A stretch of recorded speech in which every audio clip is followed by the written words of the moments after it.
Good morning.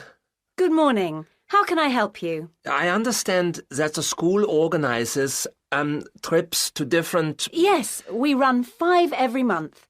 3 during weekends and 2 Wednesday afternoon trips. What sort of places? Well, obviously it varies, but always places of historical interest, and also which offer a variety of shopping because our students always ask about that. And then we go for ones where we know there are guided tours because this gives a good focus for the visit. Do you travel far? Well, we're lucky here, obviously, because we're able to say that all our visits are less than 3 hours' drive. How much do they cost? Again, it varies.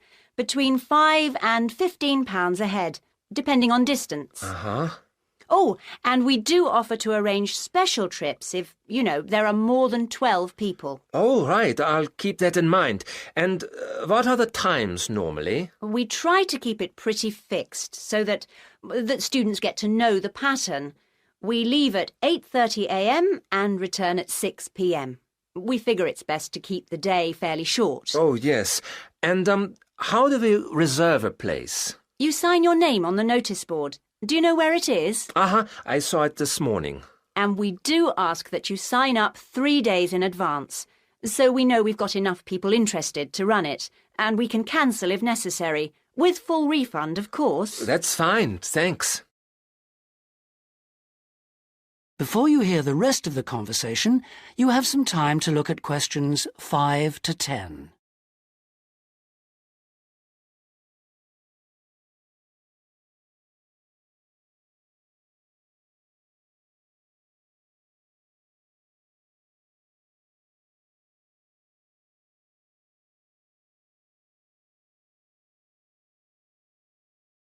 Now listen and answer questions 5 to 10. And what visits are planned for this term? Right, well, I'm afraid the schedule hasn't been printed out yet, but we have confirmed the dates and planned the optional extra visits, which you can also book in advance if you want to. Oh, that's all right. If you can just give some idea of the weekend ones, so I can, work out when to see friends, etc. Oh, sure.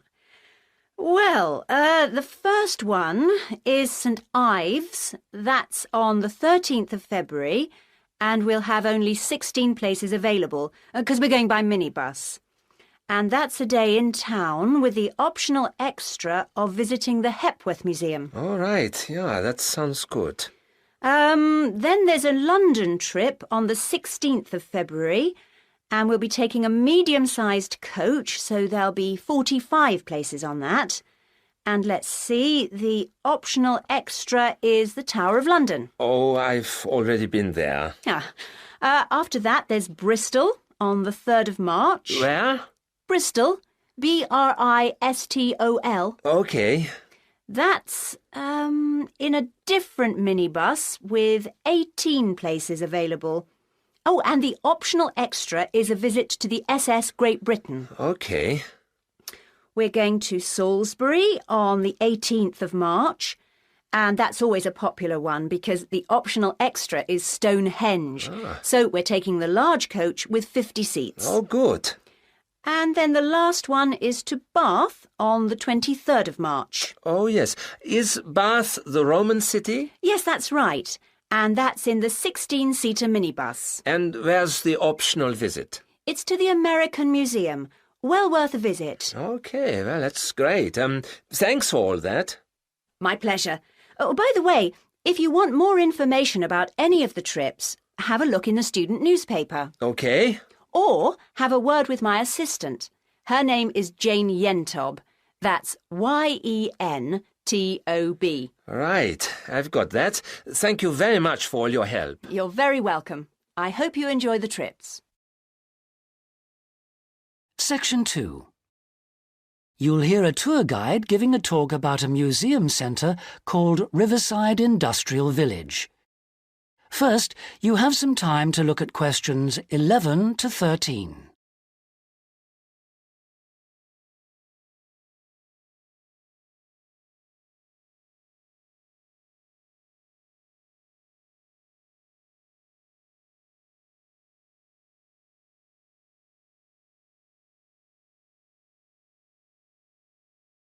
Now listen carefully and answer questions 11 to 13.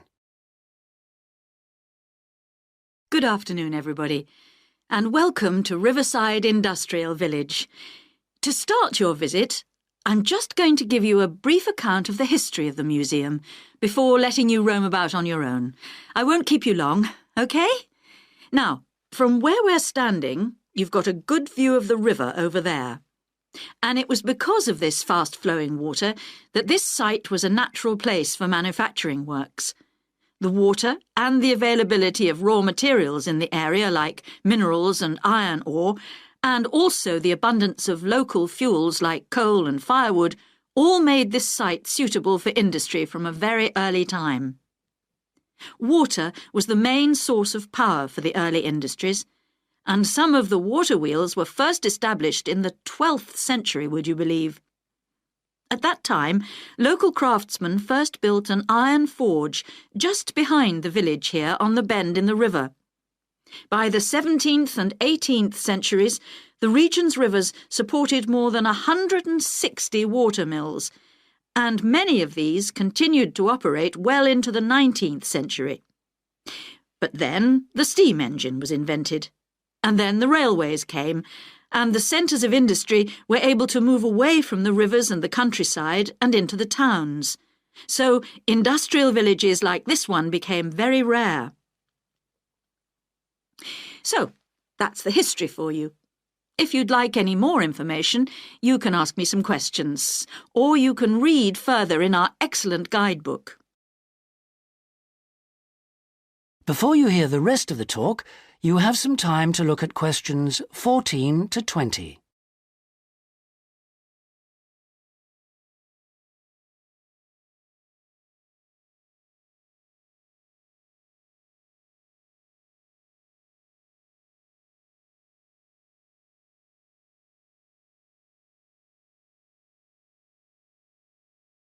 Now listen and answer questions 14 to 20.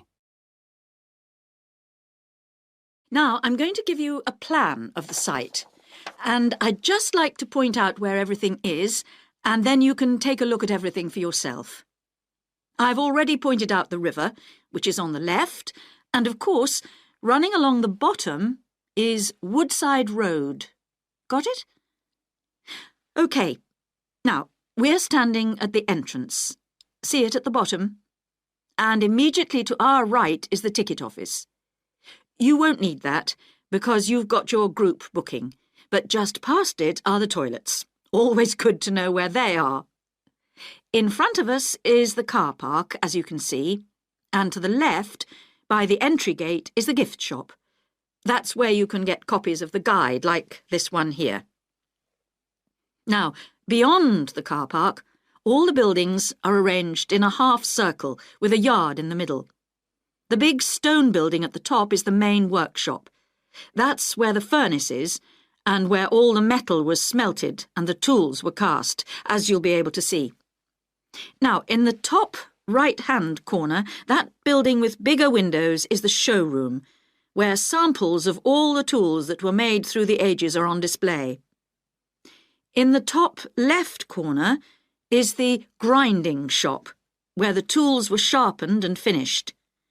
And on one side of that, you can see the engine room, and on the other is the cafe, which isn't an antique, you'll be pleased to know, though they do serve very nice old-fashioned teas. The row of buildings you can see on the left are the cottages. These were built for the workers towards the end of the 18th century, and they're still furnished from that period, so you can get a good idea of ordinary people's living conditions.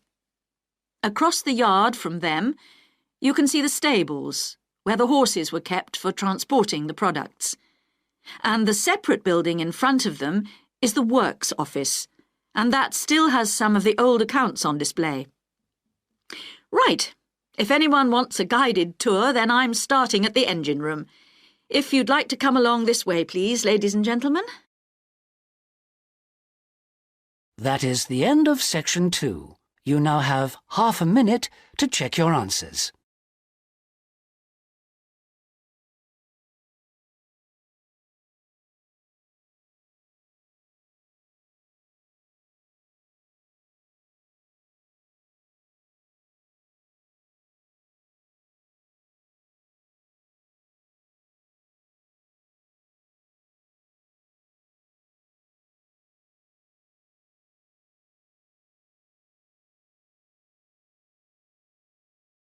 Now turn to Section 3.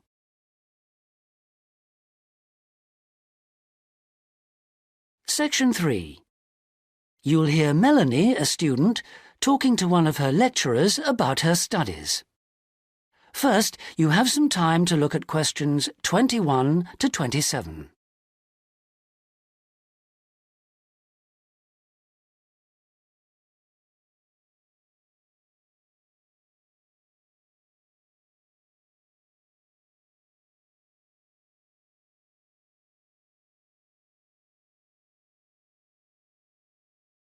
Now listen carefully and answer questions 21 to 27. Excuse me, Dr. Johnson. May I speak to you for a minute? Sure, come in. I'm Melanie Griffin. I'm taking your course in population studies. Right. Well, Melanie, how can I help you? I'm having a bit of trouble with a second assignment, and it's due in 12 days. What sort of trouble are you having? Is the assignment question a problem? Well, that's part of the problem. I've been having trouble getting hold of the books. I've been to the library several times and all the books are out. Sounds like you should have started borrowing books a bit earlier. Well, I had a really big assignment due in for another course, and I've been spending all my time on that, and I thought... You might get an extension of time to finish your assignment for me? If that's possible, but I don't know... Well, yes, it is possible, but extensions are normally given only for medical or compassionate reasons. Otherwise, it's really a question of organizing your study, and we don't like giving extensions to students who simply didn't plan their work properly. What did you get for your first assignment? I got 87%. Yes, you did very well, indeed.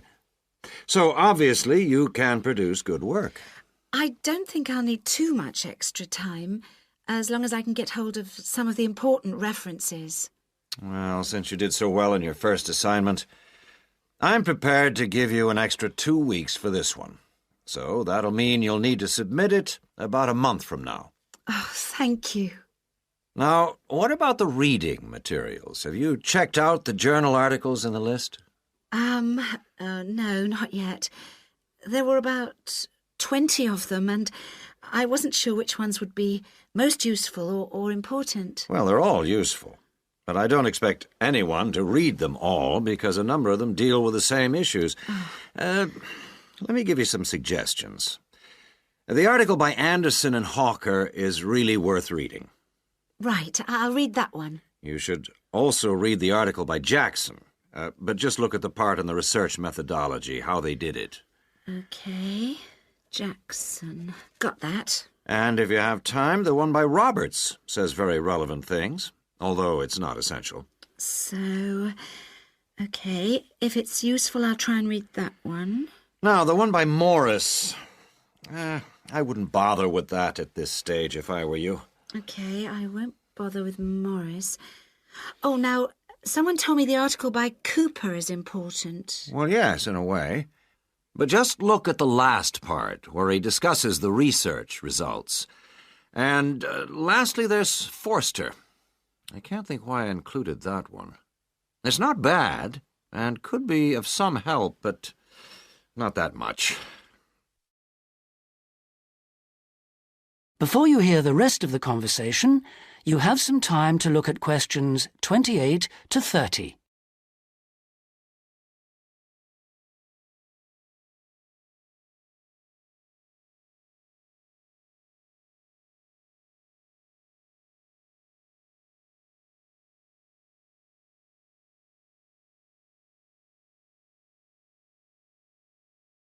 Now listen and answer questions 28 to 30. Now, let's deal with the assignment question. What's the problem there? It's the graph on page 2. What seems to be the problem? It's just the bar graph showing reasons why people change where they live. Well, I've got a photocopy, but the reasons at the bottom are missing. Ah, OK. Look at the first bar on the graph. Now, that indicates the number of people who move because they want more space. Oh, I see. Bar 1. OK. Now what about the next bar? Bar 2 is to do with the people living nearby, disturbing them. So they chose to move away to somewhere quieter. Now let's look at bar number 3. Another reason people change their place of living is because they want to be closer to the city. OK. Proximity to the city is an issue. Now, bar number 4 refers to problems when the owner of the property won't help fix things that go wrong. In other words, the owner is not helpful, and so the tenants move out. OK. Now what about bar 5? Bar 5 is about those people who move because they need a bus or train to get them into the city or to go to work. OK. And bar 6? Bar number 6 is interesting. That reason was given quite a lot. People moving because they wanted to be in a more attractive neighborhood. Oh, yes. Thank you very much. That is the end of section 3. You now have half a minute to check your answers.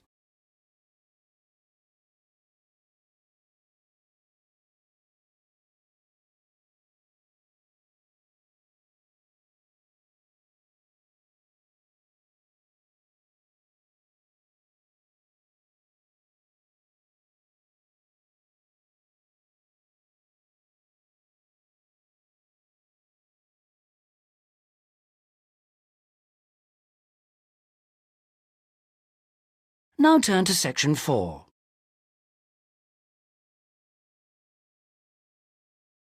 Section 4. You'll hear a talk on the subject of the urban landscape. First, you have some time to look at questions 31 to 40.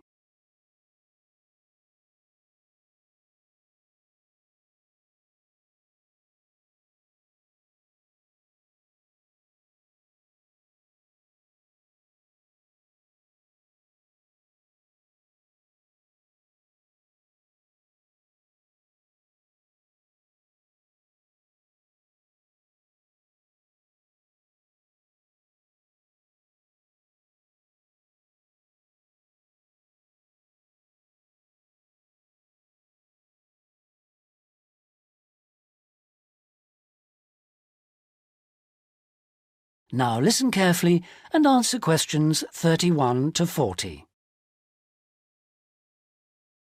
Good day, ladies and gentlemen. I have been asked today to talk to you about the urban landscape. There are two major areas that I will focus on in my talk: how vegetation can have a significant effect on urban climate, and how we can better plan our cities using trees to provide a more comfortable environment for us to live in. Trees can have a significant impact on our cities. They can make a city as a whole a bit less windy, or a bit more windy if that's what you want. They can make it a bit cooler if it's a hot summer day in an Australian city, or they can make it a bit more humid if it's a dry inland city.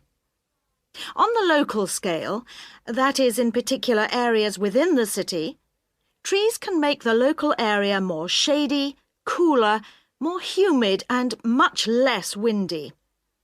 In fact, trees, and planting of various kinds, can be used to make city streets actually less dangerous in particular areas. How do trees do all that, you ask? Well, the main difference between a tree and a building is a tree has got an internal mechanism to keep the temperature regulated.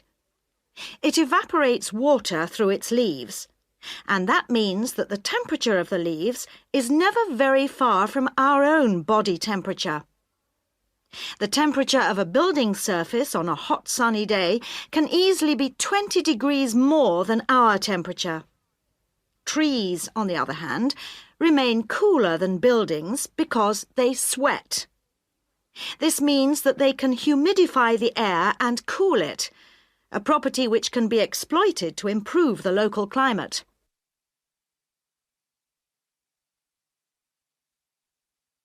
Trees can also help break the force of winds. The reason that high buildings make it windier at ground level is that as the wind goes higher and higher, it goes faster and faster. When the wind hits the building, it has to go somewhere. Some of it goes over the top, and some goes around the sides of the building, forcing those high-level winds down to ground level. That doesn't happen when you have trees. Trees filter the wind and considerably reduce it, preventing those very large, strong gusts that you so often find around tall buildings. Another problem in built-up areas is that traffic noise is intensified by tall buildings. By planting a belt of trees at the side of the road, you can make things a little quieter, but much of the vehicle noise still goes through the trees. Trees can also help reduce the amount of noise in the surroundings, although the effect is not as large as people like to think. Low-frequency noise in particular just goes through the trees as though they aren't there. Although trees can significantly improve the local climate, they do, however, take up a lot of space. There are root systems to consider, and branches blocking windows and so on.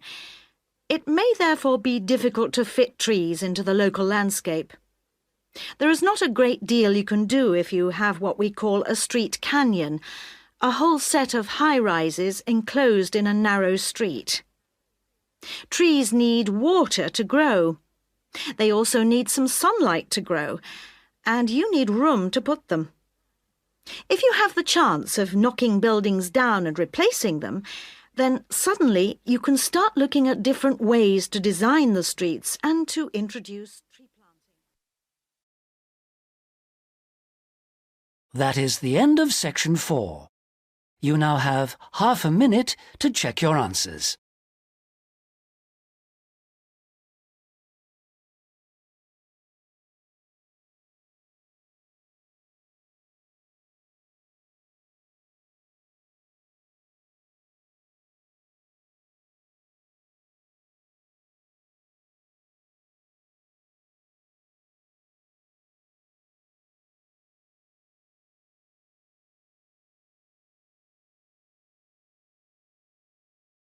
That is the end of the listening test.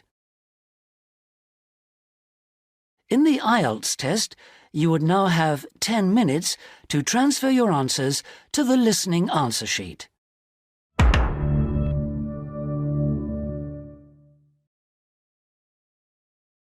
Test 2. You'll hear a number of different recordings and you'll have to answer questions on what you hear. There will be time for you to read the instructions and questions, and you'll have a chance to check your work. All the recordings will be played once only. The test is in 4 sections. At the end of the test, you'll be given 10 minutes to transfer your answers to an answer sheet. Now turn to Section 1. Section 1. You'll hear 2 tourists, Sally and Peter, talking in a coffee shop. First, you have some time to look at questions 1 to 5.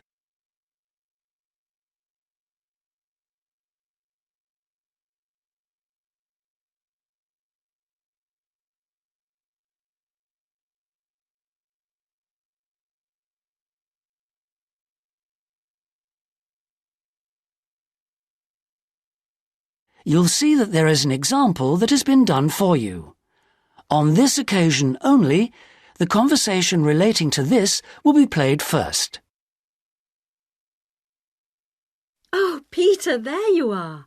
You've been ages. What kept you so long? I'm sorry I'm so late, Sally. Have you been waiting long? Oh, half an hour. But it doesn't matter. I've had a coffee and I've been reading this guidebook for tourists.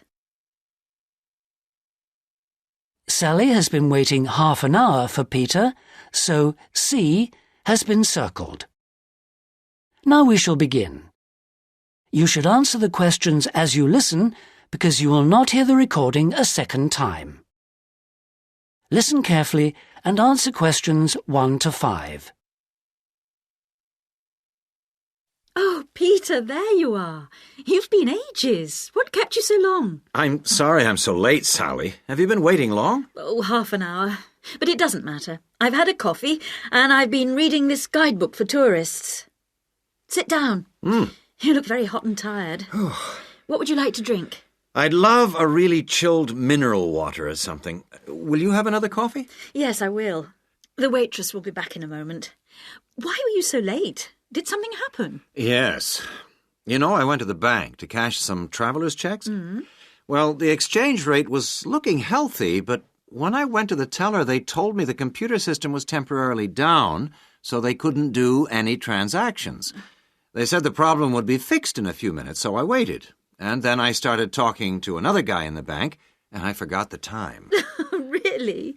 Someone you met in the bank? Does he work there? No, he was a tourist from New York. His name's Henry, and he's been here for a week, but he's moving on to Germany tomorrow. He's an architect, and he's spending 4 weeks travelling around Europe. Just like us? Yeah, just like us.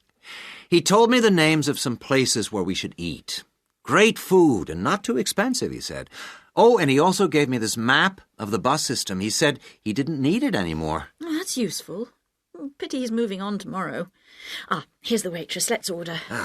Do you want anything to eat, or shall we just have a drink? Well, I'm hungry, and we've got a lot of sightseeing to do, so let's just have a snack and a drink. Sounds good to me. Before you hear the rest of the conversation, you have some time to look at questions 6 to 10.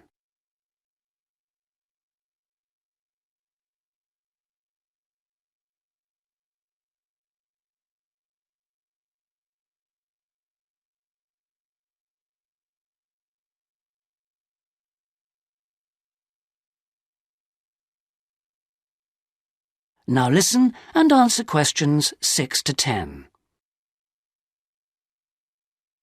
Well, let's decide what we'll see today. I guess the best place to start is the cathedral, and then the castle. What are the opening times for those two? Well, according to this guidebook, the cathedral is only open from 9:30 in the morning until midday. Oh, no, hang on. That's the Cathedral Museum. The cathedral itself is open morning and afternoon. The castle is just open from 1 to 5, so we can't go there until after lunch. I really want to spend some time in the art gallery, because they've got this wonderful painting by Rembrandt that I've always wanted to see. What else should we see? Well, the guidebook says the botanical gardens are worth spending some time in, and they're open all day from 8 to 6, so we can go there any time. I'd like to go to the markets near the river too, but, oh, no, wait, that's only in the mornings too. As well as today and tomorrow, we can see some other places on Monday, you know. But I don't think the markets will be open then. They only open on Thursdays, so we've missed them for this week.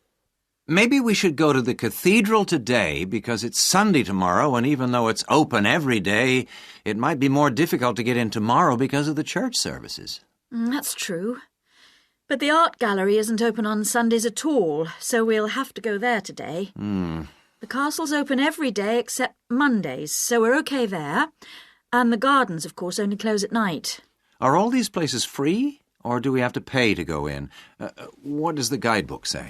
I think there's a charge for all of them, except the botanical gardens. Oh, and the markets. Of course you don't pay to go in. Okay. Well, it looks like our plan is this.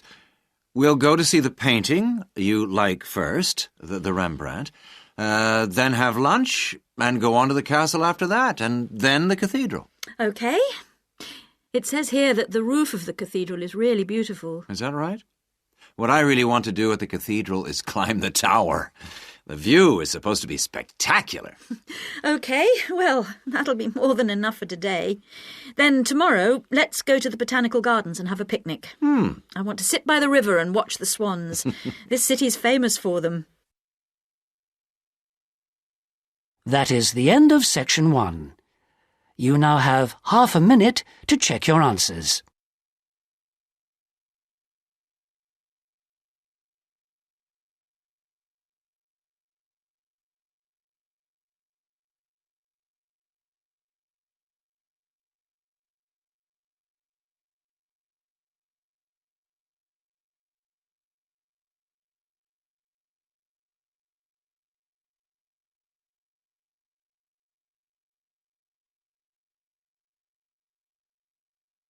Now turn to Section 2.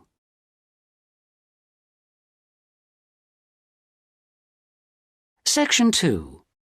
You'll hear part of a talk given by an international student counsellor speaking to a group of overseas students during their orientation week.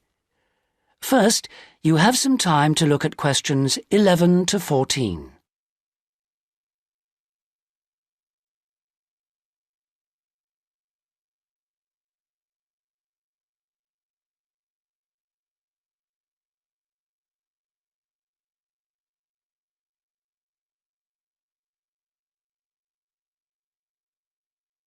Now listen carefully and answer questions 11 to 14.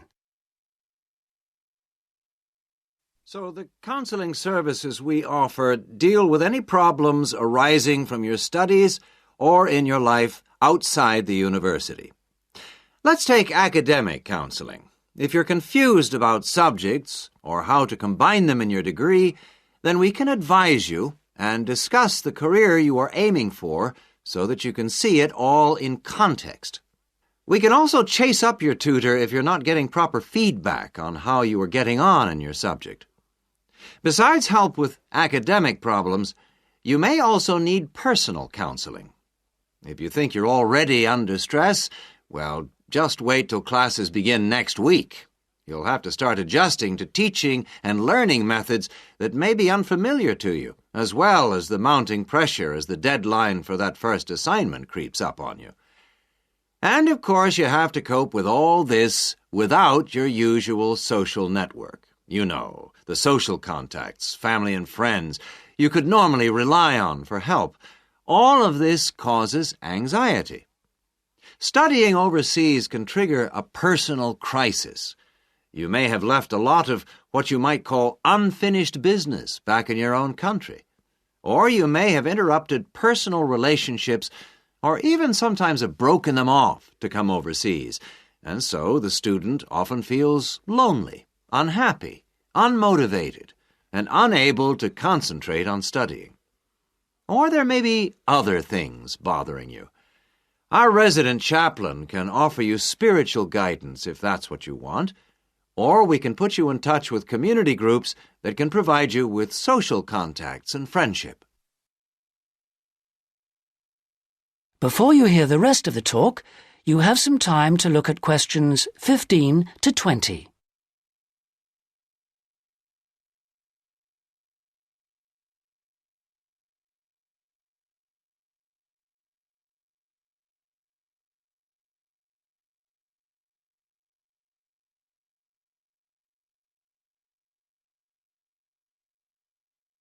Now listen and answer questions 15 to 20. What about exam stress? It affects nearly everyone to some extent, but especially overseas students like yourselves. There may be a huge amount of family pressure on you to succeed. And if you fail a subject or drop out of a course because it's too difficult, then your self-esteem can suffer. But it's not the end of the world if you don't pass an exam. I had to resit first-year anthropology, so I can certainly offer you a sympathetic ear. Anyway, exam failure can lead to worrying changes in the way you normally behave. You may also be off your food, or you may have dietary problems because the local food is not to your liking and upsets you, and this can affect your health and studies. Glenda Roberts is our dietitian in the health service, and we can put you on to her. And we all have money problems, don't we? But remember, full-time students can get a low-interest loan of up to $600 to buy books and for similar study-related expenses. That's right. And you can get double that amount if you can't afford an item of equipment you need for your course, a musical instrument, for example. And it doesn't stop there. When you move into a flat, starting up expenses, including furniture for it, can be covered by a loan through the welfare service. See Jill Freeman for details. Can we help you? Well, last academic year, in spite of staff cuts, we counseled 240 international students for a total of 2,600 hours counseling. And finally, we won all but just one of the 12 appeals that we launched on behalf of students. Not too bad for an understaffed service, don't you think? That's all from me. Thank you. That is the end of Section 2. You now have half a minute to check your answers.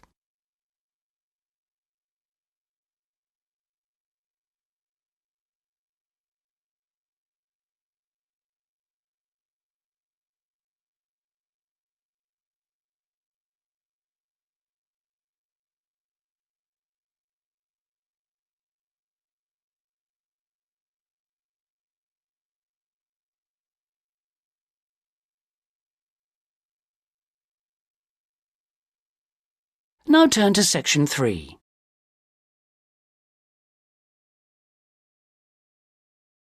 Section 3. You'll hear three friends discussing an assignment they're going to work on together. First, you have some time to look at questions 21 to 26.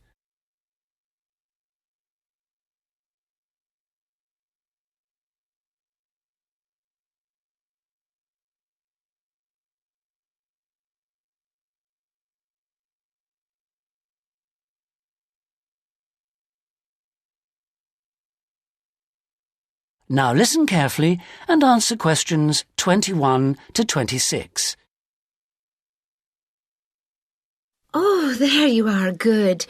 Sorry I'm a bit late. There was a long queue. So, have you worked out how to deal with this assignment then? Not yet. We've only been here a couple of minutes ourselves. Can you just remind me what the task is exactly? Well, there are three parts to it. First, we've got to write an essay about ways of collecting data. Then... What's the title of the essay exactly? I've got it here. Assess the two main methods of collecting data in social science research. And how much do we need to write? 1,500 words. That's for the essay. Then for the second part of the assignment, we have to choose one method of data collection and carry out a small-scale study, making appropriate use of the method chosen to gather data from at least 5 subjects. And then we have to write a report on the study? That's right, of 3,000 to 4,000 words. Did you get as far as discussing which form of data collection we should go for? Questionnaire or interview, isn't it? Yeah, I think we should use a questionnaire. It'll be so much less time-consuming than organising interviews, I reckon. Once we've agreed on the wording of it, we only have to send it out and wait for the responses. Yes, I think it probably would be quicker. But what did that article he gave us last week say about the quality of data from questionnaires? I'm pretty sure it recommended questionnaires as a source of highly reliable data. As long as you design the questionnaire properly in the first place, the data will be fine. No, I'm sure it talked about drawbacks as well, didn't it? Something about the response rate and the problems you get if it's too low? Yeah, but we only need data from 5 subjects anyway. Oh, I suppose so. Another drawback I remember it mentioned was that questionnaire data tends not to reveal anything unexpected because it is limited to the questions fixed in advance by the researcher. Come on, Rosa, this is only a practice. It's not meant to be real research, is it? Well, not sure about that. Before you hear the rest of the conversation, you have some time to look at questions 27 to 30.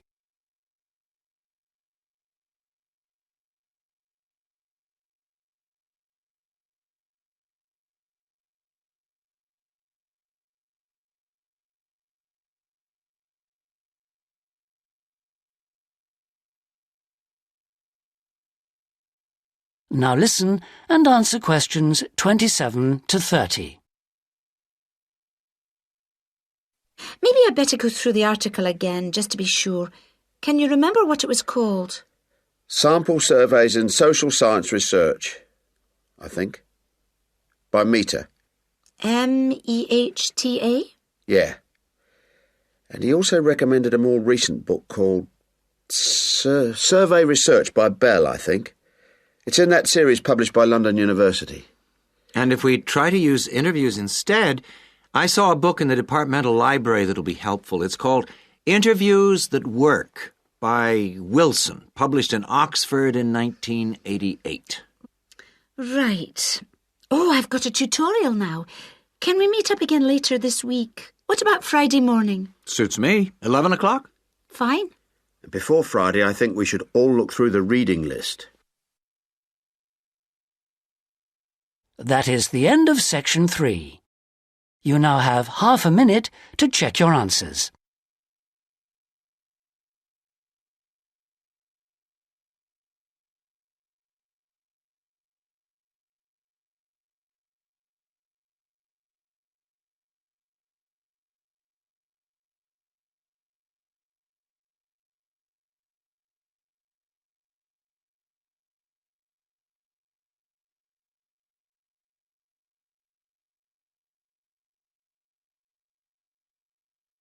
Now turn to section 4.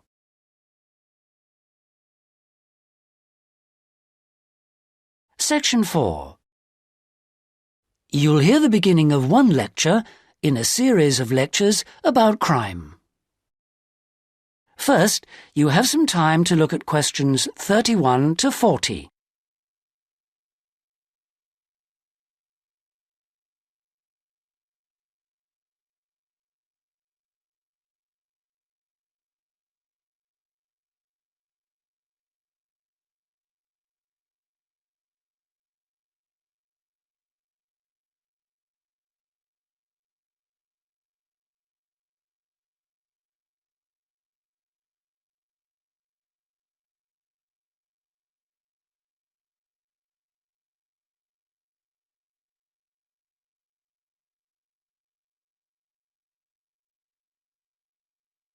Now listen and answer questions 31 to 40.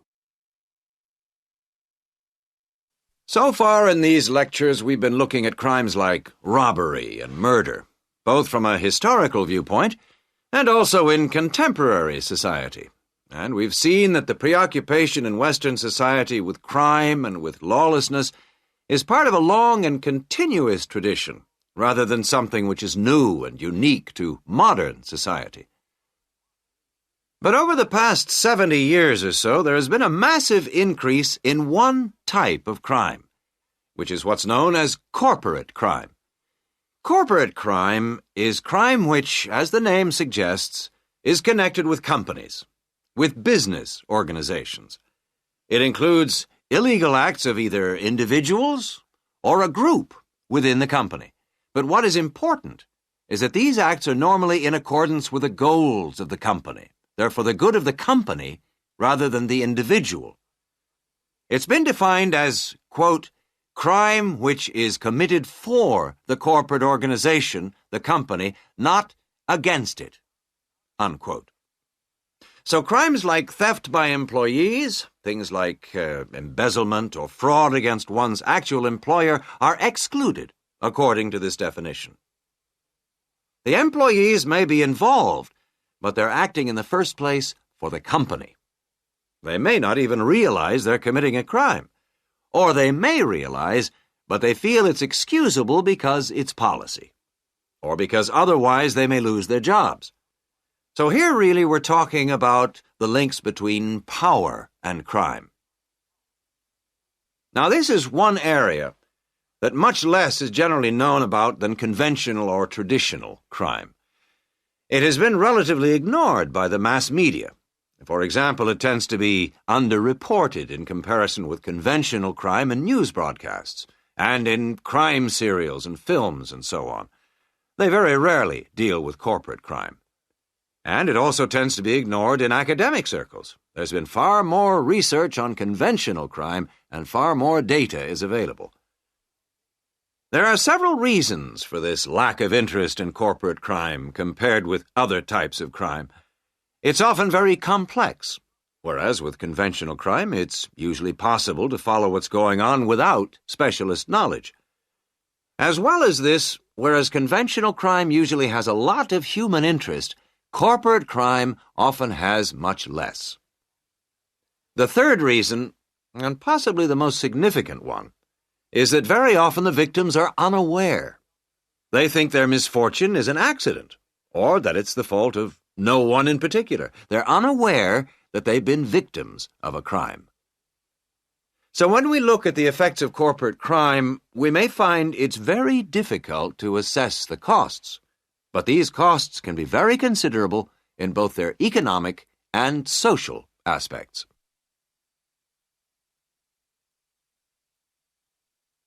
Let's look at the economic costs first.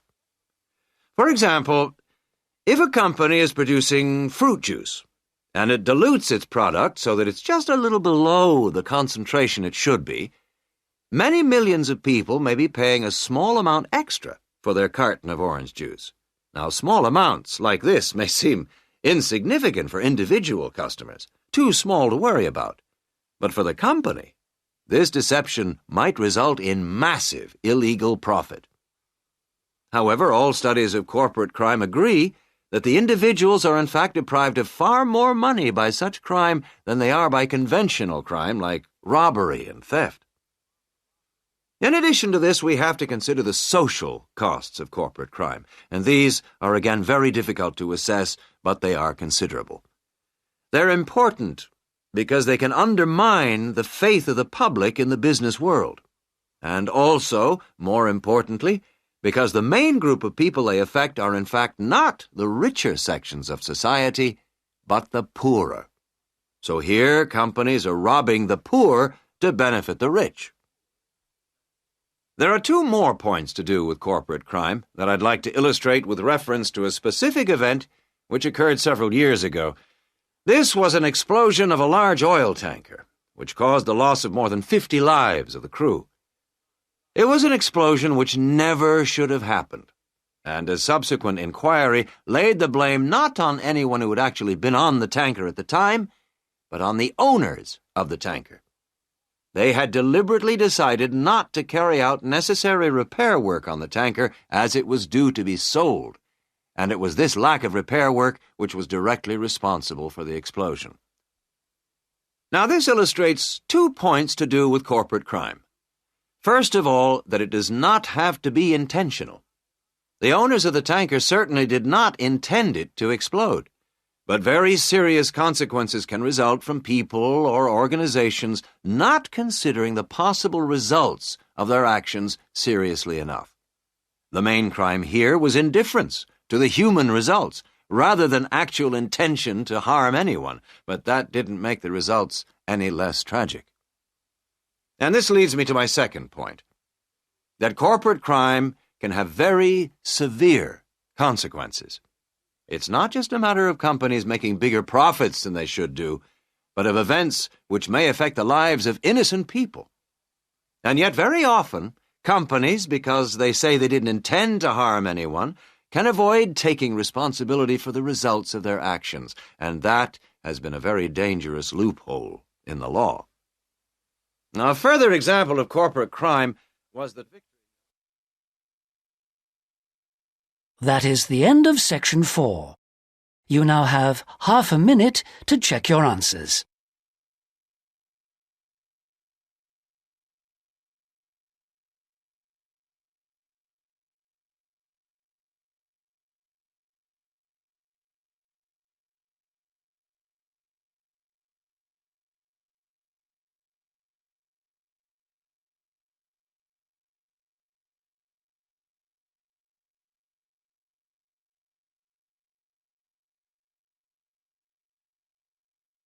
That is the end of the listening test. In the IELTS test, you would now have 10 minutes to transfer your answers to the listening answer sheet.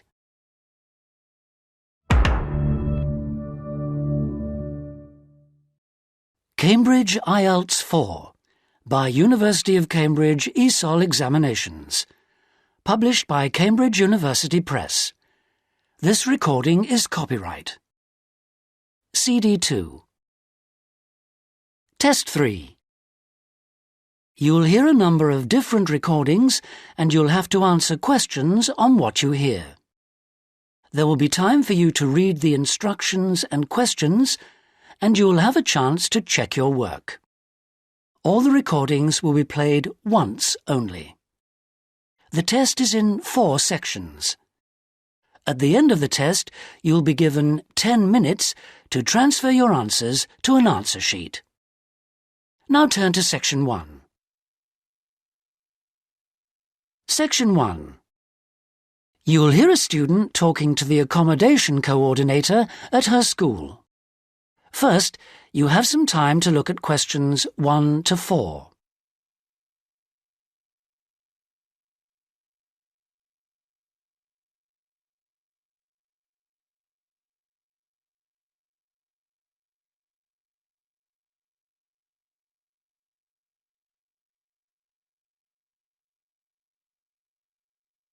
You'll see that there is an example which has been done for you. On this occasion only, the conversation relating to this will be played first. Sarah, I've heard that you want to move into a homestay family. Is that correct? Yes, that's right. I've been staying with my aunt, and now my cousin is arriving from Singapore, and my aunt needs the room for him. Oh, that's bad luck. Well, I'll need to get some particulars first. Sarah, what's your full name? Sarah Lim, and that's Sarah without the H at the end. Linda asks for Sarah's full name, Sarah Lim, so this has been written in the notes. Now we shall begin. You should answer the questions as you listen, because you will not hear the recording a second time. Listen carefully and answer questions 1 to 4. Sarah, I've heard that you want to move into a homestay family. Is that correct? Yes, that's right. I've been staying with my aunt, and now my cousin is arriving from Singapore, and my aunt needs the room for him. Oh, that's bad luck. Well, I'll need to get some particulars first. Sarah, what's your full name? Sarah Lim, and that's Sarah without the H at the end. How old are you, Sarah? 23, only just. It was my birthday on the 21st of August. Happy birthday for yesterday. How long have you been in Australia? A year in Adelaide and 6 months in Sydney. I prefer Sydney. I've got more friends here. What's your address at your aunt's house? Flat 1, 539 Forest Road, Canterbury. And the postcode is 2036. Okay. What are you studying now? I was studying General English in Adelaide, and now I'm doing Academic English because I'm trying to get into medicine next year. That sounds good, but it'll take you a long time. When would you like to move out from your aunt's? My cousin arrives on Friday morning, so I'd better be out on Thursday. What, the 7th of September? Yes, that's right. Before you hear the rest of the conversation, you have some time to look at questions 5 to 10.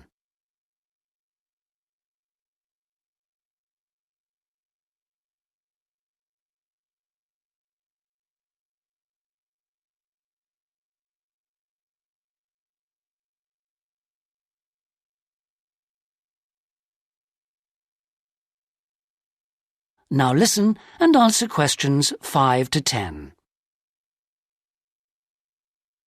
That doesn't leave us much time. Right, okay. I need to know what kind of accommodation you'd like so I can get you something suitable. Can I share a room with someone else?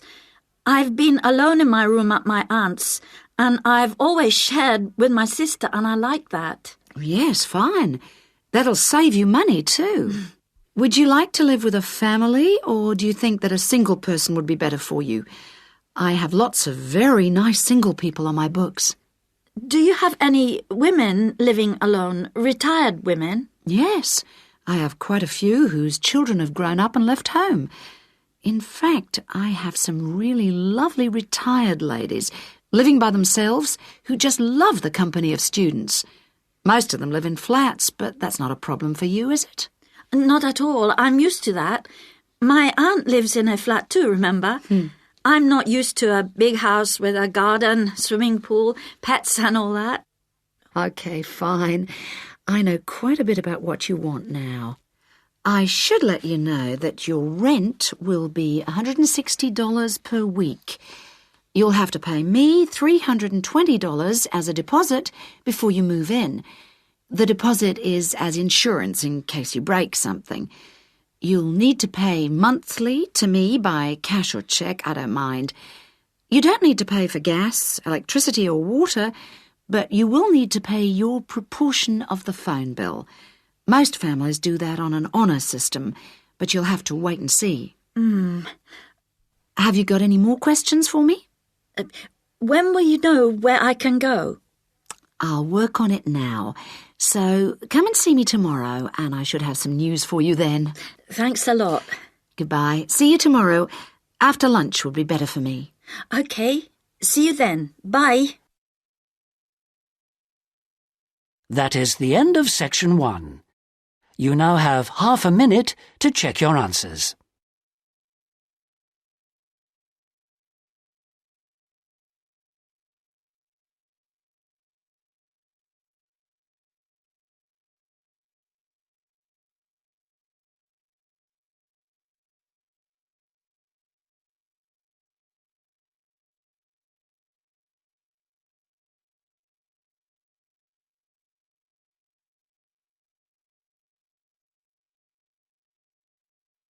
Now turn to section 2.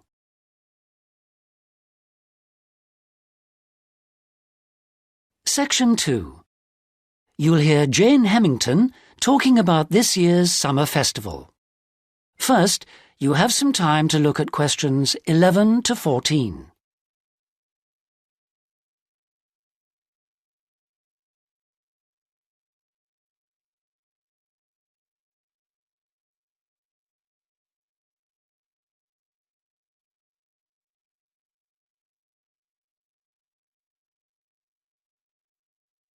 Now listen carefully and answer questions 11 to 14. Good evening. And in this week's edition of Focus on the Arts, Jane Hemington is going to fill us in on what's in store for us at this year's Summer Festival. Over to you, Jane. Thank you, Jeffrey. This year, the Summer Festival is the biggest we've ever seen, so there should be something for everybody. This is the 3rd year they've run it, and the timing's slightly different. For the last couple of years, it's been around the 5th to 17th, but this year, they wanted to allow everyone enough time to recover from the 1st of January celebrations, and they've put it at the end of the month. The program has sensational theater, dance, and also a large number of art exhibitions. But the thing the festival is most famous for is its great street music.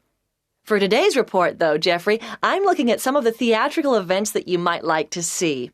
In particular, at this year's theme, circuses. I'm going to tell you about 2 circus performances, but there are plenty of others in the program. I've chosen these because they represent distinct movements within circus performance. The first is the Circus Romano from Italy. As this is a traveling circus, it follows a long tradition by performing in a marquee, which is really like a canvas portable building, usually put up in a green space or car park rather than in a theater or stadium. Before you hear the rest of the talk, you have some time to look at questions 15 to 20.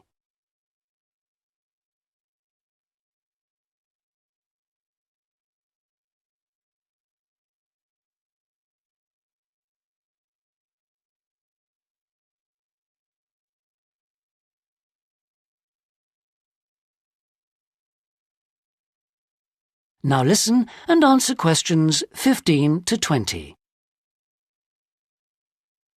In spite of this, Circus Romano isn't at all like the traditional circuses I grew up with. There are no animals, just very talented clowning and acrobatic routines. The show has a lot of very funny moments, especially at the beginning. But the best part is the music and lighting. They're magical. At $45, it's very expensive anyway. It's really for adult tastes. In fact, much of it would be wasted on children, so I suggest you leave them at home. The second circus performance is Circus Electrica at the Studio Theatre. The purists are suggesting that this isn't a circus at all. It's a showcase for skills in dance and magic rather than the usual ones you expect in a circus. With only 6 performers, it's a small production which suits the venue well. The studio only seats about 200 people. For my money, it's the aerial displays which are outstanding, as well as the magical tricks, features which are missing from Circus Romano. An interesting feature of the show is that the performers are so young. The youngest is only 14, but it's still well worth seeing. A good one for the whole family. And finally, as it's summer, you may wish to see some of the festival performances that are being presented outdoors, like the famous Mekong water puppet troupe performing in the city gardens this week. Now, water puppetry is amazing. It's large puppets on long sticks, controlled by puppeteers standing waist-deep in the lake. The puppets do comedy routines, and there is some terrific formation dancing. This is a fantastic show, and the best moment comes at the end, seeing the puppeteers. When the troupe walks up out of the water, you get this amazing feeling. It's really hard to believe that what you've been watching is lifeless wood and cloth. As an adult, I had a great time, but I did note that other older people in the audience weren't quite as taken with it as I was. It's a must for young children, though, and that's the audience it's really aimed at. Well, that's all I've time for today, but I'll be back next week with more news of what's worth seeing and what it's best to miss. That is the end of Section 2. You now have half a minute to check your answers.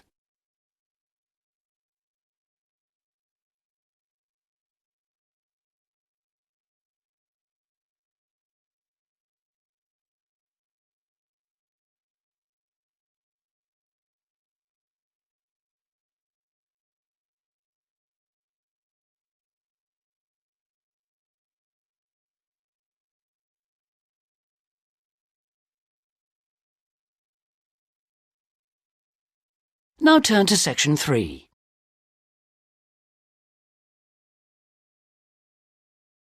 Section 3.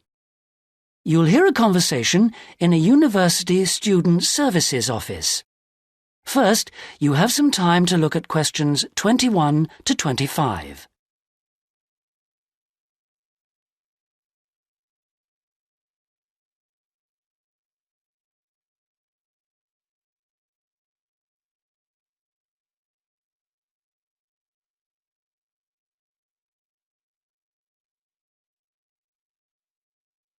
Now listen carefully and answer questions 21 to 25. Hello, I'm Dawn Matthews. Yes, hello. I've been referred to you because I'm inquiring about the refresher courses that you run. I'd like to find out a bit more about them. OK. Well, we run quite a few different short courses for students who are either returning to study or studying part-time. Tell me about your situation. Well, I think that I really need some help in preparing for the coming semester, especially to build up my confidence a bit and help me study effectively because, you see, I've been out in the workforce for nearly 12 years now, so it really is a long time since I was last a student. Yes, it can seem like a long time, can't it? Well, let me start by telling you what courses we have that might suit you.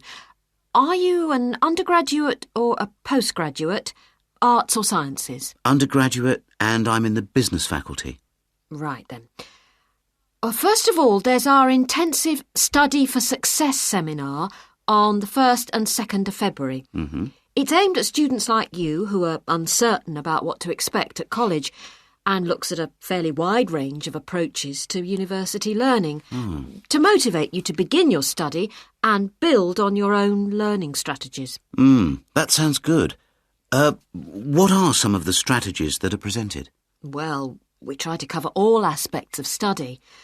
Some of the strategies in writing, for example, would be improving your planning for writing, organising your thinking, and building some techniques to help you write more clearly.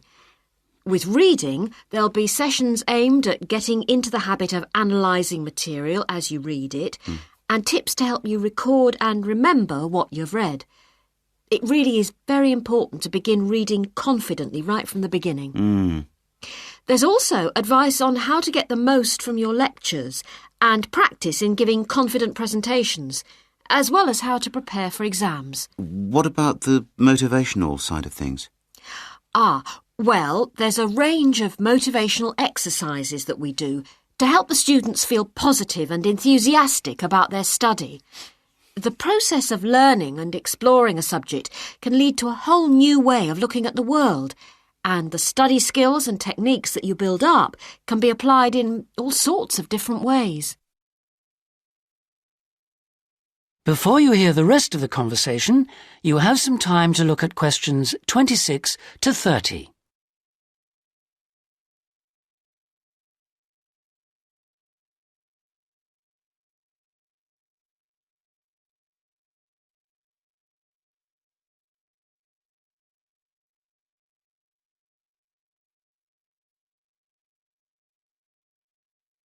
Now listen and answer questions 26 to 30.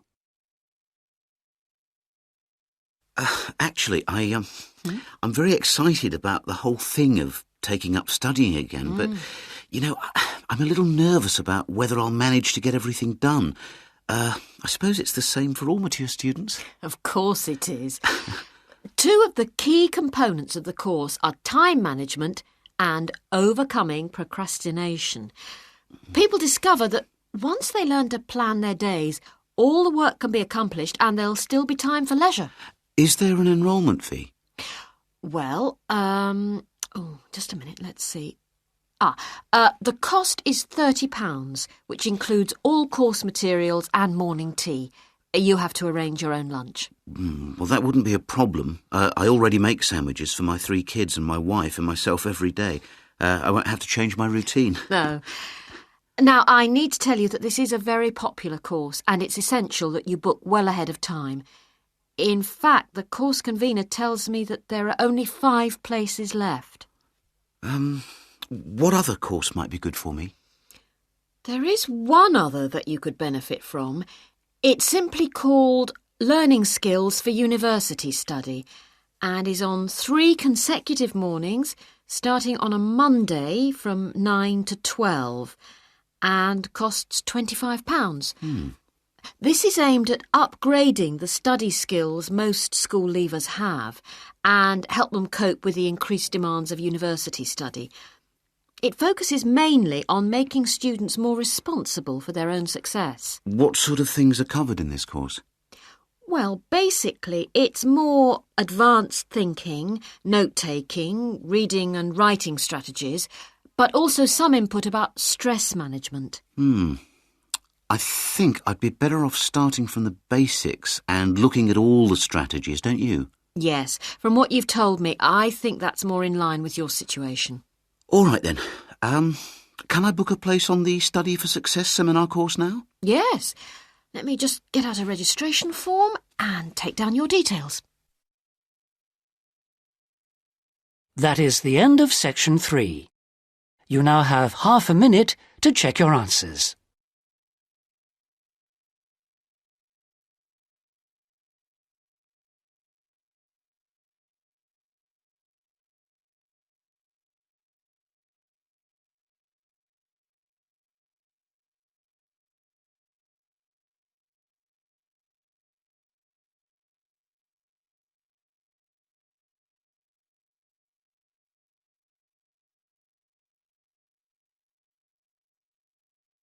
Now turn to section 4.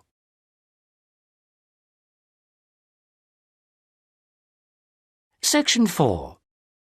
You'll hear a student union representative presenting the views of college students about the design of a new building. First, you have some time to look at questions 31 to 40.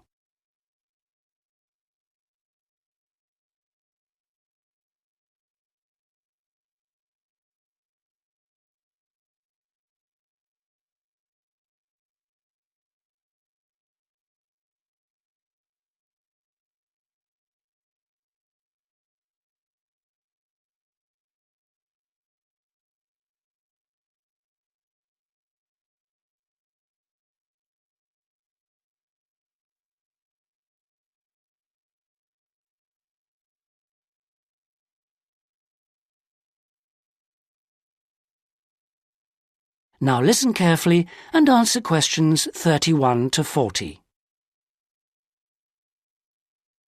We're very grateful that the committee has agreed that a representative for the Students' Union can present students' suggestions about the design for the proposed new union building.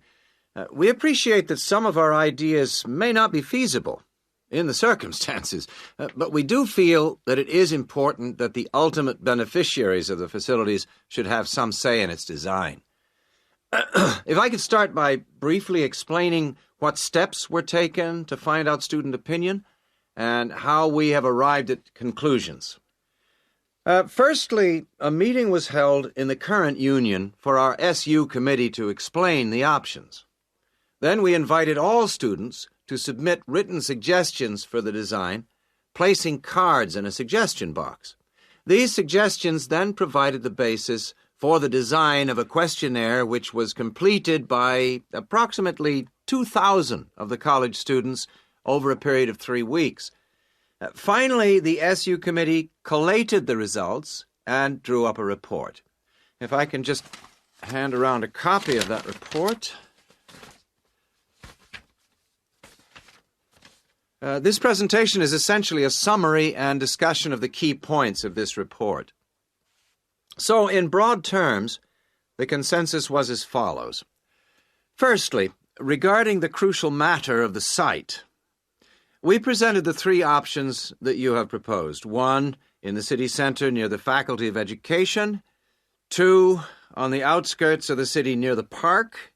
And 3, out of town near the halls of residence. We asked students to cite reasons for and against these sites, and there was remarkable agreement on all 3. Site 1 was unpopular because of traffic and parking problems. Site 2 had a number of supporters, mainly because it was close to most lecture rooms, and Site 3, out of town near the halls of residence, was clearly the most popular because of access from living quarters. It was clear that the union was mainly to be used after lectures. It was also felt that the larger site would allow more room for a choice of facilities.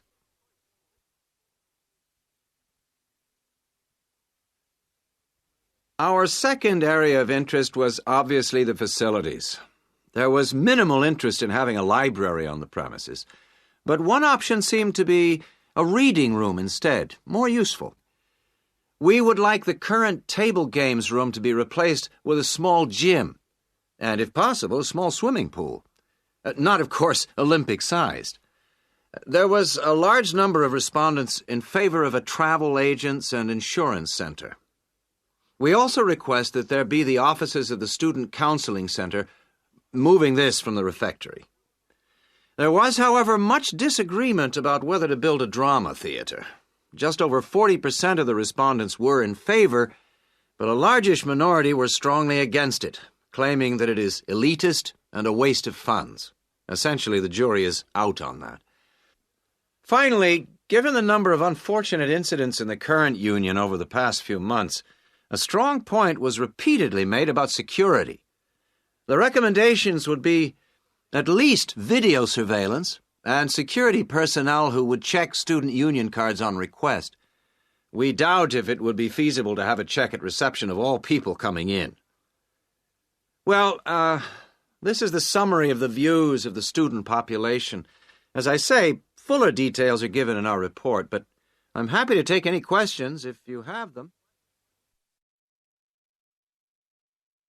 That is the end of section 4. You now have half a minute to check your answers.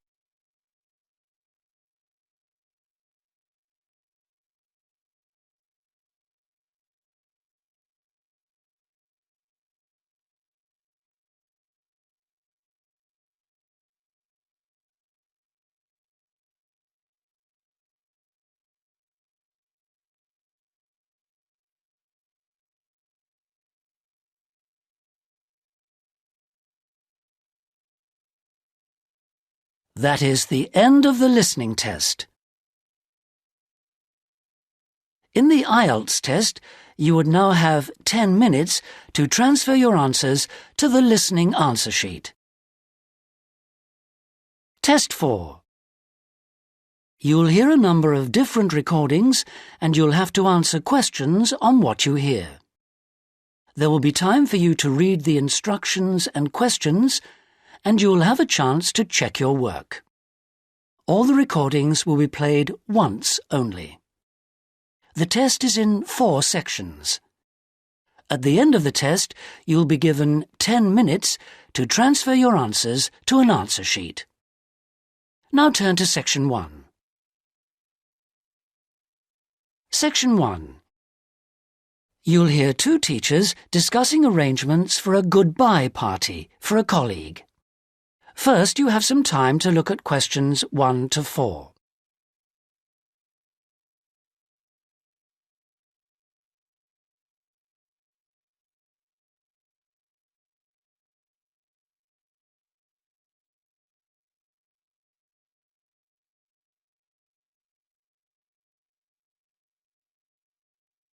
You'll see that there is an example that has been done for you.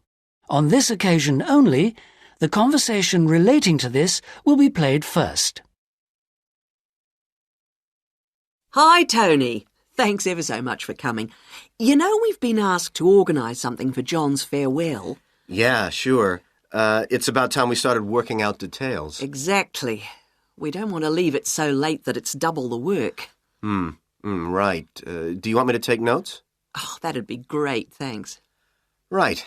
First thing is, when is the best time to hold it? Well, he leaves on the 24th of December. So what about the 22nd? Yeah, I think that's about right. We want it quite near the time, don't we? The date of the goodbye party is the 22nd of December. So, 22nd December has been written in the space. Now we shall begin. You should answer the questions as you listen because you will not hear the recording a second time. Listen carefully and answer questions 1 to 4. Hi, Tony. Thanks ever so much for coming. You know we've been asked to organise something for John's farewell. Yeah, sure. It's about time we started working out details. Exactly. We don't want to leave it so late that it's double the work. Right. Do you want me to take notes? Oh, that'd be great, thanks. Right. First thing is, when is the best time to hold it? Well, he leaves on the 24th of December. So what about the 22nd? Yeah, I think that's about right. We want it quite near the time, don't we? Sure. And what about a venue? In college? A hotel? I think a hotel will probably work out rather expensive. And I've been looking at the college dining room. That seems pretty reasonable. Fine. Yeah, why not? And then we ought to be thinking about invitations. Who mustn't we forget to invite? Well, obviously John and his wife. Oh, right. And the director. Uh-huh. The office staff. Yep. And all the teachers and all the students. Anyone else? Faculty heads? No, better draw the line. I don't think it's necessary. Yeah, you're right. I don't mind writing the invitations. When shall we get them out for? Enough time, but not too early. What about the 15th of December? Well, there are exams on the 16th. Better avoid them. 10th? Yeah, that should do it. Before you hear the rest of the conversation, you have some time to look at questions 5 to 10.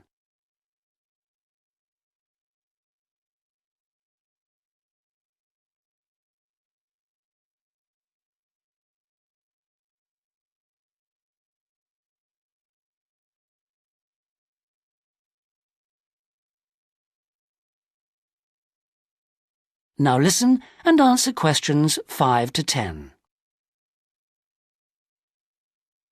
So, what does that leave? Oh, yes, a present. Would you mind doing that? No, not at all. We usually go round with an envelope during coffee break, don't we? Yeah, coffee break's always the best time, because people have got their money handy. Yeah, exactly. Do we suggest an amount, or does it seem a bit unfair? No, I think people welcome it. We suggested $6 last time. Is that okay? Yeah, plenty, I would have thought, which should leave us with about $90. Have you any ideas for presents? Well, I've been having a little think. I thought, he loves music.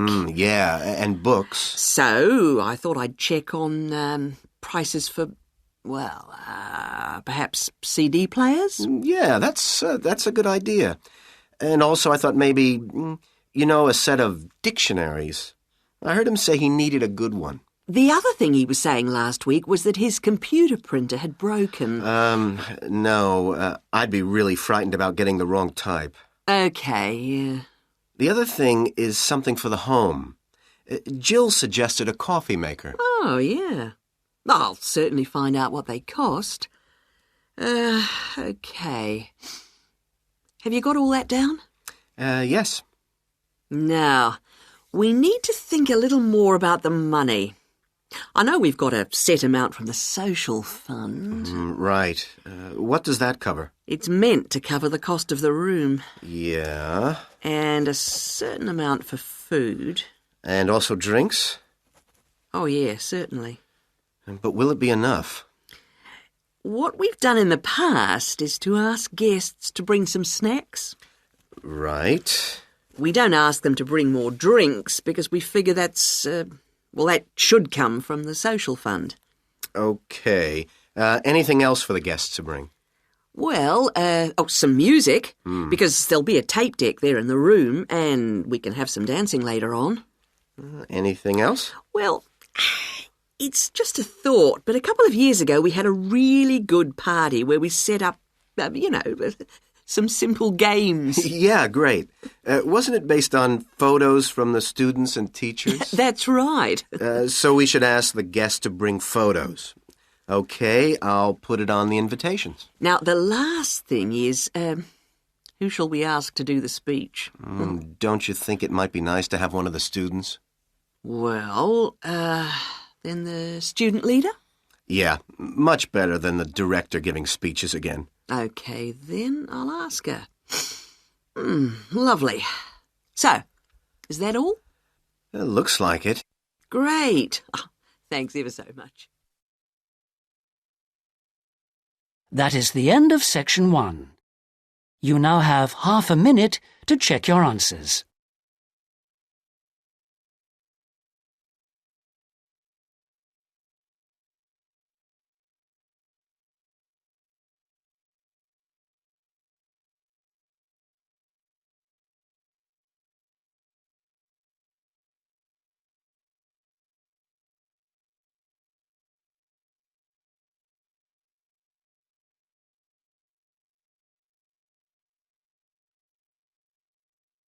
Now turn to section 2.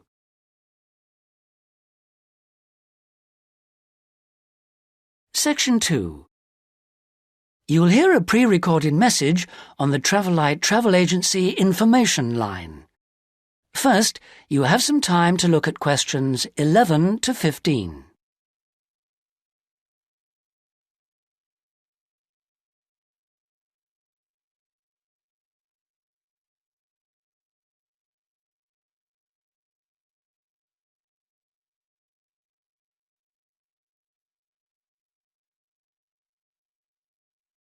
Now listen carefully and answer questions 11 to 15. Thank you for calling the free Travelite Travel Agency information line. You will not be charged for this call. In order to deal with all calls effectively, we offer you a number of options. Please listen carefully and press your required number at the appropriate time or dial a new number. If you want to hear about special offers, please press 1. If you want to hear our latest price lists, please press 2. If you want to make a complaint, please press 3. If you want information about our new walking holidays, please press 4 now. Thank you for calling our Travelite Walking Holidays line. We have been offering a wide variety of walking holidays to suit all tastes for just 3 years, but already we have won 2 awards for excellence in this field.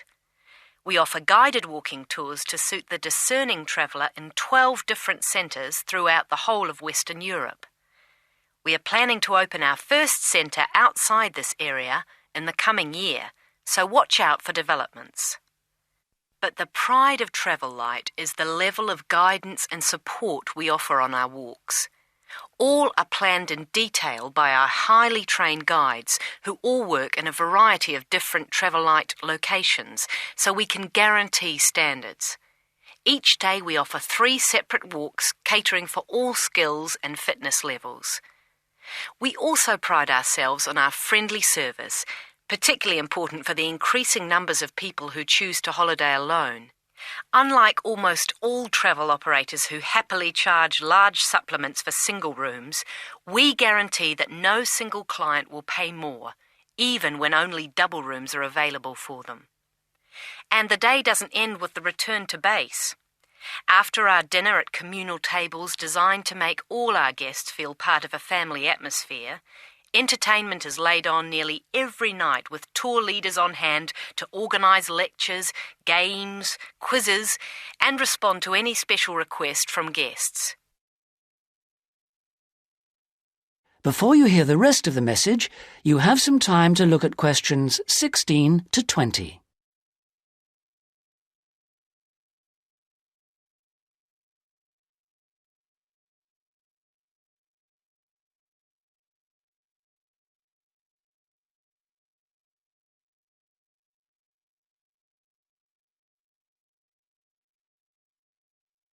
Now listen and answer questions 16 to 20. The following is a summary of costs and special inclusive offers on holidays for the coming summer. We have 3 lengths of holiday: 3-day, 7-day and 14-day. The 3-day holiday costs $180 for all accommodation, food and walking, and for the first time this year, we are including in that price the cost of picking you up from the nearest station. The 7-day holiday costs $350 per person and, as well as including the offers of the 3-day holiday, also includes a magnificent book giving the local history. On top of that, we are able to include free maps for you to better enjoy the walking and even plan in advance if you wish.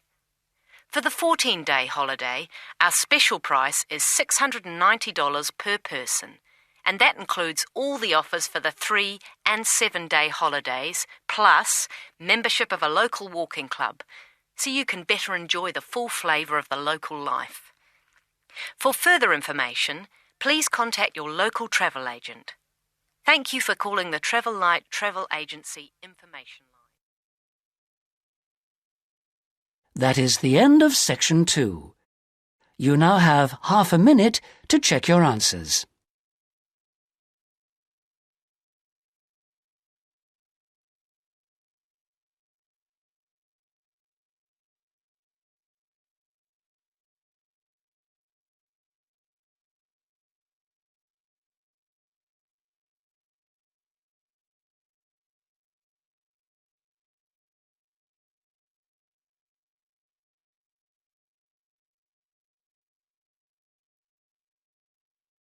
Now turn to section 3.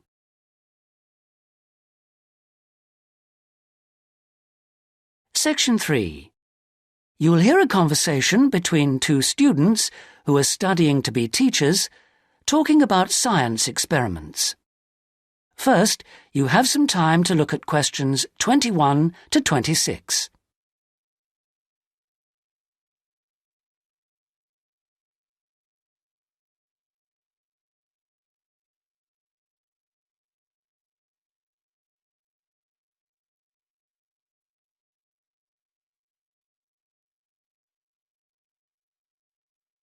Now listen carefully and answer questions 21 to 26. Hi, Sue. Hi, Mike. So what happened to you last week? Oh, I was sick with the flu. What's this I hear about a big assignment we've got to do? Oh, well, basically, we've got to find 2 science experiments to do with a group of 8-year-old children at the local primary school. and we've got to complete it by the end of the week. That sounds like hard work. Where are we supposed to get the ideas for these experiments from? Well, I managed to get hold of 2 books from the library. Oh, well done. How about if we take a look at the experiments in this book first and see if anything looks suitable? I can make notes as we go about equipment and the purpose of the experiments. OK, let's see. The first experiment is called Make Your Own Hovercraft, which sounds very ambitious. Mind you, you only need 20 balloons and a table. You don't need any special engines or anything like that. What do you do with it all? You blow up the balloons and you balance the table on them, upside down, of course, and the kids get to ride around on it. You know, the other kids sort of push them around the room. The main purpose is to show how hovercrafts work and how things hover around on just a cushion of air. OK, that doesn't sound too bad. OK, ready for number 2? Mm-hmm. Now, this one is called Unusual Measures of Lengths, and you basically use lots of paper clips. The kids go around the class measuring things, you know, how long the desk is and that sort of thing, and then they all compare their answers. And basically, because not all paper clips are the same lengths, they should come up with some strange answers. It's supposed to demonstrate the importance of having fixed units of measurement. Yeah, that's not bad. OK, now for number 3, you need rock salt or copper sulphate. Oh, I'm not sure about that. Well, just put down the rock salt then. Apart from that, you only need a jar of water. And basically you dissolve lots of salt into the water and watch the crystals form. So it basically teaches the kids about growing crystals. Yeah, I suppose it would be nice to grow something. Let's move on and have a look at number 4. OK, this one is called Spinning Colour Wheel. It looks like you get some cardboard and draw a circle on it, divide it into 6 equal segments and colour each one in using different colours, then you thread a piece of string through the middle. So we'd need some string as well. Yes, sorry, and you spin the wheel around, and if you can get it spinning fast enough, hopefully the colours all merge and show up as white. Oh, I didn't know that. What's the principle behind it? Well, it's pretty elementary physics, really. It teaches them about how white light or ordinary light is made up. Well, that doesn't sound too bad. Now, there's only one more left in this book, isn't there? What does that one say? Well, it's another one where they'd get to make something. Sounds very interesting. You need quite a lot of equipment, actually. A hand drill, an old record, a pin or needle, some paper and a bolt. Go on. What do they have to do? Well, they basically make a record player. The main idea is to teach them about recording sound. But hopefully they'd also see that you need motion and an amplifier to make the sound heard. OK, well, it does sound interesting. Shall we go through all of those again and decide if any of them are going to be suitable? Before you hear the rest of the conversation, you have some time to look at questions 27 to 30.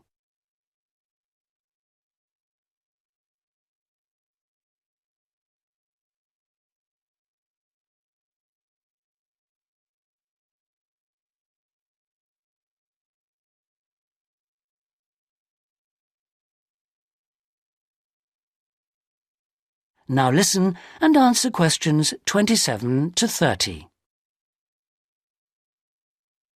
Right.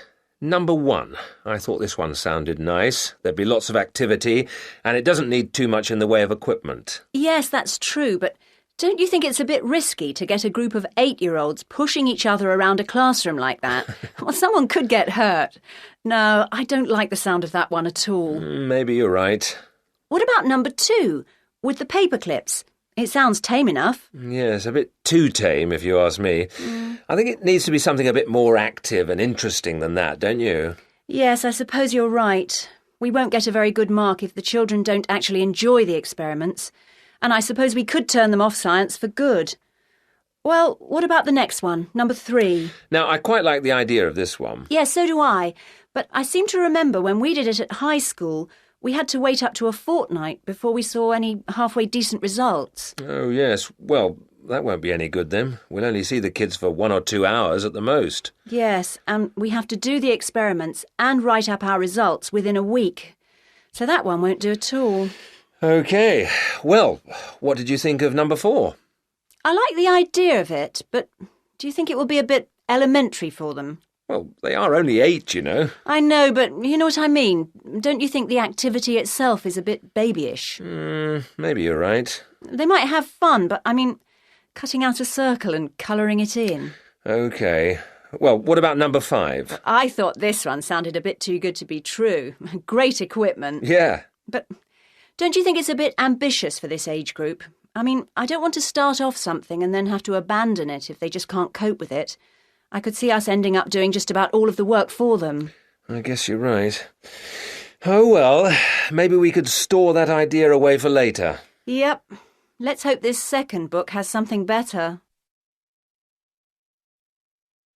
That is the end of section 3. You now have half a minute to check your answers.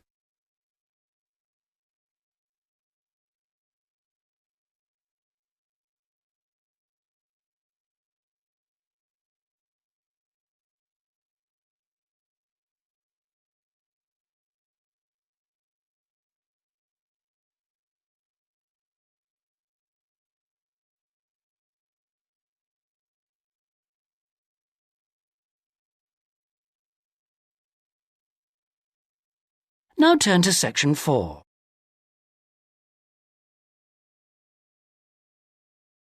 Section 4.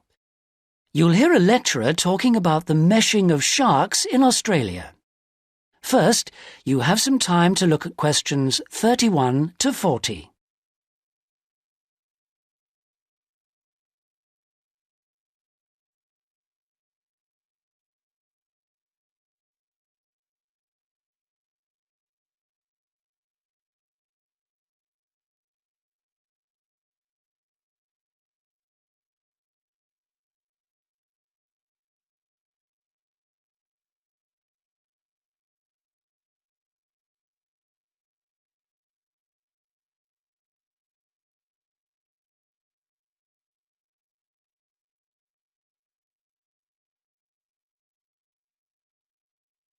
Now listen carefully and answer questions 31 to 40.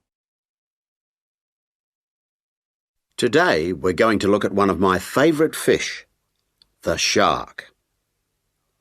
As you know, sharks have a reputation for being very dangerous creatures, capable of injuring or killing humans. And I'd like to talk about sharks in Australia.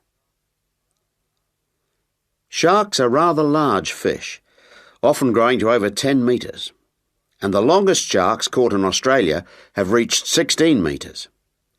Sharks vary in weight with size and breed, of course, but the heaviest shark caught in Australia was a white pointer. That weighed 795 kilograms. Quite a size. Sharks have a different structure to most fish. Instead of a skeleton made of bone, they have a tough, elastic skeleton of cartilage. Unlike bone, this firm, pliable material is rather like your nose and allows the shark to bend easily as it swims. The shark's skin isn't covered with scales like other fish. Instead, the skin's covered with barbs, giving it a rough texture like sandpaper. As you know, sharks are very quick swimmers. This is made possible by their fins, one set at the side and another set underneath the body, and the tail also helps the shark move forward quickly. Unlike other fish, sharks have to keep swimming if they want to stay at a particular depth, and they rarely swim at the surface. Mostly they swim at the bottom of the ocean, scavenging and picking up food that's lying on the ocean floor. While most other animals, including fish, hunt their prey by means of their eyesight, sharks hunt essentially by smell. They have a very acute sense of smell and can sense the presence of food long before they can see it.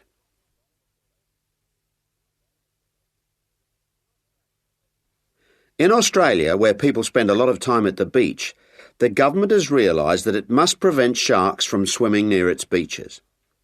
As a result, they've introduced a beach netting program. Beach netting, or meshing, involves setting large nets parallel to the shore. This means that the nets on New South Wales beaches are set on one day and then lifted and taken out to sea on the next day. When shark netting first began in 1939, only the Sydney metropolitan beaches were meshed.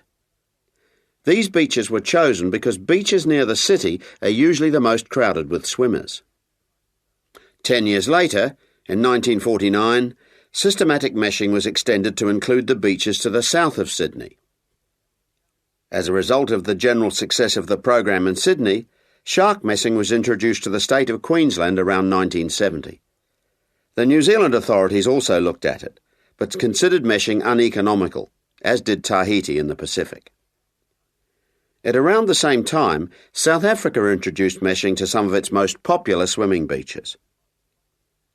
When meshing began, approximately 1,500 sharks were caught in the first year.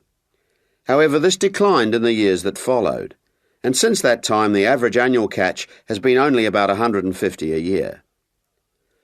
The majority of sharks are caught during the warmest months, from November to February, when sharks are most active, and when both the air and the ocean are at their maximum temperature. Despite quite large catches, some people believe that shark meshing is not the best way to catch sharks. It's not that they think sharks are afraid of nets or because they eat holes in them, because neither of these is true. But meshing does appear to be less effective than some other methods, especially when there are big seas with high rolling waves and strong currents, and anything that lets the sand move. The sand that's holding the nets down. When this moves, the nets will also become less effective. That is the end of section 4. You now have half a minute to check your answers.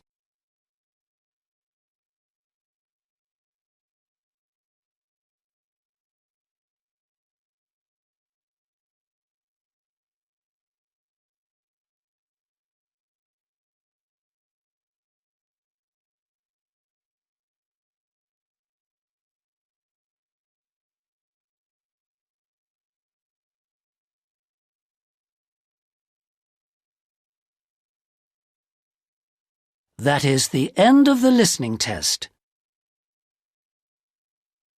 In the IELTS test, you would now have 10 minutes to transfer your answers to the listening answer sheet.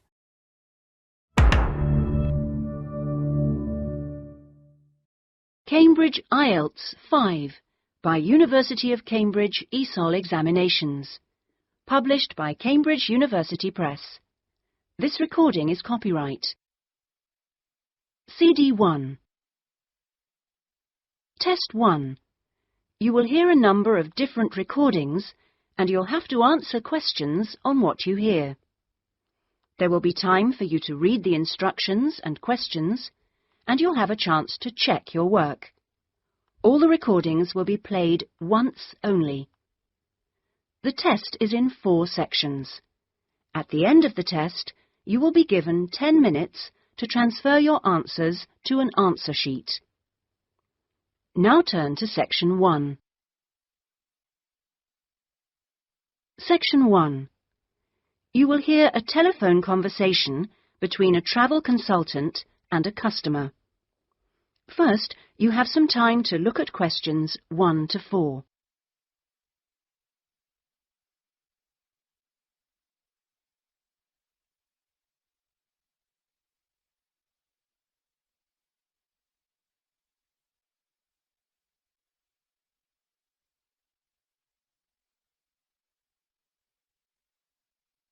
You will see that there is an example which has been done for you. On this occasion only, the conversation relating to this will be played first. Good afternoon, Dreamtime Travel. How can I help you? Oh, hello. I'm interested in the holidays you offer along the coast near here. Yes, we operate several tours up the coast. Where in particular did you want to go? Well, I like the sound of the holiday that mentioned whales. Was it whale watching? Oh, that's our Whale Watch experience. It's very popular, and it's based in a lovely little town with nice beaches. The holiday is called Whale Watch Experience, so Whale Watch Experience has been written on the form. Now we shall begin. You should answer the questions as you listen because you will not hear the recording a second time. Listen carefully and answer questions 1 to 4. Good afternoon, Dreamtime Travel. How can I help you? Oh, hello. I'm interested in the holidays you offer along the coast near here. Yes, we operate several tours up the coast. Where in particular did you want to go? Well, I like the sound of the holiday that mentioned whales. Was it, whale watching? Oh, that's our Whale Watch Experience. It's very popular, and it's based in a lovely little town with nice beaches. Oh, right. And how long does it last? It's 2 days. That includes 4 hours travel time each way from here. Good. I don't want to be away any longer than that. So, is that by coach? Actually, it's by minibus. We like to keep those tours small and personal, so we don't take a whole coachload of people. In fact, we only take up to 15 people on this tour, although we do run it with just 12 or 13. Oh, right. So, do you run these tours often? Well, it depends on the time of year. Of course, in peak times, like the summer holidays, we do them every weekend, but at the moment, it's usually once a month at most. And when is the next one going? Let me see. There's one in 3 weeks' time, which is April the 18th, and then we don't have another one until June the 2nd. All right. And is April a good time to go? Pretty good, though the really good time is later in the year. I have to say, though, that the whale sighting is only one of the many things offered. Really? Yes, the hotel itself where you stay has great facilities. It's called the Palisades. The Paris what? No, it's actually the Palisades. Pallilsades. It's right on the main beach there. Oh, I see. All of the rooms have nice views, and the food is really good there too. Oh, right. Before you hear the rest of the conversation, you have some time to look at questions 5 to 10.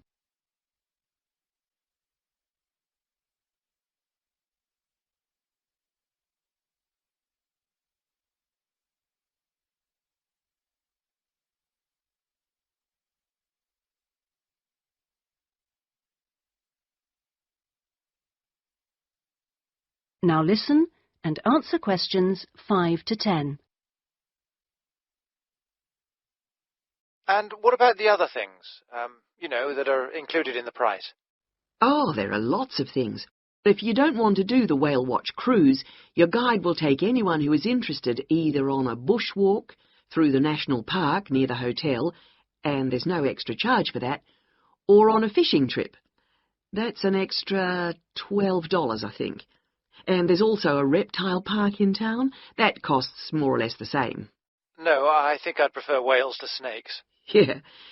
And if you just want to relax, you're free to sit by the hotel pool or go down the beach. Oh, and they also have tennis courts at the hotel, but you have to pay for those by the hour. But there are table tennis tables downstairs, and they're part of the accommodation package. Just speak to your guide. Well, that sounds good. So how much is the basic tour price? At this time of year, it's usually around $300, but let me check. It's actually $280. And the next tour, are there any places on that one? How many people is it for? There are 2 of us. Yes, that should be fine. Can I just mention that we require all bookings to be made at least 14 days before you travel to avoid cancellations of tours? And if you cancel within 7 days of departure, you will have to pay 50% of your total booking. Okay. And you also need to pay a 20% deposit at the time of booking. Can I pay that by credit card? Yes, you can. All right. What I'll do is I'll talk to my partner and get back to you. Fine. So I'll make a provisional booking, shall I? 2 for the Whale Watch experience. Let me issue you with a customer reference number for when you call back. Do you have a pen? Yes. OK. It's 39745T. That's T for Tango.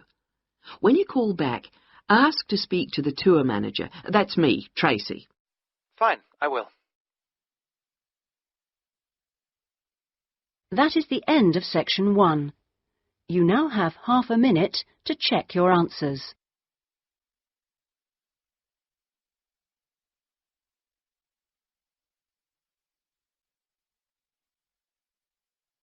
Section 2.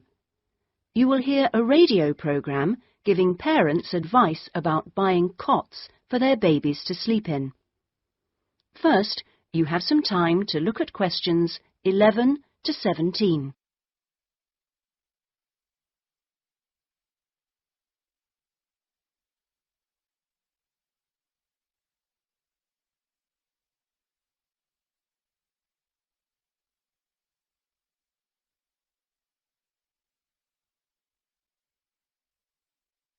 Now listen carefully and answer questions 11 to 17. Hello and welcome to today's Buyer Beware programme, where we give you some tips on how to spend your money wisely. Now, in today's show, we're looking at beds for children and babies. Let's start by looking at baby cots. That's for children of up to 3 years old. We tested 3 different cots, all in the budget price range, and as usual, we will feature the good points, the problems, and our verdict. The first cot we looked at was by BabySafe, and it had several good points to recommend it. Our testers liked the fact that it had 4 wheels, so it was easy to move around. The only slight problems with this cot were that it had no brakes, but they didn't think that mattered too much. At first they were a bit concerned about the sidebar because they felt babies could trap their fingers in it, but our testers felt that this was unlikely to happen, so they've given this one a verdict of satisfactory. The next cot was by Choice Cots, and this time our testers were pleased to find a cot which is simple to put together, unlike others we looked at. On the minus side, our testers did not like the fact that the side of the cot did not drop down, making it difficult to pick up newborn babies. However, the real problem with this cot was the space between the bars. Our testers found they were too wide and a baby could easily trap his head. We felt this was a real safety hazard, and so we've labelled this one dangerous, I'm afraid. Before you hear the rest of the programme, you have some time to look at questions 18 to 20.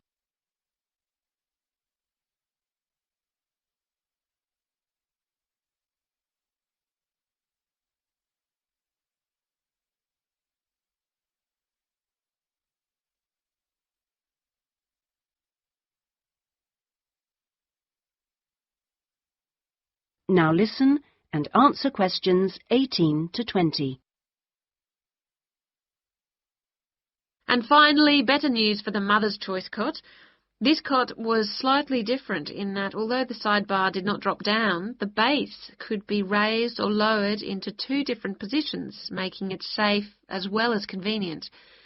The negatives for this one were quite minor. The only niggle everyone had was the fact that it has no wheels, and the only other problem anyone could find was that there were pictures, which were simply stuck on and so could easily become detached. The makers have now promised to discontinue this practice. As this cot will then be safe in every way, we have made the Mother's Choice cot our best buy. Congratulations, Mother's Choice. So what features should you look for in a baby's cot? Well, obviously, safety is a very important factor, as well as comfort and convenience.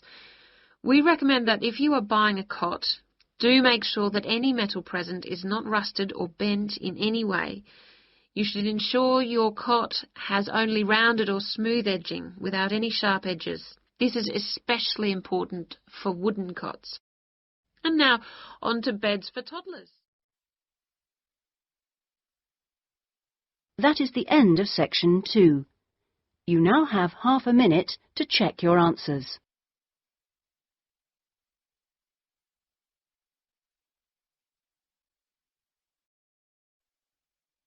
Now listen carefully and answer questions 21 to 25.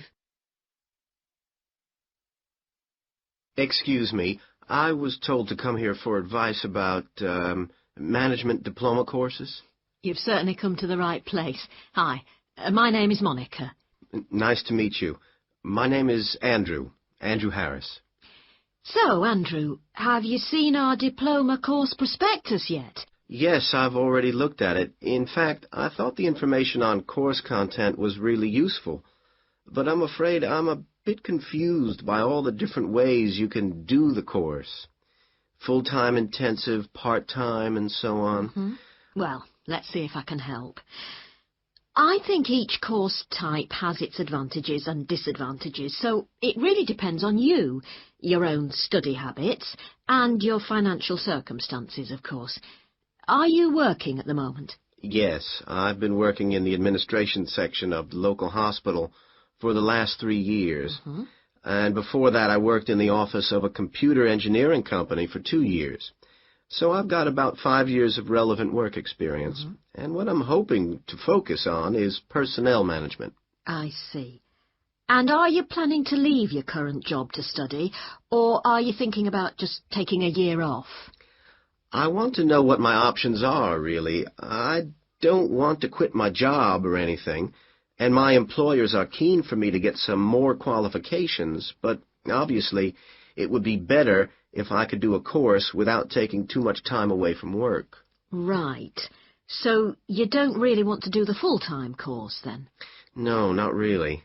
It's also a question of finances. You see, my office have agreed to pay the cost of the course itself, but I would have to take unpaid leave if I want to study full-time, and, well, I don't think I could afford to support myself with no salary for a whole year. Okay. Well, you have two other possibilities. You could either do the part-time course, that would be over 2 years, and you wouldn't have to take any time off work, or you could do what we call a modular course. You could do that in 18 months if you wanted, or longer. It's quite flexible, and it would be up to you. So what does the part-time course involve? For that, you would join an evening class and have a lecture twice a week. Then you'd have to attend a seminar or discussion workshop 1 weekend a month. What kind of coursework would I have to do? Well, it's a mixture. You'd be expected to write an essay each month, which counts towards your final assessment.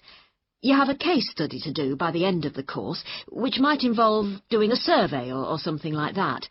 And also you need to hand in a short report every 4 weeks. So that's quite a lot of work then, on top of working every day. It sounds like a lot of studying, and really tiring. Yeah, you certainly wouldn't have much free time. Before you hear the rest of the conversation, you have some time to look at questions 26 to 30.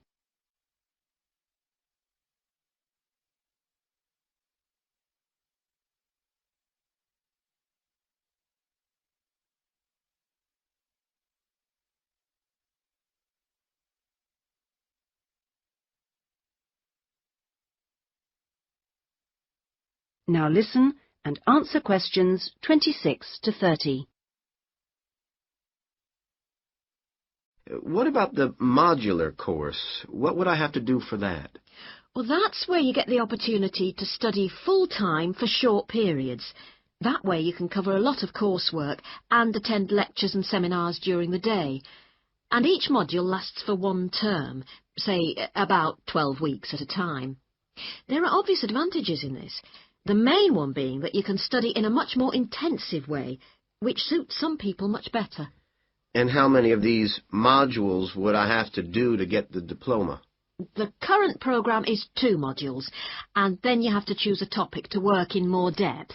But you can base that on your job, and so you don't need to be away from the office. And how long it takes is up to you. The important thing is that you don't have to study and work.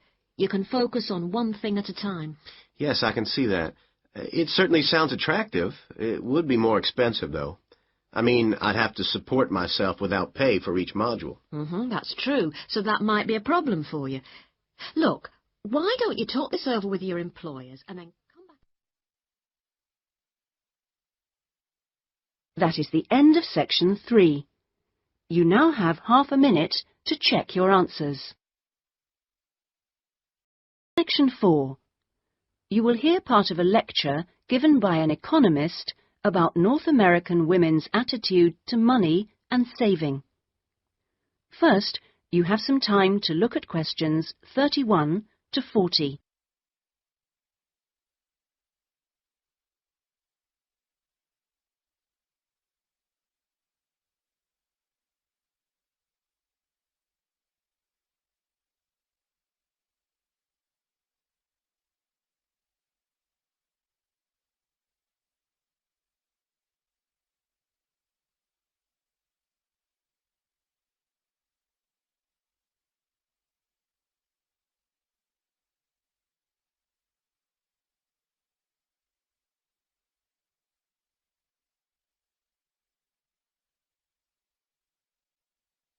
Now listen carefully and answer questions 31 to 40.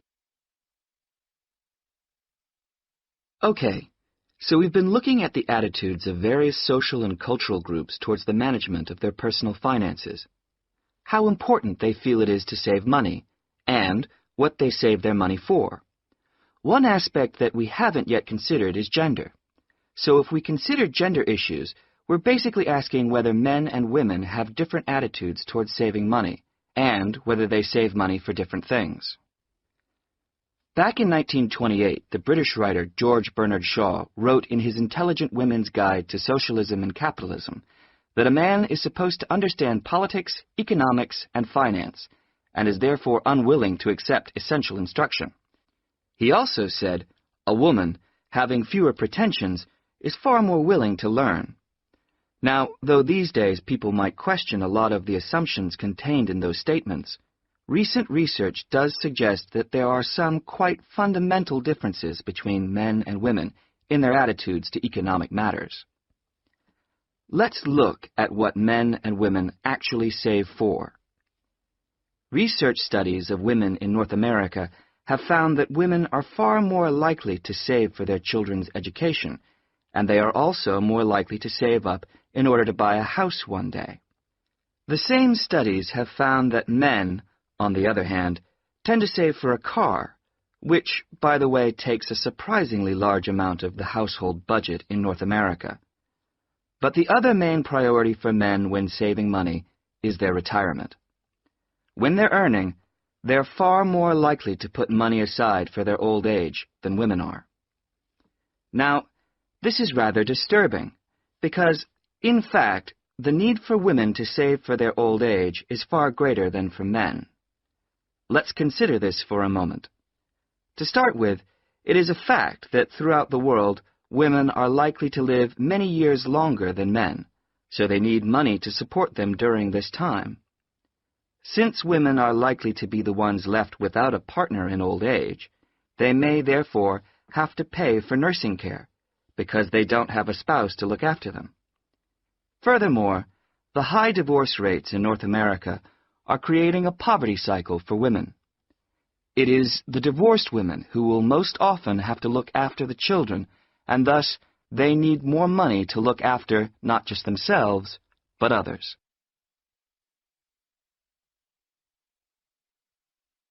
So what can be done about this situation?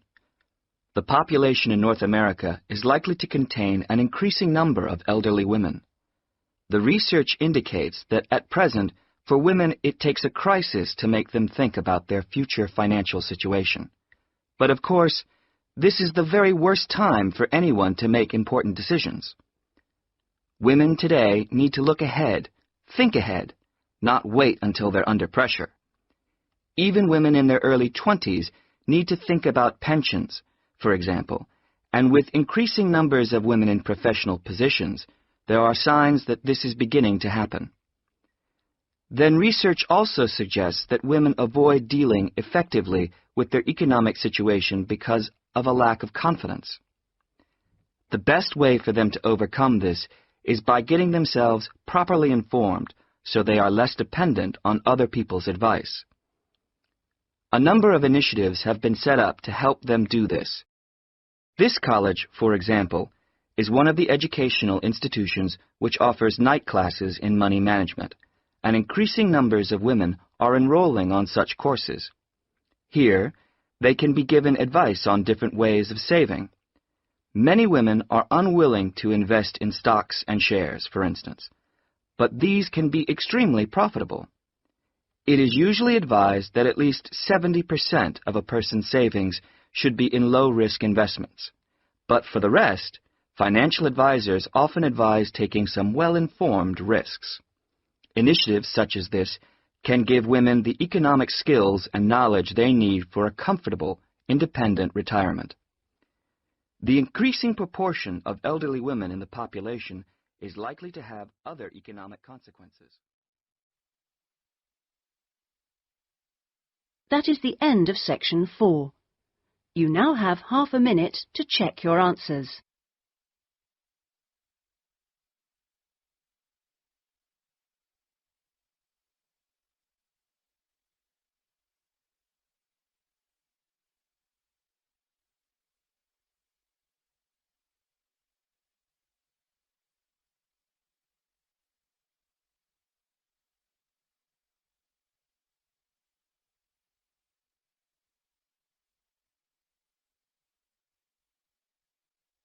That is the end of the listening test.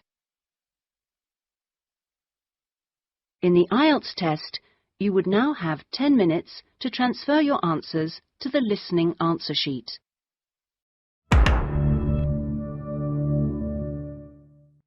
Two. You will hear a number of different recordings, and you'll have to answer questions on what you hear. There will be time for you to read the instructions and questions, and you'll have a chance to check your work. All the recordings will be played once only. The test is in 4 sections.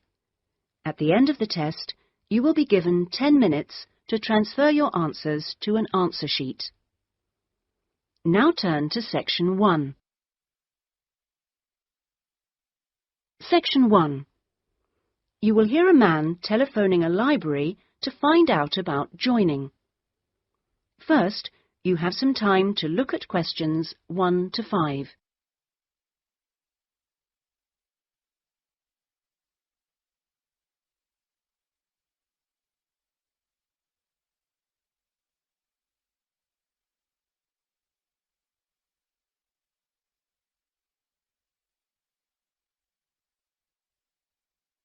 You will see that there is an example which has been done for you.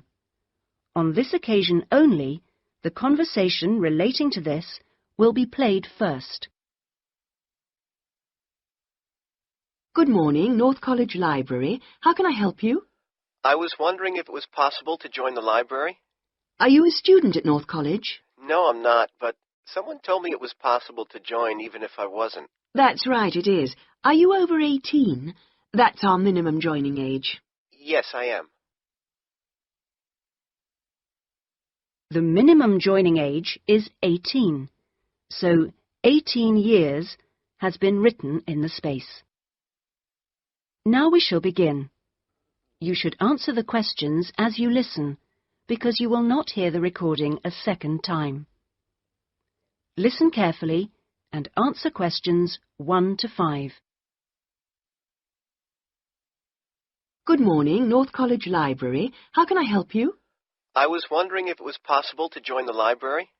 Are you a student at North College? No, I'm not, but someone told me it was possible to join even if I wasn't. That's right, it is.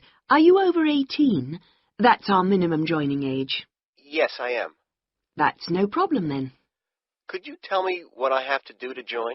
Well, you'll need to come into the library and fill out some forms. You'll also need to bring 2 passport photos with you.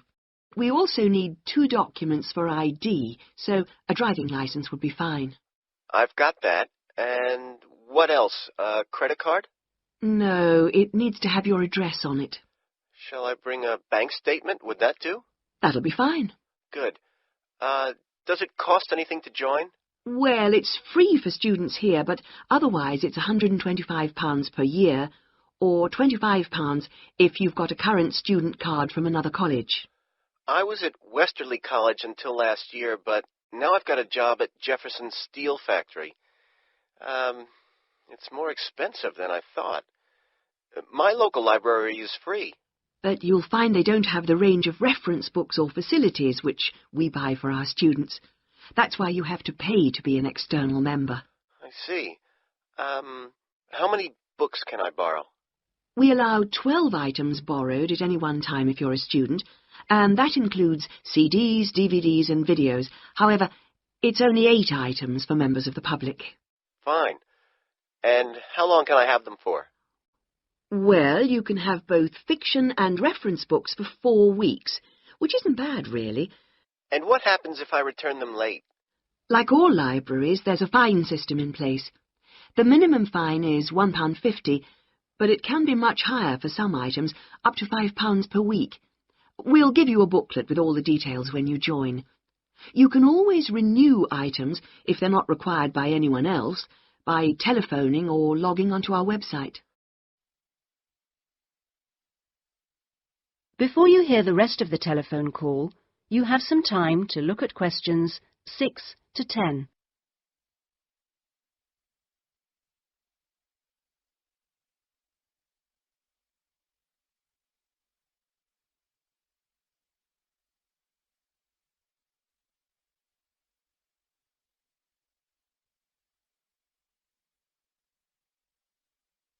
Now listen and answer questions 6 to 10. What about the computers? Can I use them free of charge? For college students it's free, but for external members like yourself, the first hour is free, and then we make a nominal charge of £1 per hour thereafter. Do I have to book in advance for them? Oh, yes, it's advisable. Most people tend to book 24 hours in advance, although sometimes you can get one with only 6 hours' notice. However, the earliest you can book a computer is 48 hours before you need it, and you can only book 1 hour at a time.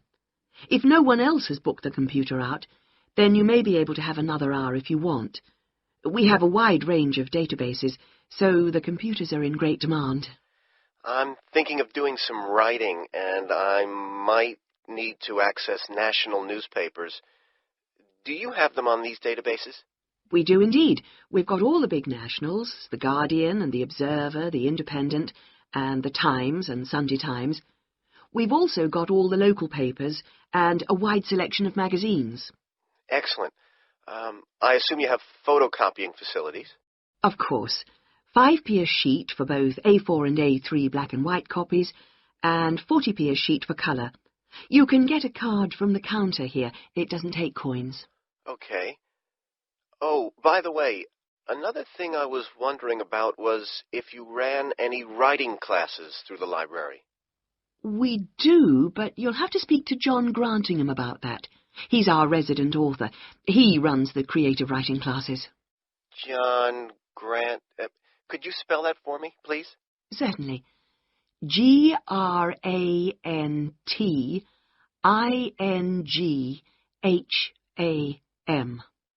Are the classes here at the library? Yes, he's here on Thursday evenings. Oh, no, sorry, Friday. He's just changed it. You can contact him by emailing the library. Okay. Right. Well, that's about all I need to know. Thank you. I'll be along later this week to join. Thanks. Bye. That is the end of section 1. You now have half a minute to check your answers.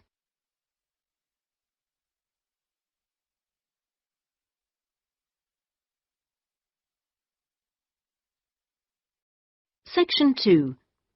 You will hear a man called Dan Pearman talking on the radio about Pedal Power, a UK charity which sends bicycles to people in developing countries.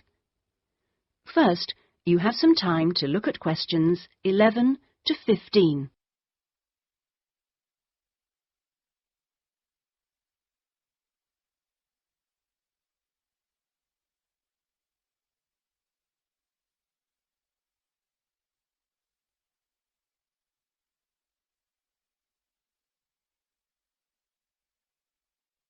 Now listen carefully and answer questions 11 to 15.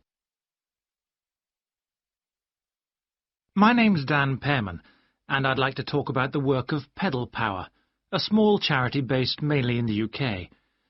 I'll be giving our contact details at the end, if anyone would like to find out more about how to support us. But first, how the charity began. I got the idea of exporting bicycles to developing countries while I was in Ecuador. I went there in 1993, just after graduating from university. After 3 years of studying, I wanted adventure. I loved travelling, so I decided to join a voluntary organisation and was sent to Ecuador to carry out land surveys. The project came to an end after 5 years, and when I returned to the UK in 1998, I started planning Pedal Power.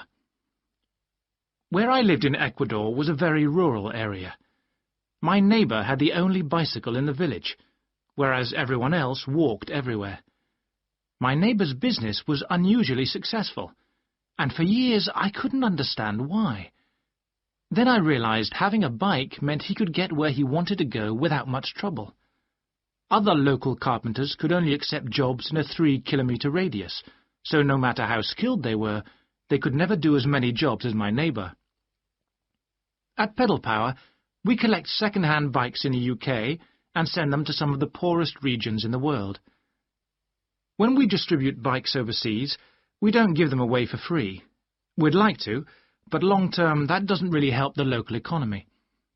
The demand for bikes is enormous, which makes them very expensive locally. So we sell them for 5% of the normal price. But in order to continue operating, we need to have a constant supply of bikes which we send out every 6 months. One example of a town that's received bicycles from Pedal Power is Rivas. It was the first place I sent a full container of bicycles to. Most people there now own a bicycle. The local economy has developed so much you wouldn't recognise it as the same place. In fact, there are more bikes than on the streets of Amsterdam, if you've ever been there. But Pedal Power still needs your help. You may have read about some of our recent problems in the British media. In August 2000, we simply ran out of money. We had containers of bikes ready to send, but no money to pay the bills. It was a terrible situation. We managed to ensure the bikes went out on time, but the other problems carried on for several months. Before you hear the rest of the talk, you have some time to look at questions 16 to 20.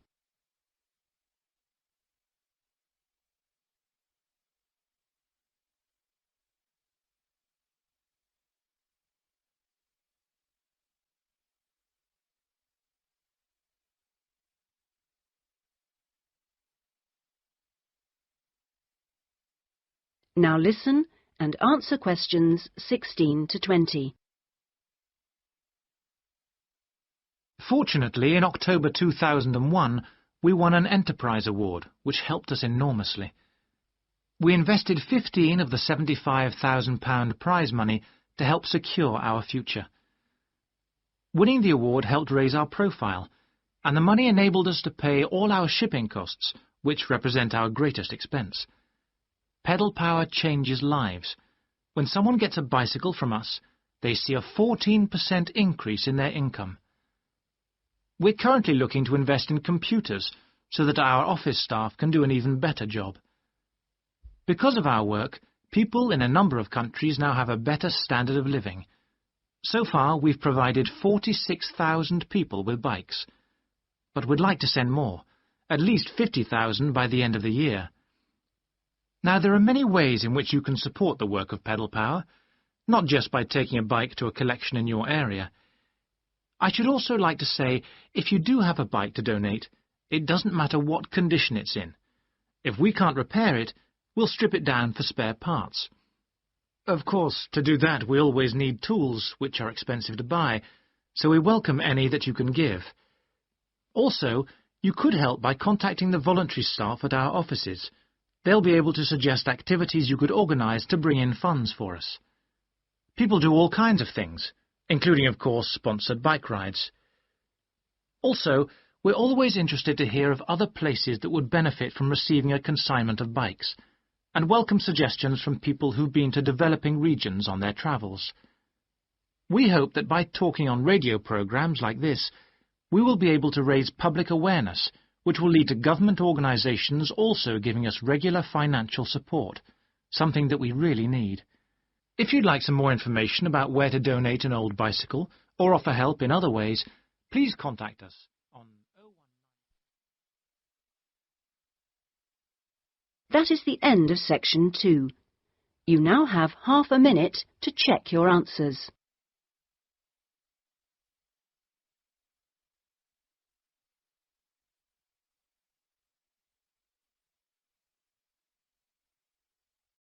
Section 3.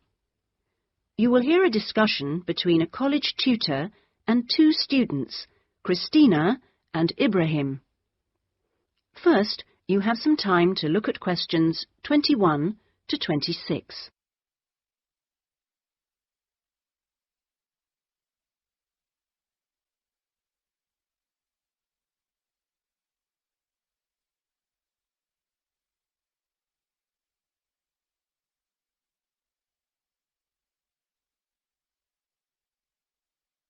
Now listen carefully and answer questions 21 to 26.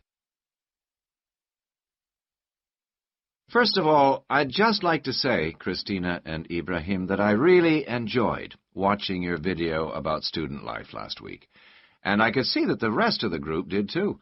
You did really well, and I hope that you got a lot out of it. I'd like to use this tutorial as a feedback session where you reflect on the experience of doing the project.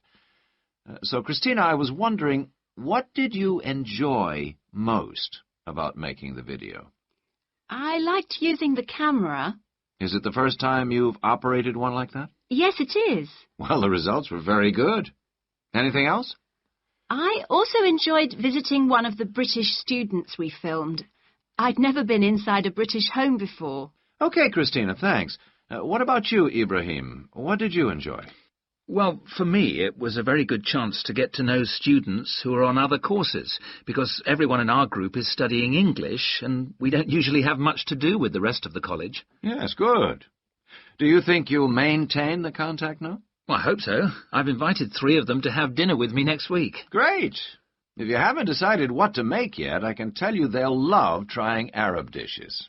And, of course, it's good for your English, too. Christina, what did you find? What was the most useful aspect of the project from the point of view of the English practice? I think when we were being shown how to edit the film, we had to follow the instructions, and that was very good practice for me. And I also learned some technical words that I hadn't heard before. What about you, Ibrahim? What was the most useful for your English? It was listening to the British students, because they don't speak as slowly as most of the tutors on our course. I think they speak at natural speed, so it forces me to get used to it. And they use a lot of slang. So you learned some new words which will be useful? Yes. Good. I'm glad it helped.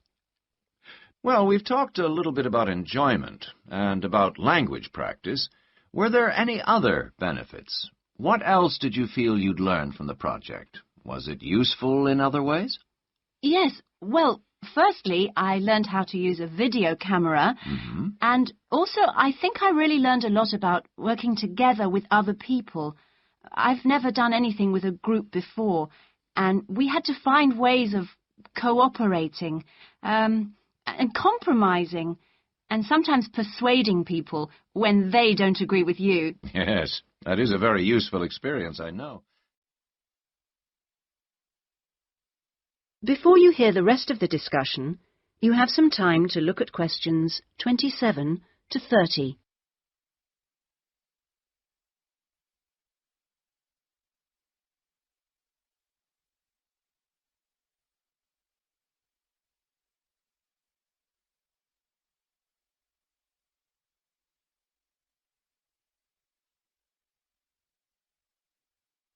Now listen and answer questions 27 to 30. What about you, Ibrahim? Well, I think I learned a lot about how important editing is. When you're filming, you think that everything's going to be interesting, but in fact we cut around half of it in the end, and then it was much better. Good. Well, one last thing I'd like to ask. What mistakes do you think you, as a group, that is, made?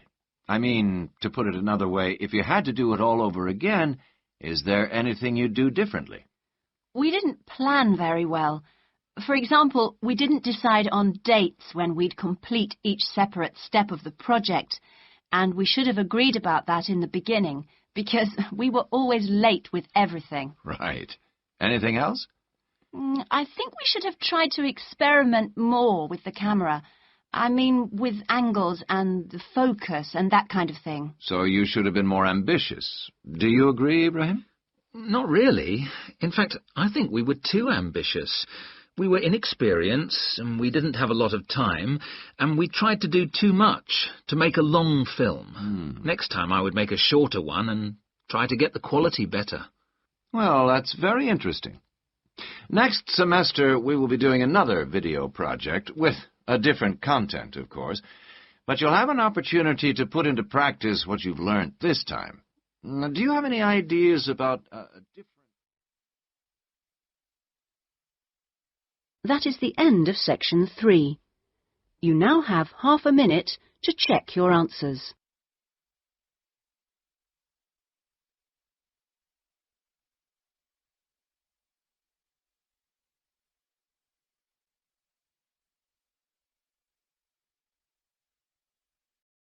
Section 4. You will hear a talk about scientific research in the continent of Antarctica. First, you have some time to look at questions 31 to 40.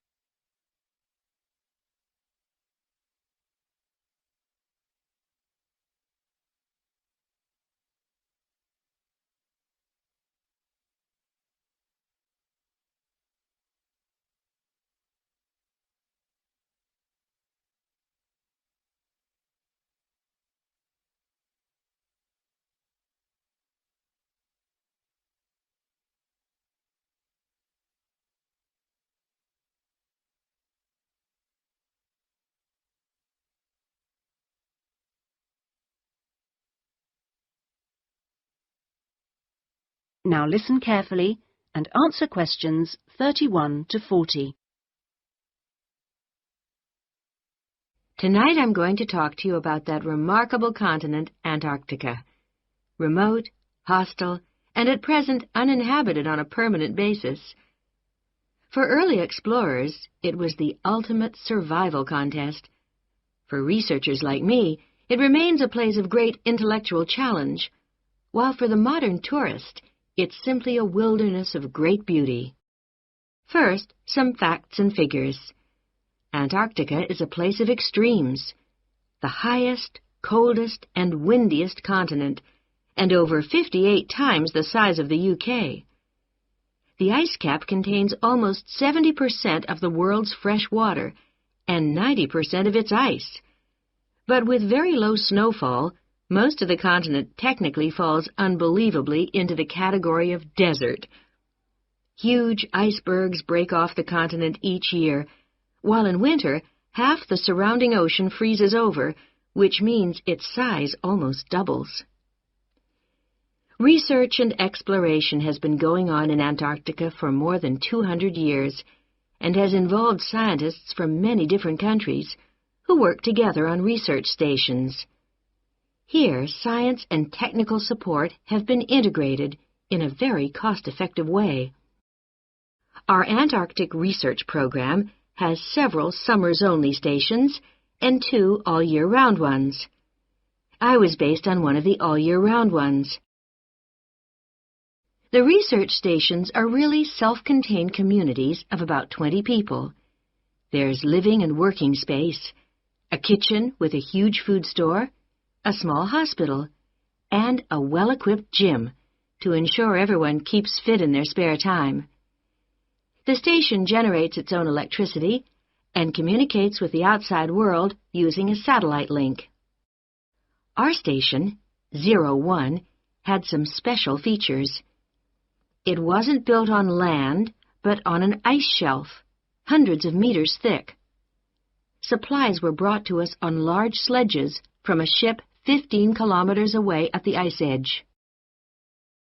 living in the Antarctic hasn't always been so comfortable. Snow buildups caused enormous problems for 4 previous stations on the same site, which were buried and finally crushed by the weight. Fortunately, no one was hurt, but these buildings became a huge challenge to architects, who finally came up with a remarkable solution. The buildings are placed on platforms, which can be raised above the changing snow level on legs which are extendable.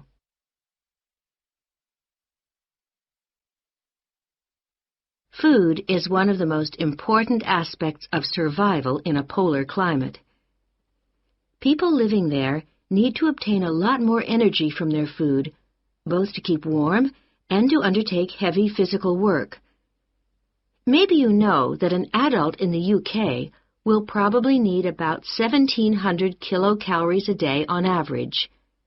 Someone in Antarctica will need about 3,500, just over double.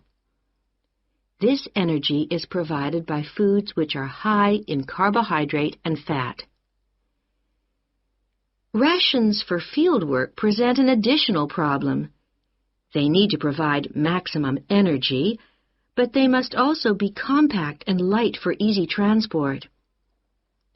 Special boxes are prepared, each containing enough food for one person for 20 days. You may be familiar with coffee processed by freeze-drying, which preserves the quality of the food product while making a large saving in weight. Well, this type of presentation is ideal in our situation. It wasn't available to earlier polar explorers whose diet was commonly insufficient for their health. I think that being at the cutting edge of science has a special appeal for everyone working in Antarctica, in whatever capacity. As a marine biologist, my own research was fascinating, but it's perhaps climate change research that is the most crucial field of study. Within this general field, surveying changes in the volume and stability of the ice cap is vital, since these may have profound effects on world sea levels and on ocean currents. A second important area is monitoring the size of the hole in the ozone layer above Antarctica, since this is an indicator of global ultraviolet radiation levels.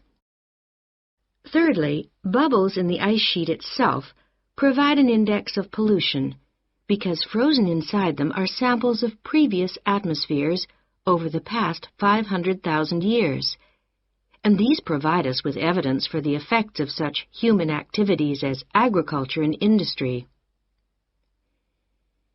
There are an increasing number of opportunities for young people to work for a period in Antarctica, not only as research assistants in projects like mine, but also in a wide range of junior administrative and technical positions, including vacancies for map makers. I hope that the insights I've provided will encourage you to take up these opportunities in this fascinating continent.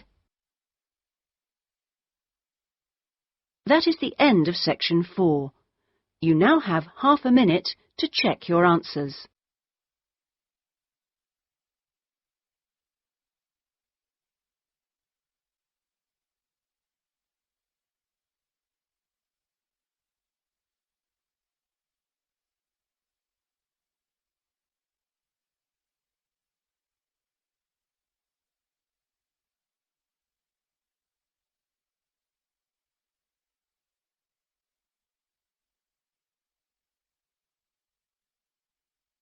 That is the end of the listening test. In the IELTS test, you would now have 10 minutes to transfer your answers to the listening answer sheet.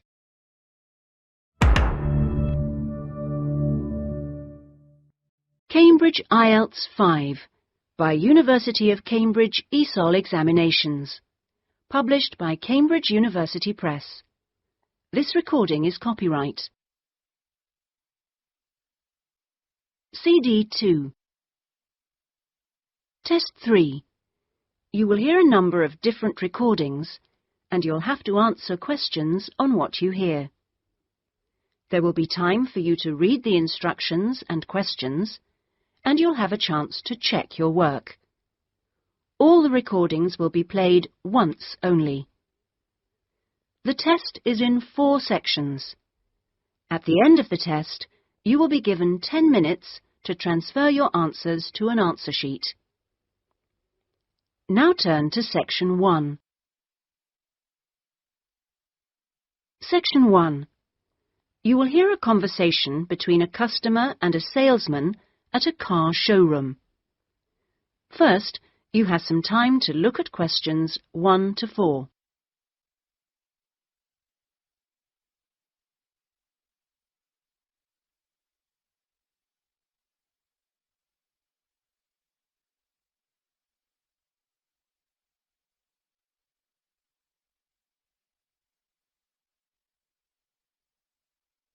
You will see that there is an example which has been done for you.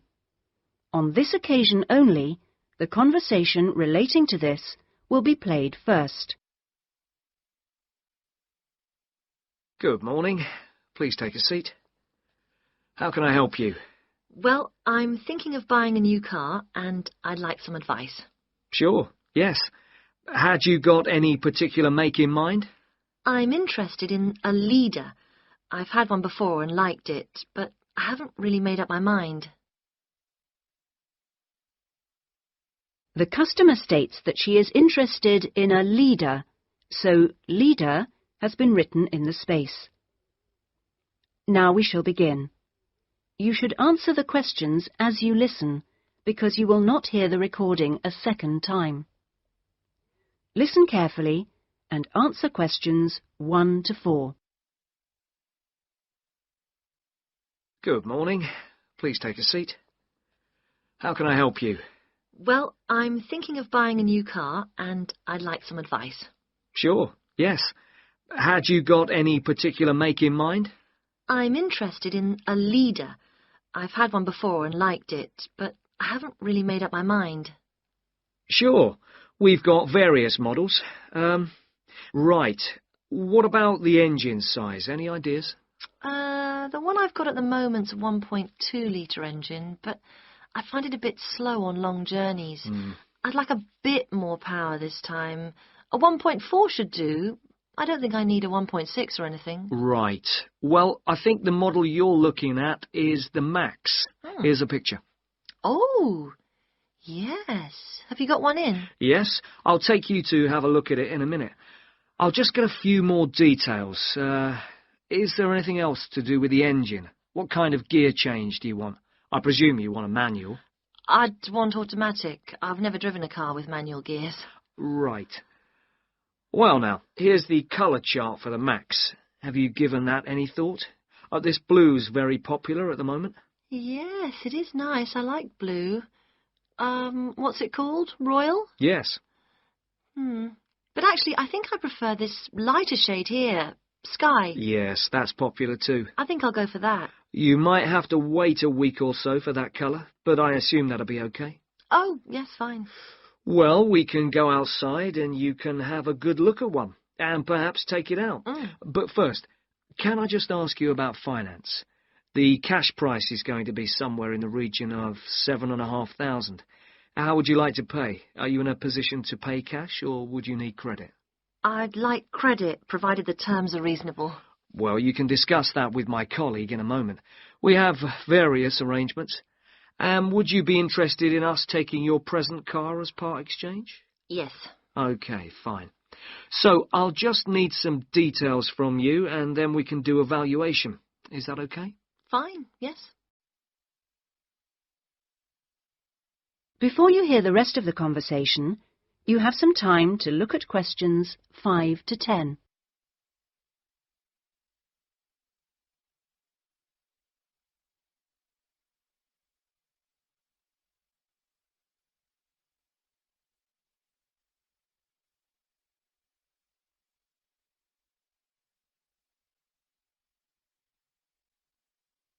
Now listen and answer questions 5 to 10.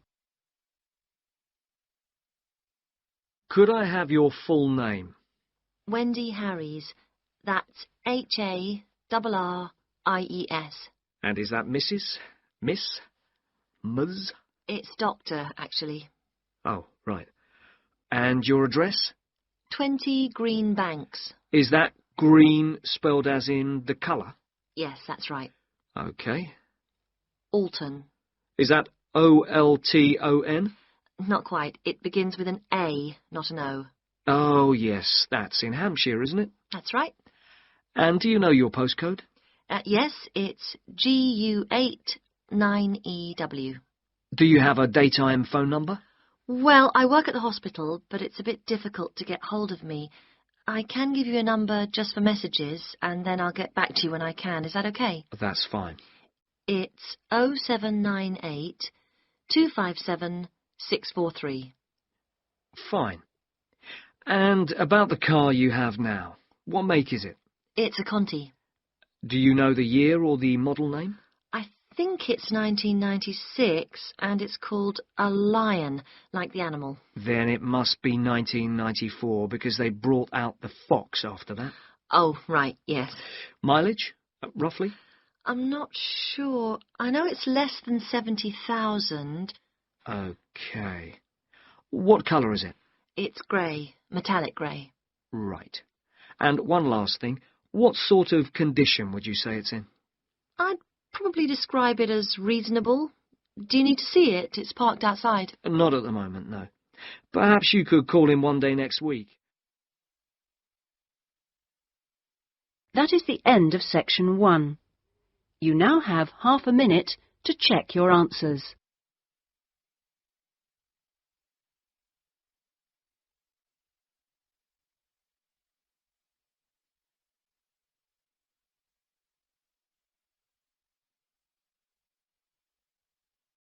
Section 2. You will hear an admissions officer from a UK university talking to a group of postgraduate students in a university abroad about applying for a place at his university. First, you have some time to look at questions 11 to 15.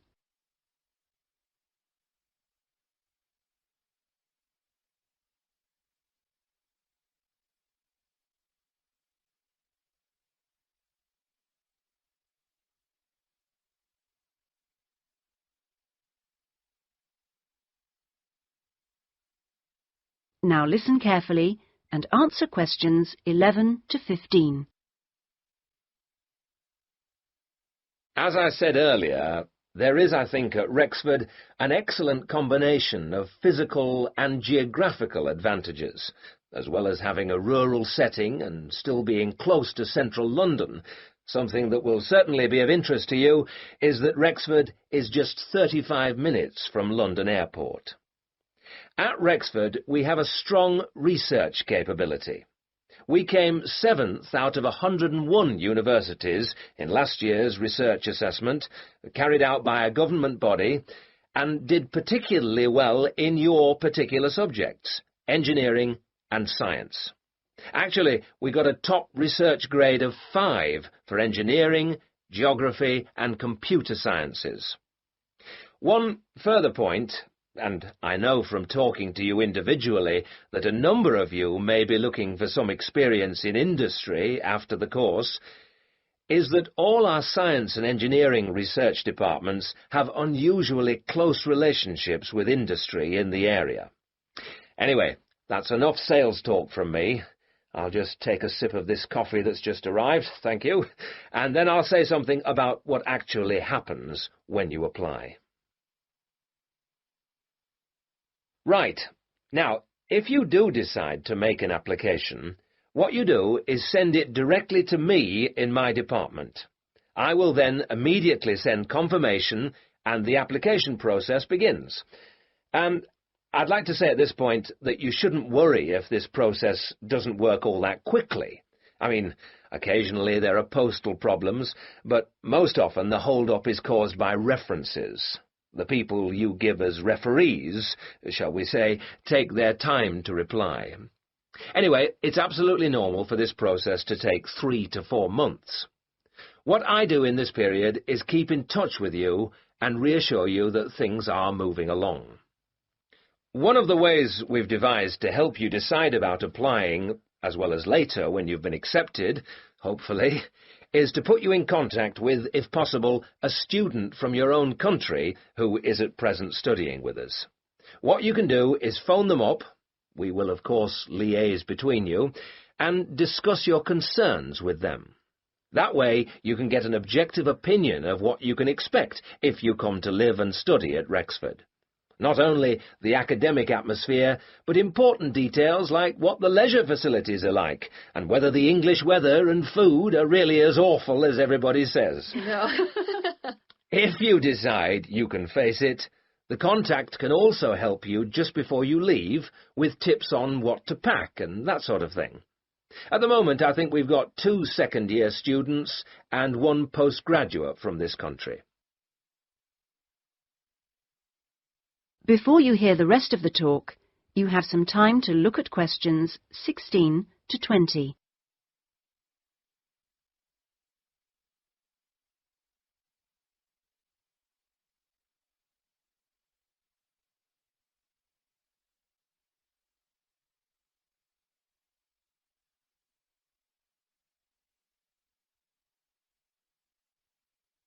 Now listen and answer questions 16 to 20.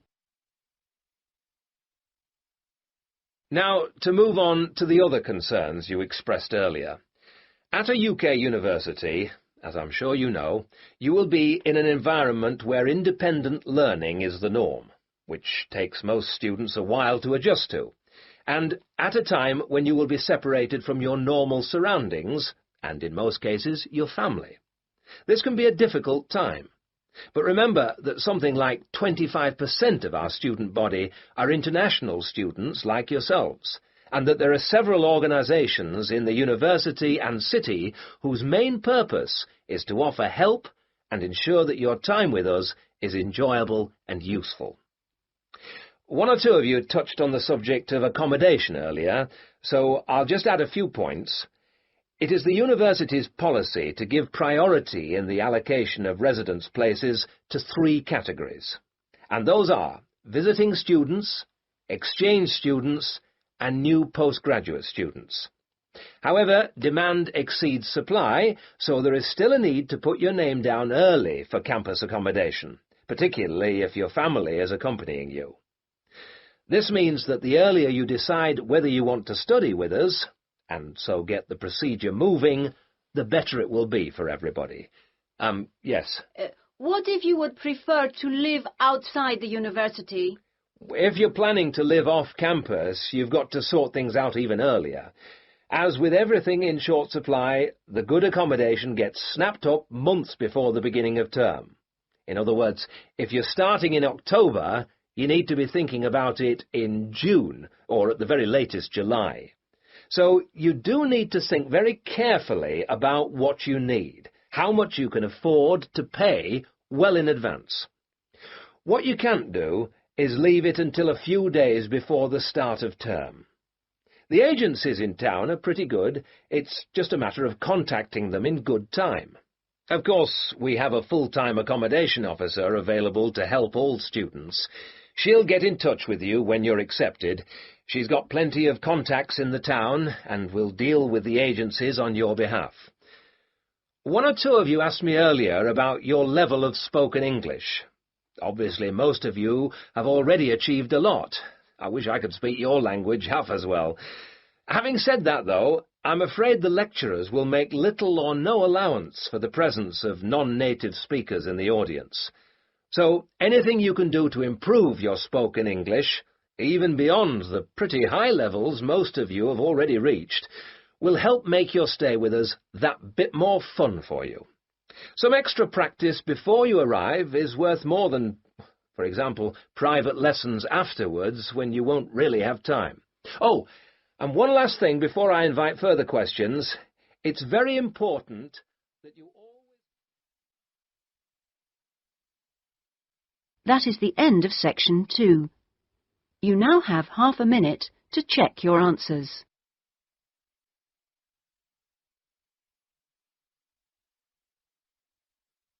Section 3. You will hear 2 friends discussing a course they have just done.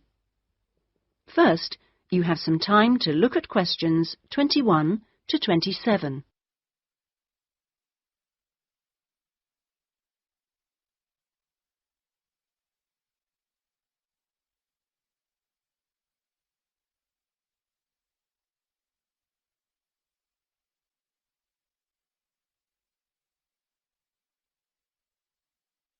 Now listen carefully and answer questions 21 to 27. Oh, Ben, I just remembered I never filled in that form for Nick. Ah. Did you do it? The course feedback form? Yes. If you want, we can do it together. I've got mine here. Is that okay? Yeah. Okay. Let's have a look then. What do we have to do? Let's fill in the top first. Let's see. Course code. It's communication in business. Okay. Communication in business. I do know that, but what's the code? CB16 something. CB162, isn't it? That's it. Okay. And dates. When did we start? I remember my birthday's on May 4th, and it was the day after. It must have been May 5th. Gosh, doesn't seem that long ago, does it? No. And we finish at the end of this week on Friday, so that's July 15th. 16th. Oh. Monday was the 12th. Yeah. Right, that was the easy bit. Now, let's have a look. Please give your comments on the following aspects of the course. Okay, what's the first one? Oh, course organisation. What do you think? Clear. It was, wasn't it? Yeah, I think the organisation was clear. Okay, anything else for course organisation? It was a good thing he gave us the course outline at the beginning in the first session. That was useful, so I'll put that down, shall I? Yeah. Now, going on to suggestions for improvement, one thing that wasn't so good, I think we could have done a bit more work at the beginning. I mean, at the beginning it seemed dead easy. Yeah. I thought it was going to be really easy, and then all of a sudden in the second half of the course, we got a whole load of work. Yeah. Reading to do and essays and things. Yeah, it'd be better if it was more even. Okay, now, course delivery. Does that mean teaching? Yeah, I suppose so. Well, what I thought was really good on this course was the standard of teaching. Actually, I mean, some of the teachers were better than others, but the standard generally was fine. Much better than other courses I've been on. Yeah, I agree. Let's put that then. Okay. What about suggestions for improvement?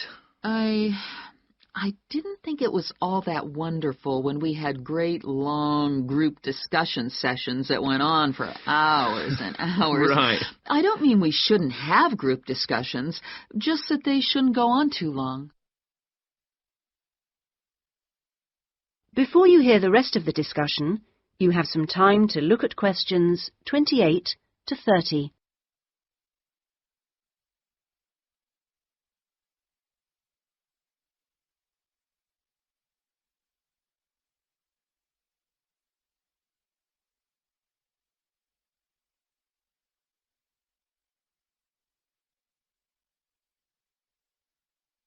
Now listen and answer questions 28 to 30. Now, on to materials and equipment. Oh, now, what was good about some sessions was the handouts.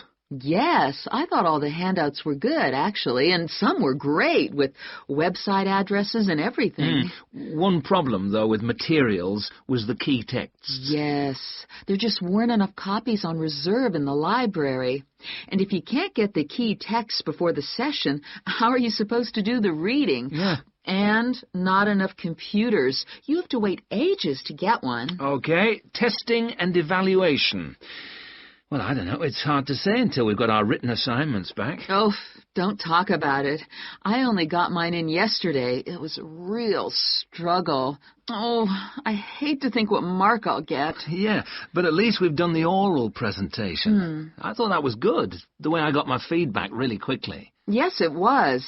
And I liked the way we knew what would be evaluated on. We knew the criteria, so we knew we had to think about clarity, organization, and so on. Yeah, but I'm not so sure about the written work. One thing, I think, is that there's just too much. It's really stressful. Oh, yes, I'd agree. And I don't see why they can't let us know the criteria they use for marking. The written assignments, but he told us. No, for the final exams. Oh. What are they looking for? What are the criteria? What makes a pass or a fail? Yeah, I never thought of that. It'd be really useful. Okay, any other comments? I thought student support was excellent. Yeah, me too. Okay, excellent. Other comments? No, I can't think of anything else. Nor me. Okay, so that's done. Thanks, Ben. No, thank you. That is the end of section 3. You now have half a minute to check your answers.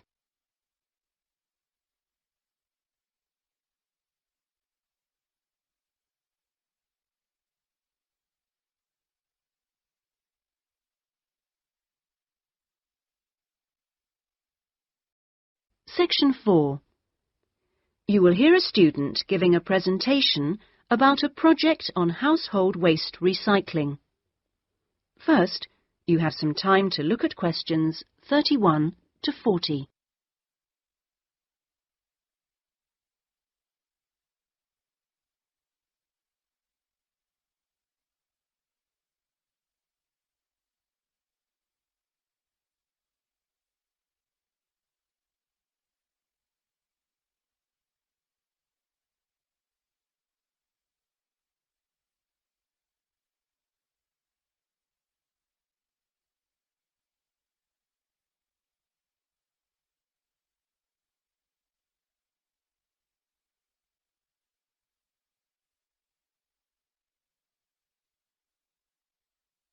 Now listen carefully and answer questions 31 to 40.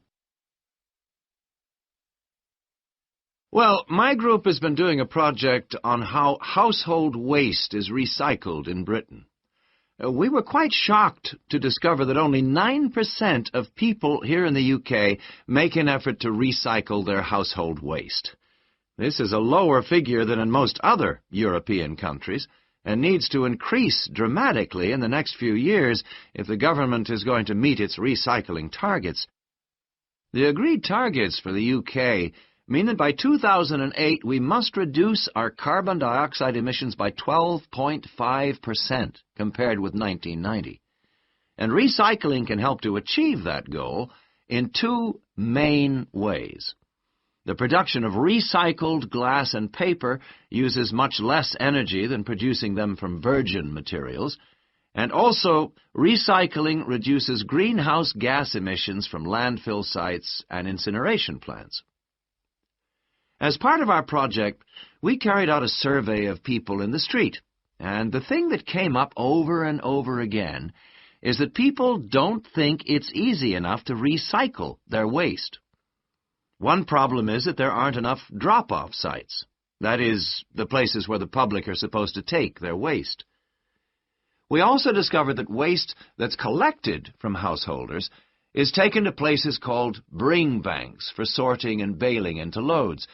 One problem here is taking out everything that shouldn't have been placed in the recycling containers. People put all sorts of things into bottle banks, like plastic bags and even broken umbrellas. All this has to be removed by hand. Another difficulty is that toughened glass used for cooking doesn't fully melt at the temperature required for other glass, and so that also has to be picked out by hand. Glass is easy to recycle because it can be reused over and over again without becoming weaker.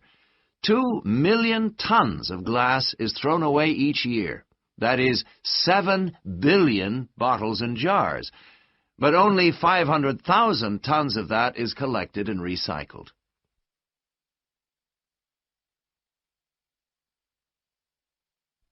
Oddly enough, half the glass that's collected is green, and a lot of that is imported, so more green glass is recycled than the UK needs. As a result, new uses are being developed for recycled glass, particularly green glass. For example, in fiberglass manufacture and water filtration. A company called CLF Aggregates makes a product for roads, and 30% of the material is crushed glass. For recycling paper, Britain comes second in Europe with 40%, behind Germany's amazing 70%. When recycling started, there were quality problems, so it was difficult to use recycled paper in office printers, but these problems have now been solved.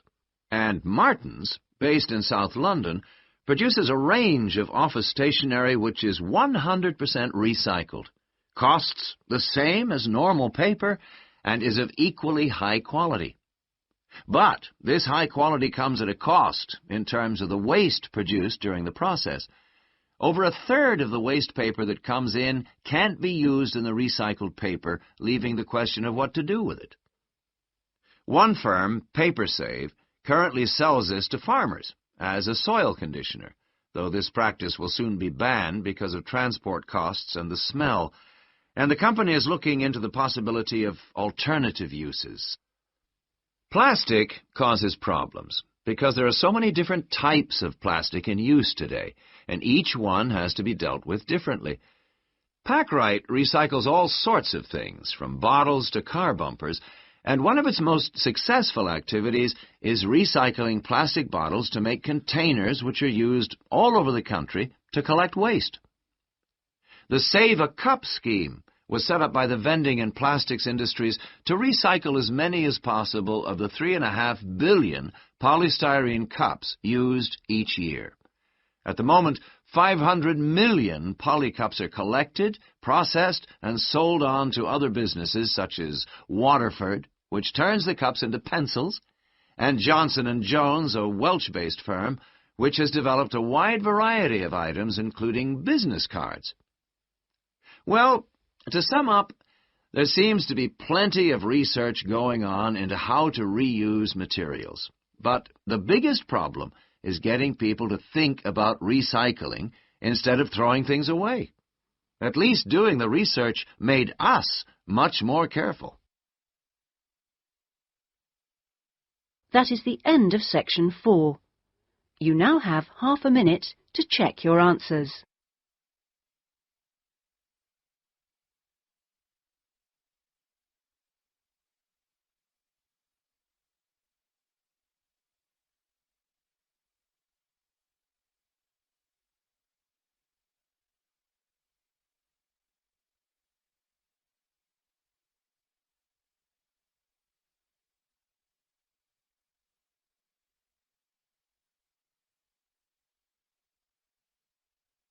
That is the end of the listening test.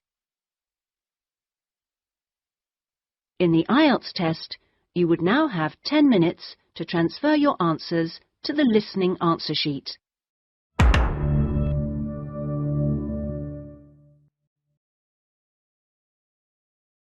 Four. You will hear a number of different recordings, and you'll have to answer questions on what you hear. There will be time for you to read the instructions and questions, and you'll have a chance to check your work. All the recordings will be played once only. The test is in 4 sections. At the end of the test, you will be given 10 minutes to transfer your answers to an answer sheet. Now turn to Section 1. Section 1. You will hear a conversation between a student looking for a host family and a housing advisor. First, you have some time to look at questions 1 to 5.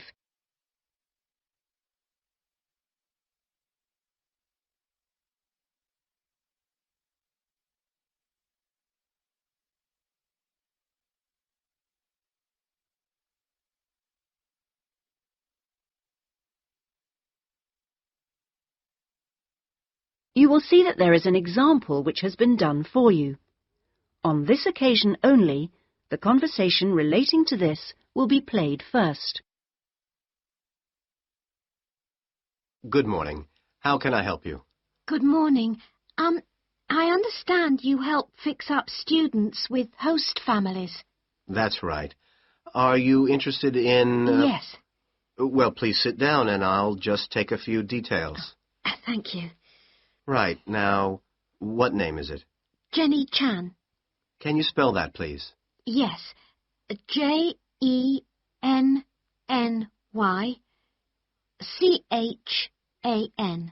Right. And what is your present address? The student's name is Jenny Chan, so Jenny Chan has been written on the form. Now we shall begin. You should answer the questions as you listen, because you will not hear the recording a second time. Listen carefully and answer questions 1 to 5. Good morning. How can I help you? Good morning. I understand you help fix up students with host families. That's right. Are you interested in... Yes. Well, please sit down and I'll just take a few details. Thank you. Right. Now, what name is it? Jenny Chan. Can you spell that, please? Yes. Jenny-Chan.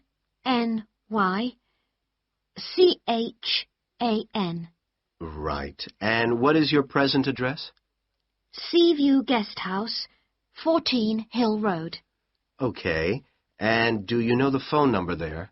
Yes, I have it here. 2237676. But I'm only there after about 7 p.m. So when would be the best time to catch you? I suppose between 9 and, let me see, past, before I leave for the college. Great. And can I ask you your age? I've just had my 19th birthday. And how long would you want to stay with the host family? I'm planning on staying a year, but at the moment I'm definitely here for 4 months only. I have to get an extension to my permit. You're working on it? Mm. Fine. And what will be your occupation while you're in the UK? Studying English? And what would you say your level of English is? Good, I think. I'd like to say advanced, but my written work is below the level of my spoken, so I suppose it's intermediate. Certainly your spoken English is advanced. Anyway, which area do you think you would prefer? Well, I'm studying right in the centre, but I'd really like to live in the northwest. That shouldn't be a great problem. We usually have lots of families up there. Before you hear the rest of the conversation, you have some time to look at questions 6 to 10.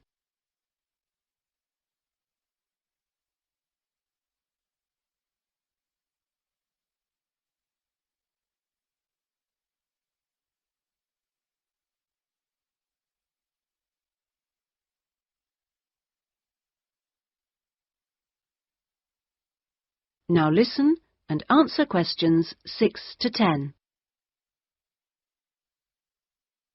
And do you have any particular requirements for diet? Well, I'm nearly a vegetarian. Not quite.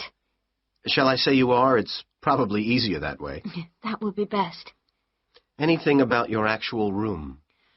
I would prefer my own facilities. En suite, is that right? Mm-hmm. And also, if it's possible, a TV. And I'd also like the house to have a real garden, rather than just a yard. Somewhere I could sit and be peaceful. Is that all? Well, I'm really serious about improving my English, so I'd prefer to be the only guest, if that's possible. No other guests. Yes, you get more practice that way. Anyway, obviously, all this is partly dependent on how much you're willing to pay. What did you have in mind? I was thinking in terms of about 60 to 80 pounds a week, but I'd go up to 100 if it was something special. Well, I don't think we'd have any problems finding something for you. Oh, good. And when would you want it for? I'd like to move in approximately 2 weeks. Let me see. It's the 10th today. So if we go for the Monday, it's the 23rd of March. Yes. Right. Good. And If I could ask one last question. That is the end of section 1. You now have half a minute to check your answers.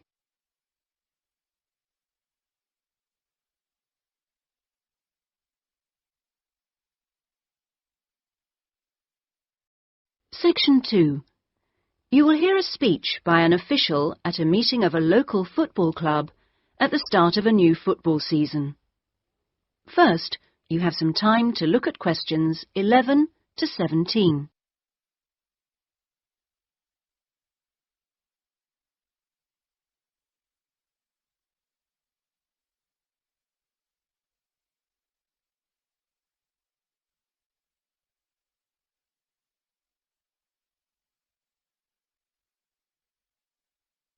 Now listen carefully and answer questions 11 to 17.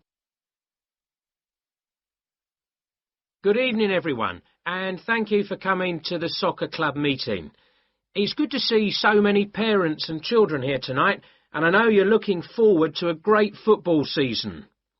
Now, I'd like to take a few minutes to tell you about some changes to the soccer club for the coming season. Now, this season, we'll be playing all our matches for both the junior and senior competitions at Kings Park, instead of Royal Park, which was used last season. Now, for meetings, we're going to use the clubhouse in Kings Park, and the next meeting will be held in the clubhouse on the 2nd of July. As usual, we hope to begin the season with a picnic next Saturday at the clubhouse. Please try and come to the picnic, as it's always good fun. At the last week of the season, we usually have a dinner and presentation of prizes to the players, and more information about this will be given to you later in the season. This season, we have more teams than ever. We hope to have 10 teams instead of 5 in the junior competition, and they'll play on Saturday mornings beginning at 8:30 a.m. Training sessions will be held in Kings Park on Wednesday afternoons for the juniors, and they will be wearing red shirts again this year. In the senior competition, there will be 4 teams, same as last year, and their games will be played on Saturday afternoons, starting at 2:30. It will be at a 2 o'clock start, and the training session for seniors is planned for Sunday afternoons.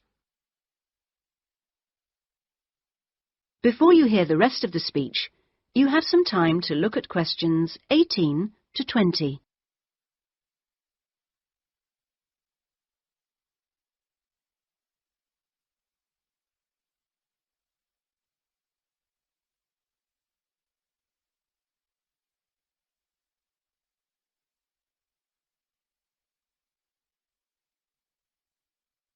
Now listen and answer questions 18 to 20. Now, I'd like to introduce you to the new committee for the soccer club for this season. Firstly, let me welcome Robert Young, the new president, who will manage the meetings for the next 2 years. Robert's son has been playing football with the club for over 5 years now, and many thanks to Robert for taking on the job of president. Next, we have Gina Costello. She's the treasurer, and she'll collect the fees from you for the season. Please try and give Gina your fees as early as possible in the season, as the club needs the money to buy some new equipment. Then there's David West, who's volunteered to be the club secretary, and one of the many jobs he'll have is to send out newsletters to you regularly. If you have any information that may be useful, please let David know so that it can be included in these newsletters. Also, I'd like to introduce you to Jason Dokic, who is the head coach. For all the new members here tonight, this is the 3rd year that Jason has been with us as head coach, and we're very lucky to have such an experienced coach and former player at our club. He will continue to supervise the teams at training sessions and on match days. Now, before we finish and have some refreshments, does anyone have any questions they'd like to ask the new committee? That is the end of section 2. You now have half a minute to check your answers.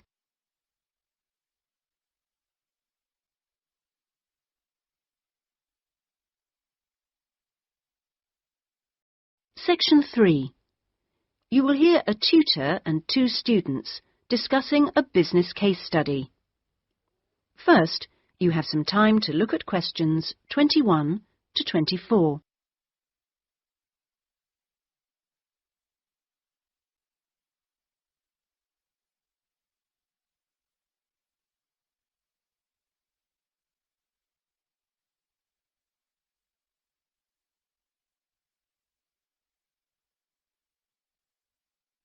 Now listen carefully and answer questions 21 to 24. Right. Jason and Karen, now I asked you to look at the case study for Box Telecom as part of your exam assessment.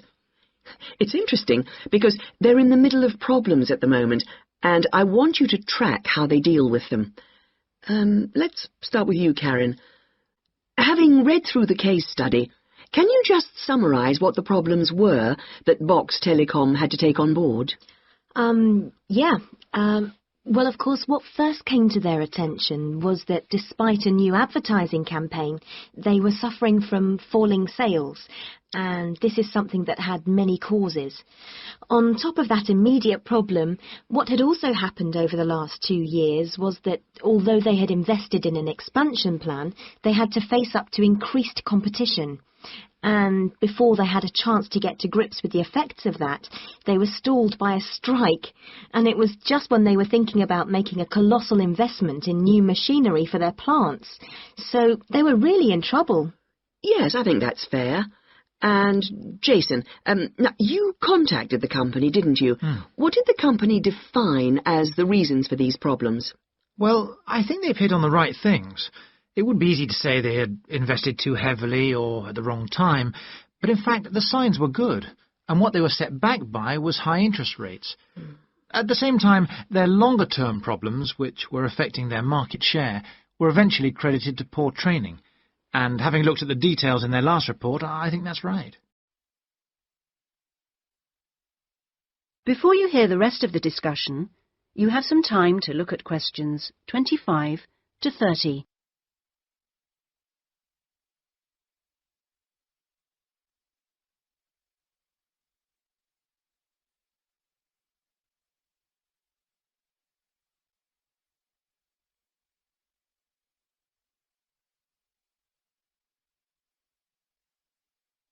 Now listen and answer questions 25 to 30.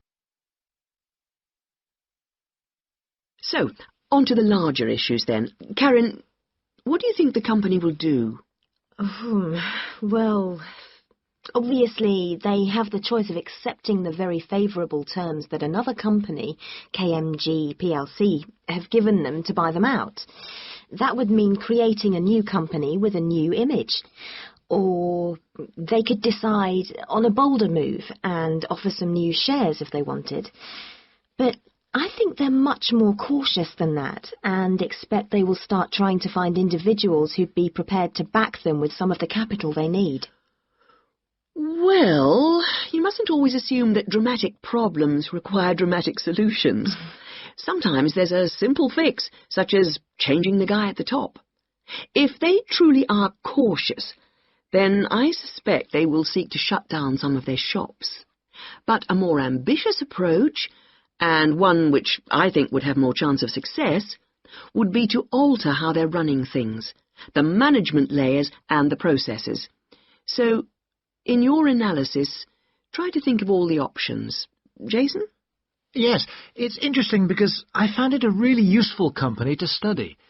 Its problems cross all types of industries, and it's lucky it's so big. A smaller or even medium-sized company would have gone under by now. Ah, well, in fact, what I want you two to do is to go away when we've finished our discussion today and write a report. We've looked in general at the telecommunications market in the UK over the last few sessions, and I want you to take Box Telecom as an example and suggest some ways in which they might overcome their problems, and outline the reasons why you think as you do, but try and keep it intrinsic to the company rather than dragging in other examples. Is that okay, Karen? Yes, I think I can do that. Personally, I've got great hopes for it. I think it will recover. That advertising campaign they did was very strong, and they're very innovative with their products. They set new trends. The company's got to recover, don't you think, Jason? I'm not sure. I think it can, but it's not a foregone conclusion unless they manage to attract the right level of investment. The company definitely needs a boost, and to attract more highly skilled workers if their recovery is to be long-lasting. When I was talking to the marketing manager, he said to me that he thinks the company had got a great management team. But he would say that, wouldn't he? But they are suffering from having to work with outdated production machinery, and that could cost a lot to put right. Well, personally, I think the stock market is to blame. I think they were expecting too much of the company, and then inevitably it looked bad when it didn't perform. The market should have had more realistic expectations. And I disagree with you about the advertising campaign, Karen. That's where they could do with some innovation to get sales kick-started. Anyway, let's see what you come up with those. That is the end of section 3. You now have half a minute to check your answers.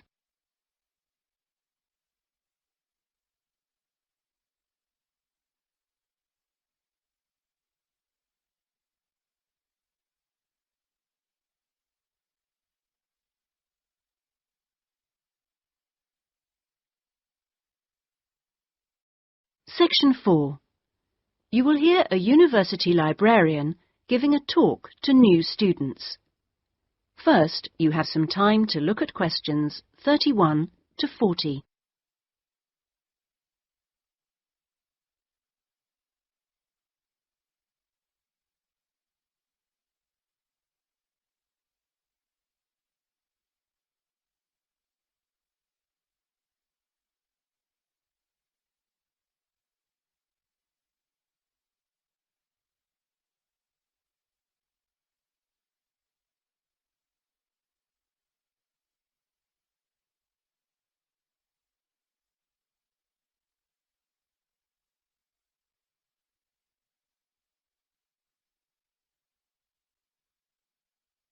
Now listen carefully and answer questions 31 to 40. OK, are you all settled? Well, first of all, welcome to Cardiff University. I'm here to explain what we can offer you. Now, as a new student at the university, you will probably need some sort of guidance to help you to use the library effectively to study and research. Some of you have asked about a guided tour, but we find this rather muddles people. So, in this first week, we run a series of talks which focus on different aspects of the library and its resources. You'll also find that to get the most out of the library, you really do need to be computer literate. And so all this term we run small classes which will bring you up to speed on how to access the computer-loaded information. OK, now let me give you an outline of what's available to you. You'll find that the computers are increasingly used as a research tool. Many students do most of their research on the internet, and the library computers are permanently online. Having found what you need, you'll find you can readily save texts on your personal computer space to print off when you need. You might think that it is the fastest way to get information, but the links can be slow. Clearly, you can find lots on there, but much of it is useless information, as it is from highly debatable sources, so be critical. You'll also find that the library has loaded several CD-ROMs onto the computers from specialist reference sources, such as the MLA. It means we can expand what we offer you at very little extra cost and saves us having to invest in more and more books. The CD-ROMs contain exactly the same information as the reference books, as the two are updated together. Now, most of you will need to refer to journal articles in your work, and you'll find you can also access these online, and we encourage you to do so. Clearly, some of you will find the printed version more accessible as it sits on the shelves, but I'm afraid the intention is to phase these out eventually. However, you will still be able to print off a version of the text rather than photocopying the journal pages. So you must get used to working online. Naturally, we do still have the full range of classic reference books, additional to the CD-ROMs for you to use, and there are several copies of each one. This is because some of you may prefer to borrow a book rather than sit in the library. There is a restricted loan time on these, so that they are not missing from the shelves for too long. Although there is a section manager for each part of the library, they are very busy, and so if you do get stuck looking for things, you should ask the relevant cataloguing assistant. As your training supervisor, I just oversee your induction and will not be around after this initial week.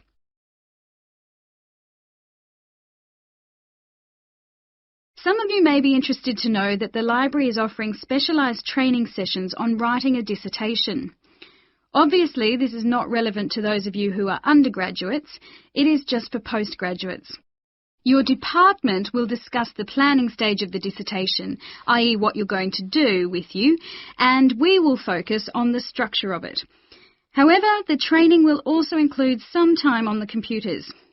I realise most of you know how to organise files, but we can show you the different ways to run data programs. Your tutors will tell you at the outset how to set out the chapters they require, but you will need to ask them how they would like you to organise the bibliography, because it varies depending on your subject area. When you've got something together, the trainer here will look through the draft version for you to see if it's okay. And one final point, for those of you who have registered from abroad, we can offer individual sessions on dissertations if you feel you need them. If you require language lessons, then they are available from the International Centre next to the Law Department. That is the end of section 4. You now have half a minute to check your answers.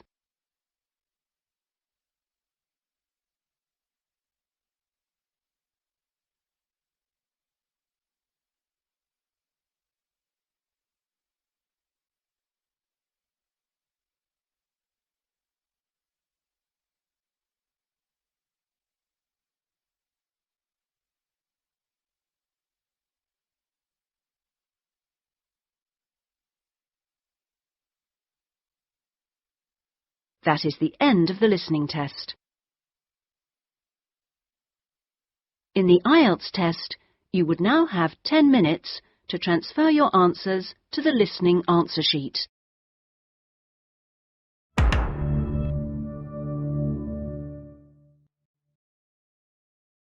You will see that there is an example that has been done for you. On this occasion only, the conversation relating to this will be played first. Good morning. Oh, sorry, it's gone 12. I'll start again. Good afternoon, Kingswell Sports Club. How can I help you? Oh, good afternoon. I was wondering if you could give me some information about membership and facilities. The name of the sports club is Kingswell, so Kingswell has been written in the space. Now we shall begin. You should answer the questions as you listen, because you will not hear the recording a second time. Listen carefully and answer questions 1 to 4. Good morning. Oh, sorry, it's gone 12. I'll start again. Good afternoon, Kingswell Sports Club. How can I help you? Oh, good afternoon. I was wondering if you could give me some information about membership and facilities. Of course. What would you like to know? Do you have tennis courts, for example? No, I'm afraid we don't. We're primarily a golf club. What about football? I heard you had a team. No, I'm sorry. Perhaps you're thinking about Fresham Sports Centre. Oh, right. I know it. I've played badminton there. Have you? They've got a lot of facilities we don't have, and vice versa. We do have a Keep Fit studio, which is very popular with members, and then as well as that, there's swimming, of course. That's good. I like to swim every day. We have a range of classes, too. Do you have judo classes? I'm keen to learn. Well, at the moment, we offer kickboxing. We're planning to add judo and stretch classes soon. We're currently running a range of yoga classes too. What about relaxing after exercise? I assume you have a restaurant or something? At the moment, we've got a salad bar, which is very popular. We'll also have a fully licensed restaurant by the end of the year. Sounds good. Before you hear the rest of the conversation, you have some time to look at questions 5 to 10.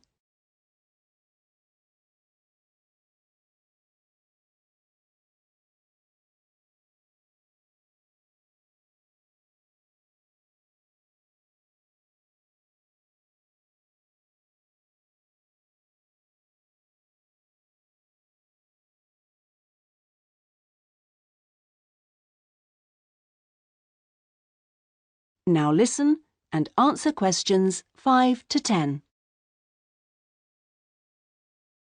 What kind of membership are you interested in? Not really sure. What are the options? Well, there are 3 different membership schemes. I see. What's the difference? Well, the first one's called Gold, and you can use all the facilities at any time of the day or week. You can also join in as many classes as you like for free.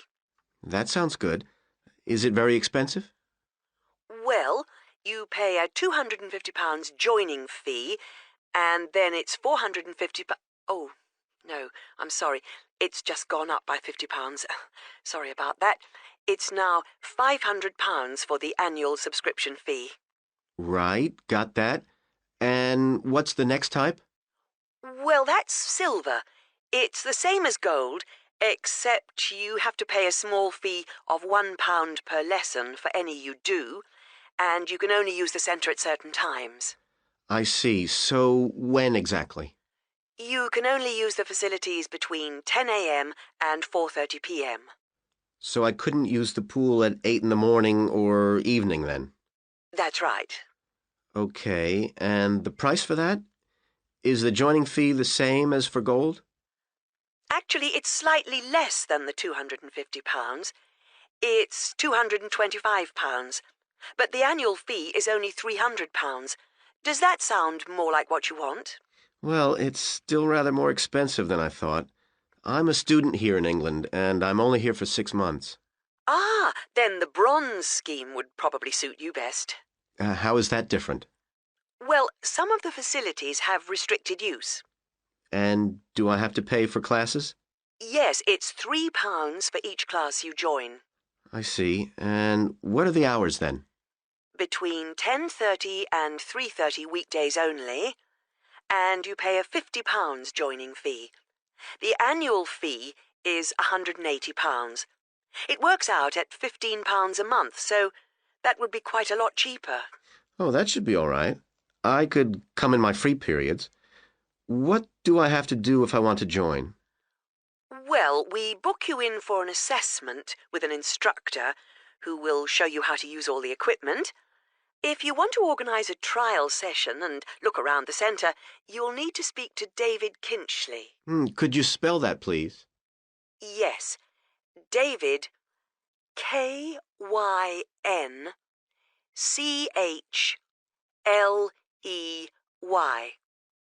I'll give you his direct line number.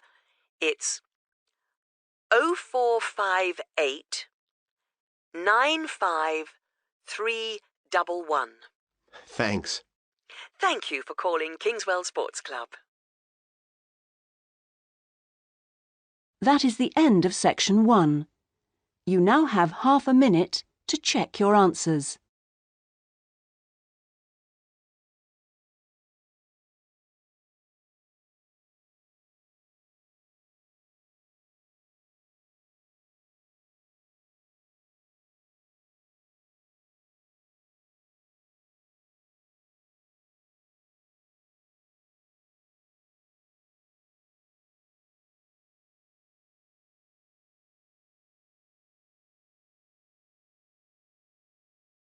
Now turn to section 2.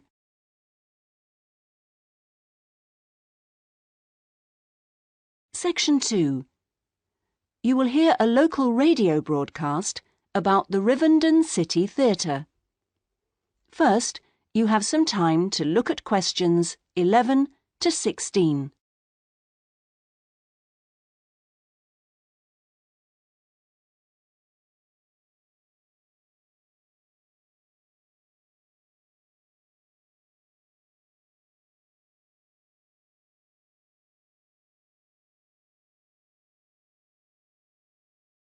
Now listen carefully and answer questions 11 to 16. And here on Radio Rivendell, we have Lynn Rawley, the Public Relations Officer of our own Rivendell City Theatre. Hello, Lynn. Hello. Now, the theatre is reopening soon after its 3-year redevelopment program, isn't it? That's right, and there are a lot of improvements. The first thing people will see when they go in is that the foyer has been repainted in the original green and gold. Then the box office has been reoriented with its own access from the side of the building instead of through the foyer, which means it can be open longer hours and has more space too. The shop that used to be in the foyer, which sold books and CDs, is the one part of the redevelopment which isn't yet complete. The plan is to find new premises for it near the theatre, and we've had difficulty finding somewhere suitable. We hope to reopen the shop in the next few months. Will audiences find any difference in the auditorium? Yes, we've increased the legroom between the rows. This means that there are now fewer seats, but we're sure audiences will be much happier. And we've installed air conditioning so it won't get so hot and stuffy. We already had a few seats which were suitable for wheelchair users, and now there are twice as many, which we hope will meet demand. Something else that will benefit audiences is the new lifts. The two we used to have were very small and slow. They've now gone, and we've got much more efficient ones. Anything for the performers? Yes, we've made a number of improvements backstage. The small, dark dressing rooms we used to have been converted into 2 large, airy rooms, so they're much more comfortable now. And the state-of-the-art electronic sound and lighting systems have been installed. Before you hear the rest of the talk, you have some time to look at questions 17 to 20.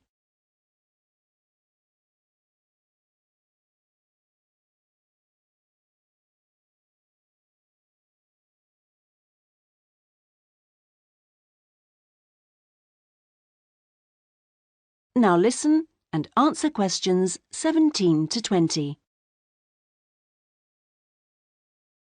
Okay, so what's the first play that audiences can see when the theatre reopens?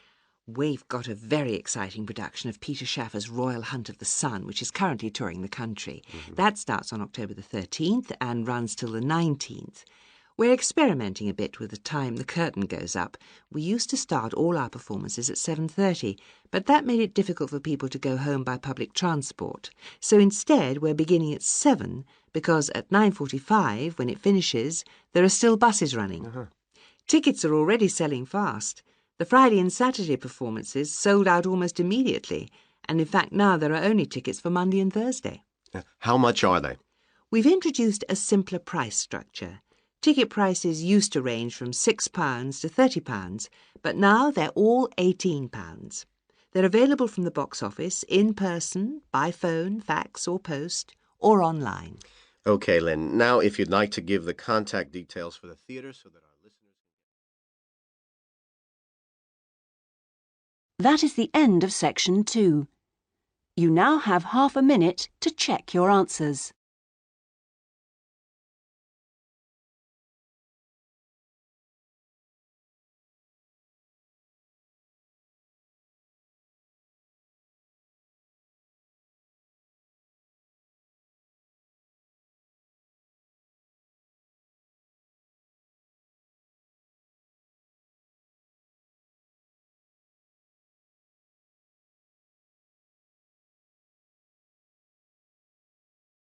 Now turn to section 3.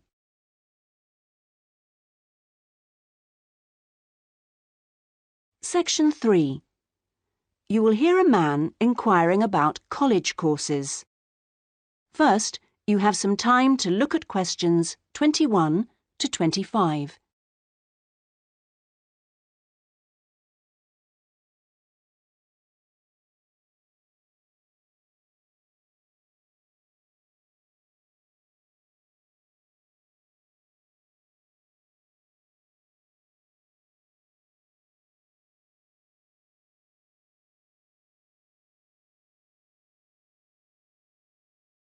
Now listen carefully and answer questions 21 to 25. Hello, can I help you? I was told to come here because I'd like to talk to someone about taking a management course. Right, I'm one of the tutors, so I should be able to help you. Oh, good. My name's Brian Ardley. I've decided to enrol on a part-time management course. A friend of mine took one last year and recommended it to me. Right. Is there anything I should do before the course, like reading or anything? We prefer to integrate reading with the course, so we don't give out a reading list in advance. But we like people to write a case study describing an organisation they know. I've already done that, as my friend told me you wanted one. But would it be possible to sit in on a teaching session to see what it's like? I haven't been a student for quite a while. Fine. Just let me know which date and I'll arrange it with the tutor. Now, could I ask you about the college facilities, please? Anything in particular? Well, the course is 1 day a week, all day, isn't it? So presumably it's possible to buy food. Yes, the refectory's open all day. Does it cater for special diets? I have some food allergies. Provided you warn the refectory in advance, it won't be a problem. Good. What about facilities for young children? I'd like to bring my daughter here while I'm studying. How old is she? 3. Then she's eligible to join the nursery, which is supervised by a qualified nursery nurse. The waiting list for a place is quite long, though, so you ought to apply now. OK. I don't know if our careers advice service would be of any interest to you. Yes, it might help me decide how to develop my career after the course. The centre has a lot of reference materials and staff qualified to give guidance on a one-to-one basis. I noticed a fitness centre next to the college. Is that for students? It's open to everyone, but students pay an annual fee that's much less than the general public pay. And presumably the college library stocks newspapers and journals as well as books. Yes, and there's also an audio-visual room for viewing and listening to videos, cassettes and so on. Is there also access to computers? Yes, your tutor will need to arrange with a technical support team for you to get a password, so ask him or her about it when you start the course. OK. Before you hear the rest of the conversation, you have some time to look at questions 26 to 30.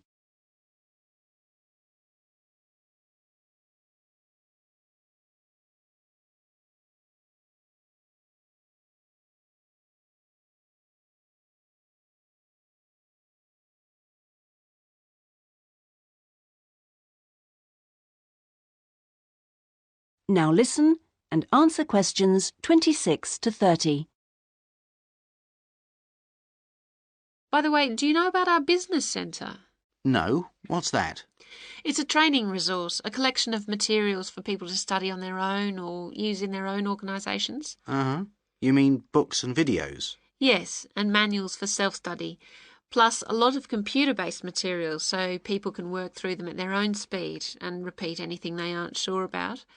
And you can hire laptops to use in your own home or workplace, as well as printers that you can take away. Does it have anything that I could use to improve my study skills? I don't have much idea about report writing, and I'm sure I'll need it on the course. Oh, yes, there's plenty of useful material. Just ask one of the staff. Does the centre cover all the main areas of business? Yes. Topics like finance and, of course, marketing. That's a popular one. Local managers seem to queue up to borrow the videos. So it isn't just for students, then? No, it's for members only, but anyone can join. How much does it cost? £100 a year for a company and £50 for an individual, with no discount for students, I'm afraid. Well, that's very helpful. Well, I think that's all. I'd better go home and fill in the enrolment form. Thanks for all your help. You're welcome. Goodbye. Goodbye. That is the end of section 3. You now have half a minute to check your answers.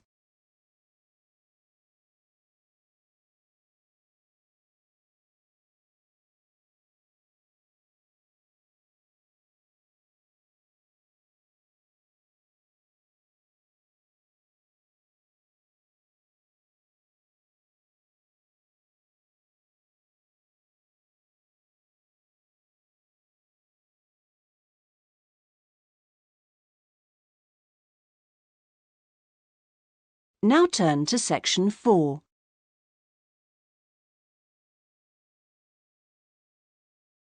Section 4. You will hear a talk on a social history of the East End of London. First, you have some time to look at questions 31 to 40.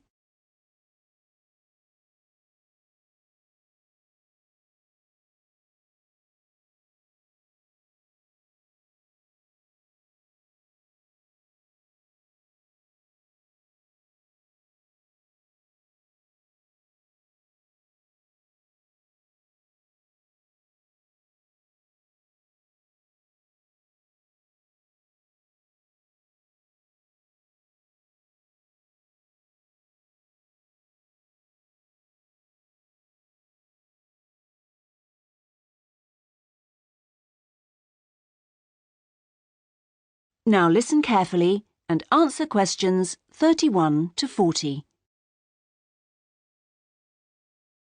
In the last few weeks, we've been looking at various aspects of the social history of London, and this morning we're continuing with a look at life in the area called the East End. I'll start with a brief history of the district and then focus on life in the first half of the 20th century. Back in the 1st to the 4th centuries AD, when the Romans controlled England, London grew into a town of 45,000 people, and what's now the East End, the area by the River Thames and along the road heading north-east from London to the coast, consisted of farmland with crops and livestock, which helped to feed that population.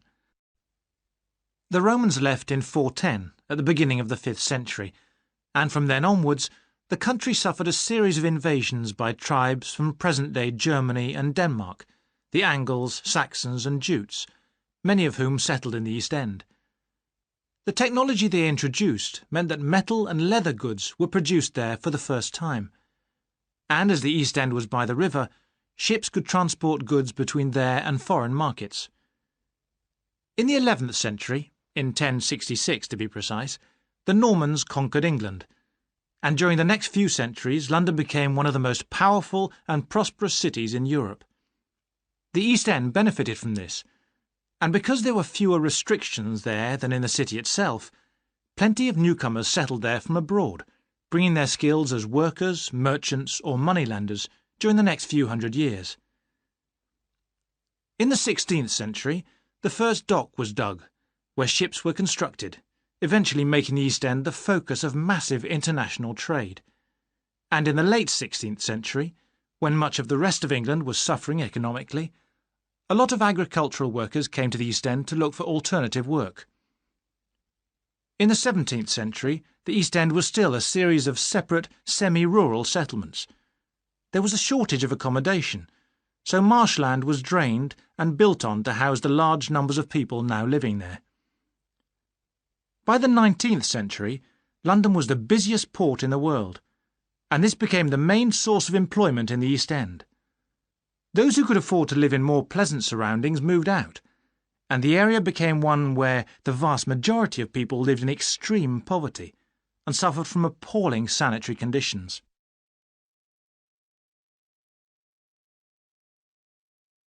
That brief outline takes us to the beginning of the 20th century, and now we'll turn to housing.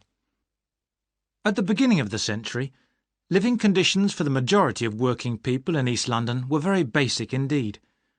Houses were crowded closely together and usually very badly built because there was no regulation. But the poor and needy were attracted by the possibility of work, and they had to be housed. It was the availability rather than the condition of the housing that was the major concern for tenants and landlords alike. Few houses had electricity at this time, so other sources of power were used, like coal for the fires which heated perhaps just one room. Of course, the smoke from these contributed a great deal to the air pollution for which London used to be famous. A tiny, damp, unhealthy house like this might well be occupied by 2 full families, possibly including several children, grandparents, aunts and uncles. Now, before I go on to health implications of this way of life, I'll say something about food and nutrition. That is the end of section 4. You now have half a minute to check your answers.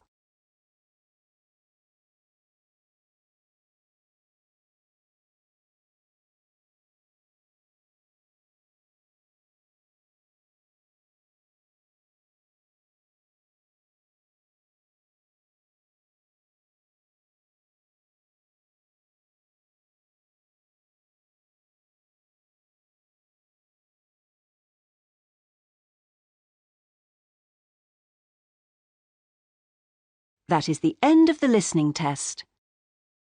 In the IELTS test, you would now have 10 minutes to transfer your answers to the listening answer sheet.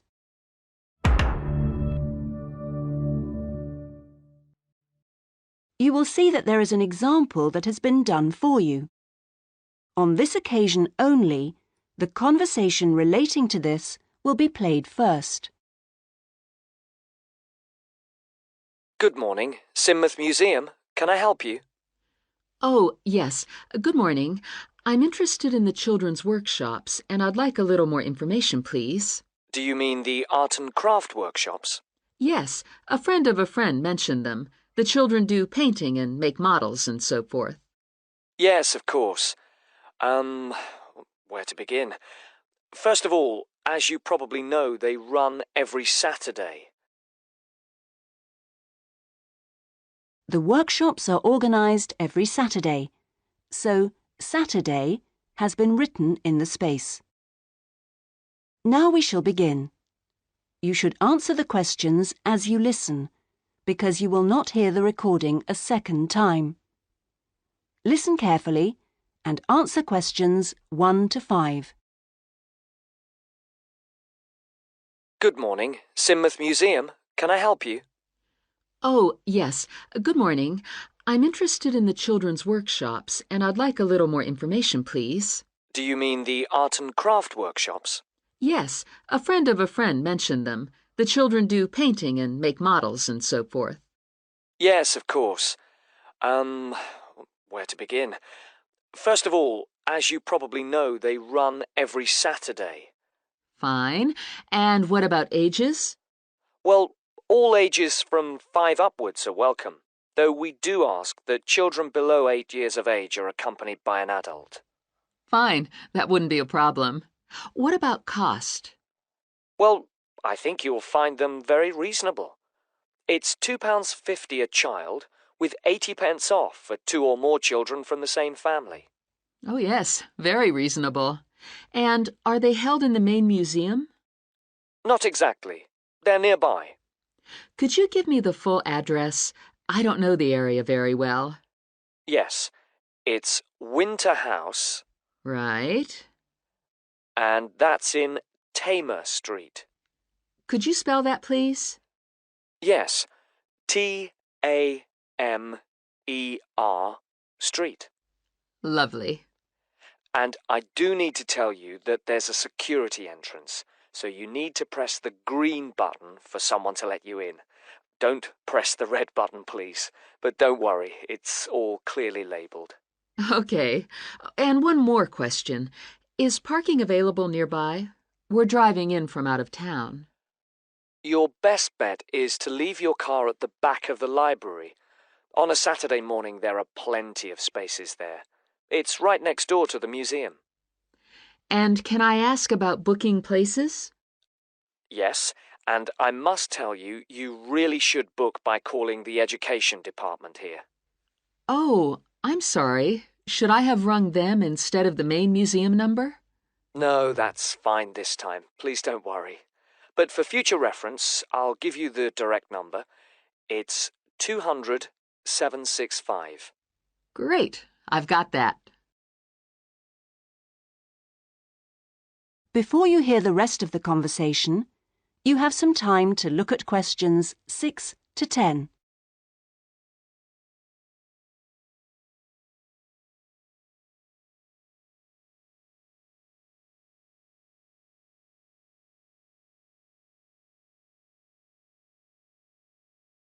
Now listen and answer questions 6 to 10. But I'm very happy to give you information about the next 2 workshops. On Saturday the 16th, there's building castles. Oh, sounds great. This involves quite a bit of glue, so just make sure the kids are in old clothes. I know. Ones I don't mind getting mucky. Exactly. And if possible, could you bring along bottle tops, which the children might be able to use in the models, as decoration? We'll certainly try to find some for you. Then the following week... That'll be the 23rd, won't it? Yes, that's right. On that day, it's what we call undersea worlds. This is where they make scenes with fishes, underground caverns and so on. Is that likely to get very dirty? Lots of paint splashes? Not really, so we don't recommend any special clothes for that one. But if you could search out some silver paper to bring along to use in the sessions, it's shiny, it looks like water, that'd be great.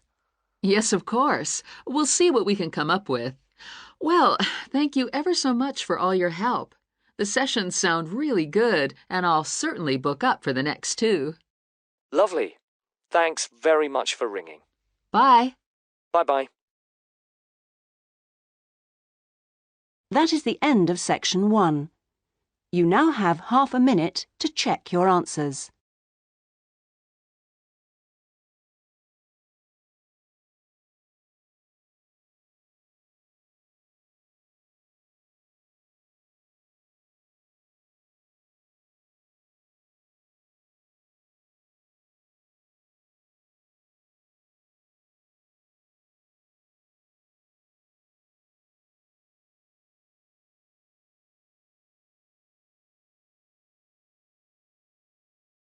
Now turn to section 2.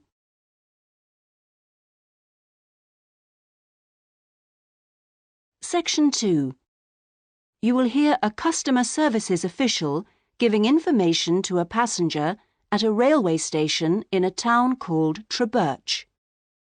First, you have some time to look at questions 11 to 17.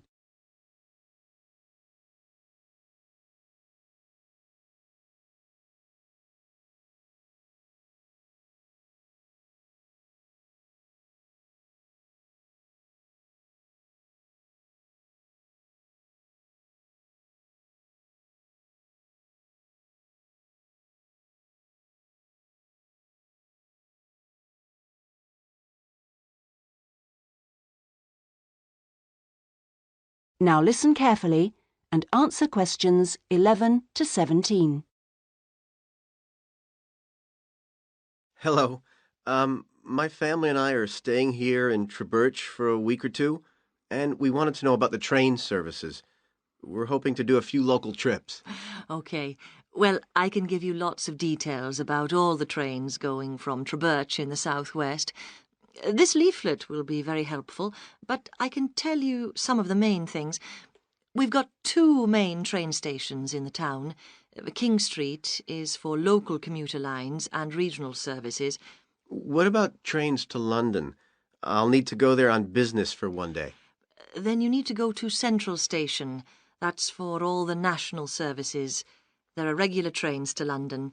They leave Trebirch every half hour on weekdays and every hour at weekends. It takes about 2 hours, a bit longer on Sundays. You've got a choice of first and second class, and there's a buffet car, though refreshments are included in the cost of a first-class ticket. Ah, right. And have you got any information on different ticket types? Yes, there's a range of ticket prices depending on when you travel and when you buy your ticket. There's a standard open ticket, which doesn't have any restrictions. This can be bought in advance or on the day. You can also get various discounted tickets. A popular one is called the Super Save, and this is OK for travel after 8:45. Then there is the special ticket, which is valid for travel after 10:15. The special tickets are also valid for travel at weekends. The cheapest tickets are called advance, and you have to buy them at least 6 days ahead. Only a certain number are available, and you have to make seat reservations for these. Before you hear the rest of the conversation, you have some time to look at questions 18 to 20.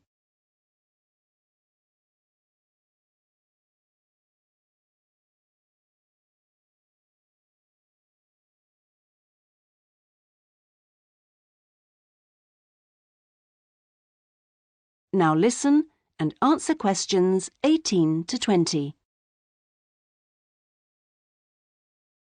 Thanks. And are there lots of places to go to around here? Oh, yes. You can enjoy many days out. There's the Merthyr Mining Museum, which is only half an hour from Birch by train. Your children will find it just as fascinating as any theme park, and they can ride in the original miners' lifts and on the coal trains. There are special excursion tickets which include entrance fees. Mainline trains also offer direct services to Bristol, where you can visit the docks or spend a great day out with the children in the zoo, which is set in the parkland that used to surround the old castle. Special family away day fares are available for this service now during the school holidays. Alternatively, you can be in Birmingham in only an hour and a half, where there's lots to see and do, including the new and internationally acclaimed climbing wall built on the site of the old aquarium. We will also be running a special service to Newport when the new Science Museum opens next year, as we anticipate a lot of visitors in the opening weeks. I'd advise you to call early to book your tickets. Is that okay? Yes, thanks. That is the end of section 2. You now have half a minute to check your answers.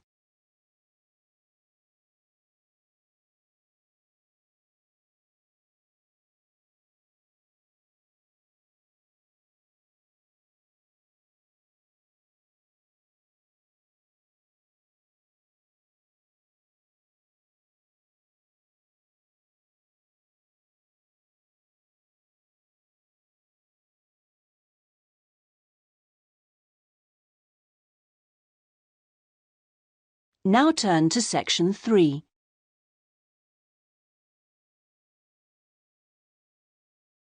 Section 3. You will hear a discussion between a tutor and an education student called Sandy about the student's dissertation. First, you have some time to look at questions 21 to 25.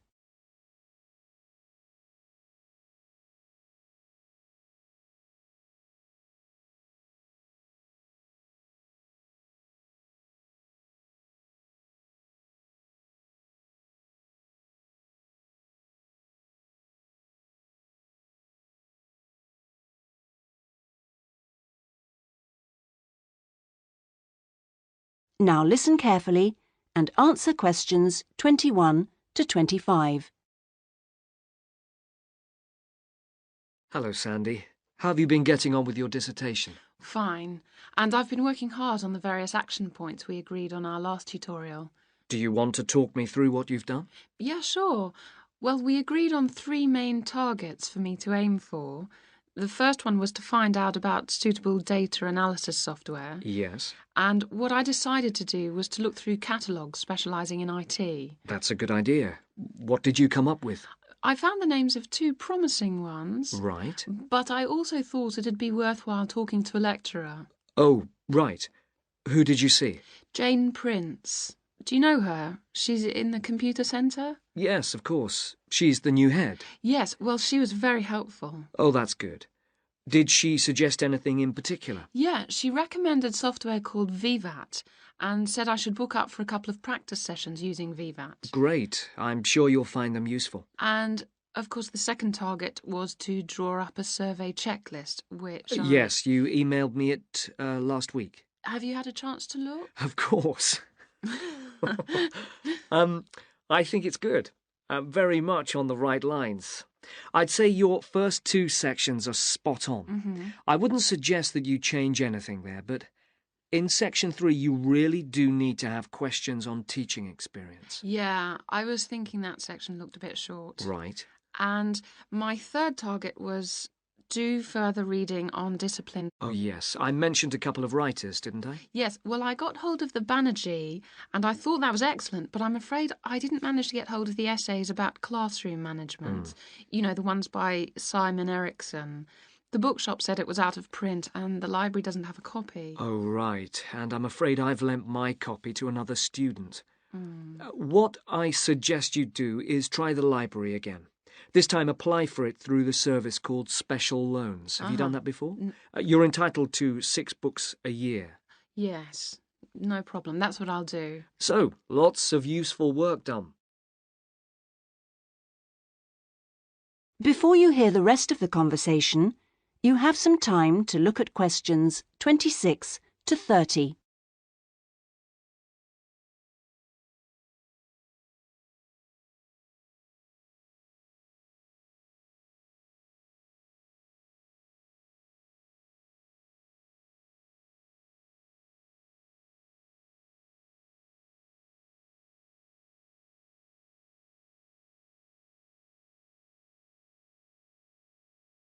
Now listen and answer questions 26 to 30. So let's look at some new targets. We'll start by having a chat about your Chapter 1. I very much enjoyed reading it. Your written style is very clear, and you've included lots of interesting descriptions of education in your target area. I've just got a couple of suggestions for some additional work. Of course. Could I just ask, what do you think I should call it? Well, I'd go for something like context review. What do you think? Well, short and to the point. Exactly. Now, as regards specific areas to work on, I'd be quite interested to have a few more statistics about the schools in the different zones. Oh, that wouldn't be a problem. I can get them from the internet. Great. And although you did make a reference to quite a few different writers, I think you should aim to cite more works written later than 2000. OK. That's more difficult, but I can try. When do you want that done by? Oh, it's not urgent. I should aim for the end of term. But in the meantime, I think you should also be thinking about Chapter 2. Should I be drafting it already? No, but I think you should note down its main sections. Yes. You know, I always find that the hardest part... I always find it helpful to put some ideas on index cards. Yeah. And then you can sort them and even lay them out on the floor. It's a real help. Well, I'll certainly try it. When would the deadline be for that? My advice would be to get it done before you embark upon the research. You can always change it later if you need to. OK, I'll get going on that then. That is the end of Section 3. You now have half a minute to check your answers.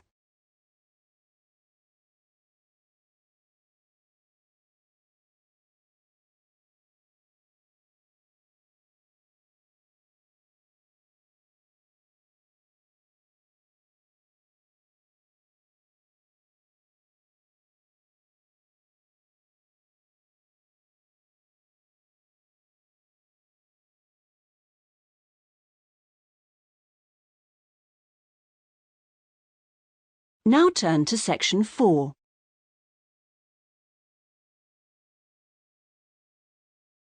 Section 4. You will hear part of a lecture about the history of moving pictures. First, you have some time to look at questions 31 to 40.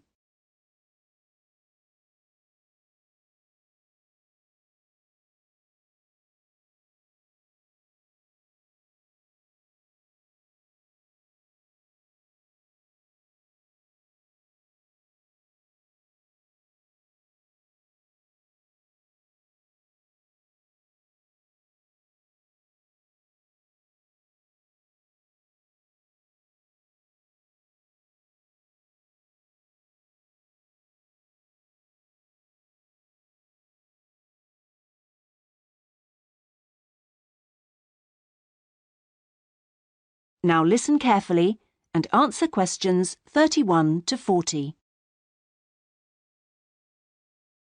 Many believe that the story first began in America in 1877, when two friends were arguing over whether a horse ever had all 4 feet, or hooves, off the ground when it galloped. To settle the bet, a photographer was asked to photograph a horse galloping, and the bet was settled because you could see that all the hooves were off the ground in some of the photos. What was even more interesting was that if the photos were shown in quick succession, the horse looked like it was running. In other words, moving pictures. The person who became interested in taking the moving pictures to its next step was the famous American inventor Thomas Edison. Actually, he didn't do the work himself, but rather asked a young Scotsman in his employ to design a system, which he did. Now, this young fellow was clever, because the first thing he did was study other systems, primitive as they were, of moving pictures, and then put all the existing technologies together to make the first entire motion picture system. He designed a camera, a projection device, and the film. The system was first shown in New York in 1894 and was really very popular.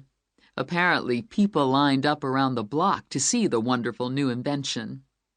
There were, however, a couple of problems with the system. The camera weighed over 200 kilograms, and only one person at a time could see the film.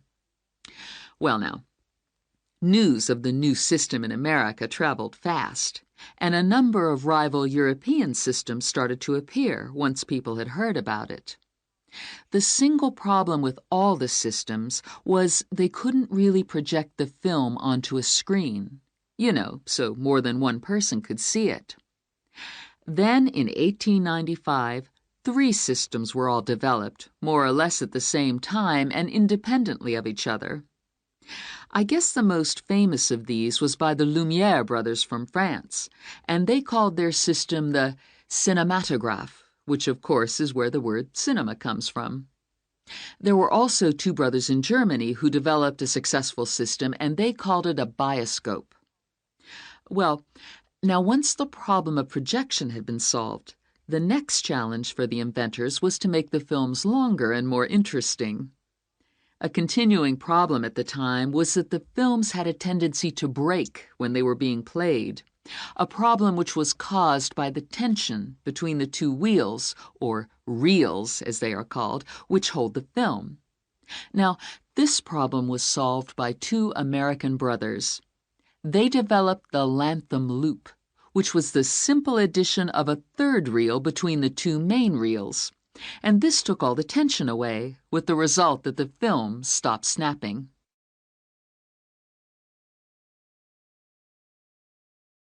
So now there was a real possibility of having films of more than 2 or 3 minutes. And this led to the making of the Great Train Robbery, the very first movie made. It only lasted 11 minutes, but was an absolute sensation, and there were cases of people watching the movie and actually fainting when the character fired a gun at the camera. Almost overnight, movies became a craze, and by 1905, people in America were lining up to see movies in store theaters, as they were called then. I guess the next big step in terms of development of technology was to have people actually talking on the film. And the first step towards this was in 1926, when sound effects were first used on a film. It wasn't until the following year, however, that the first talkie, as they were called then, was made. This film featured actors speaking only during parts of the film and was called The Jazz Singer. And it wasn't until 1928 that the first all-talking film was produced, and this was called The Lights of New York.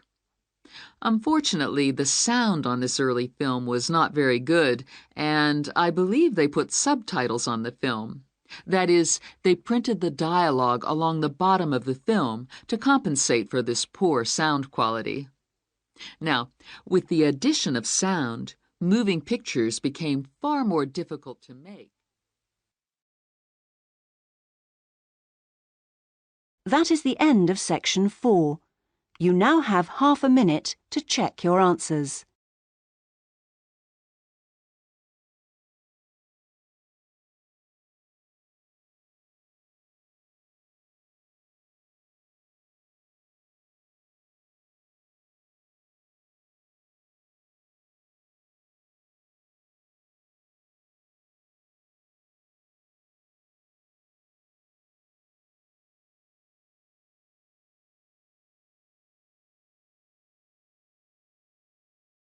That is the end of the listening test.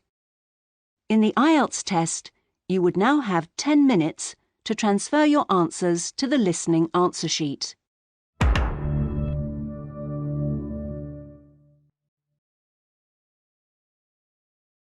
you will see that there is an example that has been done for you. On this occasion only, the conversation relating to this will be played first. Good morning. I'd like to open a bank account, please. Certainly. If you'd like to take a seat, I'll just get some details from you. It won't take long. Thanks. Is it a current account or a deposit account you wanted? A current account. The man wishes to apply for a current account, so current has been written in the space. Now we shall begin. You should answer the questions as you listen, because you will not hear the recording a second time. Listen carefully and answer questions 1 to 5. Good morning. I'd like to open a bank account, please. Certainly. If you'd like to take a seat, I'll just get some details from you. It won't take long. Thanks. Is it a current account or a deposit account you wanted? A current account. Right. I've got the application form here then. We have different types. I see you've got our leaflet there. I've decided on the one called Select. Right, that's fine. So, first of all, can I have your full name, please? Yes, it's Peter Hennies. That's P-I-E-T-E-R. Is it H-E-N-N-E-S? Only one N, actually. It's a less common spelling of the name. Oh, right.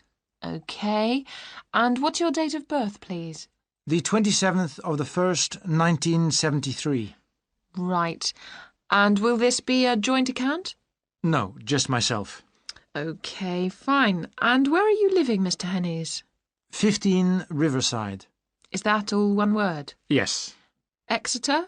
Yes. How long have you been at your present address? Is it more than 2 years? Just 2 weeks, actually. I only arrived in the country a month ago. I'm from Holland. Oh, that's fine. But we normally ask for a previous address in that case. Oh, yes. Well, it's Rielsdorf 2. That's R-I-E-L-S-D-O-R-F 2, Utrecht. Holland. OK, thank you. Do you have a daytime telephone number? Yes, I think the number at my office is 606-295. Just a minute, I'd better check. Oh, no, sorry, 616. I'm not used to it yet. Would you like my home number, too? Yes, please. It's 796431. Are they both local numbers? Yes. Before you hear the rest of the conversation, you have some time to look at questions 6 to 10.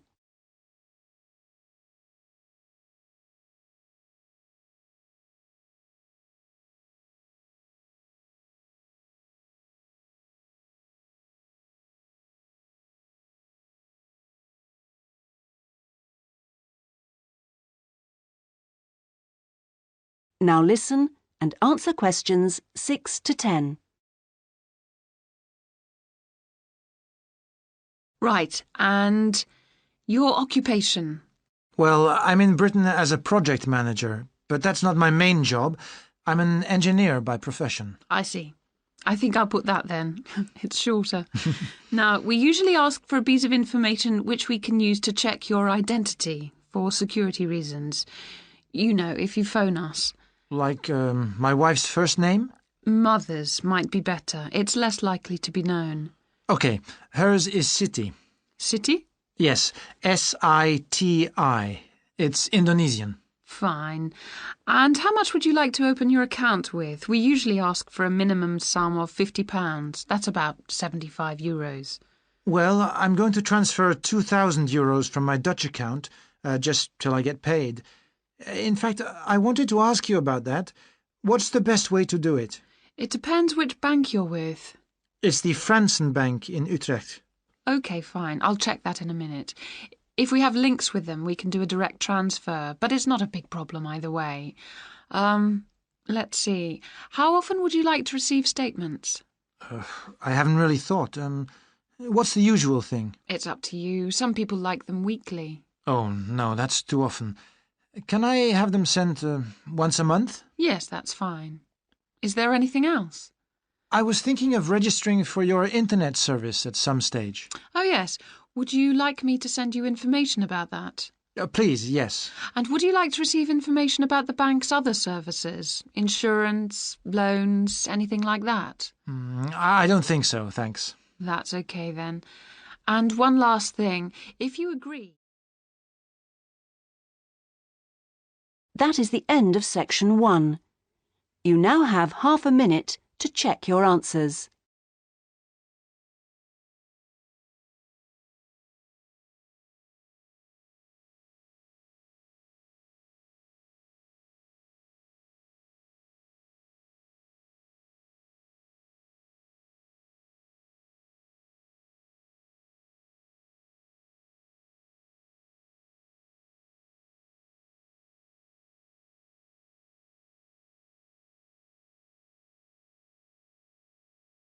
Now turn to section 2.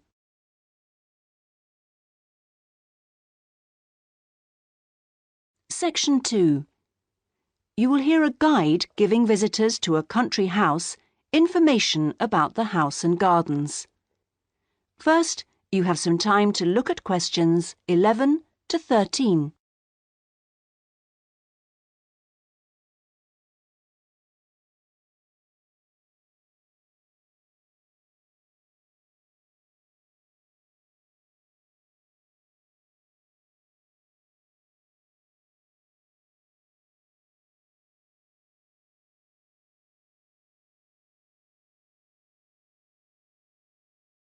Now listen carefully and answer questions 11 to 13. Welcome, everybody, to the lovely house and gardens of Rosewood, once the home of the famous writer Sebastian George. He bought the house in 1902, although he had first seen it 2 years earlier. At that time, the owners let it out to a tenant because George was too slow making up his mind to buy it. When it came back on the market, there was no hesitation, and he bought it immediately for £9,300, even though the house had no bathroom, no running water upstairs, and no electricity. When he came here, he'd been married for 10 years. During that time, he'd become one of the most famous writers in the English-speaking world. His professional success was enormous, but his personal life wasn't as successful. He was no longer on speaking terms with his brother and had been devastated by the death at the age of 7 of his elder daughter, Josephine. Moving to Rosewood allowed the family to start a new life. George regarded Rosewood as a pure example of a traditional country house of this part of England and did some of his most successful writing here. The house and its grounds became the family haven and their escape to privacy and quiet. The walls and the mullioned windows were built of the local sandstone. The tiles on the roofs and the bricks of the chimney stack were baked from local clay, and the wooden structures inside came from oak trees which grow around here. Before you hear the rest of the talk, you have some time to look at questions 14 to 20.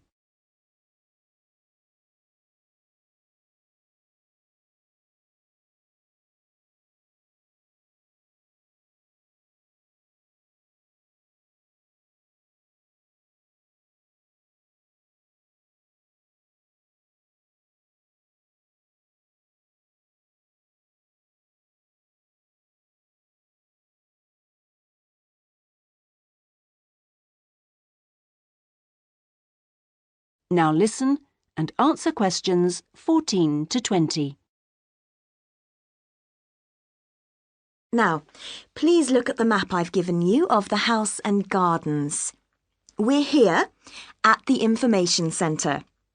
Follow the path marked with the arrow, and the first area you come to is the orchard on your left.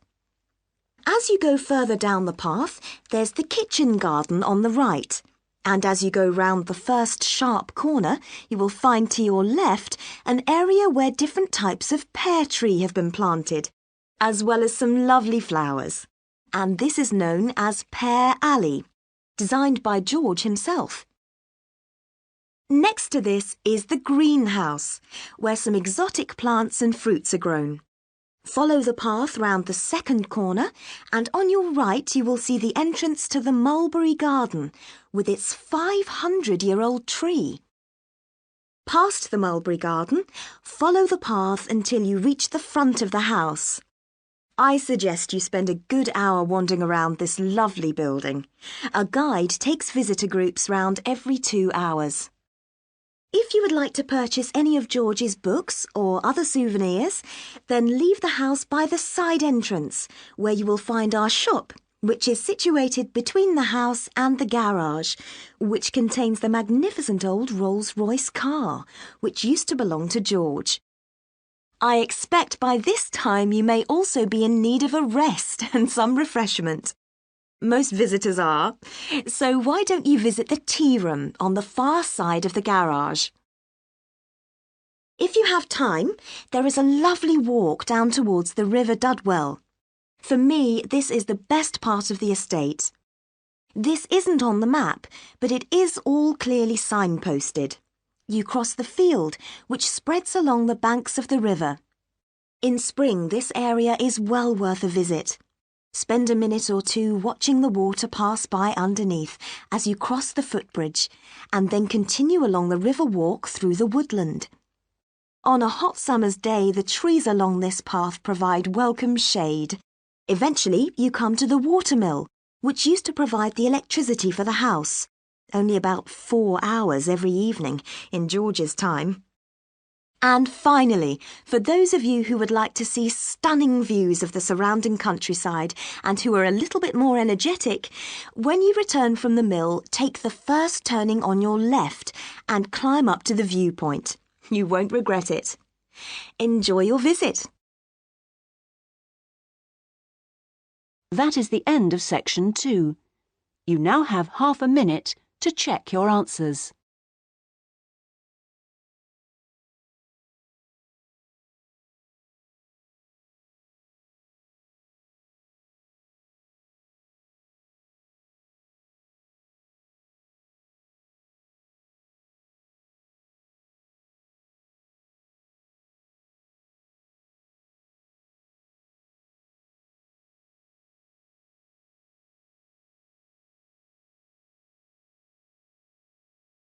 Now turn to section 3.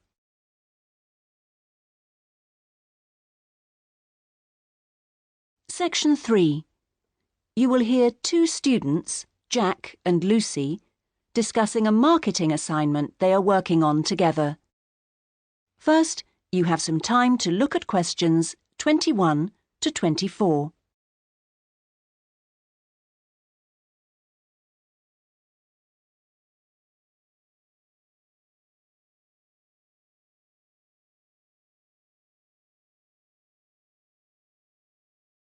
Now listen carefully and answer questions 21 to 24. Lucy, we really need to get working on this marketing assignment. We've only got 5 weeks left to the end of term to design it, carry it out, and then write up the results. Sure. Well, let's get started right now. Let's go over the instructions. What exactly do we have to do? Well, it says here we have to look at one area of the entertainment industry. There's a list of the different types. What are they? Music, cinema, theatre, sport, and eating out. Is that all? Looks like it. So we choose one branch of the industry and then we look at how 2 different groups of people use it. Is that right? Yes. And do we have to use any particular method to get our data? Can we mail out a questionnaire or do face-to-face interviews or maybe even observations? Well, actually, it looks like we don't have a choice. We have to do telephone interviews. OK, so at least we don't have to waste time deciding between the different methods. Yeah, that's right. Oh, and the other requirement is the number of interviewees. Not too many, I hope. 10? 20? Well, we have to do 2 groups, remember, and it looks like we have to interview 15 for each group. That's 30 altogether, then. It's going to take ages. Yes, but remember, we're working on this together, so we'll only have to do 15 each. OK, so those are all the requirements? Yes, looks like it. So, first, which area are we going to choose? My preference would be cinema, since that's where I spend most of my money. I don't think that's such a good idea. I don't think there are huge differences in the market there. I mean, you get young and old, male and female, rich and poor, all going to the same movies. Yeah, maybe you're right. Let's make it music, then. Right. So, what two groups will we compare and contrast? Male and female? No. Most of my female friends like the same music as me. Different age groups will be much more likely to show up differences, I think. Before you hear the rest of the discussion, you have some time to look at questions 25 to 30.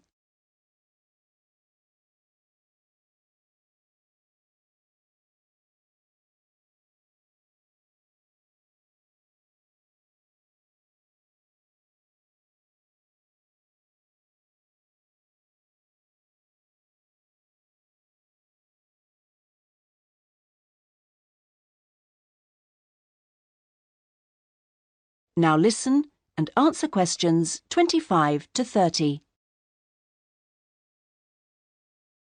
Yeah, I suppose you're right again. I'll take some notes, shall I? So, age groups. Well, what do you think? Maybe 25 or under for one group and 45 or over for the other group?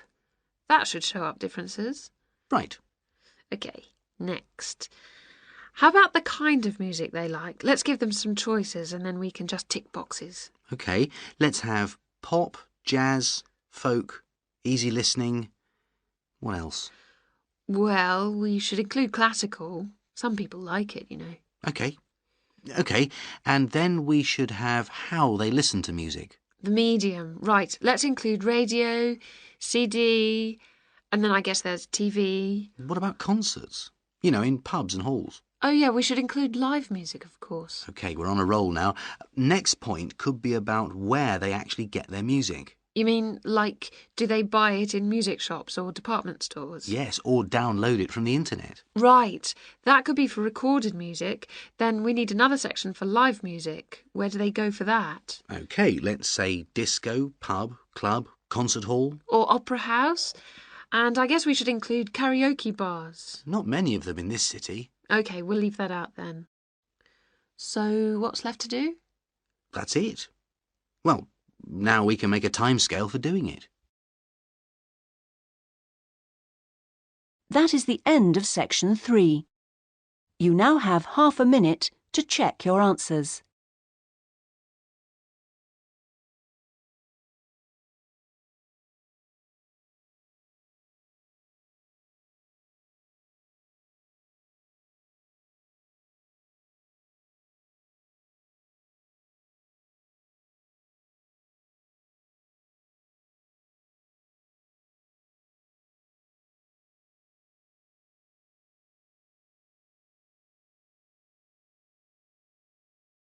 Now turn to section 4.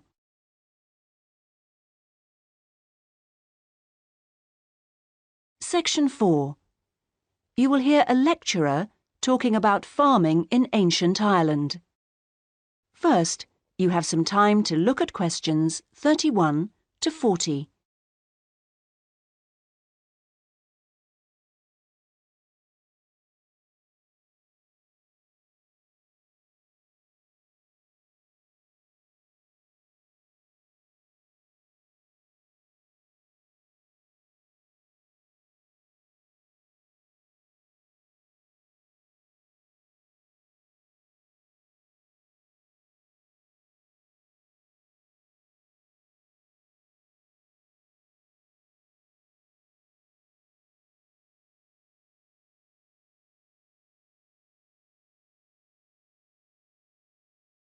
Now listen carefully and answer questions 31 to 40. Good morning, everyone. Last week we were looking at the hunter-gatherers in Ireland, across the Irish Sea from England. Today we're going to move on to the period between 4,000 and 6,000 years ago, known as the Neolithic period, which is when a total farming economy was introduced in Ireland. Now, there are several hypotheses about the origins of the first Neolithic settlers in Ireland, but most of these contain problems. For instance, there are considerable archaeological difficulties about the theory that they came from England. The evidence doesn't really add up. But there are even greater practical problems about the theory that they came directly from continental Europe.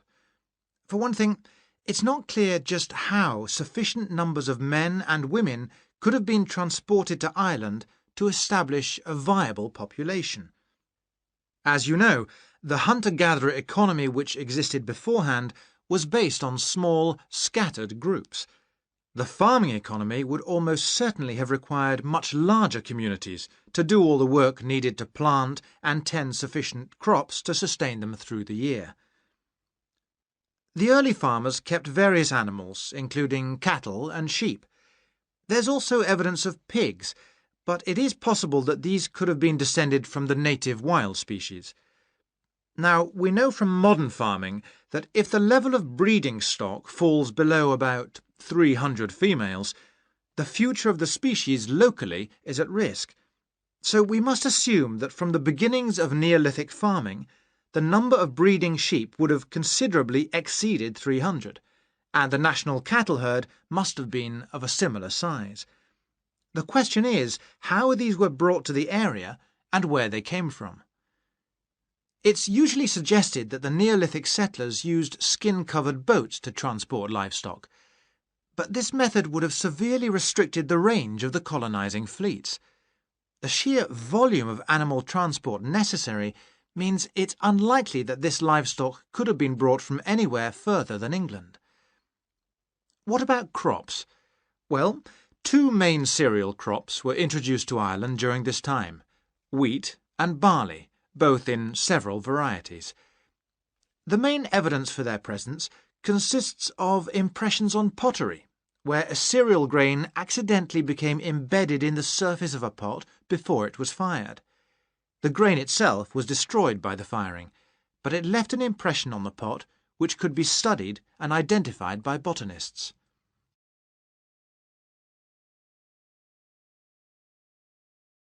Let's turn our attention now to the farming technology available at that time. Before the cereal crops could be planted, it would have been necessary to clear the forest and to break the ground by ploughing.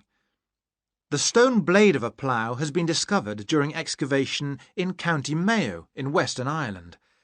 The body of the plough would have been of wood and could have been drawn by people, but it's also likely that cattle were used. Now, the cultivation of crops and the husbandry of livestock brought about changes in people's lifestyle, such as the type of shelters they made. For one thing, instead of moving from place to place, they needed permanent dwellings. The stone axes used to chop down trees to make these dwellings were far superior to any that the Stone Age hunter-gatherers used. To make the axes, sources of suitable stone had to be found and systematically exploited. These so-called axe factories were really quarries rather than factories, as the manufacture of the axes wasn't regularly performed on the quarry site. However, after the axe had been chipped into shape, they needed water and sand for grinding and polishing, so a high mountainside wouldn't have been an appropriate place for this. So this final stage of the manufacture must have been carried out close to water, and sure enough, there's ample evidence of this at coastal sites. Now, it's clear that these Neolithic axes were transported all over Ireland, as well as to Scotland and the south of England. It's not really surprising that axes from axe factories in England have also been found in Ireland. At the very least, this indicates that there was a link between the two islands during that period. One of the most useful innovations of the colonisers was pottery making, which was quite unknown to Irish hunter-gatherers. The pottery was probably made by shaping clay into a ball with the hand, and then hollowing it until the walls were the right thickness.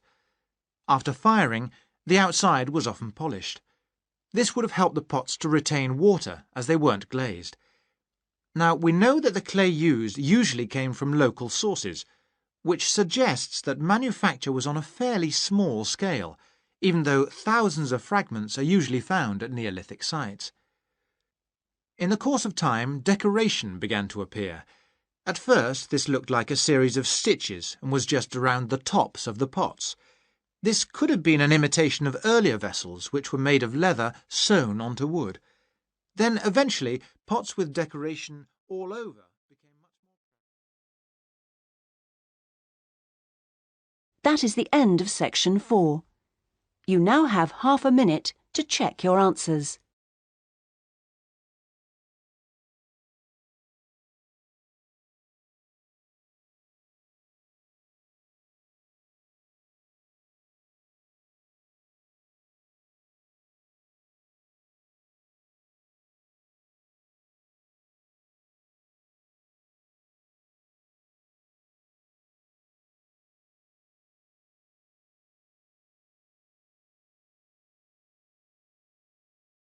That is the end of the listening test.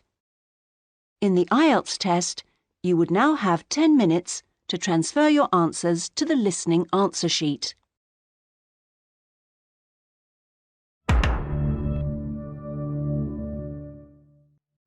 You will see that there is an example that has been done for you.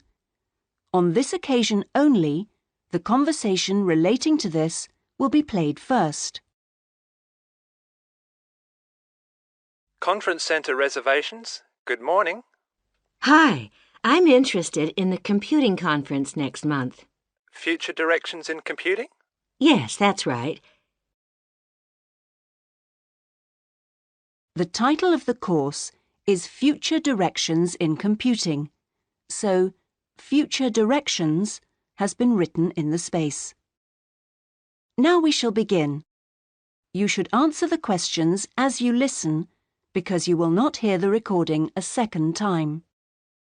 Listen carefully and answer questions 1 to 5. Conference centre reservations. Good morning.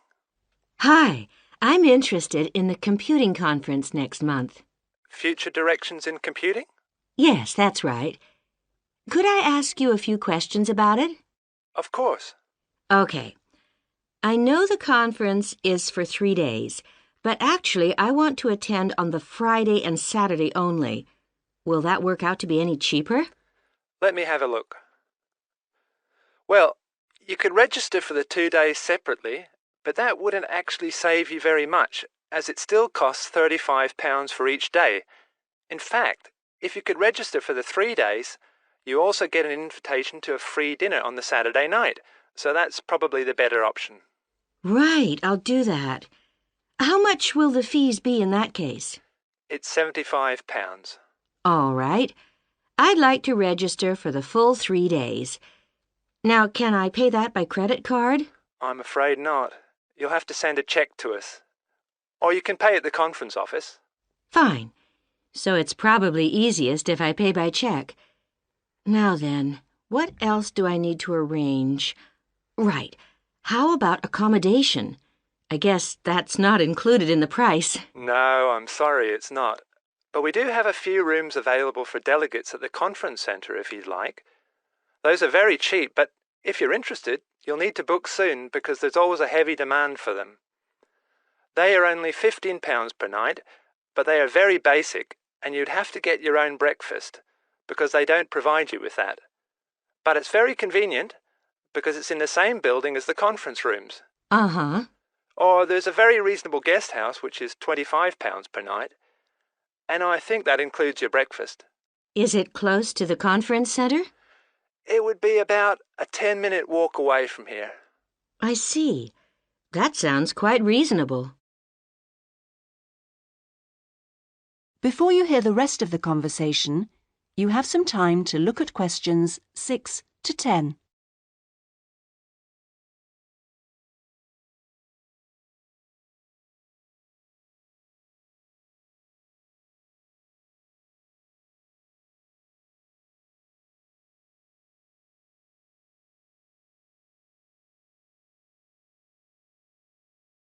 Now listen and answer questions 6 to 10. The details are all in our conference pack, which I'll send you. Great, thanks. That'll be very useful. Oh, and can you also send me an application form? Of course.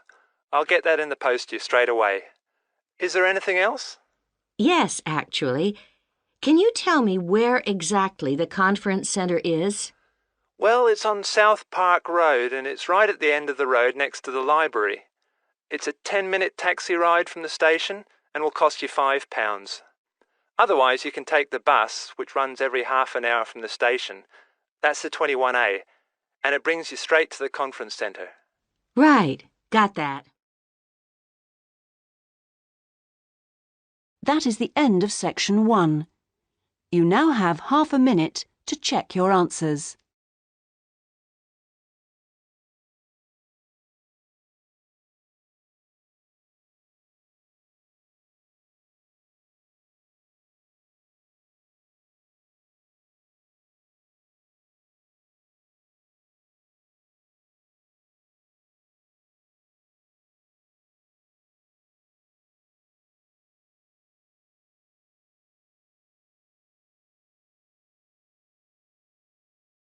Now turn to section 2.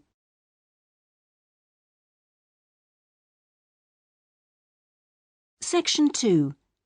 You will hear an introductory talk to a group of temporary workers at an international travel exhibition.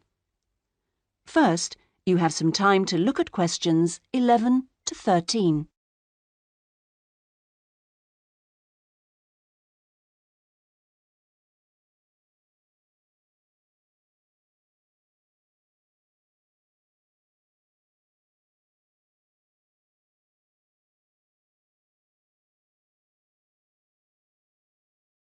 Now listen carefully and answer questions 11 to 13.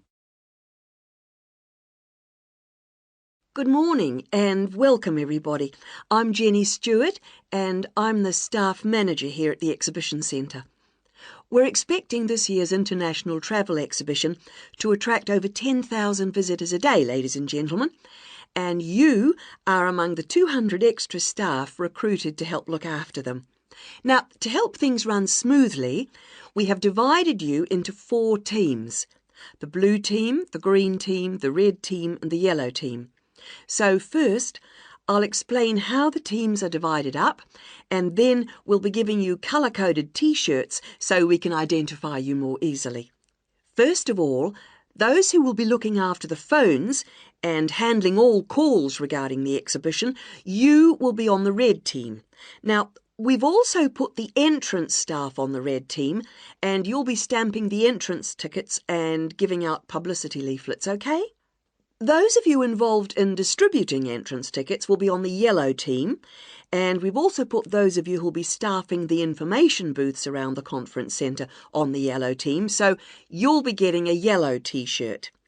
Now, most of the hospitality staff have been put in the blue team, so the chefs among you and the kitchen hands will all need a blue T-shirt, but because of the sheer numbers, all waiting staff will be on the yellow team, and this includes the bar staff among you.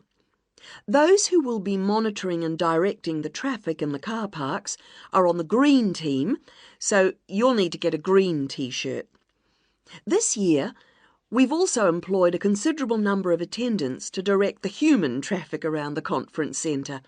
Now, you'll be working in the exhibition hall at all times, giving directions and generally helping people whenever you can. And you will be in the red team, so please collect a red T-shirt. Before you hear the rest of the talk, you have some time to look at questions 14 to 20.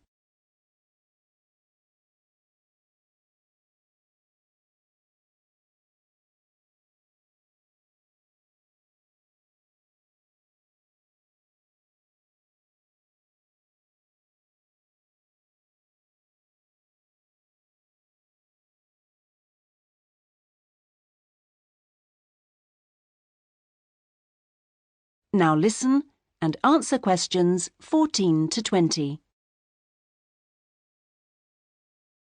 Right. Now that everyone knows what team they're in, we'll get on with the orientation and training program. And first, I'll run through the rest of today's program, which you should have in front of you, so that you can get a general idea of what else is in store today. This introduction finishes at 9:30, and then you'll be hearing from Anne Smith. Anne works in the accounts department on level 2, and she looks after all temporary staff, and so she is the person to see if you have any problems regarding pay. Anne will be explaining when and how you get this. She will also be handing out your tax forms. And I will just stress that all tax forms must be completed and returned to Anne before your pay can be processed. Following Anne's talk, you'll hear from Peter Chen, our conference manager, and he will be going over a plan of the conference centre with you, which will help you to orient yourselves. He will also go through the security arrangements with you and show you the fire exits. Then at 10:30, there will be a coffee break in the staff canteen, which is located down on the ground floor. Now, after the break, we'll be moving to a different location for a video presentation, so instead of coming back here, we'd like you all to go to lecture room 311. You'll find it on this same level just down the hall, and there you will be shown a video about important safety issues in the workplace called Safety at Work. We'll finish off the morning with lunch, which should give everyone a chance to meet and get to know each other, and we'll be serving you a buffet lunch in the main hall, which is on the first floor from 12 o'clock. After lunch, you'll be divided up into your teams to meet your team leaders, and we're hoping to be all finished by 3, so I won't delay you any longer, and I'll hand over. That is the end of section 2. You now have half a minute to check your answers.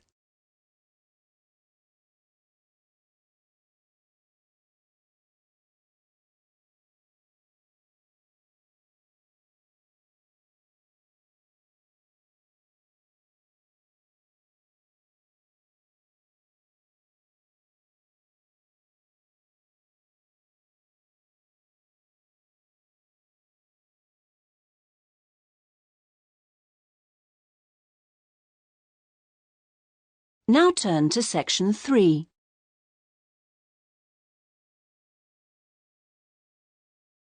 Section 3.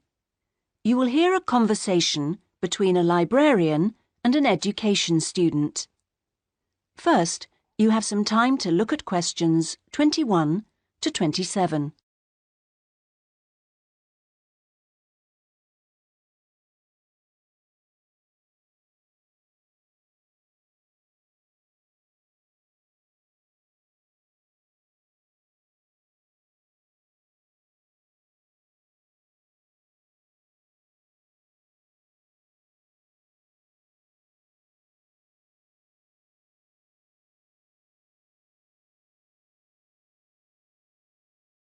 Now listen carefully and answer questions 21 to 27. Good afternoon. Can I help you? Good afternoon. Yes, I've just transferred to the School of Education, and I'd like information about joining the library. Well, the School of Education has libraries on 2 sites, as I'm sure you know. This one here is the Fordham site, and the other is on Castle Road. And is there any difference between the 2 libraries? Not in terms of their facilities. Access to online databases and the internet is available at both sites, and each site has a range of reference materials on education. Oh, yes, I see.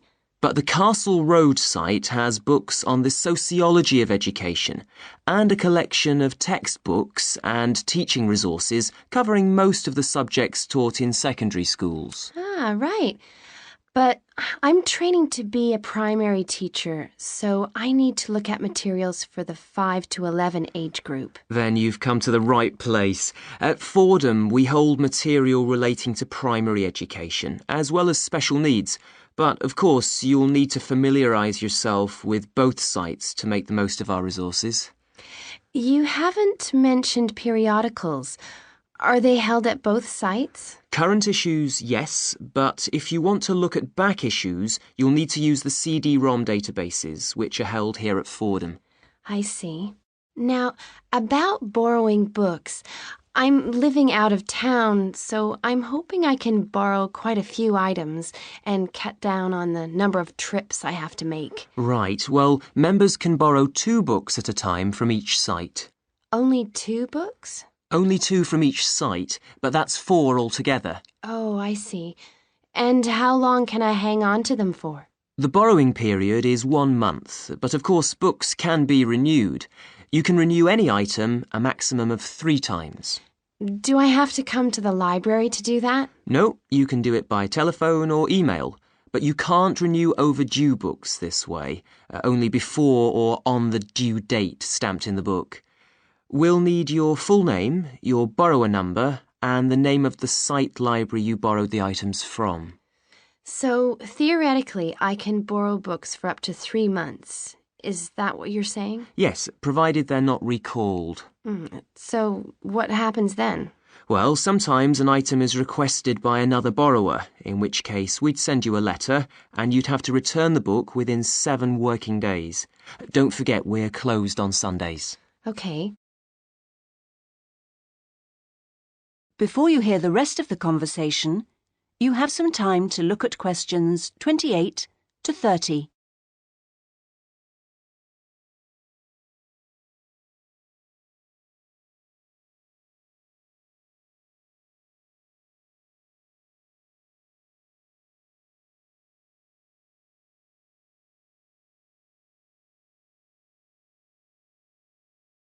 Now listen and answer questions 28 to 30. I expect it'll take me a while to find what I need. There's such a lot here. Yes, there is.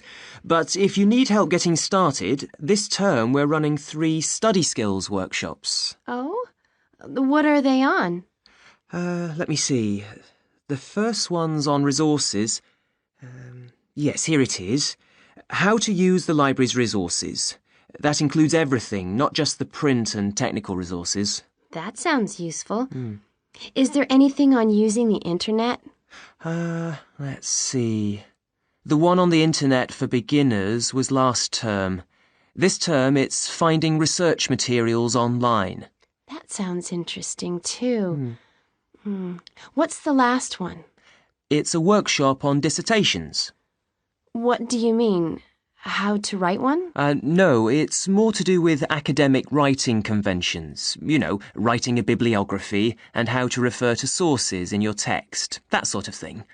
Anyway, here's a leaflet with information about all 3. Oh, thanks a lot. That'll be very useful. You're welcome. That is the end of section 3. You now have half a minute to check your answers.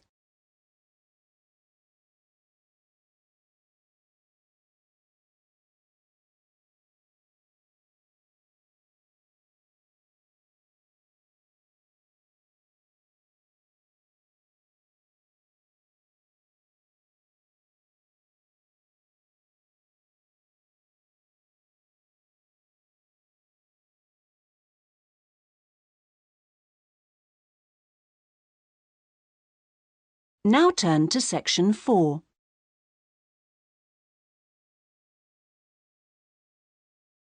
Section 4. You will hear part of a lecture given by a conservationist on the subject of lions. First, you have some time to look at questions 31 to 40.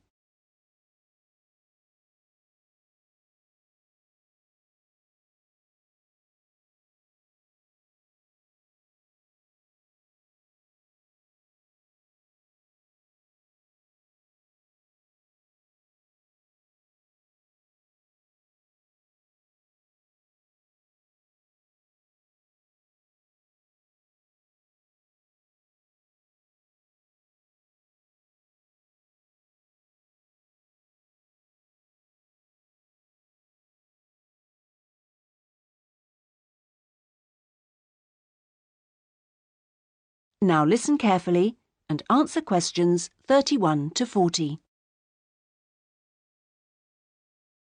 Well, most people think that lions only come from Africa. And you would be forgiven for thinking this because, in fact, most lions do come from Africa. But this hasn't always been the case. If we go back 10,000 years, we would find that there were lions roaming vast sections of the globe. But now, unfortunately, only very small sections of the lion's former habitat remain. My particular interest is Asiatic lions, which are a subspecies of African lions. It's almost 100,000 years since the Asiatic lion split off and developed as a subspecies. At one time, the Asiatic lion was living as far west as Greece, and they were found from there in a band that spread east through various countries of the Middle East all the way to India. In museums, you can now see Greek coins that have clear images of the Asiatic lion on them. Most of them are dated at around 500 BC. However, Europe saw its last Asiatic lion roaming free 2,000 years ago. Over the next 1900 years, the numbers of Asiatic lions in the other areas declined steadily. But it was only in the 19th century that they disappeared from everywhere but India. So, how can you tell an Asiatic lion from an African lion, with which you're probably more familiar? Well, in general, Asiatic lions are not as big as African lions. The colour is more or less the same, but the appearance of the mane is different. That's the hair around the lion's face and neck. The Asiatic lion's mane is noticeably shorter than the African lion's. Asiatic lions also have a long fold of skin on their undersides, whereas not many African lions have this.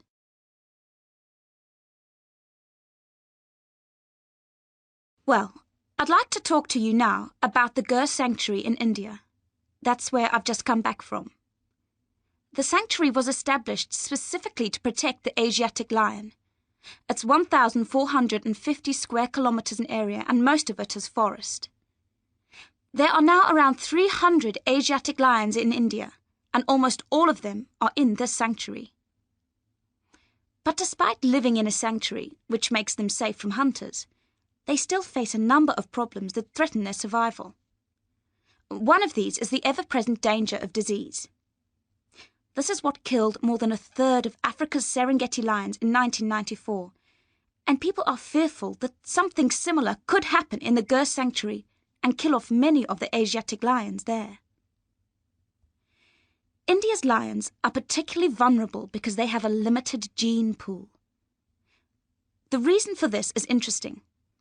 It's because all of them are descended from a few dozen lions that were saved by a prince who took a particular interest in them.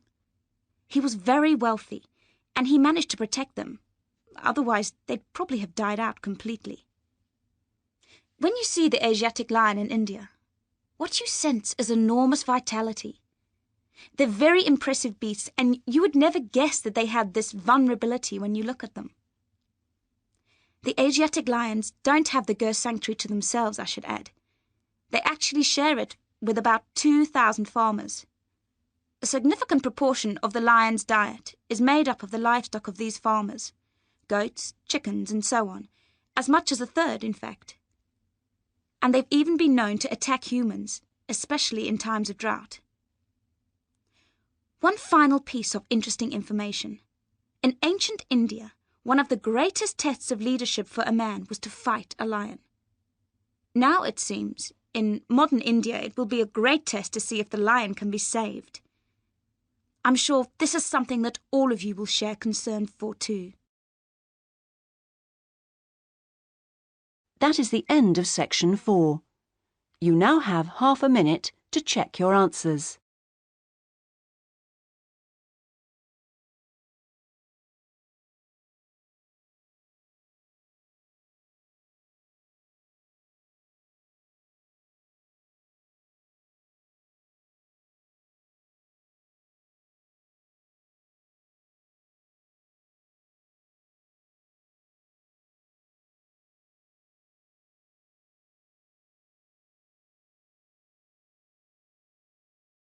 That is the end of the listening test. In the IELTS test, You would now have 10 minutes to transfer your answers to the listening answer sheet.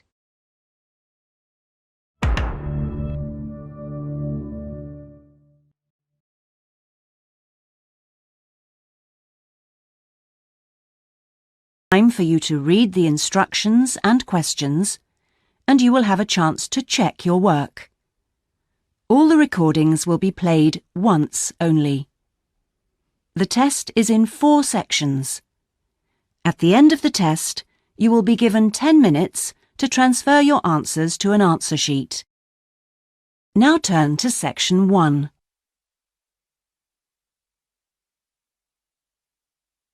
Section 1. You will hear a telephone conversation between a passenger and an official at the Land Transport Information Service at Toronto Airport. First, you have some time to look at questions 1 to 5.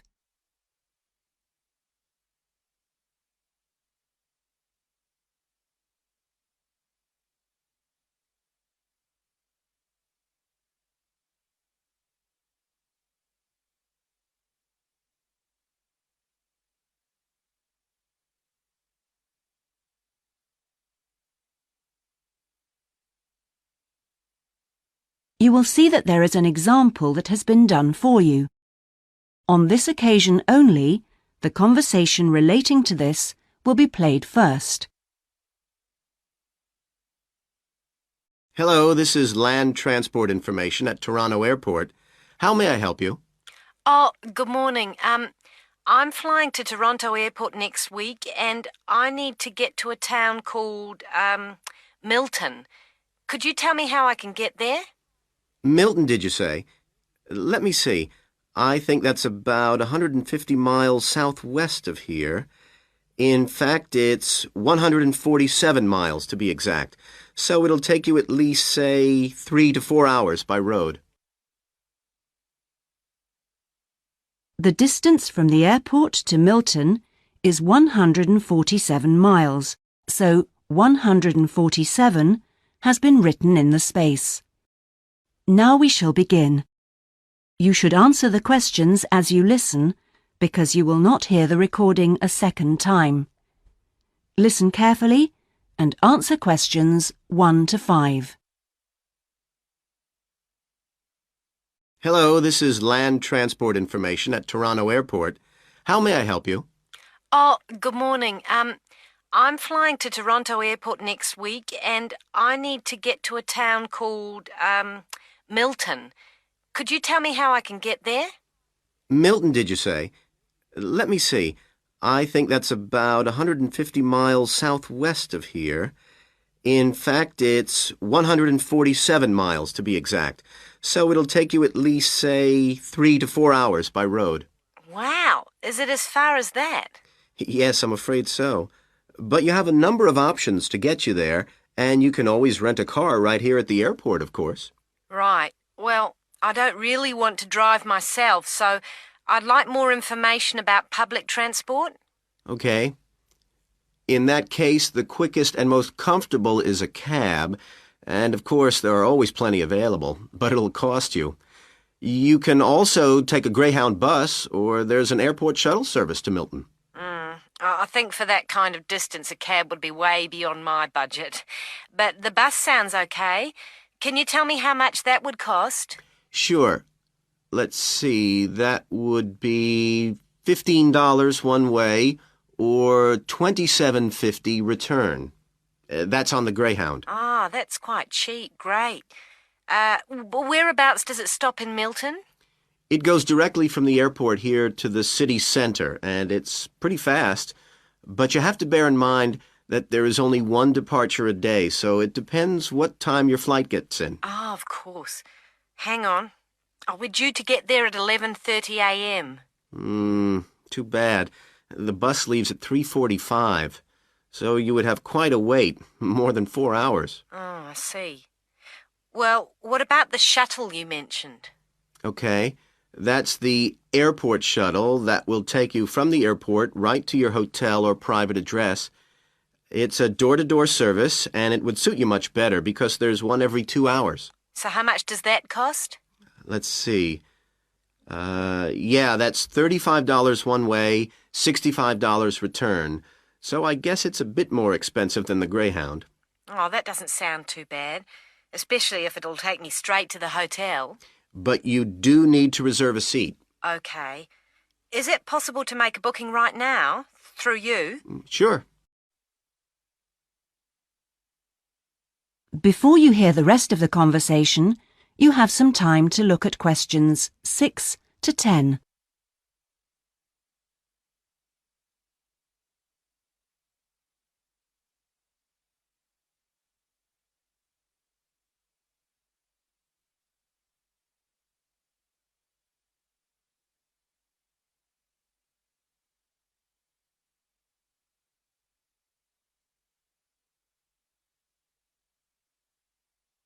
Now listen and answer questions 6 to 10. Okay, I just have to fill this form out for you. So, what date do you want to book this for? The 16th of October. Oh, no. Sorry, that's my departure date. I arrive on the 17th, so book it for them, please. So that's the Toronto Airport shuttle to Milton.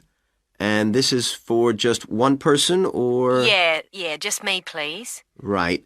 And you said your expected time of arrival was 11:30? So if I book your shuttle for after 12, let's say 12:30, that should give you plenty of time to, collect your baggage, maybe grab a coffee. Yeah, that sounds fine. As long as we land on time. Well, we'll take your flight details, so you don't need to worry too much about that. Now, what about the fare? What sort of ticket do you want? One way or... Yeah, that'll be fine, provided I can book the return trip once I'm there. No problem. Just allow a couple of days in advance to make sure you get a seat. And what is your name, please? Janet Thompson. Is that Thompson spelled with a P? No, it's Thomson. Okay. And you'll be coming from the UK? What flight will you be travelling on?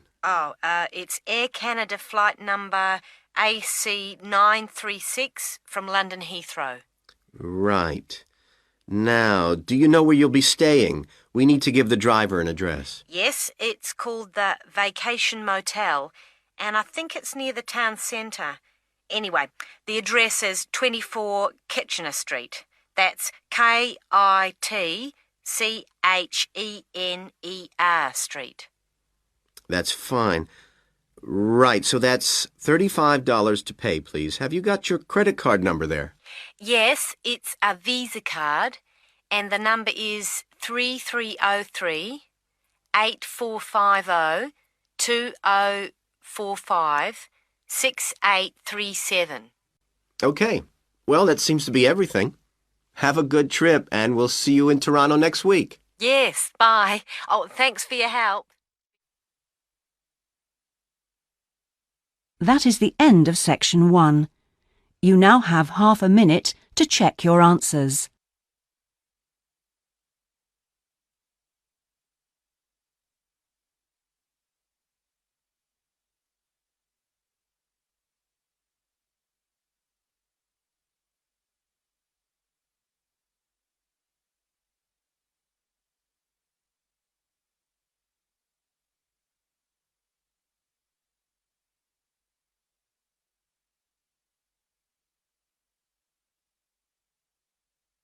Now turn to section 2.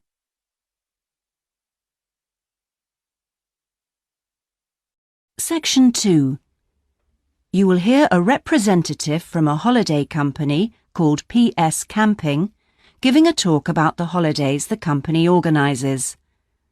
First, you have some time to look at questions 11 to 16.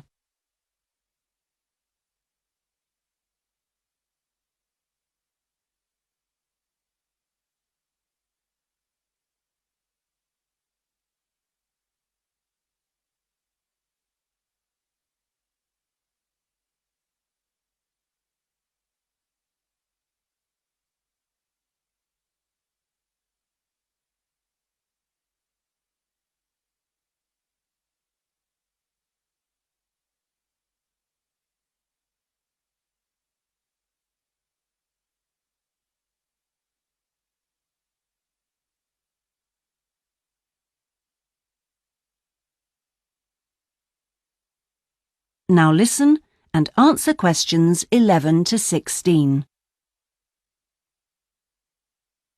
Thank you all for coming to my talk this evening. It's nice to see so many people in the audience. For those of you who don't know very much about PS Camping, let me start by giving you some background information about the company. The company started 25 years ago. It actually opened as a retail chain selling camping equipment, and then, 20 years ago, it bought a small number of campsites in the UK and began offering camping holidays. The company grew rapidly and has been providing holidays in continental Europe for the last 15 years. If you book a camping holiday with us, you'll have a choice of over 300 sites. In Italy, we now have some 64 sites that we either own or have exclusive use of. France is where we have the majority of sites, and we currently have a project to expand into Switzerland. We also have a number of sites in northern Spain, particularly in the mountainous region of Picos de Europa. We've upgraded all these Spanish sites and improved them considerably from their original 3-star rating. We believe our holidays offer superb facilities for the whole family. Parents who want their children to be fully occupied for all or part of the day can take advantage of our children's activities. These are organised by our well-qualified and enthusiastic staff. Each day kicks off with a sports match, perhaps football or volleyball, followed by an hour of drama for everyone. This may include singing or dancing, mime or other activities. In the afternoon, there's a different art activity for each day of the week, including a poster competition or model making. What's more, our sites are truly child-friendly, and with this in mind, we operate a no-noise rule in the evenings. Children's evening activities usually finish at 9:30 or occasionally 10, and from 10:30 holidaymakers are expected to be quiet in the areas where there are tents.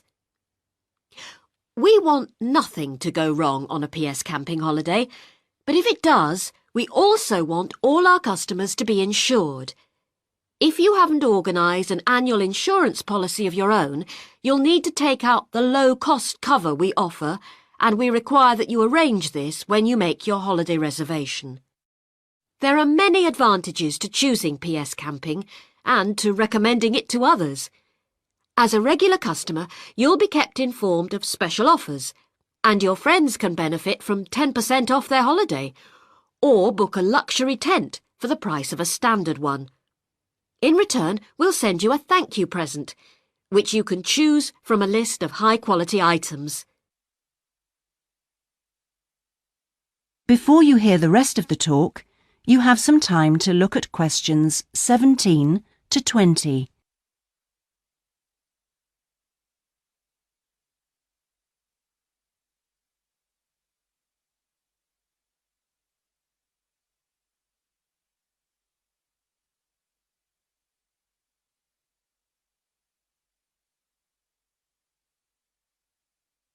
Now listen and answer questions 17 to 20. When it comes to our tents, these are equipped to the highest standard. We really do think of every essential detail, from an oven and cooking rings fuelled by bottled gas to mirrors in the bedroom areas. If you don't want to cook indoors, you can borrow a barbecue if you ask in advance for one to be made available. And there's even a picnic blanket to sit on outside your tent.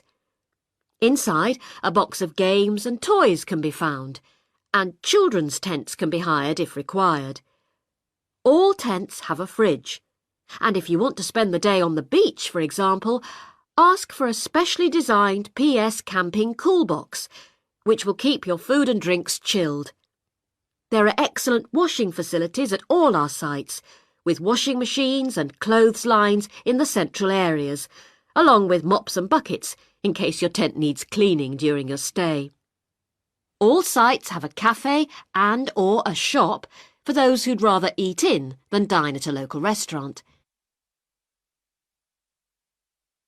That is the end of section 2. You now have half a minute to check your answers.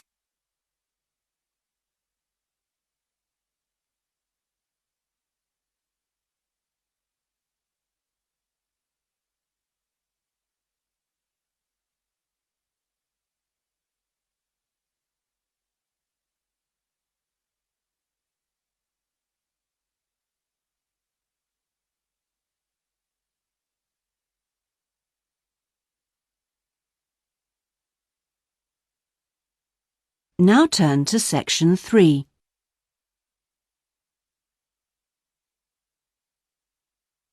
Section 3. You will hear a tutor talking to two business students called Philip and Janice about their research on managing individuals. First, you have some time to look at questions 21 to 23.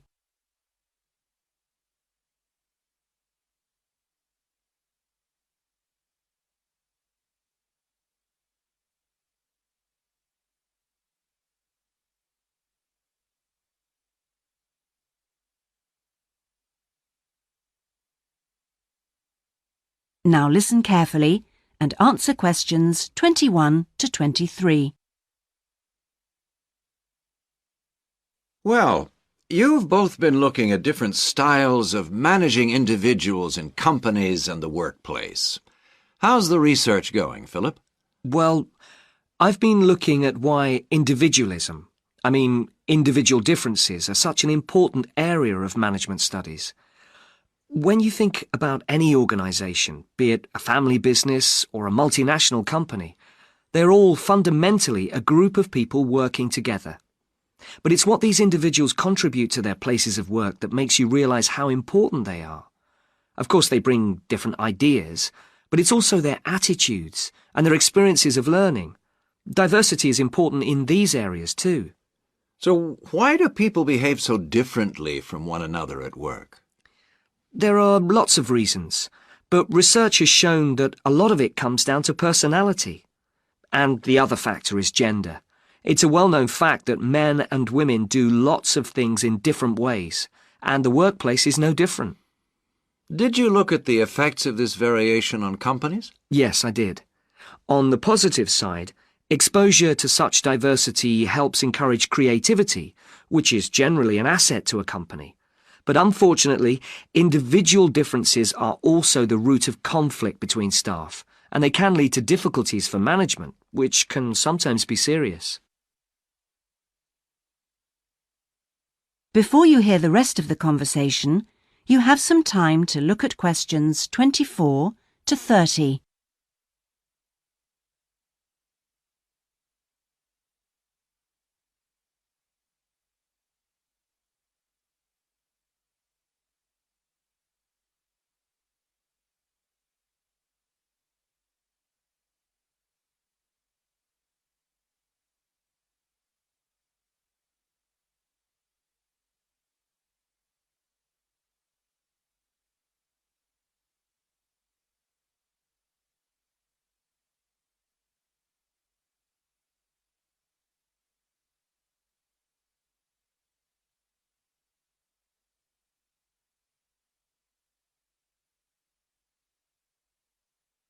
Now listen and answer questions 24 to 30.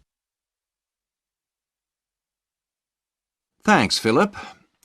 So now I guess the two main things to remember here are to identify individual talent and then to utilize it. So, Janice, you were looking at identifying different talents in workers. Do you think this is easy for managers to do? Well, currently teamwork is in fashion in the workplace, and in my opinion the importance of the individual is generally neglected.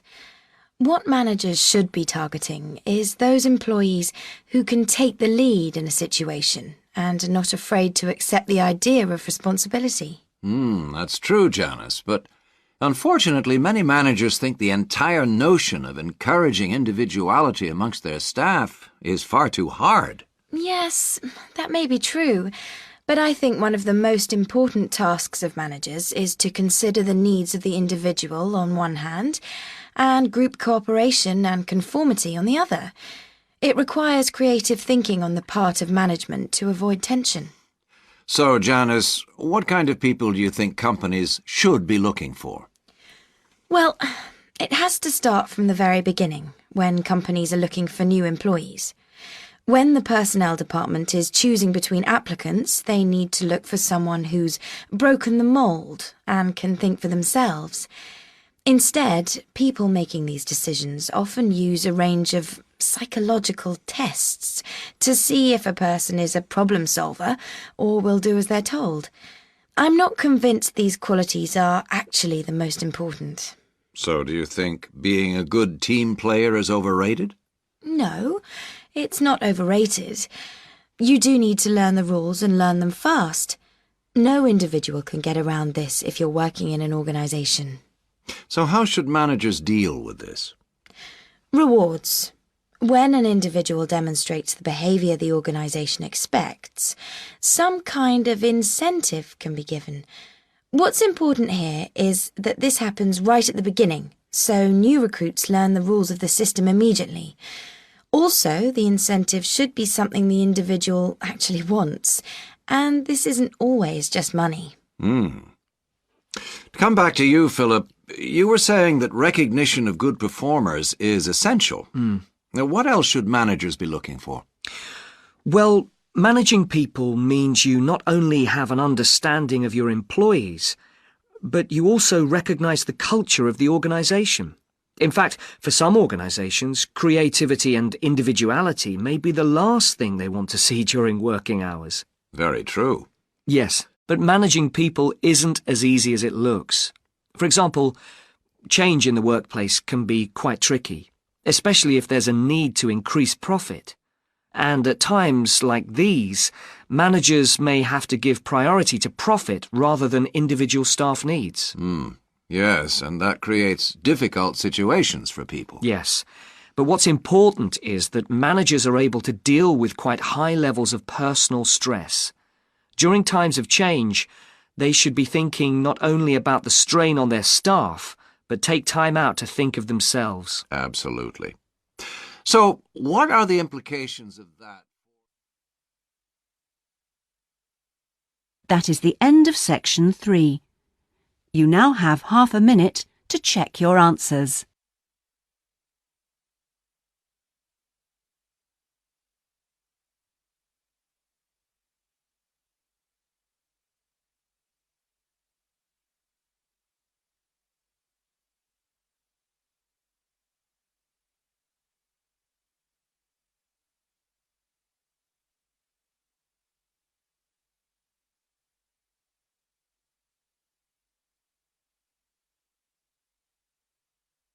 Now turn to section 4.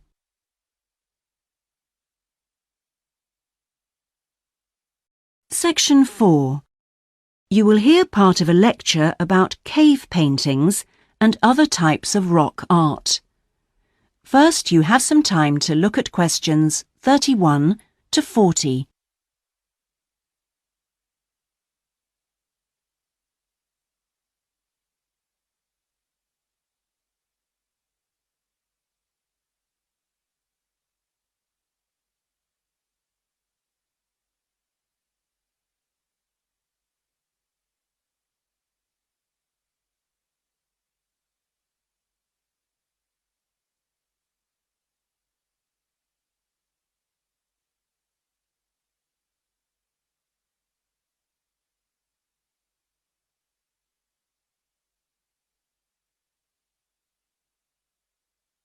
Now listen carefully and answer questions 31 to 40.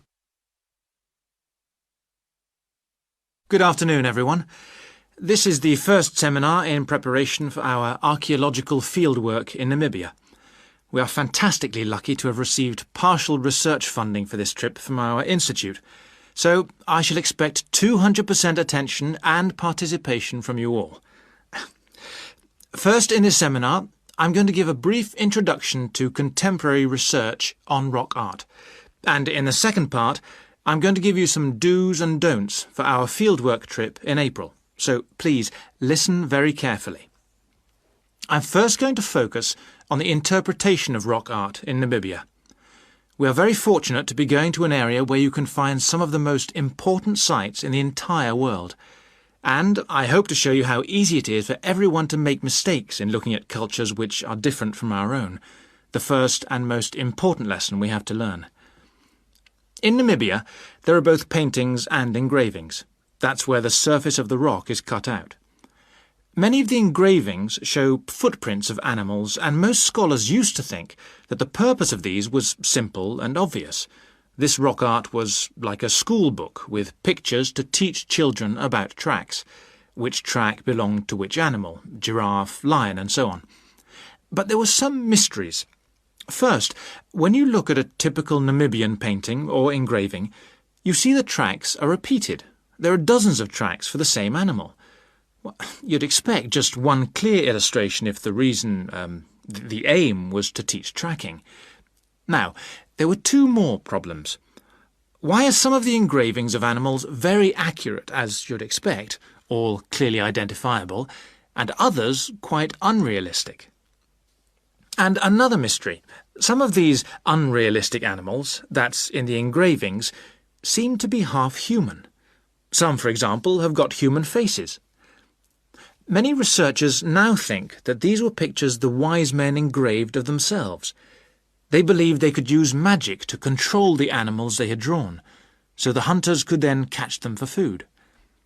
This shows you some of the dangers of coming from one culture to another, as we'll be doing, without understanding it fully. Scholars imagined that children looked at rock art pictures to learn to track, just because they themselves had learnt skills from pictures. Many researchers now believe that rock art had a much more complex purpose, and we'll talk more about it next week.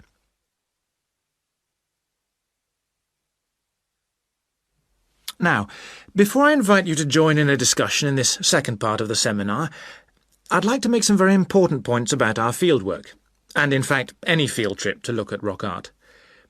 We're going to a number of sites, and we won't always be together. The single largest problem faced by people who manage the sites is, yes, I'm sure you've guessed, damage caused by visitors, even though it's usually unintentional. Whenever you do go to a site, don't forget you can learn many things from observing at a distance, instead of walking all over it. This can really help to reduce visitor pressure. People often say, well, there's only 2 of us, and just this one time. But maybe thousands of people are saying the same thing. And then some basic rules to guide you. We'll have our own camp near a village, but remember never to camp on a site if you go on your own. It may be disrespectful to the people of that culture, and certainly don't make fires, however romantic it may seem. It's really dangerous in dry areas, and you can easily burn priceless undiscovered material by doing so. So, how are we going to enjoy the rock art on our field trip? By looking at it, drawing it, and photographing it. Never by touching it or even tracing it. Rock art is fragile and precious.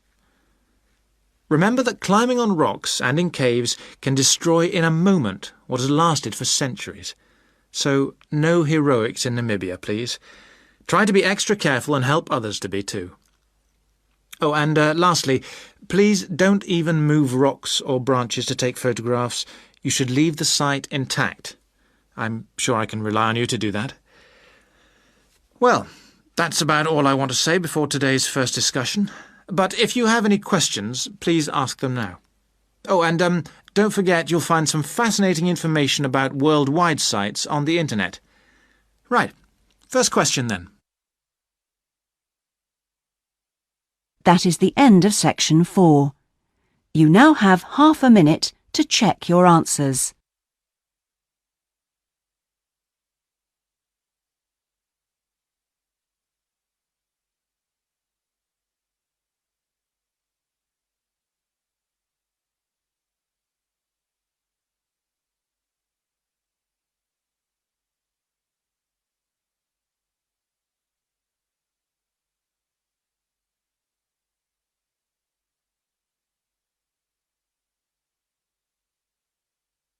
That is the end of the listening test. In the IELTS test, you would now have 10 minutes to transfer your answers to the listening answer sheet.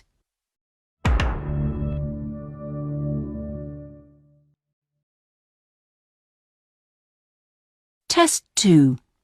You will hear a number of different recordings and you will have to answer questions on what you hear.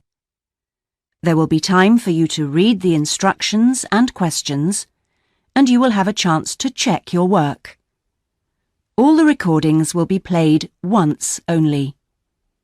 The test is in 4 sections. At the end of the test, you will be given 10 minutes to transfer your answers to an answer sheet. Now turn to Section 1.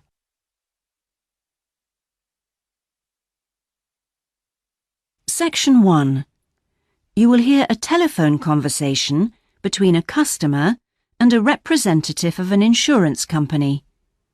First, you have some time to look at questions 1 to 5.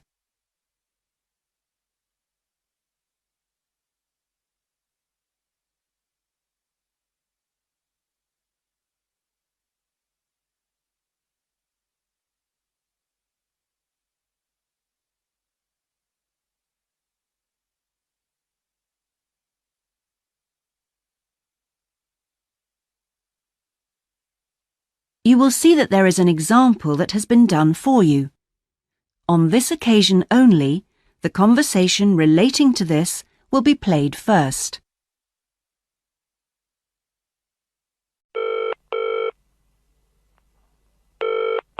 Hello? Motor Insurance Department? Oh, hello. I'd like to ask about insurance for my car. Yes, of course. I'll just take a few details. What's your name? Patrick Jones. The customer's name is Patrick Jones, so Patrick Jones has been written in the space. Now we shall begin. You should answer the questions as you listen, because you will not hear the recording a second time.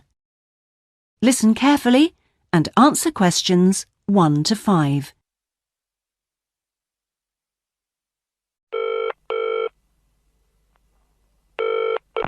Hello?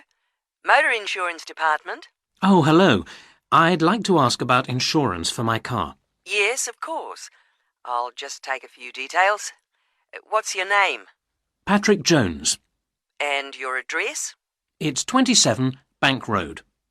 27 Bank Road. Is that in Greendale? Yes.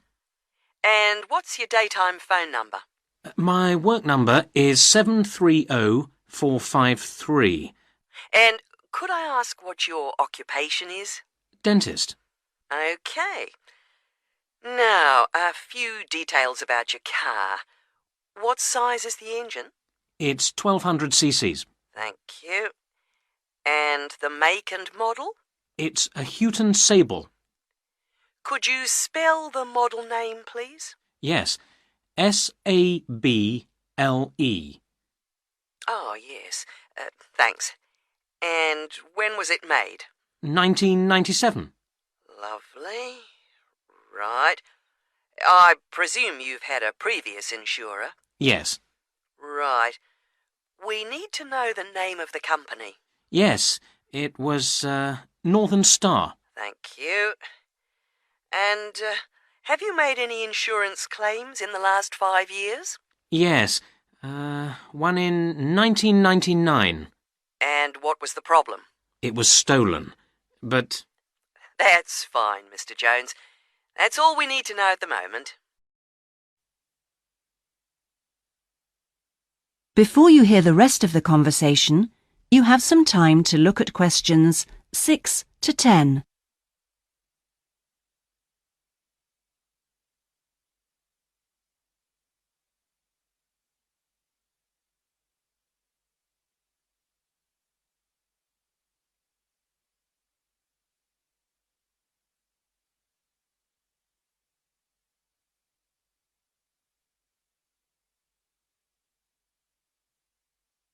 Now listen and answer questions 6 to 10.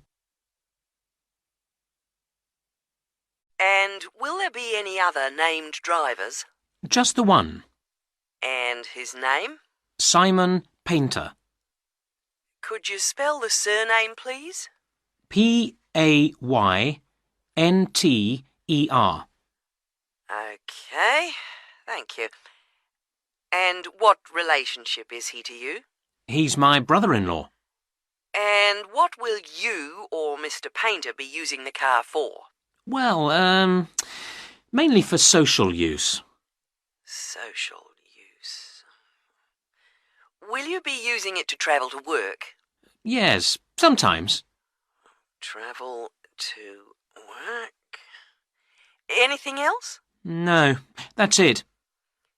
And finally, when would you like to start the insurance? I'll need it from the 31st of January. Right. Mr. Jones, I'm getting a couple of quotes coming up on the computer now, and the best bet looks like being with a company called Red Flag. Yeah? And that comes out at $450 per year. Oh, well, that seems okay. It's quite a bit lower than I've been paying up to now. Great. So, would you like me to go ahead with that? Sure, why not? How would you like to pay? That is the end of section 1. You now have half a minute to check your answers.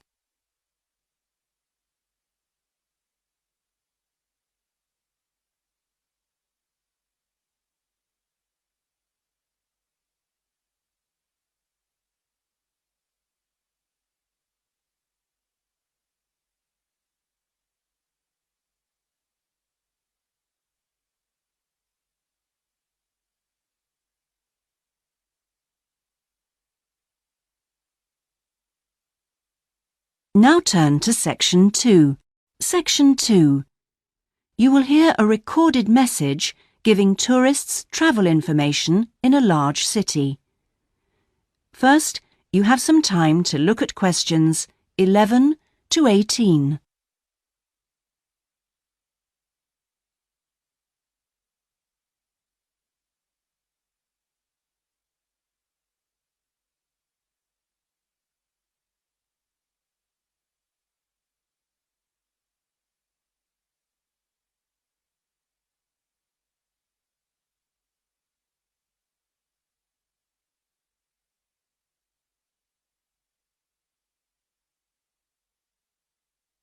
Now listen carefully and answer questions 11 to 18.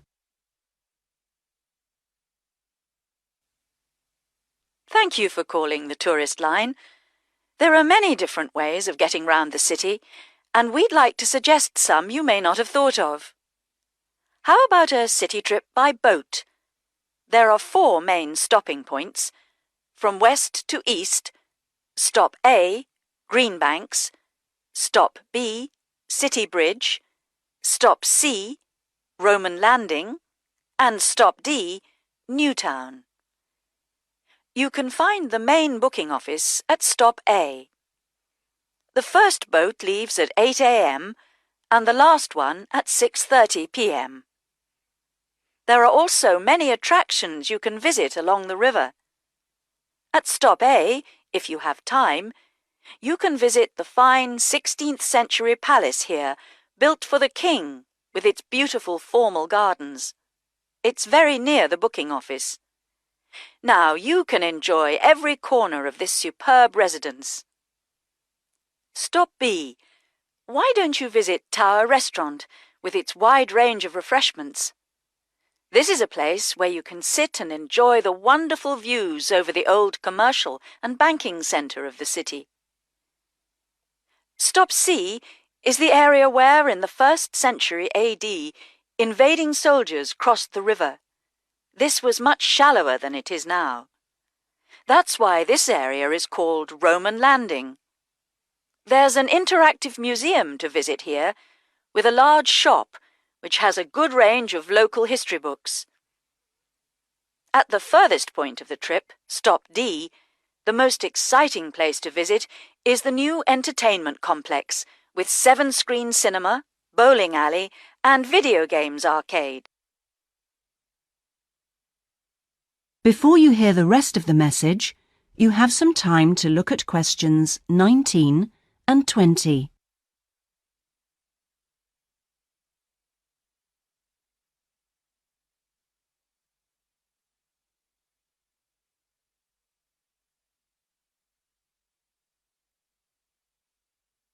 Now listen and answer questions 19 and 20. Besides the boat tours, there are city buses. 2 companies offer special services. The top bus company runs all its tours with a live commentary in English. Tours leave from 8:30 a.m. every 20 minutes. There are departures from Central Station, Castle Hill and Long Walk. This is a hop-on, hop-off service, and tickets are valid for 24 hours. For further details, call Top Bus on 0208 944 7810. The number 1 sightseeing tour is available with a commentary in 8 languages. Buses depart from Central Station every 5 to 6 minutes from about 9 a.m., with the last bus at around 7 p.m. There are also number 1 services with an English-speaking guide. That is the end of section 2. You now have half a minute to check your answers.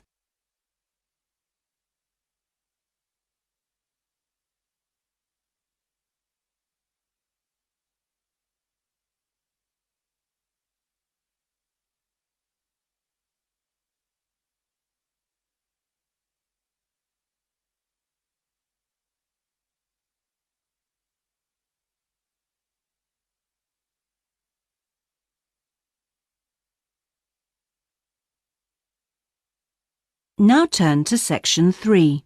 Section 3. You will hear a seminar with Dr. Martin Merriweather of the Antarctic Centre in Christchurch, New Zealand. First, you have some time to look at questions 21 to 26.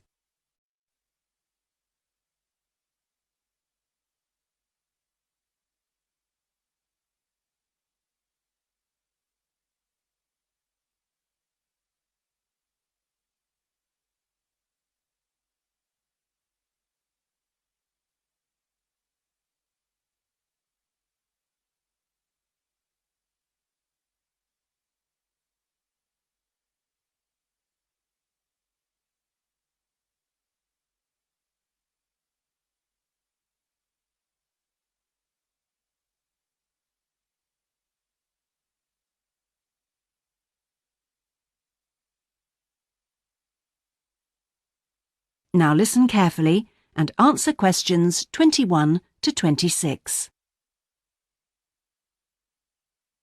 We're pleased to welcome Dr. Martin Merriweather of the Antarctic Centre in Christchurch, New Zealand, who has come along to talk to us today about the role of the centre and the Antarctic Treaty. Now, my first question is about the choice of location for the centre. Why Christchurch? Was it because of the climate? Well, actually, New Zealand is the second closest country to Antarctica, and Christchurch is often used on Antarctic expeditions. Right, so it's because of where we are, coupled with our historical role. So tell us, what is the main purpose of the centre? Oh, well, we have 2 complementary roles. One is as a scientific base for expeditions and research, and the other is as an information centre. Tell us something about the role as a scientific base. Well, we're able to provide information about what scientists should take with them to the South Pole. For example, the centre contains a clothing warehouse where expeditions are supplied with suitable clothing for the extreme conditions. I suppose you need a bit more than your normal winter coat. Yes, exactly. And then there's also the specialist library and mapping services. Right. And which countries are actually located at the centre? Well, the centre houses research programs for New Zealand, for the United States, as well as for Italy. There's even a US post office at the American Air Force Base here. Really? And what does the visitor centre offer? Well, since very few people will ever experience the Antarctic firsthand, the Visitors Centre aims to recreate the atmosphere of Antarctica. There's a mock campsite where you can see inside an Antarctic tent and imagine yourself sleeping there. And the centre also acts as a showcase for the unique international cooperation which exists in Antarctica today. What is it actually like at the South Pole? I know you've been there on a number of occasions. Yes, I have, and each time I'm struck by the awesome beauty of the place. It's magnificent, but you can really only visit it in the summer months. October to March? Yes, because it's completely dark for 4 months of the year. And, in addition, it has to be the coldest place on Earth. Colder than the North Pole? Why is that? Well, unlike the North Pole, which is actually a frozen sea, Antarctica is a landmass shaped like a dome, with the result that the winds blow down the slopes at speeds of up to 150 kilometres an hour. And that's what makes it so cold. And one other interesting thing is that Antarctica is the driest continent on Earth, surprisingly, and so you have to drink large amounts of water when you're there. How old is Antarctica? Oh, we're pretty sure it was part of a larger landmass, but it broke away from the rest of the continent 170 million years ago. How can you be certain of this? Because fossils and rocks have been discovered in Antarctica, which are the same as those found in places such as Africa and Australia. Amazing. To think that it was once attached to Africa.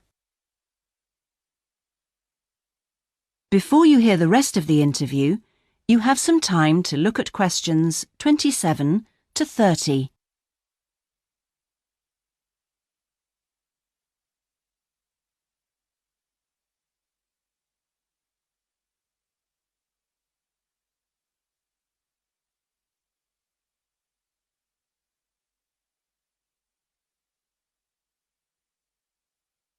Now listen and answer questions 27 to 30. Now, let's just have a look at the Antarctic Treaty. How far back does the idea of an international treaty go? Well, as far back as the 19th century, when 11 nations organised an international event. When was that exactly? In 1870, and it was called the Polar Research Meeting. And then, not long after that, they organised something called the First International Polar Year. And that took place when exactly? Over 2 years, from 1882 to 1883. But it wasn't until the 1950s that the idea of an international treaty was proposed. And in 1959, the treaty was actually signed. What do you see as the main achievements of the treaty? Well, firstly, it means that the continent is reserved for peaceful use. That's Article 1, isn't it? Yes. That's important, since the territory belongs to everyone. Yes, but not as important as Article 5, which prohibits any nuclear explosions or waste disposal. Which is marvellous. Well, I'm afraid we're going to have to stop there, because I'm afraid we've run out of time. Thanks for coming along today and telling us all about the centre and its work. That is the end of section 3. You now have half a minute to check your answers.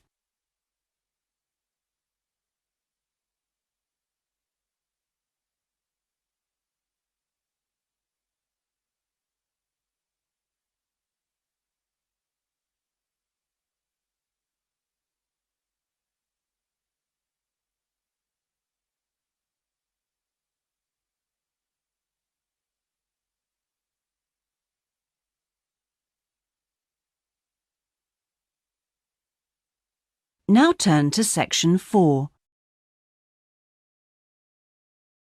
Section 4.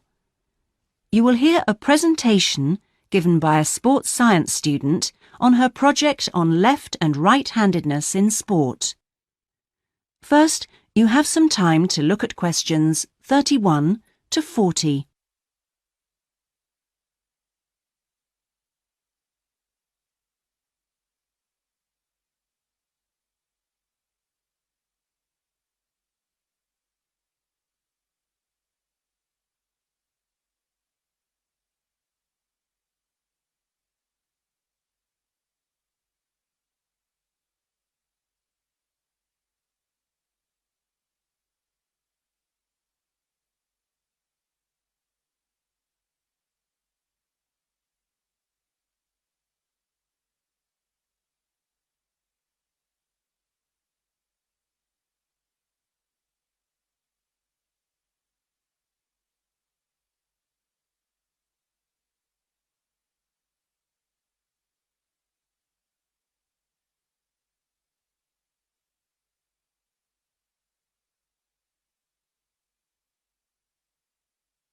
Now listen carefully and answer questions 31 to 40. My topic is handedness, whether in different sports it is better to be left or right-sided, or whether a more balanced approach is more successful. I'm left-handed myself, and I actually didn't see any relevance to my own life when I happened to start reading an article by a sports psychologist called Peter Matthews.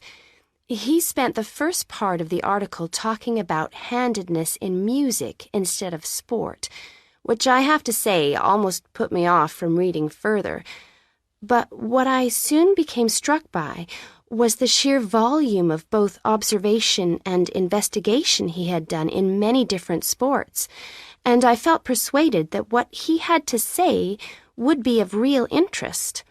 I think Matthew's findings will be beneficial, not so much in helping sports people to work on their weaker side, but more that they can help them identify the most suitable strategies to use in a given game.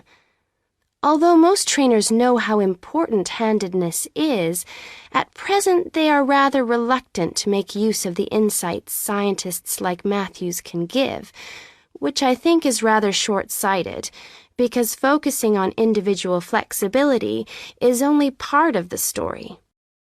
Anyway, back to the article. Matthews found a German study which looked at what he called mixed-handedness, that is, the capacity to use both left and right hands equally.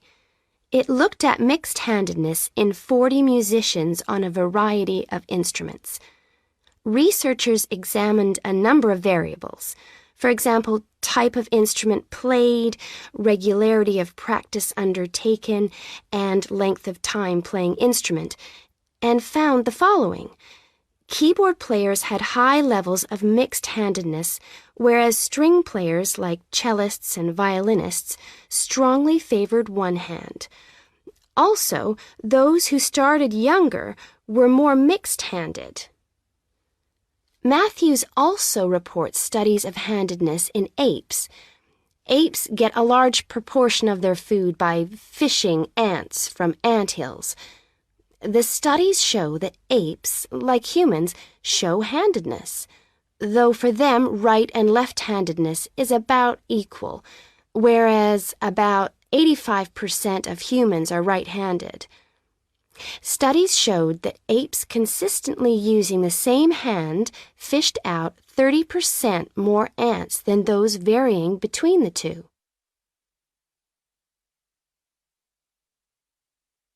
Matthews started researching several different sports and found different types of handedness in each.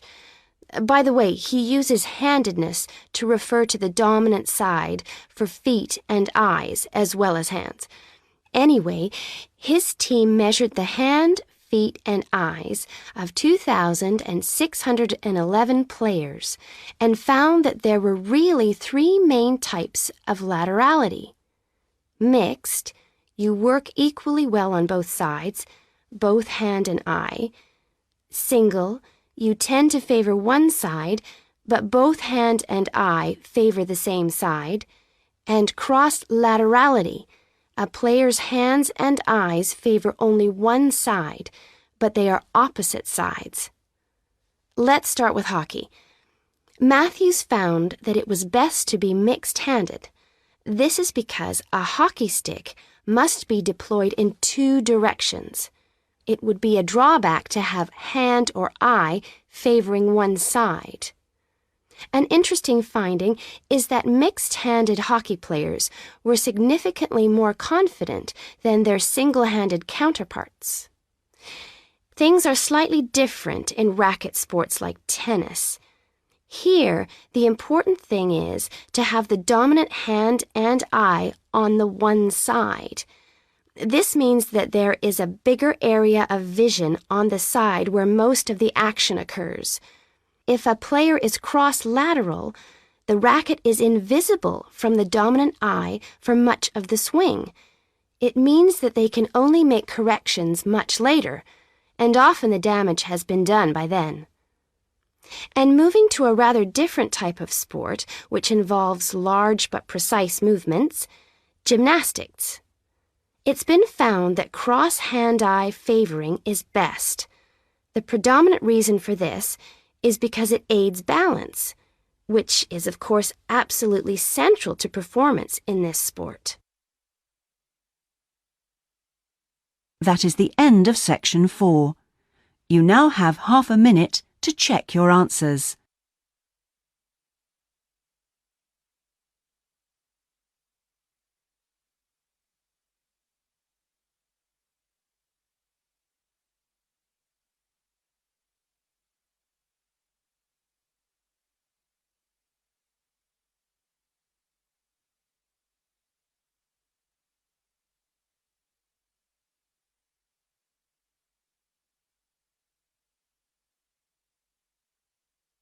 That is the end of the listening test. In the IELTS test, you would now have 10 minutes to transfer your answers to the listening answer sheet.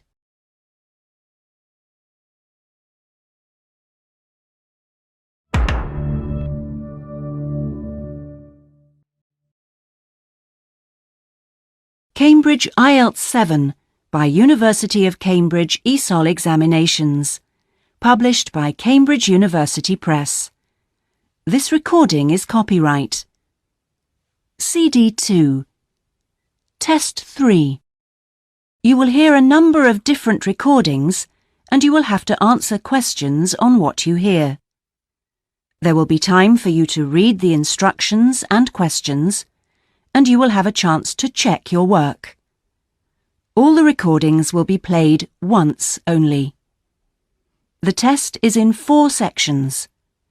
At the end of the test, you will be given 10 minutes to transfer your answers to an answer sheet. Now turn to section 1.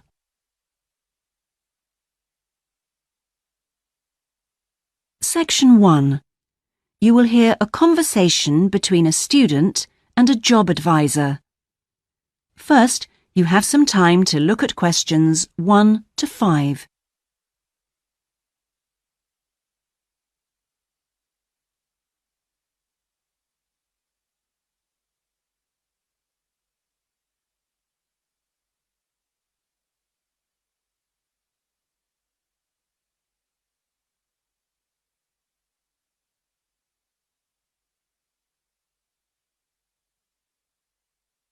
You will see that there is an example that has been done for you. On this occasion only, the conversation relating to this will be played first. Good morning. Oh, good morning. Is this, room number 26? Yes, that's right. So, is this the Student Job Centre? It certainly is. How can I help you? Well, actually, I'm looking for a job, a part-time job. Do you have anything available at the moment? The student is looking for a part-time job, so part-time has been written in the space. Now we shall begin. You should answer the questions as you listen, because you will not hear the recording a second time. Listen carefully and answer questions 1 to 5. Good morning. Oh, good morning. Is this, room number 26? Yes, that's right. So, is this the Student Job Centre? It certainly is. How can I help you? Well, actually, I'm looking for a job, a part-time job. Do you have anything available at the moment? Yes. Are you a registered student?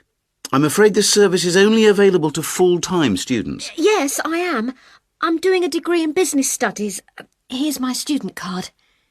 Which year are you in? Well, I've been at uni for 4 years, but I'm in the 3rd year because I took last year off. Right. Well, let's just have a look at what positions are available at the moment. There's a job working at the reception desk at the sports centre for 3 evenings a week. That's Wednesdays, Thursdays and Fridays. Oh, that sounds like fun, but unfortunately I have evening lectures, so that's not possible, I'm afraid. Is there anything during the day? OK, that's no good then. What about cleaning? There's a position for a cleaner at the childcare centre. Right. But you'd need to be there at 6 a.m. Does that appeal? 6 o'clock in the morning? Ooh, that's far too early for me, I'm afraid. I'd never make it that early in the morning. Well, there was a position going in the computer lab for 3 days a week that might be OK. Ah, here it is. No, it's in the library, not the lab.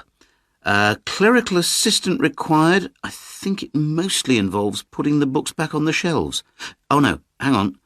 It's for Wednesday and Friday evenings again. No, I can't manage that because of the lectures. OK, I'm getting the idea.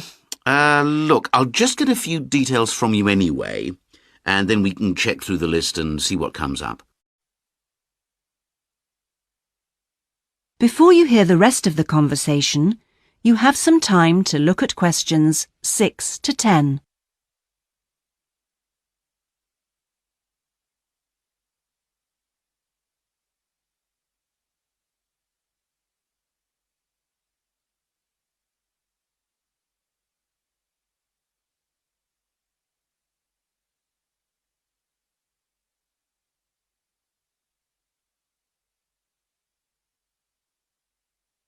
Now listen and answer questions 6 to 10. We'll fill in the personal details on this application form first, if that's OK. Yeah, that's fine. Now, what's your name again? Anita Newman. That's Newman. And your address, Anita? I'm in one of the halls of residence for postgraduate students. You know, International House. OK, that's easy. What's your room number there? Room B569. No, sorry, B659. I always get that wrong. I haven't been living there very long. Do you have any other skills? Typing, languages, that sort of thing? Well, I speak some Japanese. Right, I'll make a note of that. Now, let's see what else is available. What do you think of administrative work? There's a position for an office assistant at the English Language Centre. That sounds interesting. It's for 3 days a week, Monday, Friday and Saturday mornings. Interested? I was hoping to have Saturdays free, but I need the work, so... Can you tell me what the job involves? Yep, sure. It says here that you'll be required to deal with student inquiries and answer the phone. I'm sure I can handle all that without a problem. Great. Well, would you like me to arrange an interview for you? Say Friday morning around 10? Could we make it a bit later? Unfortunately, I've got something to do at 10. Would that be OK? Not a problem. How about 11:30? Hope it works out for you, Anita. Me too. And thanks for all your help. That is the end of section 1. You now have half a minute to check your answers.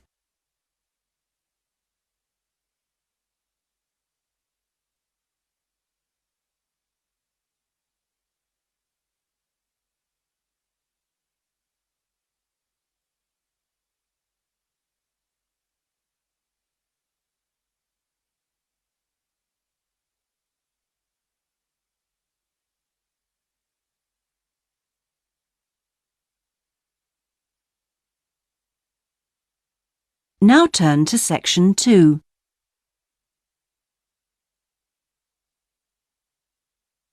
Section 2. You will hear a talk given by a group offering a walking holiday to raise money for charity. First, you have some time to look at questions 11 to 16.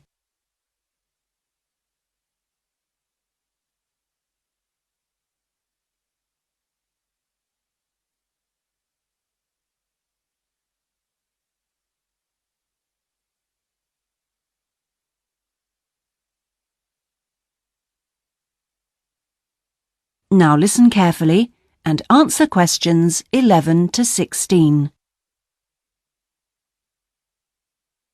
Good morning. I'm very pleased to have been invited along to your club to talk about our charity-sponsored walking holiday for education aid. I'll start by giving you a brief overview of what it entails. First of all, let me explain what we mean by sponsored here. This is where people promise to donate money to the charity if you achieve your goal, in this case to walk a certain number of miles. Basically, we are organising a 10-day holiday from the 6th to the 16th of November, with 8 days actual walking, trekking in the Samira Mountains. Let's have a look at some of the details. We require you to raise sponsorship money of at least $3,200, paying $250 of it up front as a deposit, and the rest in stages throughout the year. Out of this, about 35% will go on your expenses, and that leaves 65% guaranteed to go to the charity. Which brings me to the most important part. This trek is being specifically organised to help education in the Samira region. Last year we helped train teachers for the disabled, and this year we're focusing on the pupils. Each of the walkers' sponsorship money will go to help an individual special needs pupil in one of the mountain schools.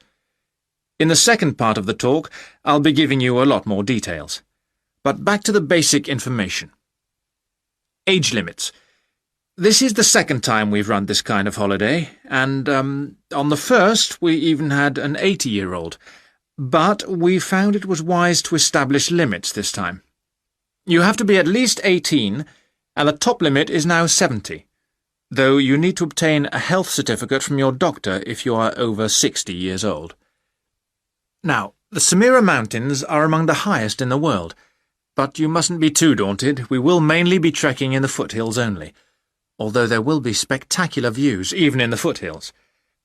However, you will need to be extremely fit if you aren't now and you're interested in coming with us. You have plenty of time to get into shape. You'll be sleeping in tents, so you must have quite a bit of equipment with you, but you will be helped by local assistants. Your bedding and so forth will be carried by them. We ask that you only walk with a small rucksack with needs for the day. I don't think I've really said enough about the marvellous area you'll be walking in. Let's have a look at some of the sights you'll be seeing. Apart from these spectacular snow-covered peaks and valleys, there are marvellous historic villages. The area's been famous for centuries for making beautiful carpets, although recently there has been a trend to move into weaving blankets and wood carving. The people are extremely friendly and welcoming. We deliberately keep the party small in size to minimise disruption to people and landscape. Before you hear the rest of the talk, you have some time to look at questions 17 to 20.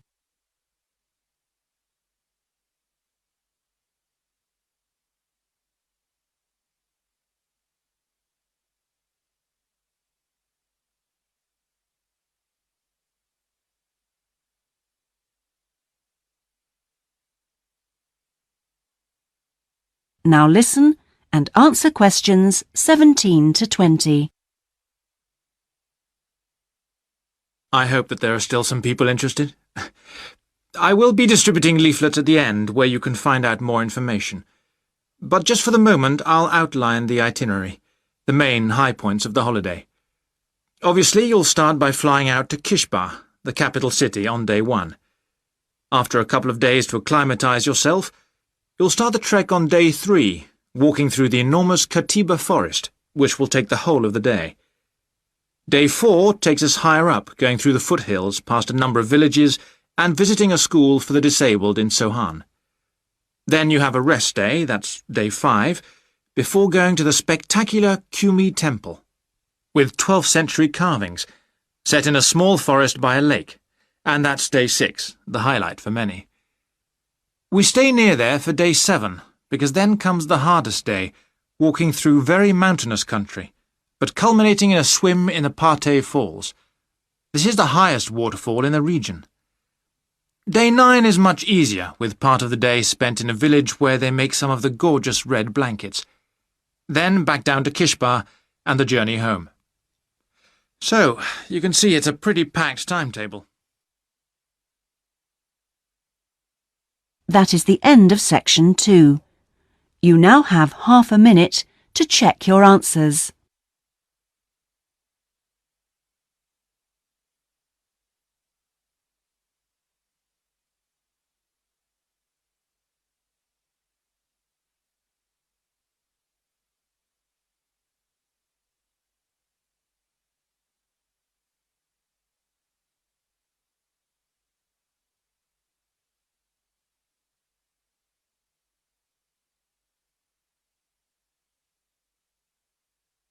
Now turn to Section 3.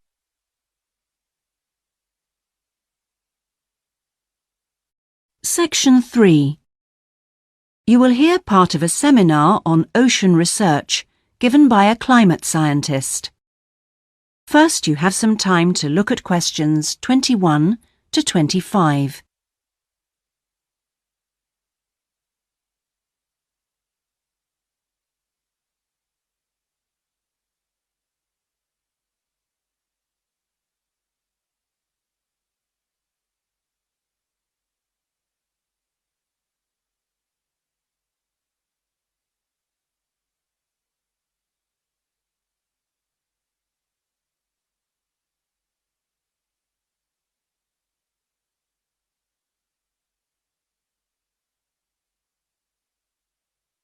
Now listen carefully and answer questions 21 to 25.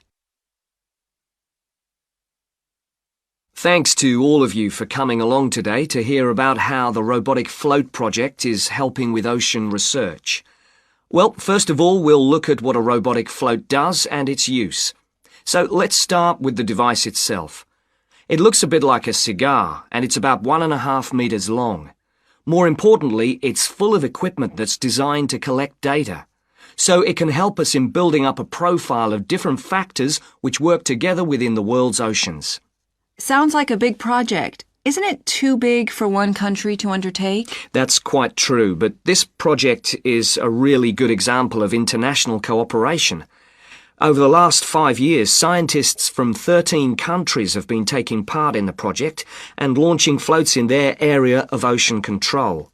And next year, this number will rise to 14 when Indonesia joins the project. That's impressive. But let's move on to how floats work. The operational cycle goes like this. Each of the floats is dropped in the ocean from a boat at a set point and activated from a satellite.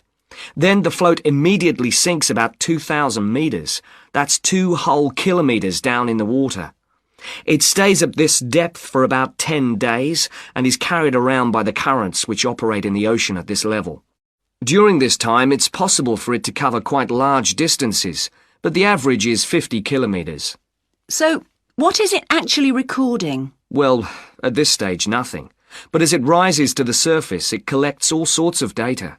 Most importantly, variations in salinity, that's salt levels, and the changes in temperature, a bit like underwater weather balloons. Then, when it gets back to the surface, all the data it's collected is beamed up to the satellite.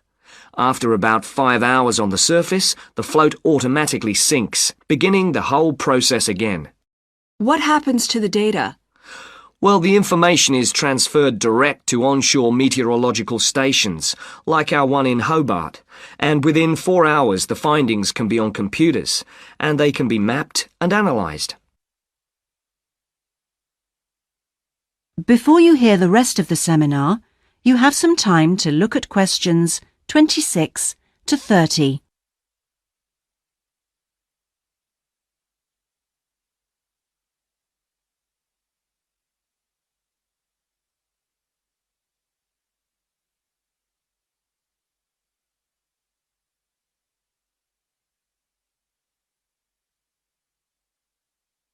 Now listen and answer questions 26 to 30.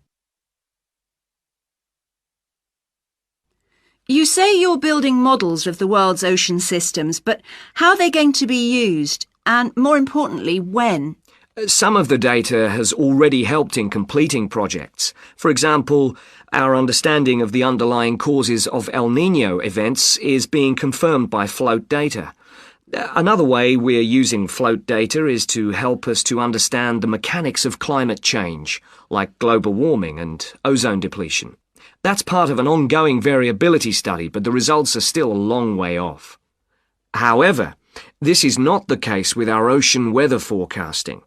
Because we know from the floats what the prevailing weather conditions will be in certain parts of the ocean, we can advise the Navy on search and rescue missions. That's happening right now, and many yachtsmen owe their lives to the success of this project. In addition, the float data can help us to look at the biological implications of ocean processes. Would that help with preserving fish stocks? Yes, and advising governments on fisheries legislation. We're well on the way to completing a project on this. We hope it will help to bring about more sustainable fishing practices. We'll be seeing the results of that quite soon. It sounds like the data from floats has lots of applications. Yes, it does. It's also a powerful agricultural tool. If we were aware of what the weather would be like, say, next year, we could make sure that the farmers planted appropriate grain varieties to produce the best yield from the available rainfall. That sounds a bit like science fiction, especially when now we can't even tell them when a drought will break. I agree that this concept is still a long way in the future, but it will come eventually, and the float data will have made a contribution. That is the end of section 3. You now have half a minute to check your answers.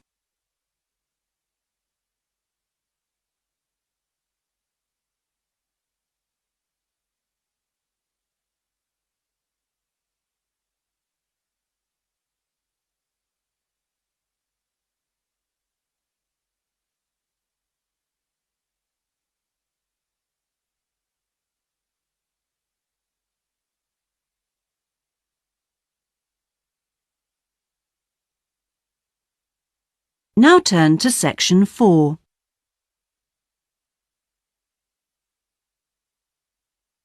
Section 4. You will hear part of a lecture about hotels and the tourist industry. First, you have some time to look at questions 31 to 40.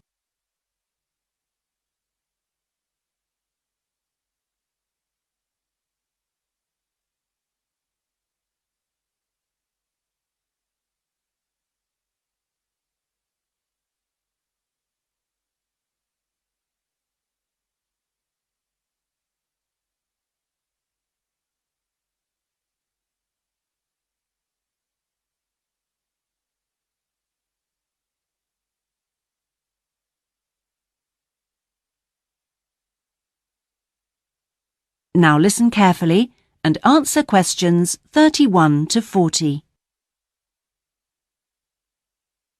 Good morning, everyone. Today's lecture forms part of the Hospitality and Tourism module. Last week, I looked at the economy end of the hotel business. This week, I'm going to discuss the luxury end of the market. Let's consider the following scenario. You wake up in the middle of the night in a strange hotel miles away from home, disoriented most probably from jet lag, when even the most expensive surroundings can seem empty and dispiriting.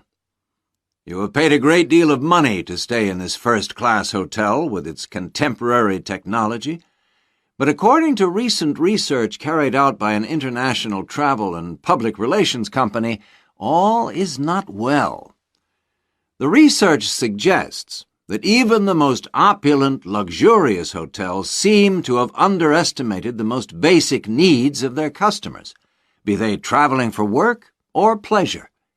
The need to feel at home in surroundings which are both familiar and inviting. Do these findings, however, apply only to hotels situated in particular areas? Is it possible that the external environment can affect a guest's well-being? The company's research covered a whole range of different hotel types, both independent hotels and those which are part of large chains. They investigated chic so-called boutique hotels in the heart of downtown business districts, stately mansions located in the depths of beautiful countryside, and plush hotels built at the edge of tropical beaches, surrounded by palm trees and idyllic blue ocean. And the research concluded that what was outside the hotel building simply didn't matter. This is a fascinating revelation, and those of you hoping to move into careers in the travel and leisure industry would be well advised to look at the findings in more detail. But back to the main point of this lecture, the need to feel at home. What can the hotel industry do about it? And is the very idea so subjective that it's impossible to do anything about it on a global basis?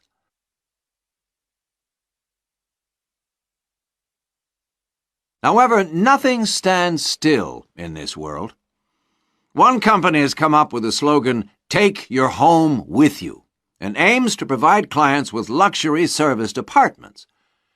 Those in the business travel industry maintain that these serviced apartments dispense with all the unwanted and expensive hotel services that business travelers don't want, while maximizing the facilities they do want. For example, not only sleeping and living accommodation, but also a sleek modern kitchen that allows guests to cook and entertain, if they wish, at no additional cost.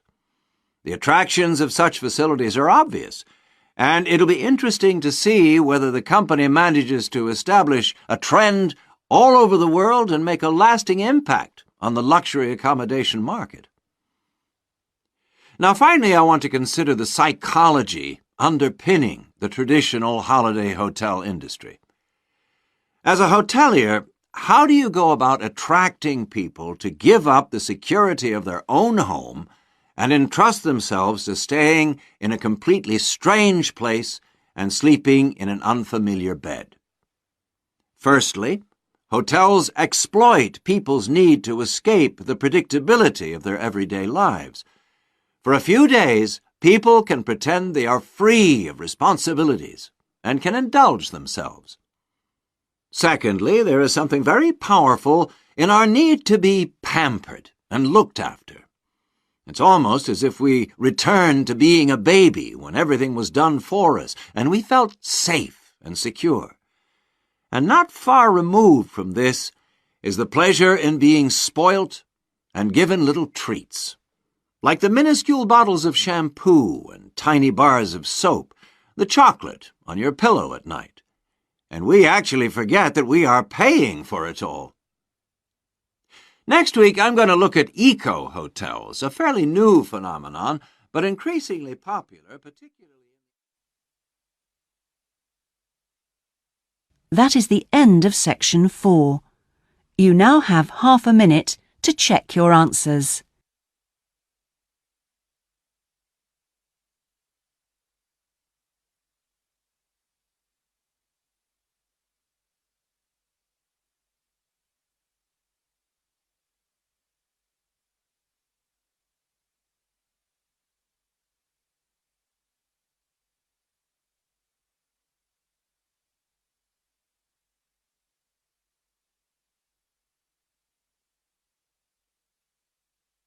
That is the end of the listening test.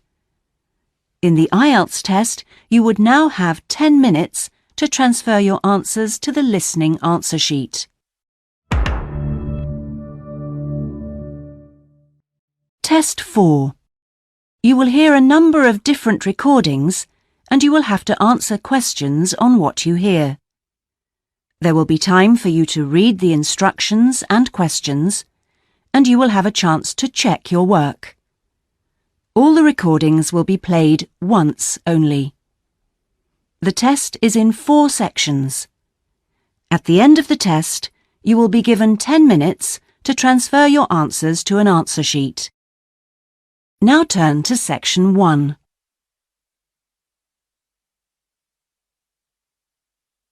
Section 1.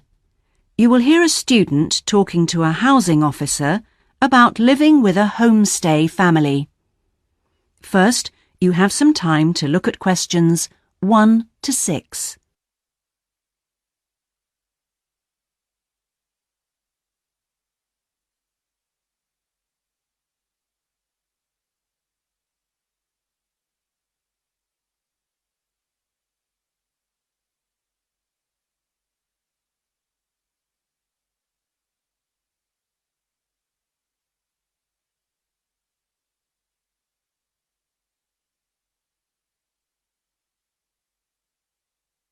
You will see that there is an example that has been done for you. On this occasion only, the conversation relating to this will be played first. Yes, what can I do for you? My friend is in homestay, and she really enjoys it, so I'd like to join a family as well. Okay, so let me get some details. What's your name? My name is Keiko Yuchini. Could you spell your family name for me? It's Uccini. That's Yuichini.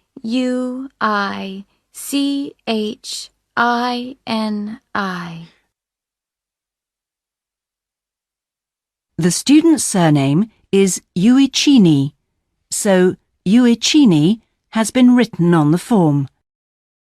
Now we shall begin. You should answer the questions as you listen, because you will not hear the recording a second time. Listen carefully and answer questions 1 to 6. Yes, what can I do for you?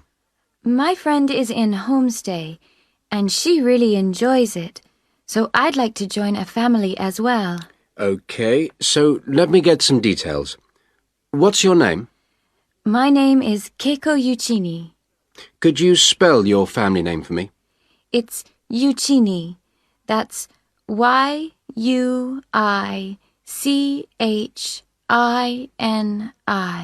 And your first name? It's Keiko. Keiko. That's Keiko Uccini. Okay. And you're female. And your nationality? I'm Japanese. Right. And could I see your passport, please? Here it is. Okay. Your passport number is JO6337. And you're how old? I'm 28 years old. Now, you live at one of the colleges. Which one? Willow College. Room 21C. Right. 21C Willow College. And how long are you planning on staying with Homestay? About 4 months. Longer if I like it. And what course are you enrolled in? Well, I've enrolled for 20 weeks in the Advanced English Studies because I need help with my writing. And I'm nearly at the end of my first 5-week course. Okay. Do you have any preference for a family with children or without children? I like young children, but I'd like to be with older people. You know, adults, someone around my age. Okay. And what about pets? I am a veterinarian, so that's fine. The more the better. Before you hear the rest of the conversation, you have some time to look at questions 7 to 10.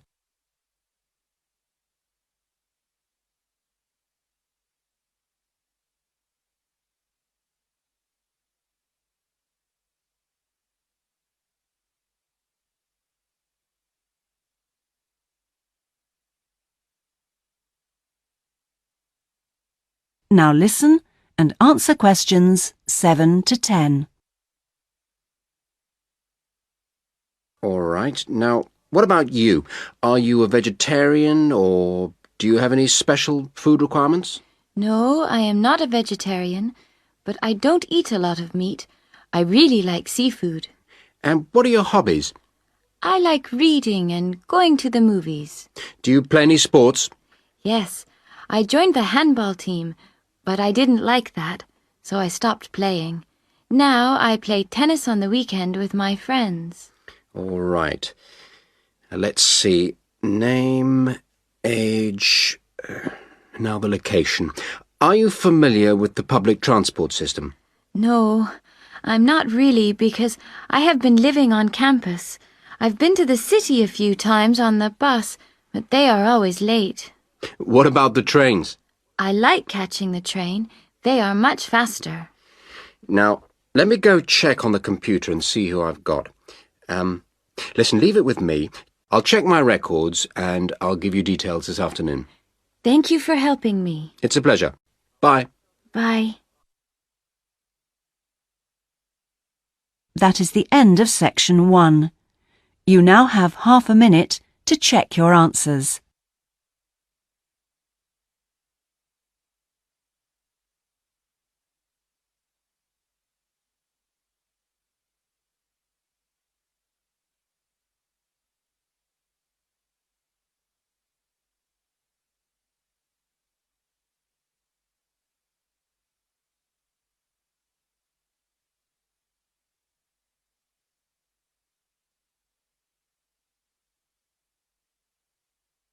Now turn to Section 2.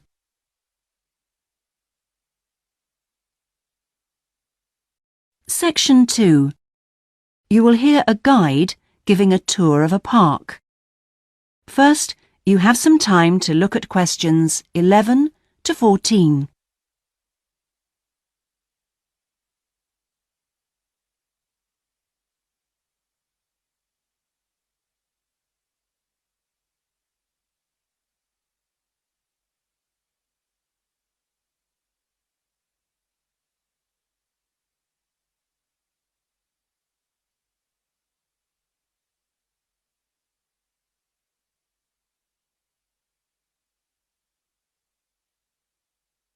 Now listen carefully and answer questions 11 to 14. Welcome to all of you. Can everybody see and hear me? Good. I'm Sally, your guide for this tour of the Bicentennial Park. I hope that you're all wearing your most comfortable shoes and that you can keep up the pace. So, let's get underway on our tour around this wonderful park. I'll start today with some general background information. There used to be a lot of factories in this area until the 1960s. Creating the park required the demolition of lots of derelict buildings on the site, so most of the exciting park space all around you was originally warehouses and storehouses. The idea of building a public park here was first discussed when a property developer proposed a high-rise housing development, but the local community wasn't happy. If the land was to be cleaned up, they wanted to use the site for recreation. Residents wanted open space for outdoor activities rather than housing or even an indoor sports complex. Now, to the Bicentennial Park itself. It has two areas, a nature reserve and a formal park with man-made features and gardens. The tall blue and white building in front of us is called the Tower and is the centre point for the formal gardens. It stands 12 metres high, so follow me up the stairs to where we can take advantage of the fantastic views. Before you hear the rest of the tour, you have some time to look at questions 15 to 20.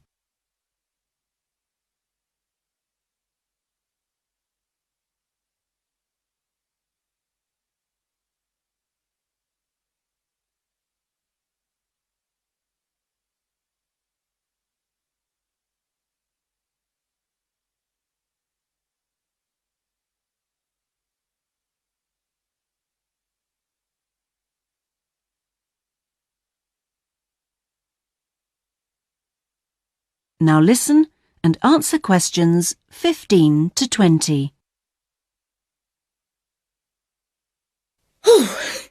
Well, here we are at the top of the tower, and we're going to look at the view from each direction. Out to the east, the large buildings about 1 kilometre away are on the Olympic site. There's an indoor arena for gymnastics, a stadium for track and field, and a swimming pool for races and synchronised swimming, and also diving. If you look carefully down there, you can see the train lines. The Olympic site has its own station to encourage the use of public transport. There is also a car park, but it only holds a limited number of cars. The formal park has some specially created water features. If you look out here to the south, you can see a circular ornamental pond. And around to the west, you can relax and sit on a bench to smell the flowers in the rose garden. And finally, up to the north, if you look in front of you now, there's a lake with a small island in the centre. You can hire rowing boats at the boat shed, which you can't see from here. But if you look through the trees, you can see the cafe, which has lovely views across the water. OK, let's climb down now. We will go now and have a look at the nature reserve section of the park, which has opened up natural wetland to the public. The mangroves have been made more accessible to visitors by the boardwalk built during the park's upgrade. You'd think that people would come here to look at the unusual plant life of the area, but in fact it's more often used for cycling and is very popular with the local clubs. This is the far end of the park, And over there you can see the frog pond, a natural feature here long before the park was designed. Just next to it we have our outdoor classroom, a favourite spot for school parties. The area is now most often used by primary schools for biology lessons. And finally, let's pass by the Waterbird Refuge. This area is in a sheltered part of the estuary. That's why the park's viewing shelter is a favourite spot for bird watchers who can use it to spy through binoculars. You can watch a variety of waterbirds, but most visitors expect to see black swans when they come to the shelter. You might spot one yourself right now. Well, here we are back at our starting point, the Visitors Centre. That is the end of section 2. You now have half a minute to check your answers.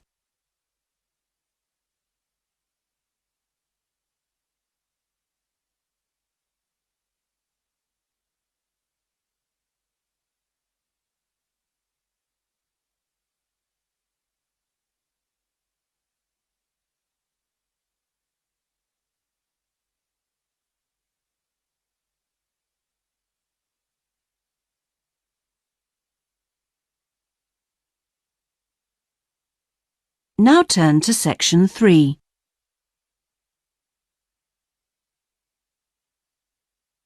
Section 3. You will hear two students discussing a geography presentation they're going to give. First, you have some time to look at questions 21 to 26.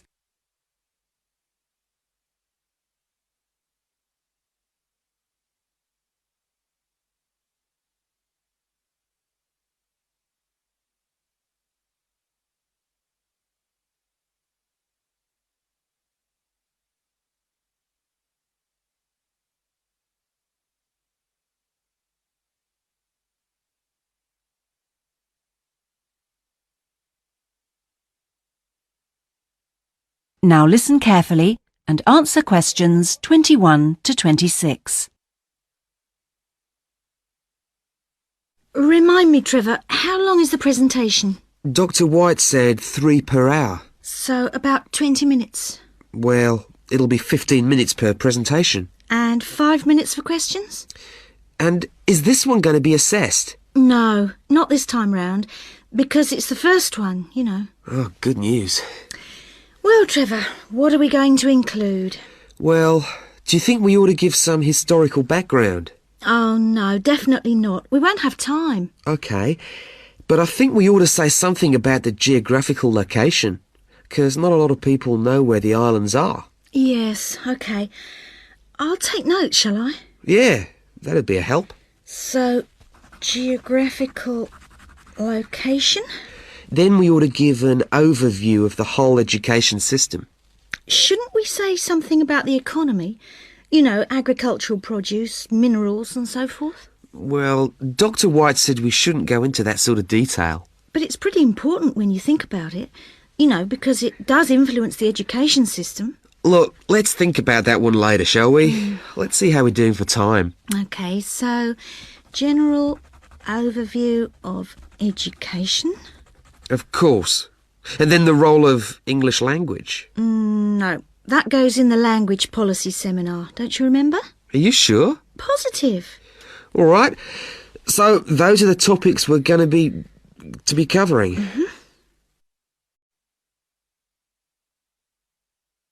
Before you hear the rest of the discussion, you have some time to look at questions 27 to 30.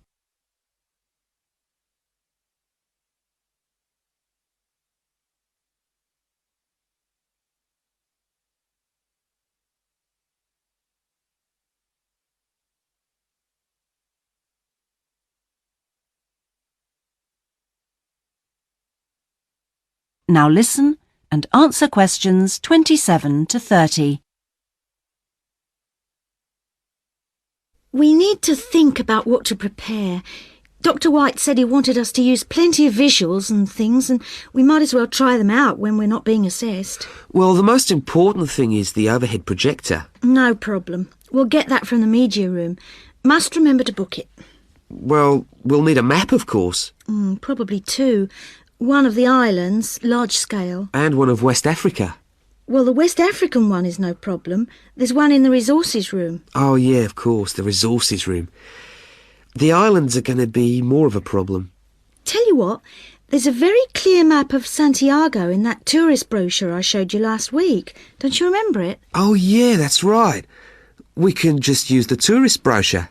We also need statistics on several different things. Literacy rates. Yes, and school places. How about the encyclopedia? Nah, not up to date enough.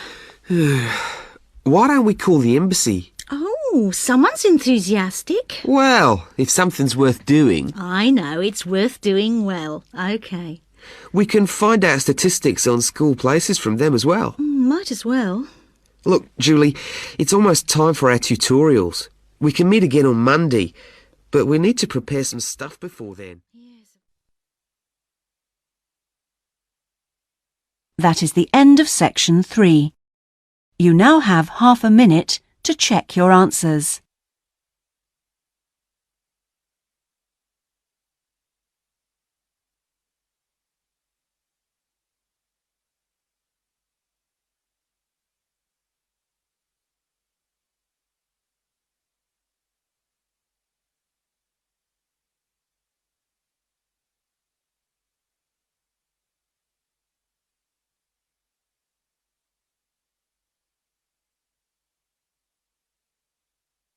Now turn to section 4.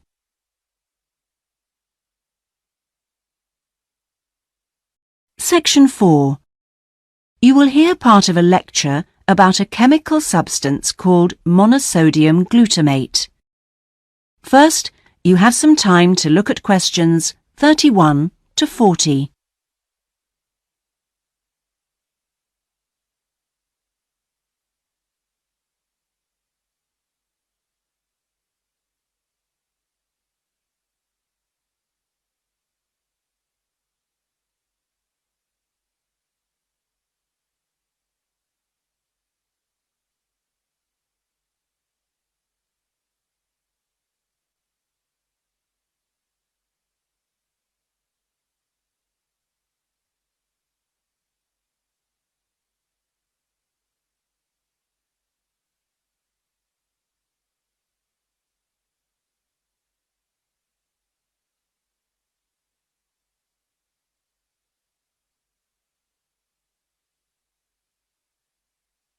Now listen carefully and answer questions 31 to 40. In today's lecture, I'm going to talk about monosodium glutamate, or MSG as it's more commonly known. Now, MSG, as you probably know, is a flavor enhancer which is used particularly in Chinese and Japanese cooking. Today, I am going to explore why it is so popular in these cuisines, and more importantly, how does it enhance the flavor of food? The main reason why MSG is more commonly used in Japanese meals is tradition. For many thousands of years, the Japanese have incorporated a type of seaweed known as kombu in their cooking, as they discovered it had the ability to make food taste better. But it wasn't until 1908 that the ingredient in kombu, which was responsible for the improvement in flavor, was actually discovered to be glutamate by scientists working there. From 1908 until 1956, glutamate was produced commercially in Japan by a very slow and expensive means of extraction. It was in 1956 that the speed of the process was improved and industrial production increased dramatically, and still continues to increase to this day. In fact, hundreds of thousands of tons of MSG are produced all over the world today.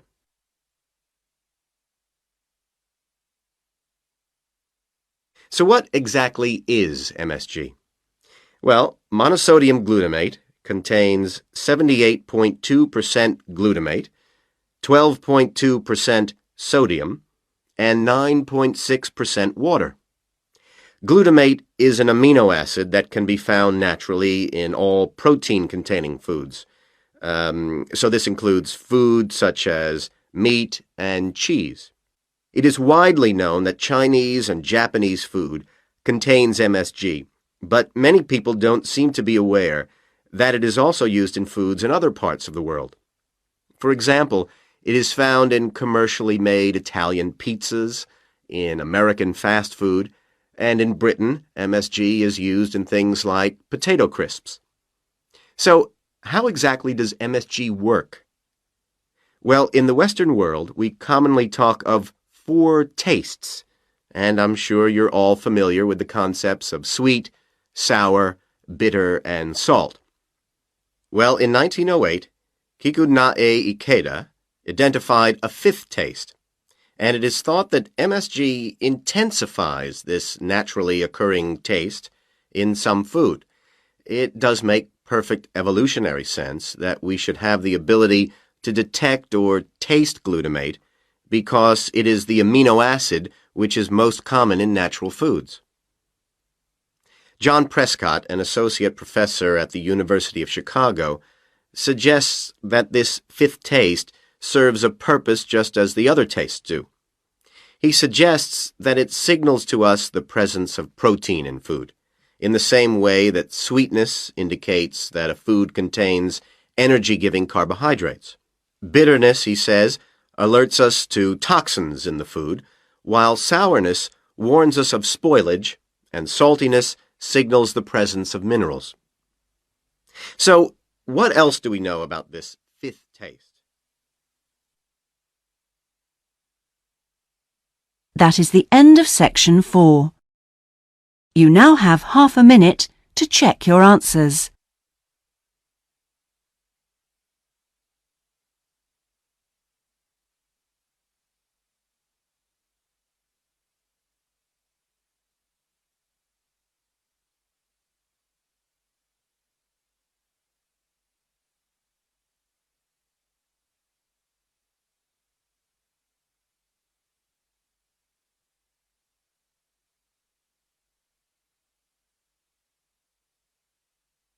That is the end of the listening test.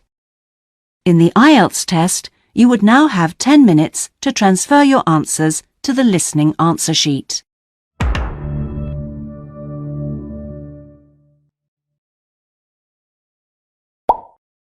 Cambridge IELTS 8 by University of Cambridge ESOL Examinations, published by Cambridge University Press. This recording is copyright. CD 1. Test 1. You will hear a number of different recordings, and you will have to answer questions on what you hear. There will be time for you to read the instructions and questions, and you will have a chance to check your work. All the recordings will be played once only. The test is in 4 sections. At the end of the test, you will be given 10 minutes to transfer your answers to an answer sheet. Now turn to Section 1. Section 1.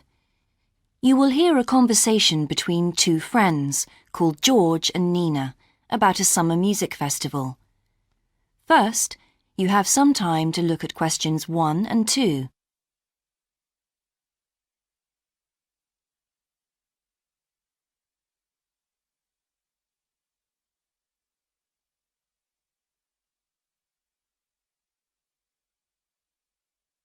You will see that there is an example that has been done for you. On this occasion only, the conversation relating to this will be played first. Hi, George. Glad you're back. Loads of people have phoned you. Really? I felt just like your secretary. Sorry. I went into the library this afternoon to have a look at a newspaper and I came across something really interesting. What? A book? No, a brochure from a summer festival, mainly Spanish music. Look, I've got it here. George says that he found a brochure from a festival, so B has been circled as the answer. Now we shall begin. You should answer the questions as you listen, because you will not hear the recording a second time. Listen carefully and answer questions 1 and 2. Hi, George. Glad you're back. Loads of people have phoned you. Really? I felt just like your secretary. Sorry. I went into the library this afternoon to have a look at a newspaper and I came across something really interesting. What? A book? No, a brochure from a summer festival, mainly Spanish music. Look, I've got it here. Spanish music? I really love the guitar. Let's have a look. So what's this group, Guittarini? They're really good. They had a video with all the highlights of the festival at a stand in the lobby to the library, so I heard them. They play fantastic instruments, drums and flutes and old kinds of guitars. I've never heard anything like it before. Sounds great. OK, shall we go then? Spoil ourselves? Yes, let's. The only problem is there aren't any cheap seats. It's all one price. Well, in that case, we could sit right at the front. We'd have a really good view. Yeah, though I think that if you sit at the back, you can actually hear the whole thing better. Yes. Anyway, we can decide when we get there. Before you hear the rest of the conversation, you have some time to look at questions 3 to 10.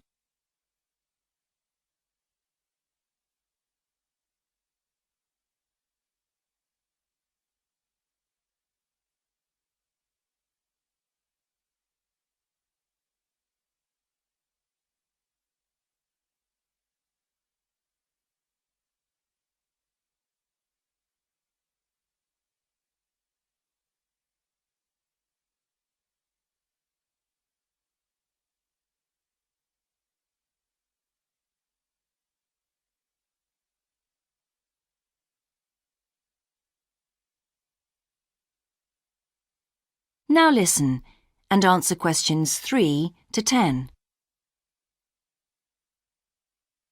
So will you fill in the form or shall I? I'll do it. Name, George O'Neill. Address, 48 North Avenue, Westsea. Do you remember our new postcode? Still can't remember it. Just a minute. I've got it written down here. WS6 2YH. Do you need the phone too? Please. I'm really bad at numbers. 01674 553 242. So let's book 2 tickets for Guittarini. OK. If you're sure $7.50 each is all right. How do you feel about the singer? I haven't quite decided.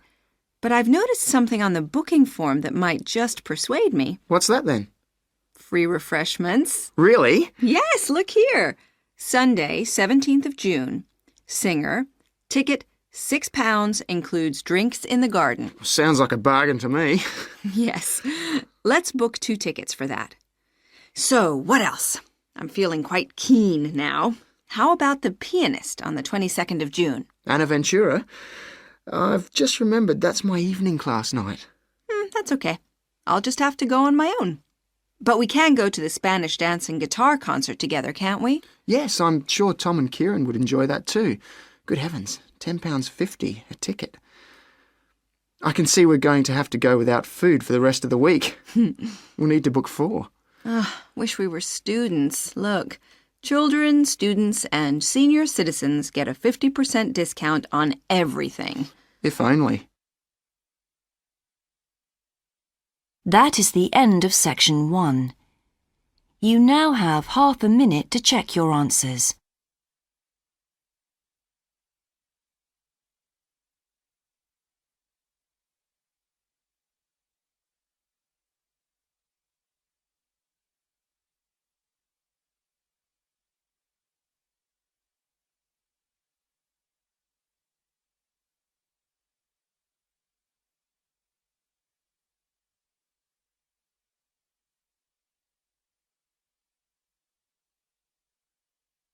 Now turn to section 2.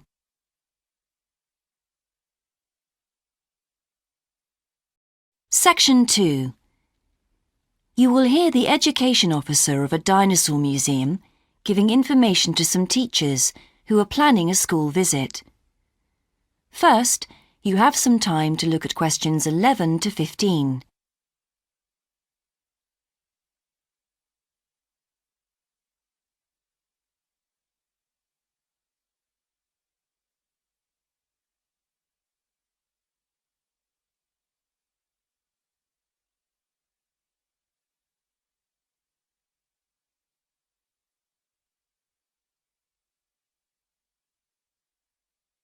Now listen carefully and answer questions 11 to 15.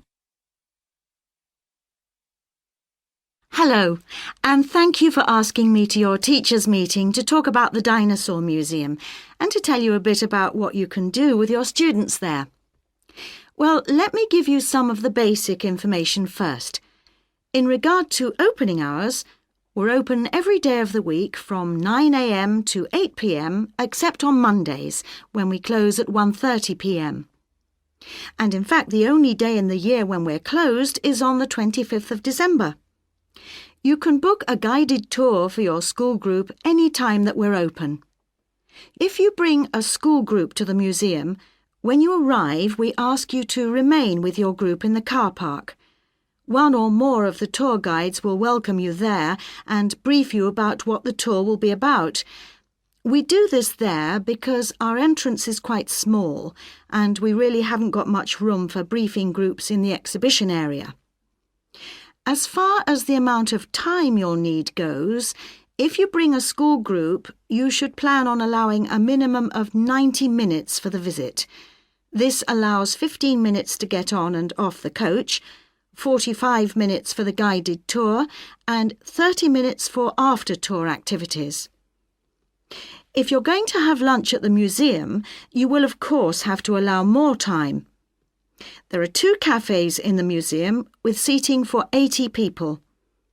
If you want to eat there, you'll need to reserve some seating, as they can get quite crowded at lunchtime. Then, outside the museum at the back, there are tables, and students can bring their own lunch and eat it there in the open air. Before you hear the rest of the talk, you have some time to look at questions 16 to 20.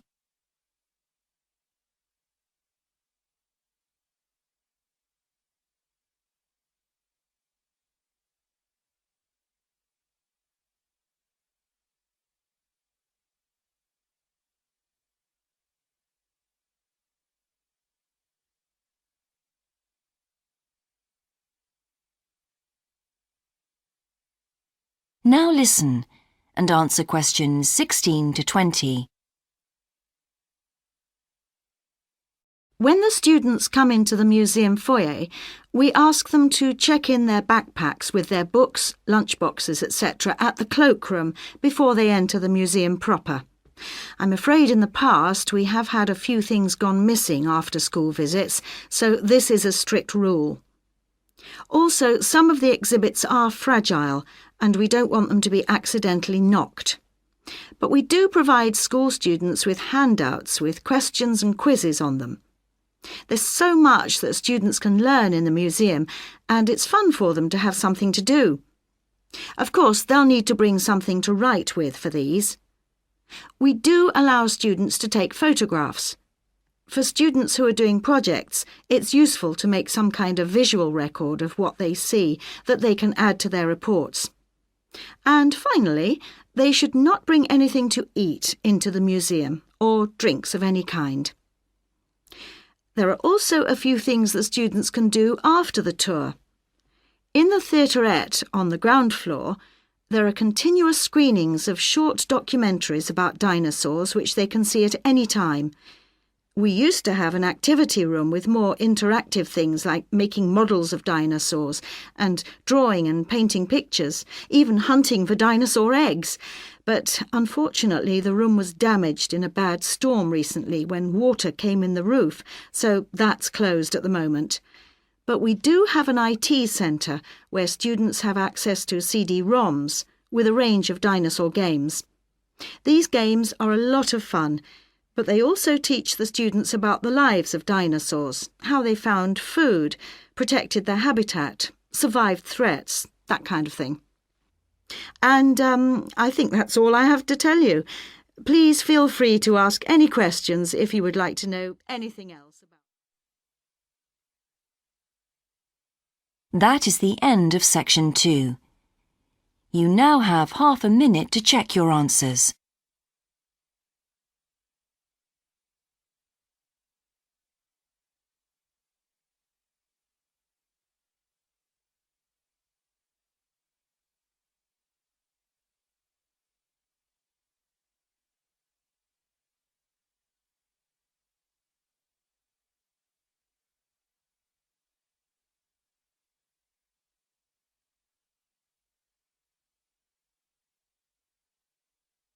Now turn to Section 3.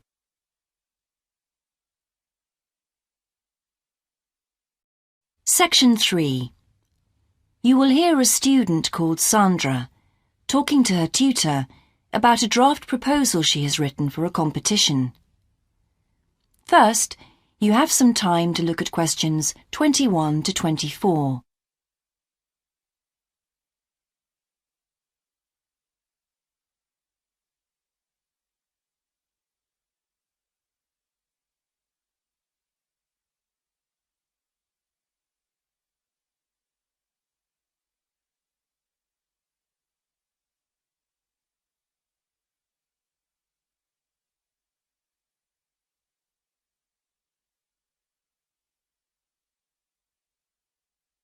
Now listen carefully and answer questions 21 to 24. Right, Sandra. You wanted to see me to get some feedback on your group's proposal, the one you're submitting for the Geography Society field trip competition. Uh-huh. I've had a look through your proposal, and I think it's a really good choice. Oh. In fact, I only have a few things to say about it, but even in an outline document like this, you really have to be careful to avoid typos and problems with layout in the proposal, and even in the contents page. So read it through carefully before submitting it, okay? Will do. And I've made a few notes on the proposal about things which could have been better sequenced. Okay. As for the writing itself, I've annotated the proposal as and where I thought it could be improved. Generally speaking, I feel you've often used complex structures and long sentences for the sake of it, and as a consequence, although your paragraphing and inclusion of subheadings help, it's quite hard to follow your train of thought at times. Oh. So, cut them down a bit, can you? Really? Yes, and don't forget simple formatting like numbering. Didn't I use page numbers? I didn't mean that.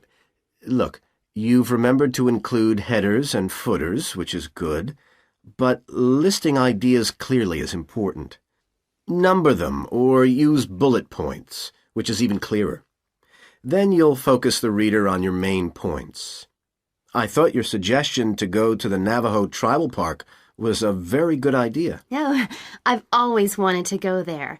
My father was a great fan of cowboy films and the Wild West, so I was subjected to seeing all the epics, many of which were shot there. Mm-hmm. As a consequence, it feels very familiar to me, and it's awesome, both geographically and visually. So it's somewhere I've always wanted to visit. The subsequent research I did and the online photographs made me even keener. Before you hear the rest of the conversation, you have some time to look at questions 25 to 30.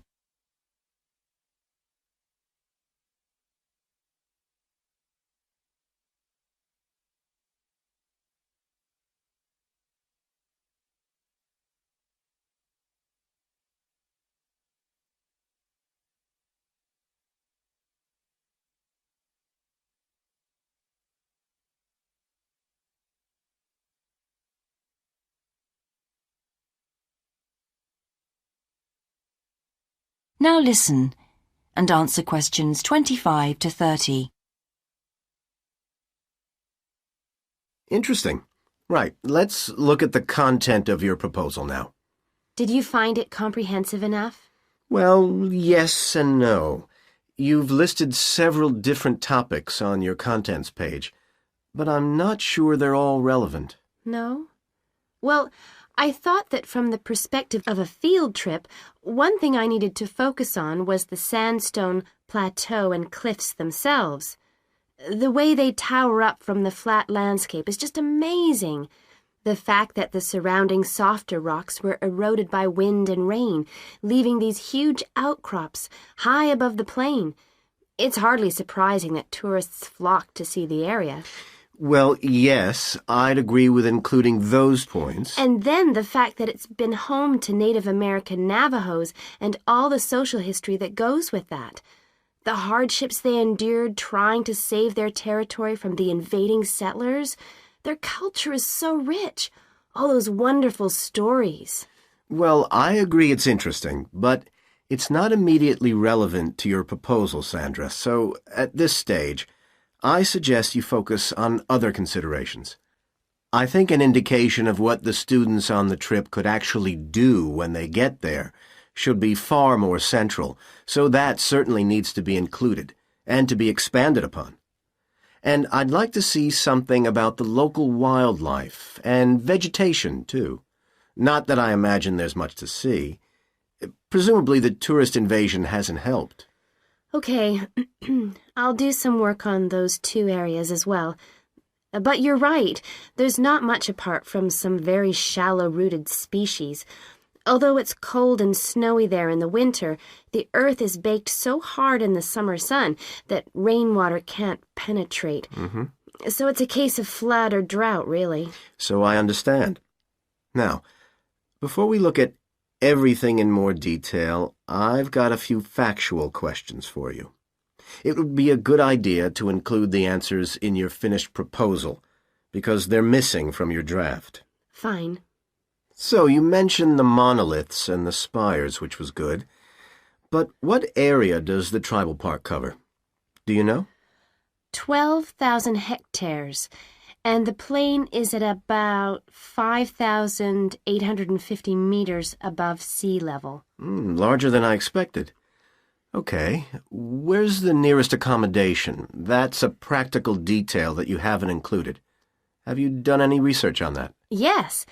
There's nowhere to stay in the park itself, but there's an old trading post called Goulding quite near. All kinds of tours start from Goulding, too. What kind of tours? Well, the most popular are in four-wheel drive jeeps, but I wouldn't recommend hiring those. I think the best way to appreciate the area would be to hire horses instead and trek around on those. Biking is not allowed, and it's impossible to drive around the area in private vehicles. The tracks are too rough. Okay. Lastly, what else is worth visiting there? There are several caves, but I haven't looked into any details. I'll find out about them. Okay, good. Now what I'd like to know is more about... That is the end of section 3. You now have half a minute to check your answers.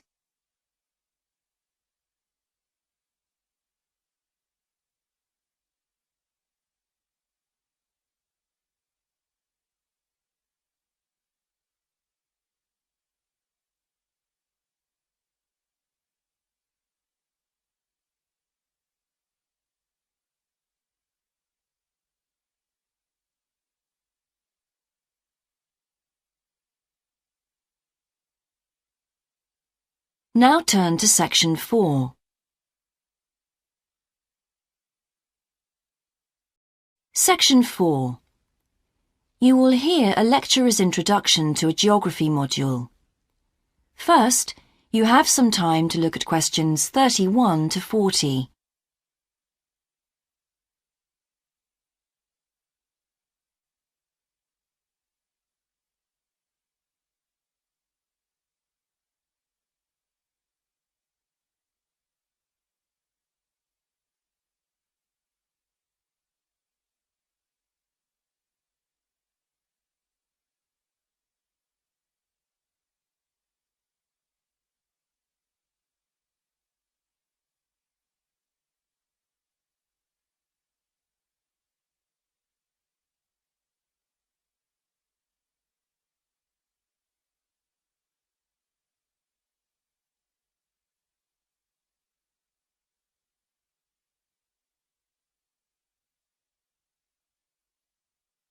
Now listen carefully and answer questions 31 to 40. So, welcome to your introductory geography lecture.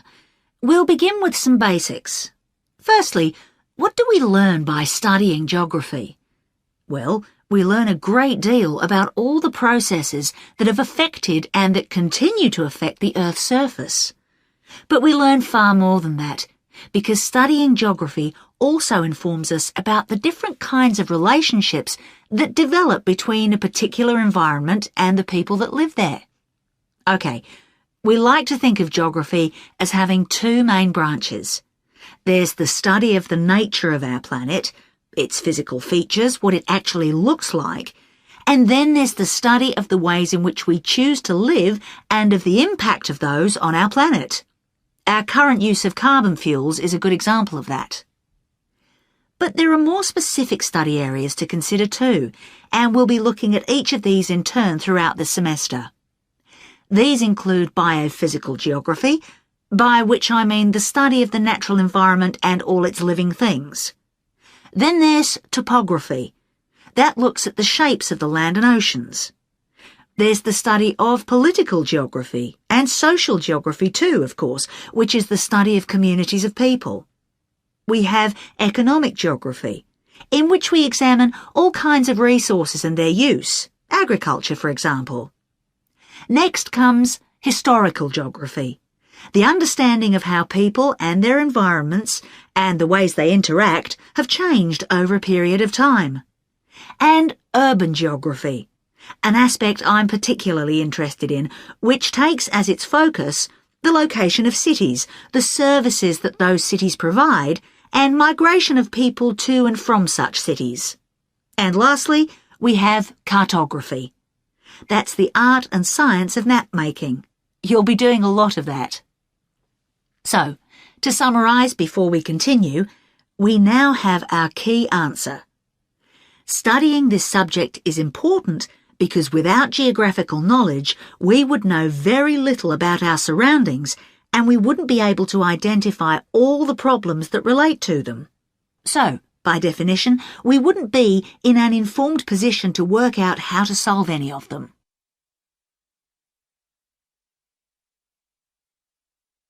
OK, now for some practicalities. What do geographers actually do? Well, we collect data to begin with. You'll be doing a lot of that on your first field trip. How do we do this? There are several means. We might, for example, conduct a census, count a population in a given area perhaps. We also need images of the Earth's surface which we can produce by means of computer generation technology or with the help of satellite relays. We've come a very long way from the early exploration of the world by sailing ships, when geographers only had pens and paper at their disposal. After we've gathered our information, we must analyse it. We need to look for patterns, most commonly those of causes and consequences. This kind of information helps us to predict and resolve problems that could affect the world we live in. But we don't keep all this information confidential. We then need to publish our findings so that other people can access it and be informed by it. And one way in which this information can be published is in the form of maps. You'll all have used one at some stage of your life already. Let's consider the benefits of maps from a geographer's perspective. Maps can be folded and put in a pocket and can provide a great store of reference when they're collected into an atlas. They can depict the physical features of the entire planet if necessary, or just a small part of it in much greater detail. But there is a drawback. You can't exactly replicate something that is three-dimensional, like our planet, on a flat piece of paper, because paper has only two dimensions. And that means there'll always be a certain degree of distortion on a map. It can't be avoided. We can also use aerial photographs, pictures taken by cameras at high altitude above the Earth. These are great for showing all kinds of geographical features that are not easy to see from the ground. You can easily illustrate areas of diseased trees or how much traffic is on the roads at a given time, or information about deep seabeds, for example. Then there are Landsats. These are satellites that circle the Earth and transmit visual information to computers at receiving stations. They circle the Earth several times a day and can provide a massive information. You'll all be familiar with the information they give us about the weather, for example. So, what we're going to do now is look at a short presentation in which you'll see all these tools. That is the end of section 4. You now have half a minute to check your answers.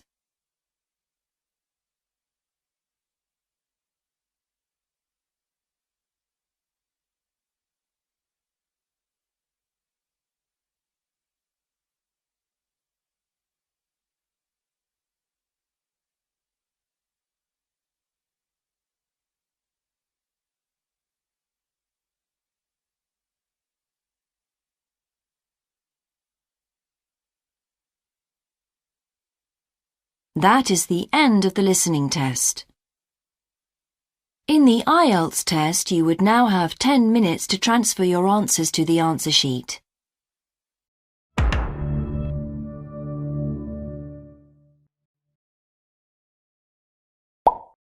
Test 2.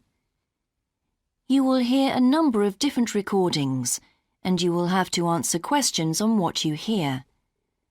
There will be time for you to read the instructions and questions, and you will have a chance to check your work. All the recordings will be played once only. The test is in 4 sections. At the end of the test, you will be given 10 minutes to transfer your answers to an answer sheet. Now turn to section 1.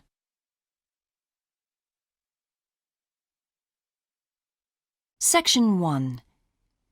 You will hear a conversation between a representative of an insurance company and a customer. First, you have some time to look at questions 1 to 3.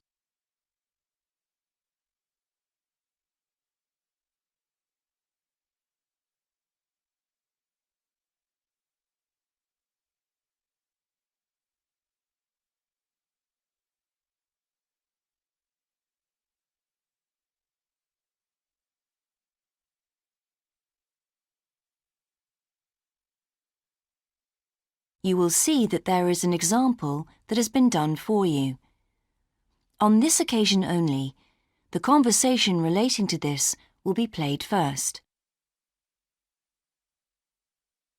Good morning, Total Insurance. Judy speaking. How may I help you? I recently shipped my belongings from overseas back here to Australia, and I took out insurance with your company. Some items were damaged during the move, so I need to make a claim. What do I have to do? Okay, well, first I need to get a few details about this. Can you give me your name, please? Yes, it's Michael Alexander. The man's name is Michael Alexander, so Michael Alexander has been written in the space. Now we shall begin. You should answer the questions as you listen, because you will not hear the recording a second time. Listen carefully and answer questions 1 to 3. Good morning, Total Insurance. Judy speaking. How may I help you? I recently shipped my belongings from overseas back here to Australia, and I took out insurance with your company. Some items were damaged during the move, so I need to make a claim. What do I have to do? Okay, well, first I need to get a few details about this. Can you give me your name, please? Yes, it's Michael Alexander. Okay, and your address, please? My old address or my current one? Your current one. It's 24 Manly Street, Milperra, near Sydney. What was the suburb, sorry? Milperra, Milperra. Right. Now, who was the shipping agent, Mr. Alexander? You mean the company we used? Yes, the company who packed everything up at the point of origin. Oh, it was, First Class Movers. Okay. Where were the goods shipped from? China, but the ship came via Singapore and was there for about a week. Don't worry, all of that information will be in the documentation. Now, the dates. Do you know when the ship arrived? It left on the 11th of October and got to Sydney on the 28th of November. Okay. I need one more thing. There's a reference number. It should be in the top right-hand corner of the pink form they gave you. Let me have a look. I have so many papers. Yes, here it is. It's 601 ACK. Thanks. Before you hear the rest of the conversation, you have some time to look at questions 4 to 10.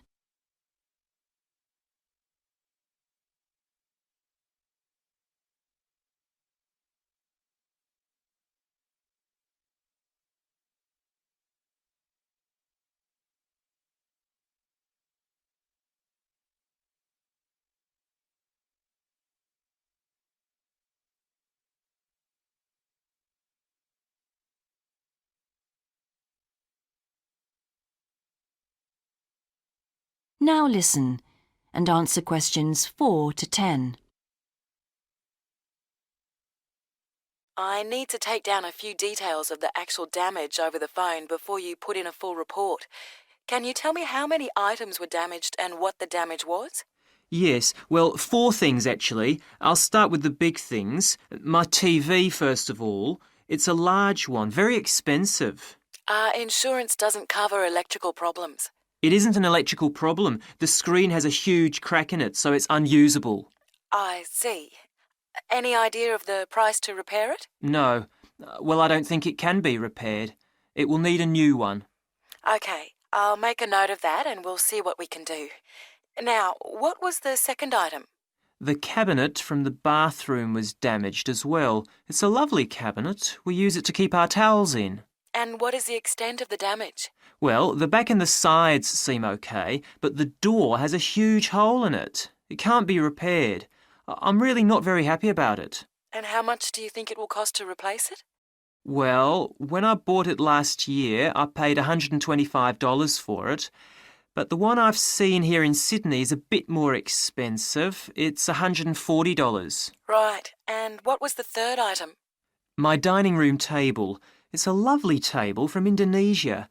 It must have been very hot inside the container because one leg has completely split down the middle. The top and the other 3 look OK, thank goodness. Any idea of the price to repair it? Well, I had an estimate done on this actually because it is a very special table to us. They quoted us $200, which is really pricey, so I hope the insurance will cover the total cost. I'm sure that will be fine. What was the last item, Mr. Alexander? Well, we have a lovely set of china plates and dishes, you know, with matching cups, saucers, the lot. They were all in the one box, which must have got dropped because some plates were broken. 6, actually. And can you tell me the replacement value of these? Well, it's hard to say because they were part of a set, but they can be up to $10 each as it's such a good set. OK, so that would be around $60 altogether. Yes, that's right. And is that all of the items? Yes. So, what do I have to do now? That is the end of section 1. You now have half a minute to check your answers.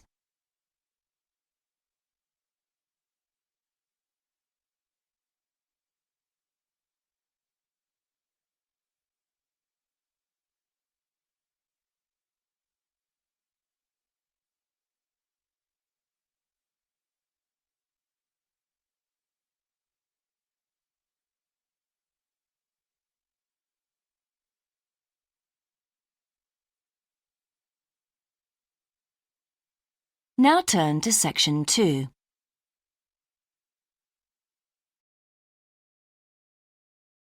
Section 2.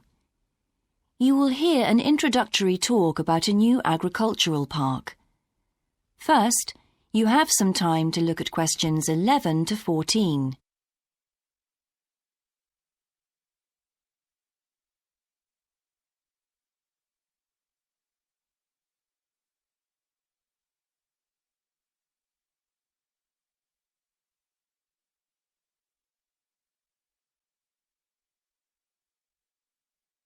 Now listen carefully and answer questions 11 to 14. Welcome to Greenvale Agricultural Park. As you know, we've only been open a week, so you're amongst our first visitors. We have lots of fascinating indoor and outdoor exhibits on our huge complex, spreading hundreds of hectares. Our remit is to give educational opportunities to the wider public, as well as to offer research sites for a wide variety of agriculturists and other scientists. Let's start by seeing what there is to do. As you can see here on our giant wall plan, we are now situated in the reception block here. As you walk out of the main door into the park, there's a path you can follow. If you follow this route, you'll immediately come into the rare breeds section, where we keep a wide variety of animals, which I shall be telling you a little more about later. Next to this, moving east, is the large grazing area for the rare breeds. Then further east, in the largest section of our park, is the forest area. South of the grazing area, and in fact just next to the reception block, is our experimental crop area. In the middle of the park, this circular area, is our lake. These two small rectangular shapes here are the fish farms where we rear fish for sale. To the east of those is the marsh area, which attracts a great many migrant birds. In the southeastern corner, beyond the marsh, is our market garden area, growing vegetables and flowers. Before you hear the rest of the talk, you have some time to look at questions 15 to 20.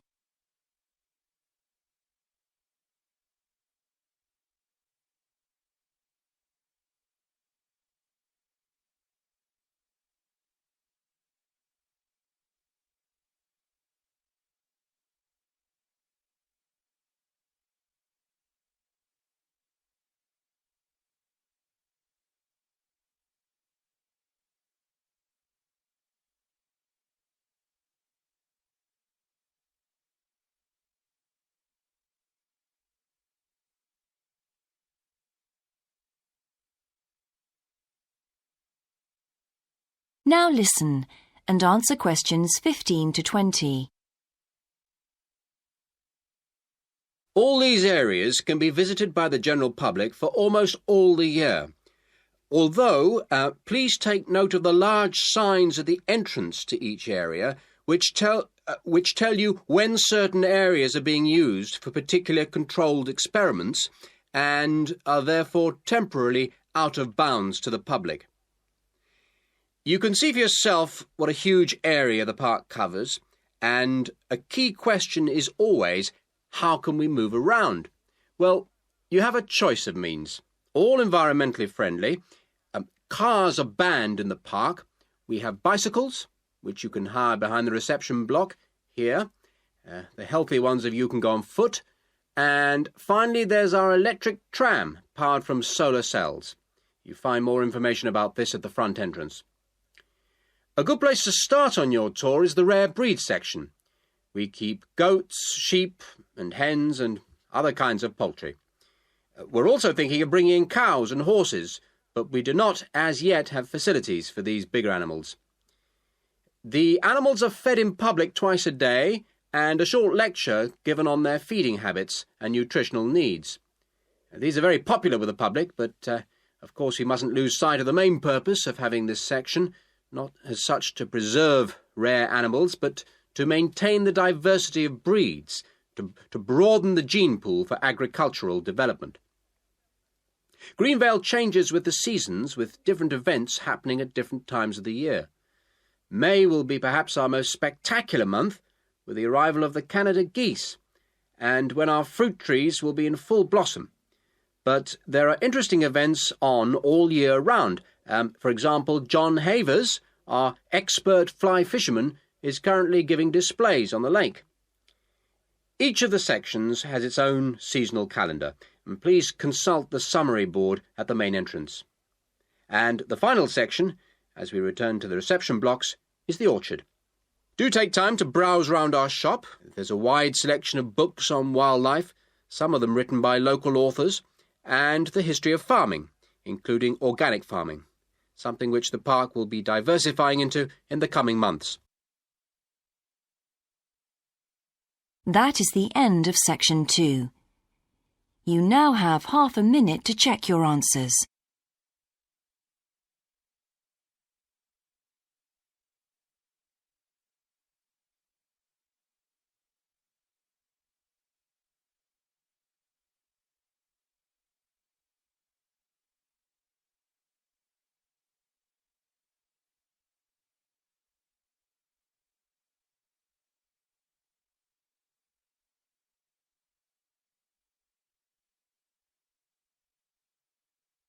Now turn to Section 3.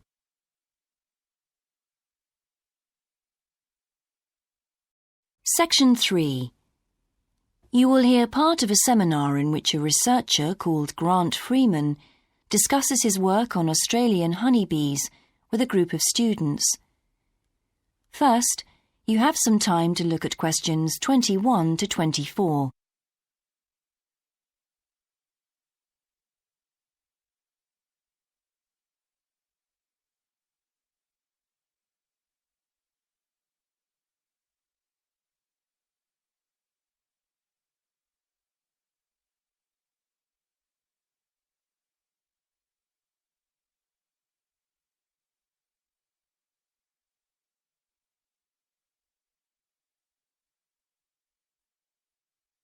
Now listen carefully and answer questions 21 to 24. Good morning, everyone. In today's seminar, Grant Freeman, a biologist who specialises in identifying insects and who works for the Australian Quarantine Service, has come to talk to us about his current research work. Right, well, over to you, Grant. Good morning, everyone. I'm sure that you know that the Quarantine Service regulates all food brought into Australia. Well, obviously they want to protect Australia from diseases that might come in with imported goods, but they also want to prevent insect pests from being introduced into the country, and that's where I have a part to play. Anyway, my current research involves trying to find a particular type of bee, the Asian honeybee, and finding out whether there are any of them around in various states of Australia. We discovered a few of them in Queensland once and eradicated them. Now we're pretty keen to make sure that there aren't any more getting in, particularly to New South Wales and other states. What's wrong with Asian honeybees? Are they so different from Australian bees? Well, in fact, they look almost the same, but they are infested with mites, microscopic creatures which live on them, and which can seriously damage our own homegrown bees, or could even wipe them out.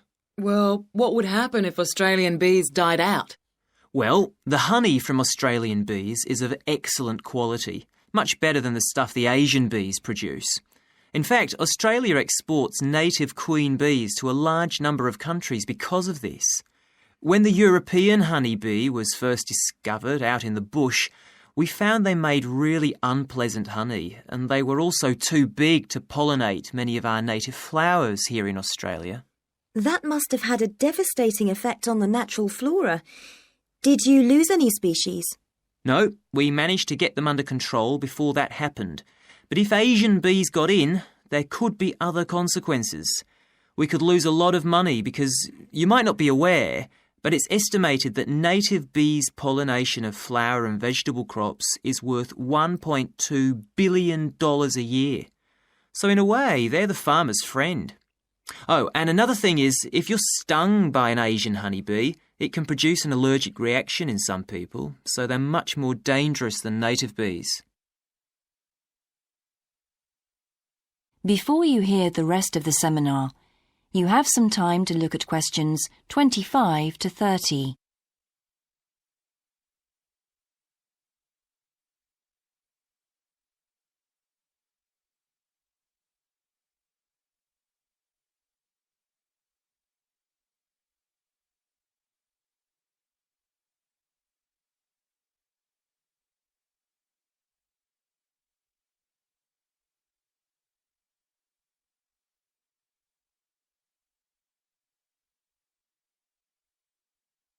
Now listen and answer questions 25 to 30.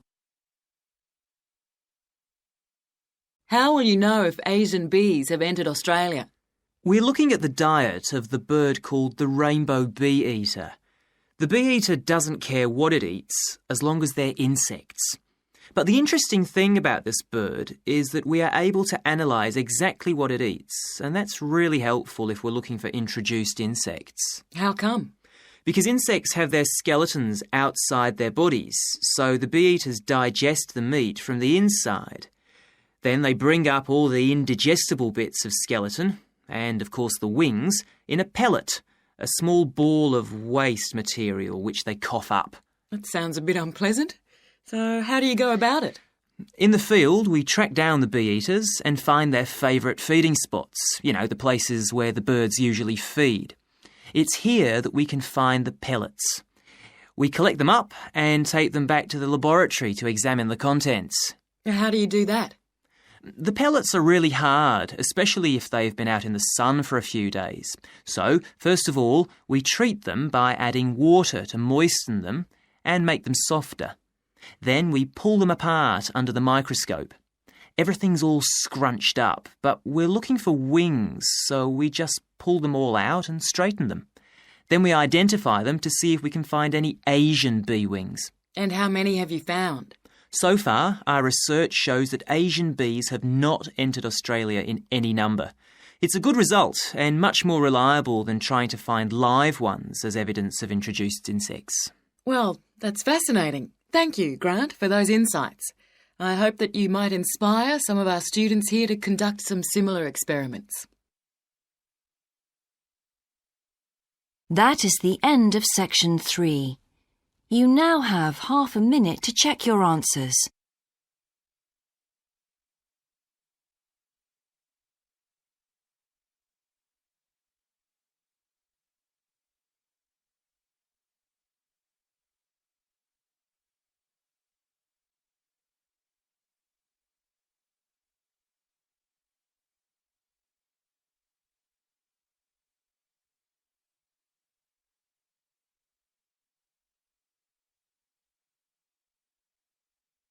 Now turn to section 4.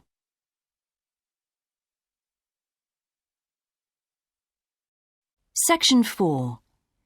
You will hear a student called Shona giving a presentation on her research report.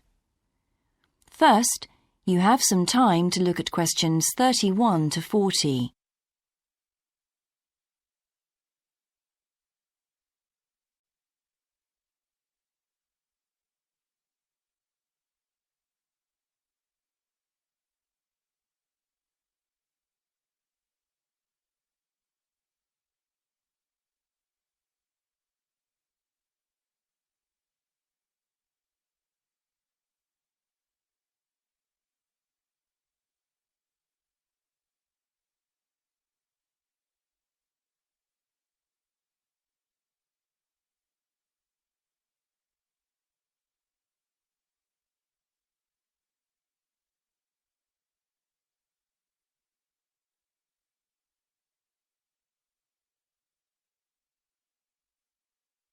Now listen carefully and answer questions 31 to 40. I've been doing some research into what people in Britain think of doctors, the ones who work in general practice, the first call for medical care, and comparing this with the situation in a couple of other countries. I want to talk about the rationale behind what I decided to do. Now, I had to set up my program of research in 3 different countries, so I approached postgraduates in my field in overseas departments, contacting them by email to organize things for me at their end. I thought I would have trouble recruiting help, but in fact, everyone was very willing, and sometimes their tutors got involved too. I had to give my helpers clear instructions about what kind of sample population I wanted them to use. I decided that people under 18 should be excluded because most of them are students or looking for their first job. And also I decided at this stage just to focus on men who were in employment and set up something for people who didn't have jobs and for employed women later on as a separate investigation. I specifically wanted to do a questionnaire and interviews with a focus group. With the questionnaire, rather than limiting it to one specific point, I wanted to include as much variety as possible. I know questionnaires are a very controlled way to do things, but I thought I could do taped interviews later on to counteract the effects of this. And the focus group may also prove useful in future by targeting subjects I can easily return to, as the participants tend to be more involved. So I'm just collating the results now. At the moment, it looks as if in the UK, despite the fact that newspapers continually report that people are unhappy with medical care, in fact, it is mainly the third level of care, which takes place in hospitals, that they are worried about. Government reforms have been proposed at all levels, and although their success is not guaranteed, long-term hospital care is in fact probably less of an issue than the media would have us believe. However, I've still got quite a bit of data to look at. Certainly, I will need to do more far-reaching research than I had anticipated in order to establish if people want extra medical staff invested in the community, or if they want care to revert to fewer but larger key medical units. The solution may well be something that can be easily implemented by those responsible in local government, with central government support, of course. This first stage has proved very valuable, though. I was surprised by how willing most of the subjects were to get involved in the project. I had expected some unwillingness to answer questions honestly, but I was taken aback and rather concerned that something I thought I'd set up very well didn't necessarily seem that way to everyone in my own department.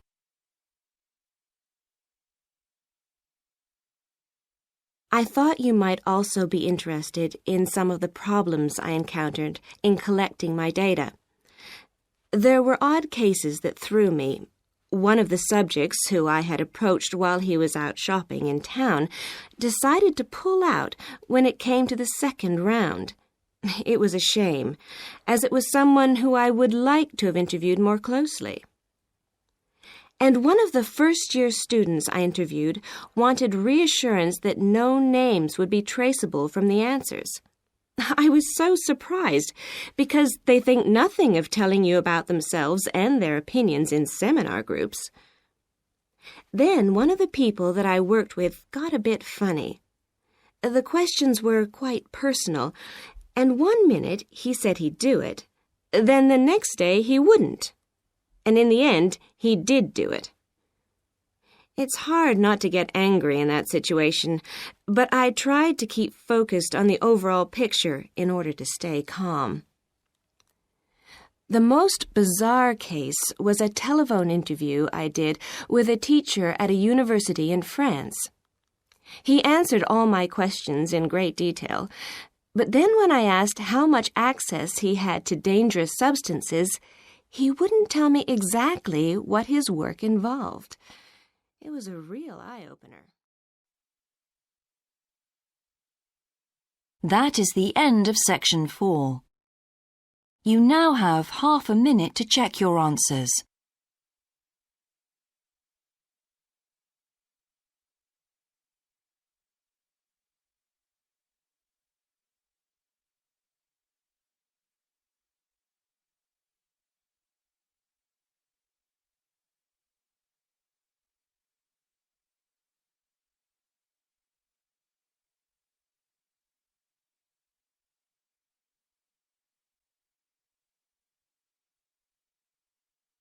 That is the end of the listening test.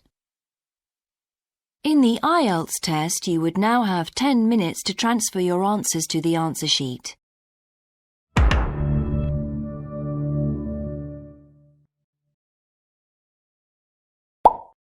Cambridge IELTS 8 by University of Cambridge ESOL Examinations, published by Cambridge University Press. This recording is copyright. CD 2. Test 3. You will hear a number of different recordings, and you will have to answer questions on what you hear. There will be time for you to read the instructions and questions, and you will have a chance to check your work. All the recordings will be played once only. The test is in 4 sections. At the end of the test, you will be given 10 minutes to transfer your answers to an answer sheet. Now turn to Section 1. Section 1. You will hear an estate agent talking to a customer who wants to rent a house. First, you have some time to look at questions 1 to 8.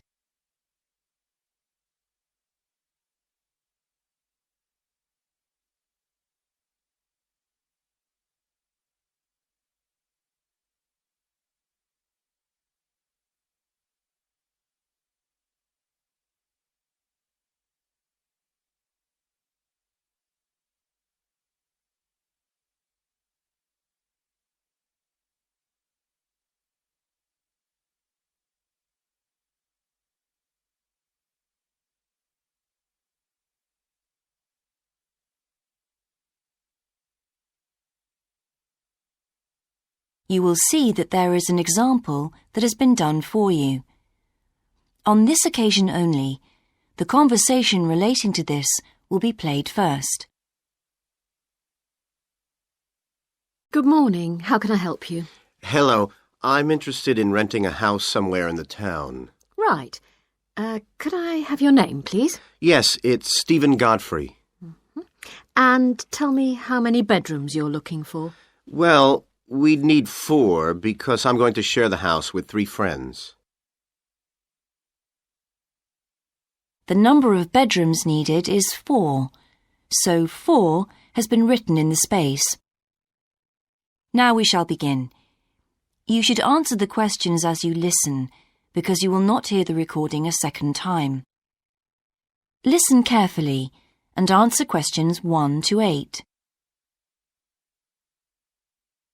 Good morning. How can I help you? Hello. I'm interested in renting a house somewhere in the town. Right. Could I have your name, please? Yes, it's Stephen Godfrey. And tell me how many bedrooms you're looking for. Well, we'd need 4 because I'm going to share the house with 3 friends. OK. There are several of that size on our books. They mostly belong to families who are working abroad at the moment. What about the location? It'd be nice to be central. Oh, that might be difficult, as most houses of that size are in the suburbs. Still, there are a few. What's your upper limit for the rent? We'd like something around £500 a month, but we could go up to £600 if we have to. But we can't go beyond that. Do you know how long you want to rent the house for? The minimum let is 6 months, as you probably realise. We're at college here for 2 years, and we don't want to have to move during that time if we can avoid it. Right. And how soon do you want to move in? All our lets start on the 1st of the month. Well, as soon as possible, really, so that means September 1st. OK. Let me have a look at what we've got. We have photographs of all the houses on our book, so you can get an idea of what they're like. There's this one in Oakington Avenue at £550 a month, combined living room and dining room with a separate kitchen. It doesn't have a garage, though you can park in the road. We'd prefer to have one if possible. Right. Then have a look at this house in Mead Street. It's got a very large living room and kitchen, bathroom, cloakroom. How much is it? That one's £580. It's very well furnished and equipped. It also has plenty of space for parking, and it's available for a minimum of a year. Oh, and there's a big garden. I don't think we could cope with that, to be honest. We'll be too busy to look after it. OK. Then there's this older house in Hamilton Road. Living room, kitchen, diner, and it has a study. £550 a month. That looks rather nice. But whereabouts in Hamilton Road? Towards the western end. Oh, that'll be very noisy. I know the area. Yes, it's pretty lively, but some people like it, though. Well, what about this house in Devon Close? That looks lovely. There's a big demand for houses in that area, so prices tend to be quite high. But this one hasn't been decorated for a few years, which has kept the rent down a bit. It's got a living room, dining room and small kitchen, and it's £595 a month. I think it would suit you from what you've said. It sounds fine.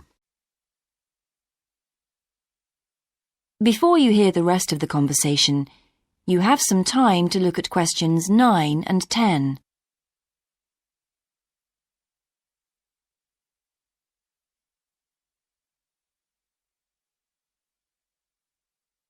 Now listen and answer questions 9 and 10. Why is that part of town so popular? Well, there's a big scheme to improve the district, and it'll soon have the best facilities for miles around. What sort of thing? There's a big sports centre under construction, which will be very impressive when it's finished.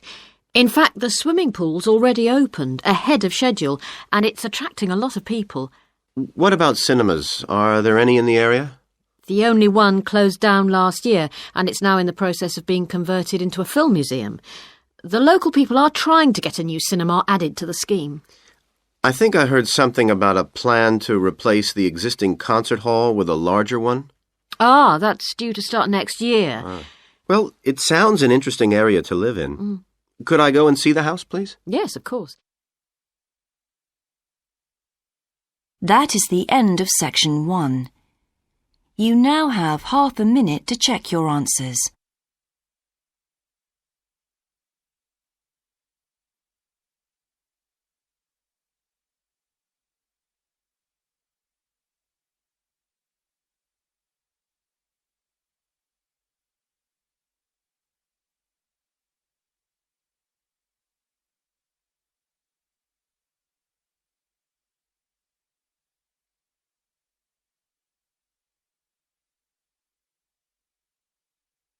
Now turn to section 2.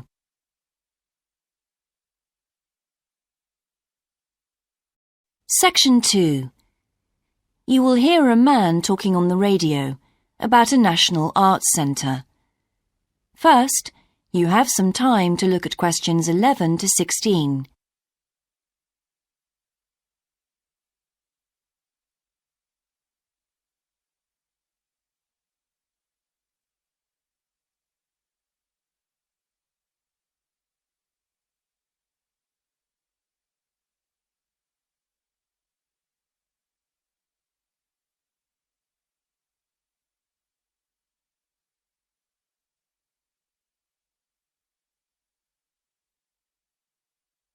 Now listen carefully and answer questions 11 to 16. Hello, and welcome to Focus on the Arts. I'm your host, Dave Green, and this is your very own local radio programme. Every Friday evening, we put the spotlight on different arts and culture facilities and look at the shows and events that are on offer in the coming week. And today, the focus is on the National Arts Centre. Now, if you don't already know it yourself, I'm sure you've all heard of it. It's famous throughout the world as one of the major venues for classical music. But did you know that it's actually much more than just a place to hear concerts? The centre itself is a huge complex that caters for a great range of arts. Under a single roof it houses concert rooms, theatres, cinemas, art galleries and a wonderful public library, as well as service facilities including 3 restaurants and a bookshop. So, at any one time, the choice of entertainment there is simply enormous. So, how did they manage to build such a big arts complex right in the heart of the city? Well, the area was completely destroyed by bombs during the war in 1940.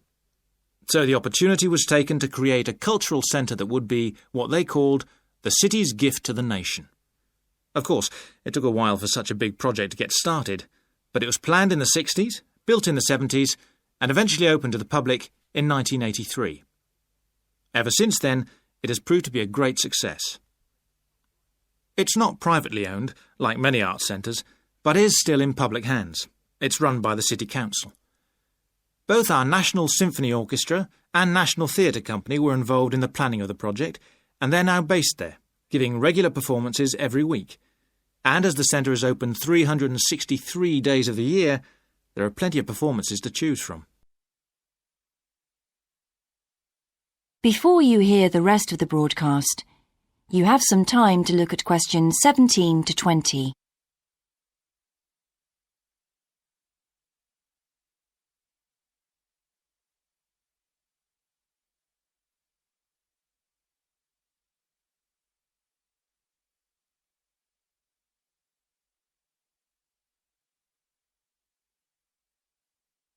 Now listen and answer questions 17 to 20. So, to give you some idea of what's on, and to help you choose from the many possibilities, we've made a selection of the star attractions. If you're interested in classical music, then we recommend you go along to the National on either Monday or Tuesday evening at 7:30 for a spectacular production of The Magic Flute, probably the most popular of all Mozart's operas. It's in the Garden Hall, and tickets start at only £8, but you'll have to be early if you want to get them that cheap. And remember, it's only on for those 2 evenings. For those more interested in the cinema, you might like to see the new Canadian film, which is showing on Wednesday evening at 8 p.m. in Cinema 2. And that's called 3 Lives. It's had fantastic reviews, and tickets cost just £4.50, which is a reduction on the usual price of £5.50. So, it's really good value, especially for such a great movie. But you can see the centre's main attraction at the weekend, because on Saturday and Sunday, 11 a.m. to 10 p.m, they're showing a wonderful new exhibition that hasn't been seen anywhere else in Europe yet. It's a collection of Chinese art called Faces of China. That's in Gallery 1, and it has some really fascinating paintings and sculptures by leading artists from all over China. And the good news is that it's completely free, so don't miss it. So why not go along to the National Arts Centre next week for one or all of these great events? And you can always pick up a programme and check out all the other performances and exhibitions on offer, or coming soon, on almost every day of the year. Next week, we'll be looking at the new Museum of Science. That is the end of Section 2. You now have half a minute to check your answers.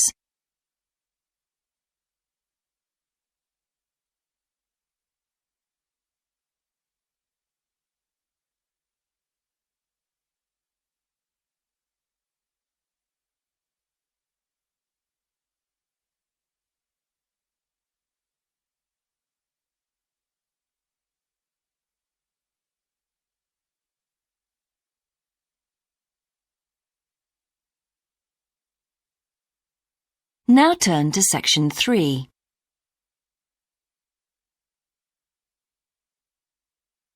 Section 3. You will hear a university tutor and a new student called Paul discussing Paul's work experience and Latin American Studies course. First, you have some time to look at questions 21 to 26.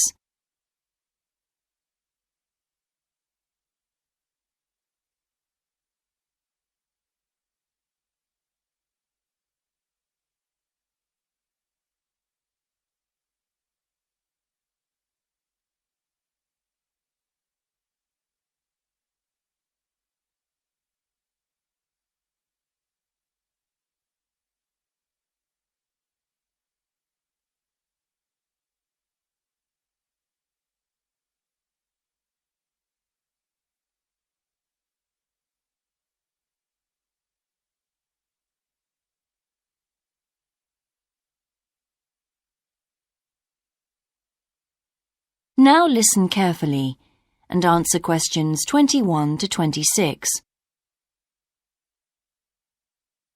I've been reading your personal statement, Paul.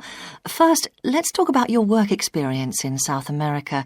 What took you there? Was it to gain more fluency in Spanish? Well, as I'm combining Spanish with Latin American studies, my main idea was to find out more about the way people lived there.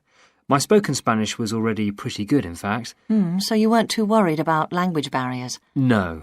In fact, I ended up teaching English there, although that wasn't my original choice of work. I see. How did you find out about all this? I found an agency that runs all kinds of voluntary projects in South America. What kind of work? Well, there were several possibilities. You mean construction, engineering work? Yes, getting involved in building projects was an option. Then there was tourism, taking tourists for walks around the volcanoes, which I actually chose to do, and then there was work with local farmers. But you didn't continue with that project. Why not? Because I never really knew whether I'd be needed or not. I'd thought it might be difficult physically, but I was certainly fit enough. Now, I wanted to do something that had more of a proper structure to it, I suppose. I get demotivated otherwise.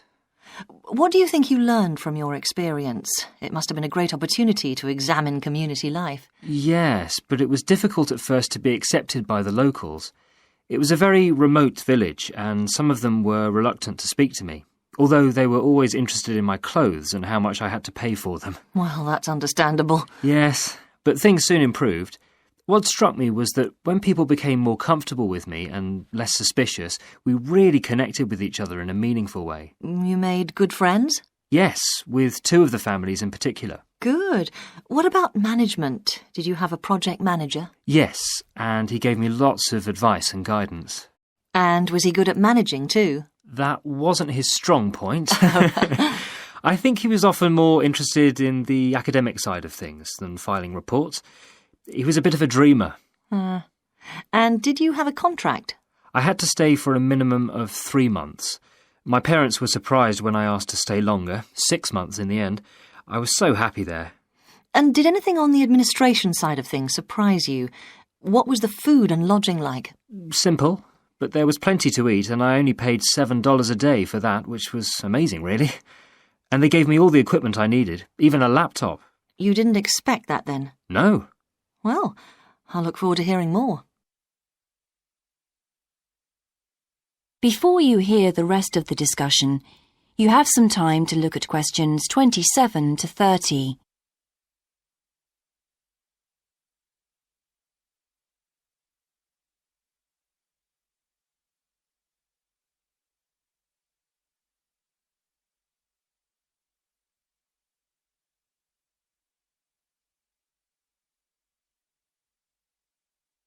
Now listen and answer questions 27 to 30. But now let's look at these modules. You'll need to start thinking about which ones you'll definitely want to study. The first one here is Gender Studies in Latin America. It looks at how gender analysis is reconfiguring civil society in Latin America. Women are increasingly occupying positions in government and in other elected leadership positions in Latin America. I think you'd find it interesting. If it was to do with people in the villages rather than those in the public sphere, I would. OK. What about second language acquisition? Do you think I'd find that useful? Well, you've had some practical experience in the field. I think it would be. I hadn't thought about that. I'll put that down as a definite then. OK. What about Indigenous women's lives? That sounds appropriate. I thought so too, but I looked at last year's exam questions and that changed my mind. Don't judge the value of the course on that. Maybe talk to some other students first and we can talk about it again later. OK. Yes, and lastly, will you sign up for Portuguese lessons? My Spanish is good, so would I find that module easy? Not necessarily. Some people find that Spanish interferes with learning Portuguese, getting the accent right too. It's quite different in a lot of ways. Well, I'd much sooner do something else then. All right. Now, what we need to do is make a... That is the end of section 3. You now have half a minute to check your answers.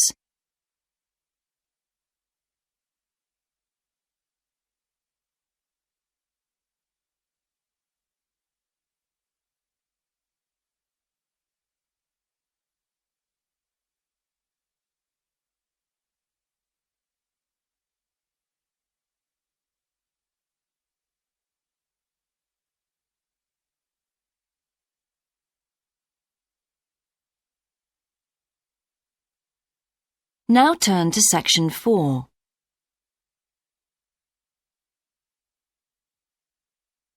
Section 4. You will hear a lecture about success in business systems. First, you have some time to look at questions 31 to 40.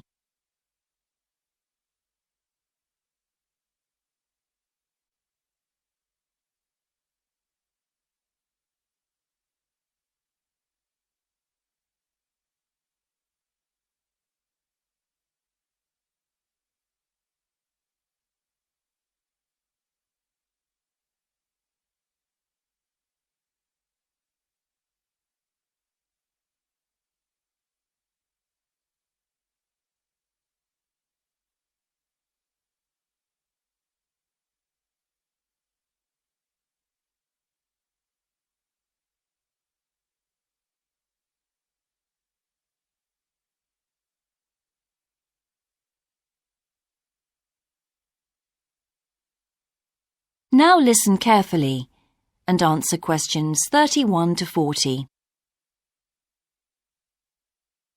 Good morning, everyone. In the last few lectures, I've been dealing with business finance, but now I'm going to move on to business systems. And in today's lecture, I'm going to talk about what can go wrong when businesses try to copy their own best practices.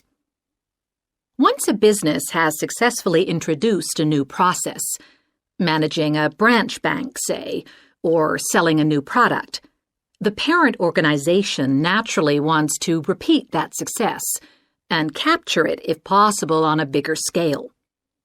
The goal, then, is to utilize existing knowledge and not to generate new knowledge. It's a less glamorous activity than pure innovation, but it actually happens more often, as a matter of fact. However, surprisingly, getting things right the second time is not necessarily any simpler than it was the first time. Now, there's been a lot of research into how companies can repeat their previous successes, and it certainly hasn't been confined to the United States. It seems that most large industries are trying to repeat their own successes and manage the knowledge they've acquired. But even so, it has been shown that the overwhelming majority of attempts fail. A host of studies confirm this, covering a wide range of business settings: branch banks, retail stores, real estate agencies, factories, call centers, to name but a few. So why do so few managers get things right the second or third time? Let's consider one reason for failure: placing too much trust in the people who are running the successful operation, the experts, shall we say. Managers who want to apply existing knowledge typically start off by going to an expert, such as the person who designed and is running a successful department store, and picking their brains. Now, this approach can be used if you want to gain a rough understanding of a particular system, or understand smaller, isolated problems. The trouble is, even the expert doesn't fully grasp the whole thing, because when it comes to complex systems, the individual components of the process are interwoven with one another. The expert never has complete access to the necessary information. And the situation's complicated even further by the fact that experts are usually not aware of their own ignorance. The ignorance can take various forms. For instance, a lot of details of the system are invisible to managers. Some may be difficult to describe, learned on the job, and well known by workers, perhaps, but impossible to describe in a way that's helpful. And there are some things that people know or do that they're not even aware of.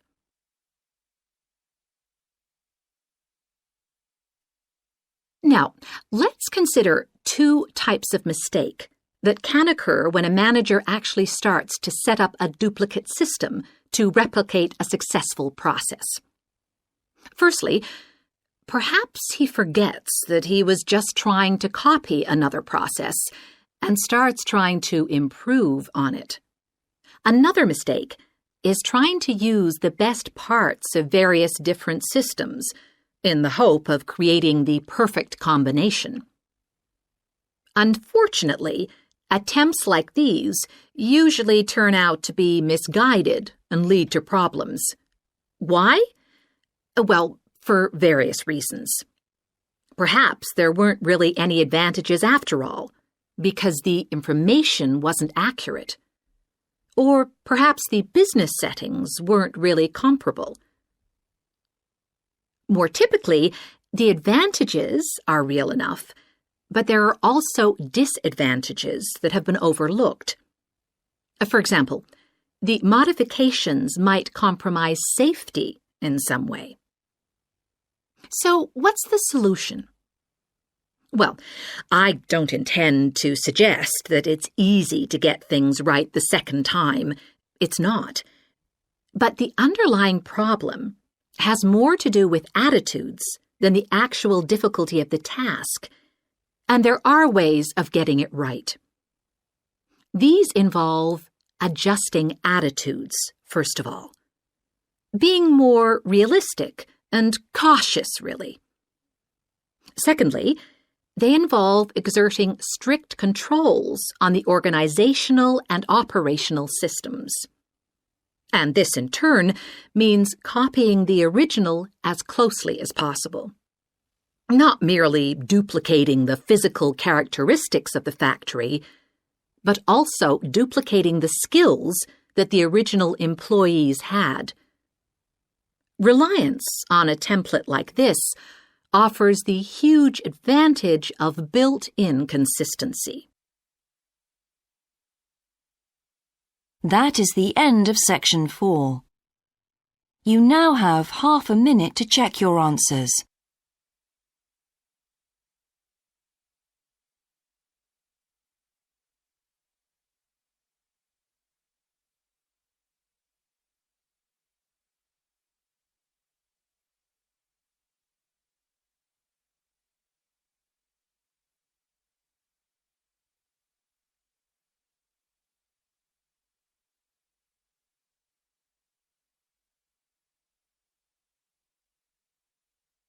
That is the end of the listening test. In the IELTS test, you would now have 10 minutes to transfer your answers to the answer sheet.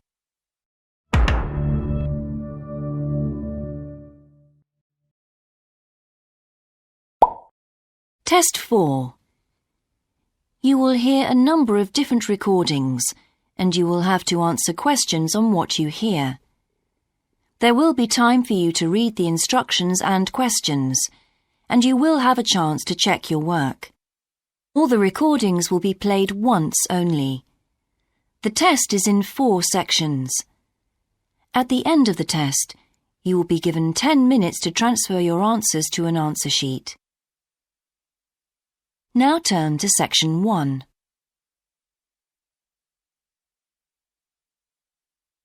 Section 1. You will hear a man telephoning to ask about a job in a hotel. First, you have some time to look at questions 1 to 4.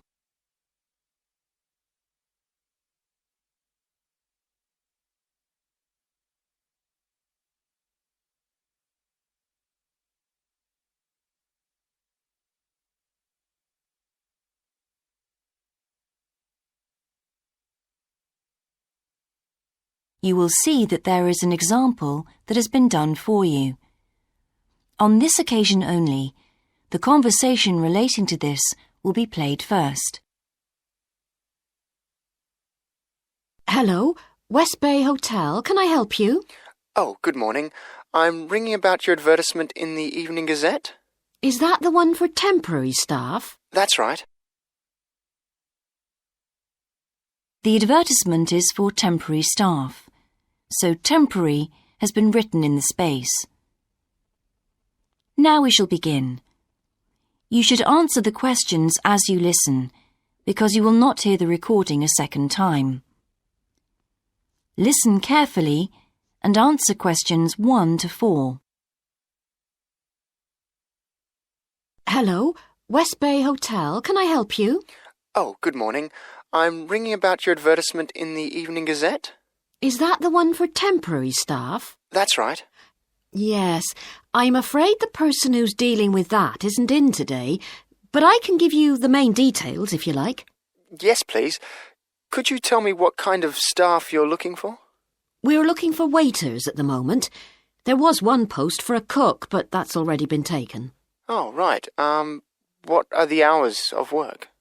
There are 2 different shifts. There is a day shift from 7 to 2 and a late shift from 4 till 11. And can people choose which one they want to do?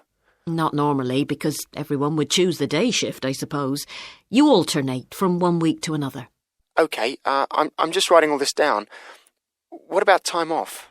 You get 1 day off, and I think you can negotiate which one you want. It's more or less up to you, but it has to be the same one every week. Do you know what the rates of pay are?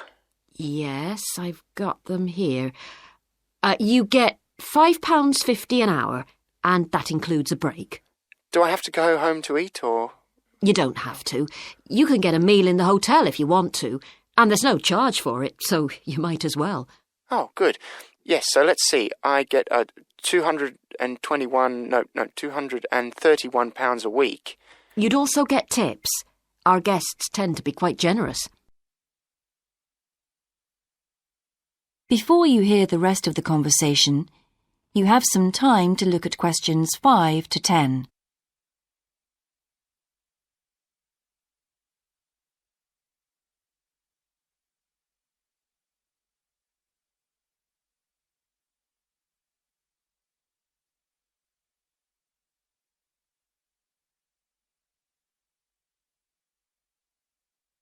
Now listen and answer questions 5 to 10.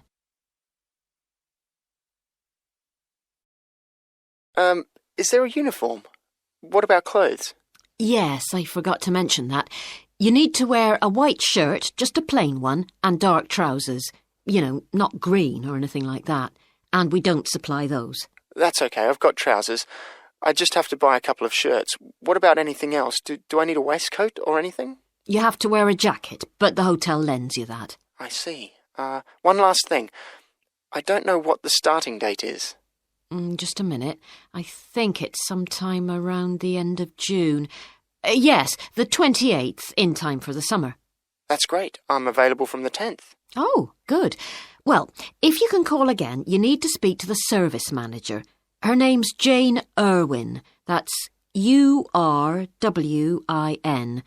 And she'll probably arrange to meet you. OK. And when's the best time to ring? Could you call tomorrow? She usually starts checking the rooms at midday, so before then if you can, so she'll have more time to chat. I'll just give you her number because she's got a direct line. Thanks. It's 832-009. 823-009. 832. Oh, OK. Yes, I'll do that. And by the way, she will ask you for a reference, so you might like to be thinking about that. You know, just someone who knows you and can vouch for you. Yes, no problem. Well, thanks very much for your help. You're welcome. Bye. Bye. That is the end of section 1. You now have half a minute to check your answers.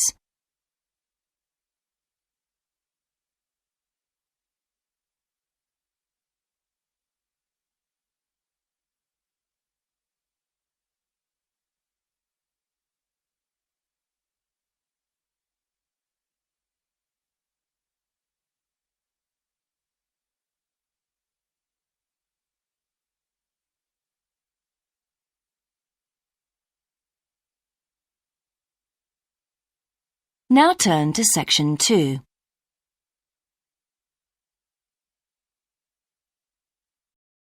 Section 2. You will hear a man being interviewed on local radio about a plan to improve a suburb called Red Hill. First, you have some time to look at questions 11 to 13.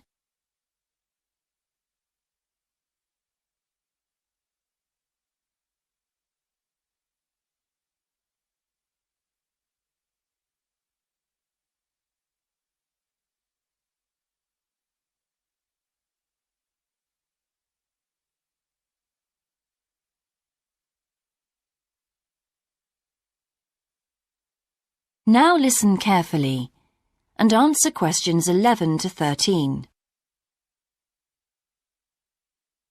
Good morning and welcome again to your city today.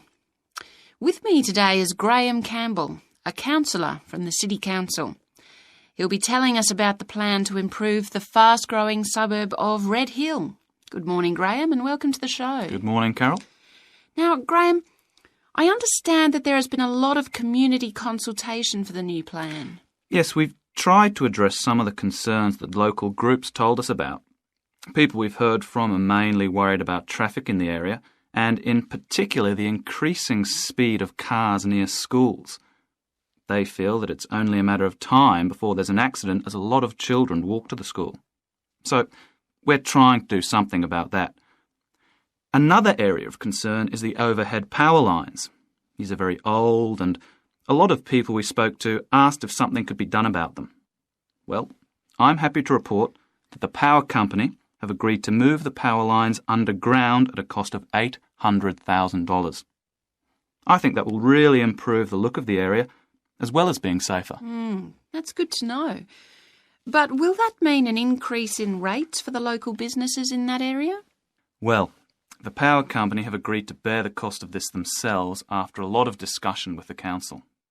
This is wonderful news, as the council now has some extra funds for us to put into other things like tree planting and artwork. Before you hear the rest of the interview, you have some time to look at questions 14 to 20.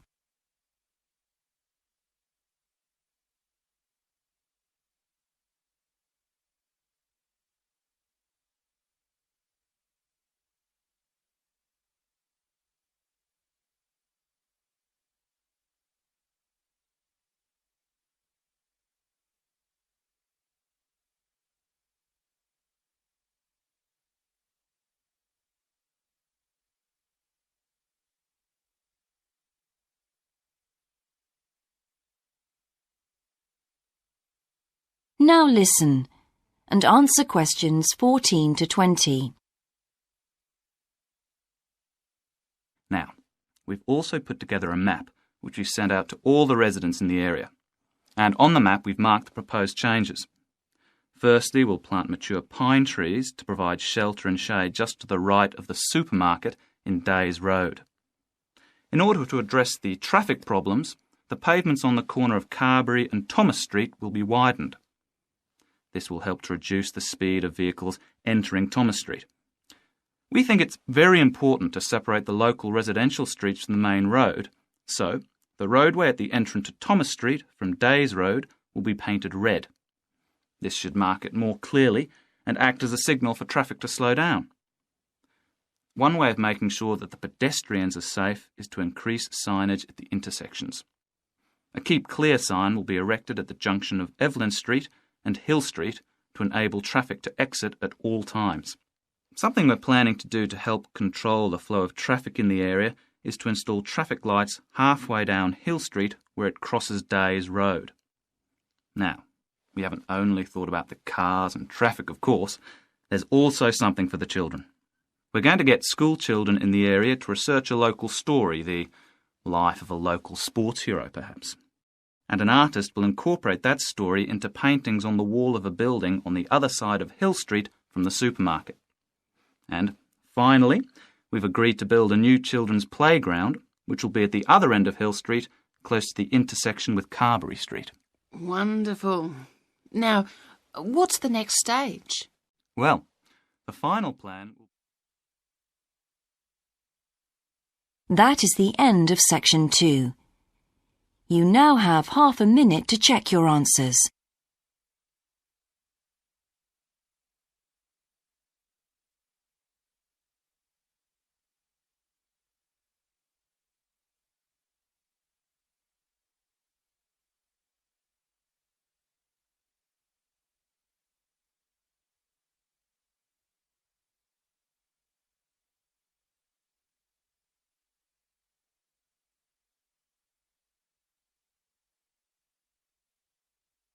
Now turn to section 3. Section 3. You will hear two students called Dan and Jeannie discussing their studies at university. First, you have some time to look at questions 21 to 26.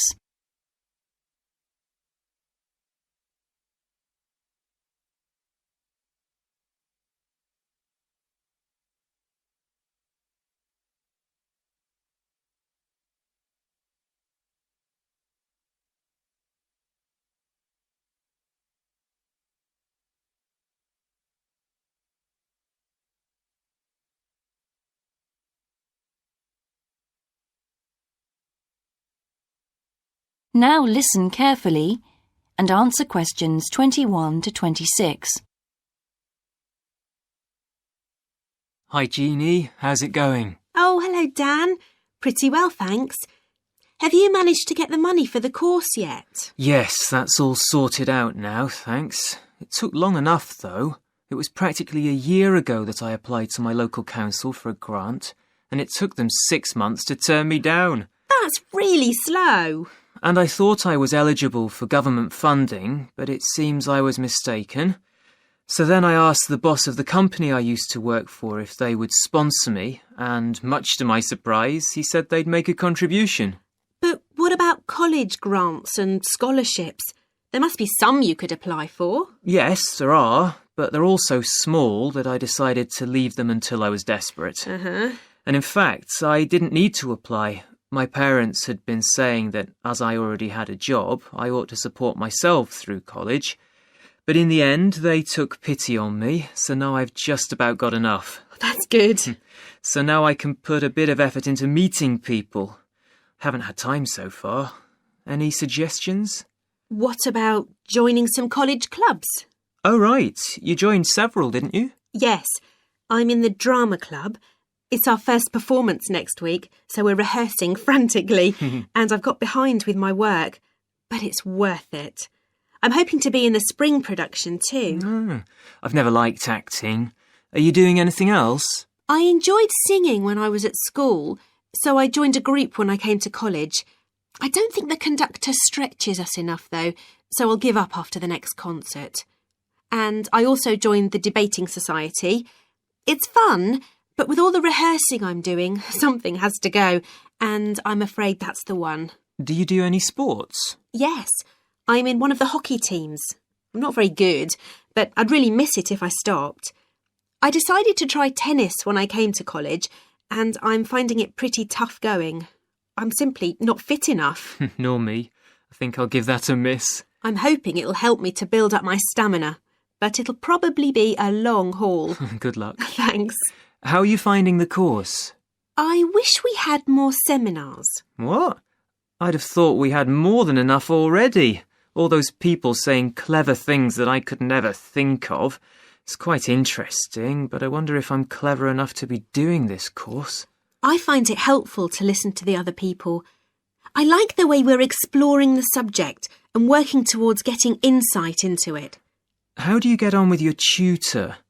I don't think I'm on the same wavelength as mine, so I feel I'm not getting anything out of the tutorials. It would be more productive to read a book instead. Oh, mine's very demanding. She gives me lots of feedback and advice, so I've got much better at writing essays. And she's helping me plan my revision for the end-of-year exams. Do tell me, I always struggle with revision. Before you hear the rest of the discussion, you have some time to look at questions 27 to 30.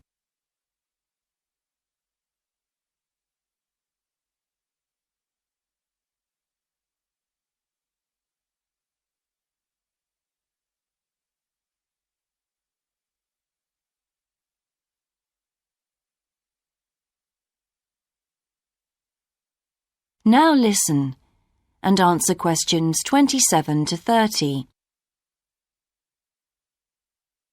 Well, the first thing is to find out exactly what's required in the exams. Would it help to get hold of some past papers? Yes, they'll help to make it clear. Right, I'll do that. Then what? Then you can sort out your revision priorities based on what's most likely to come up. I put these on a card and read them through regularly. Uh-huh. But that isn't enough in itself. You also need a timetable to see how you can fit everything in the time available. Then keep it in front of you while you're studying. I've done that before, but it hasn't helped me. Maybe you need to do something different every day. So if you break down your revision into small tasks and allocate them to specific days, there's more incentive to tackle them. With big topics, you're more likely to put off starting. Good idea. And as I revise each topic, I write a single paragraph about it. Then later I can read it through quickly and it helps fix things in my mind. Oh, that's brilliant. I also write answers to questions for the exam practice. It's hard to make myself do it, though. Well, I'll try. Thanks a lot, Jeannie. That's a great help. No problem. See you around. Bye. That is the end of section 3. You now have half a minute to check your answers.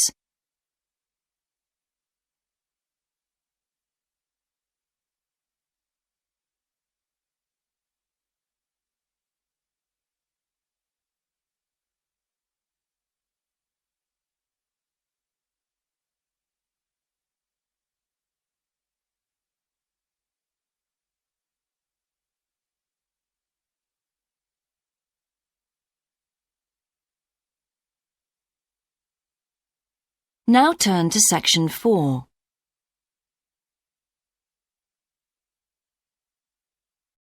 Section 4. You will hear a lecturer giving a talk about Australian rock art to a group of archaeology students. First, you have some time to look at questions 31 to 40.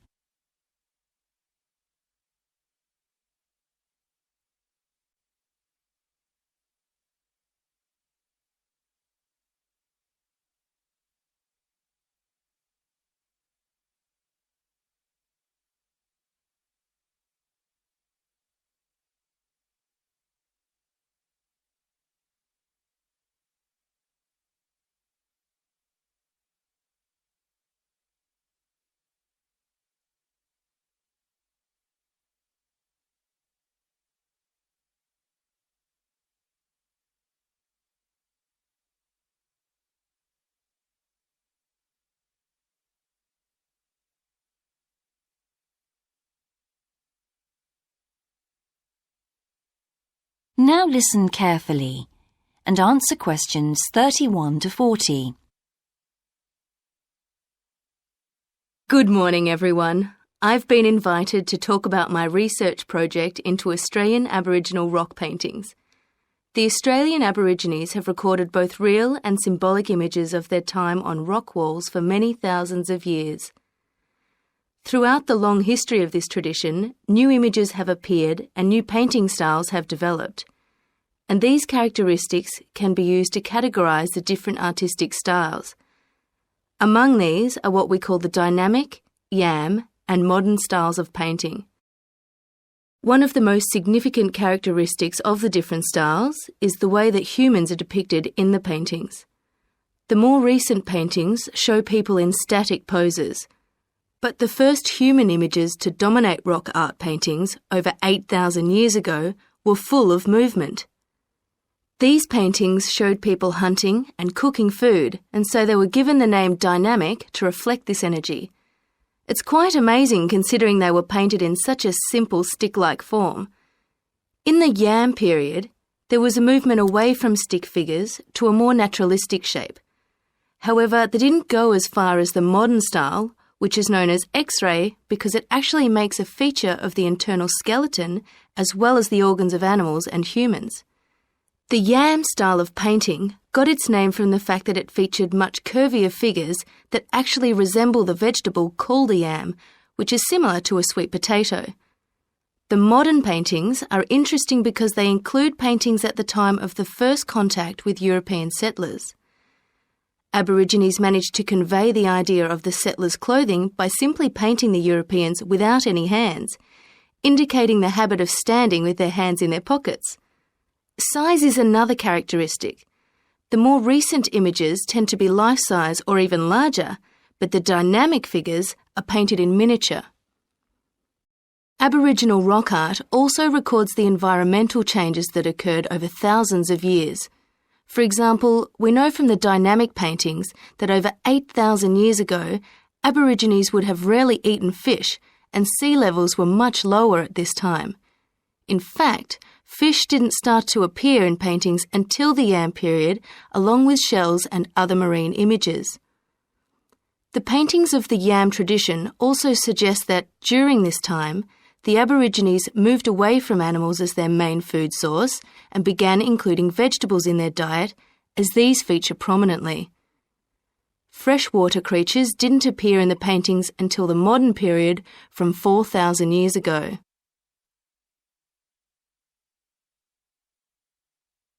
So these paintings have already taught us a lot. But one image that has always intrigued us is known as the rainbow serpent. The rainbow serpent, which is the focus of my most recent project, gets its name from its snake or serpent-like body, and it first appeared in the Yam period 4,000 to 6,000 years ago. Many believe it is a curious mixture of kangaroo, snake and crocodile. But we decided to study the rainbow serpent paintings to see if we could locate the animal that the very first painters based their image on. The Yam period coincided with the end of the last ice age. This brought about tremendous change in the environment, with the sea levels rising and creeping steadily inland. This flooded many familiar land features and also caused a great deal of disruption to traditional patterns of life, hunting in particular. New shores were formed and totally different creatures would have washed up onto the shores. We studied 107 paintings of the rainbow serpent and found that the one creature that matches it most closely was the ribboned pipefish, which is a type of seahorse. This sea creature would have been a totally unfamiliar sight in the inland regions where the image is found, and it may have been the inspiration behind the early paintings. So, at the end of the Ice Age, there would have been enormous changes in animal and plant life. It's not surprising, then, that the Aborigines linked this abundance to the new creatures they witnessed. Even today, Aborigines see the rainbow serpent as a symbol of creation, which is understandable given the increase in vegetation and the new life forms that featured when the image first appeared. That is the end of section 4. You now have half a minute to check your answers.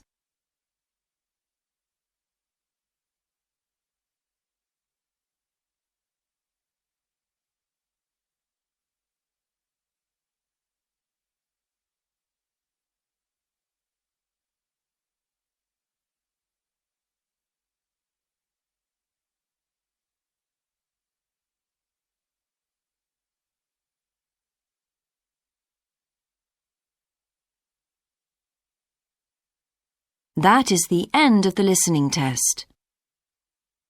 In the IELTS test, you would now have 10 minutes to transfer your answers to the answer sheet.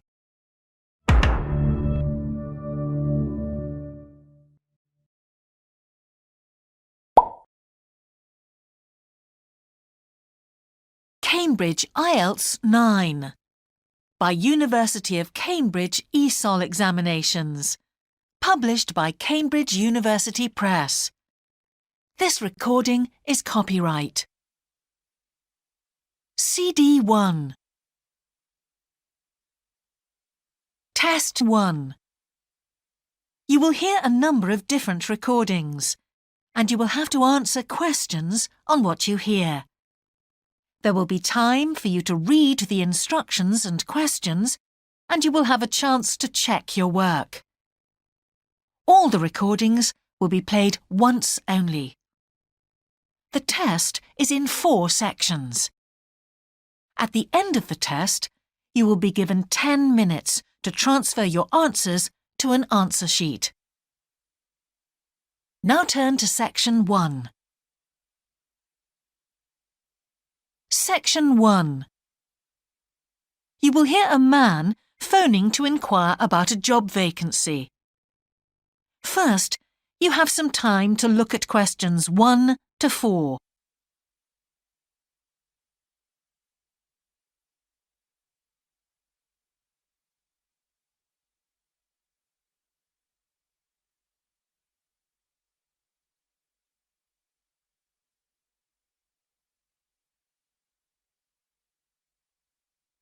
You will see that there is an example that has been done for you.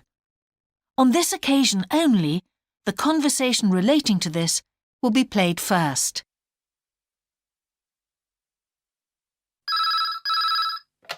Good evening, King's Restaurant. Good evening. I'm ringing about the job I understand you have vacant. Oh, yes. The job vacancy is at a restaurant, so a restaurant has been written in the space. Now we shall begin.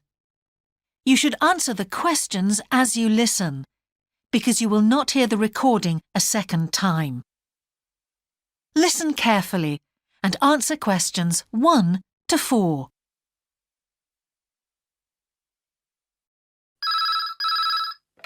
Good evening, King's Restaurant.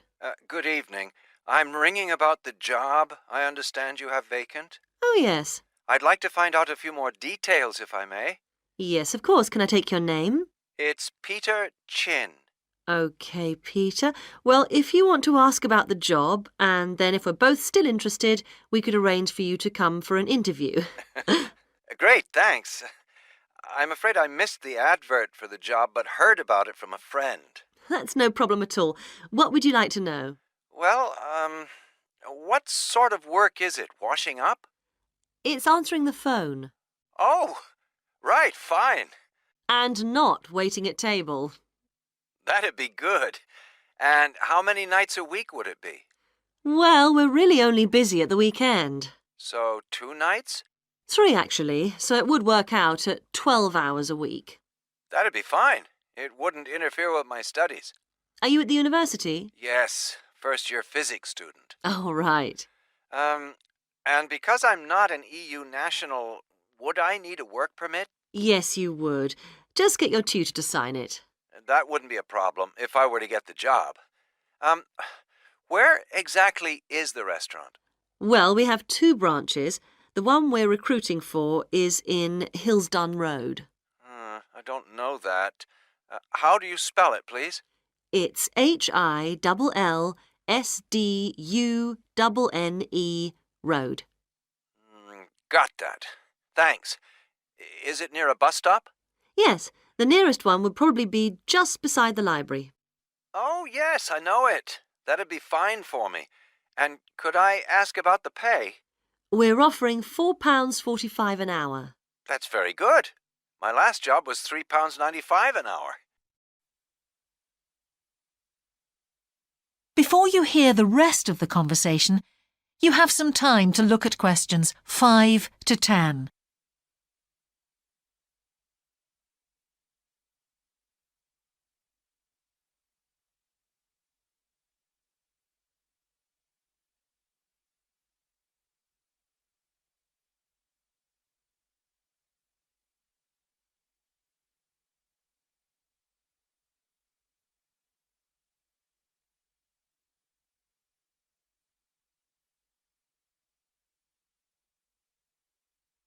Now listen and answer questions 5 to 10.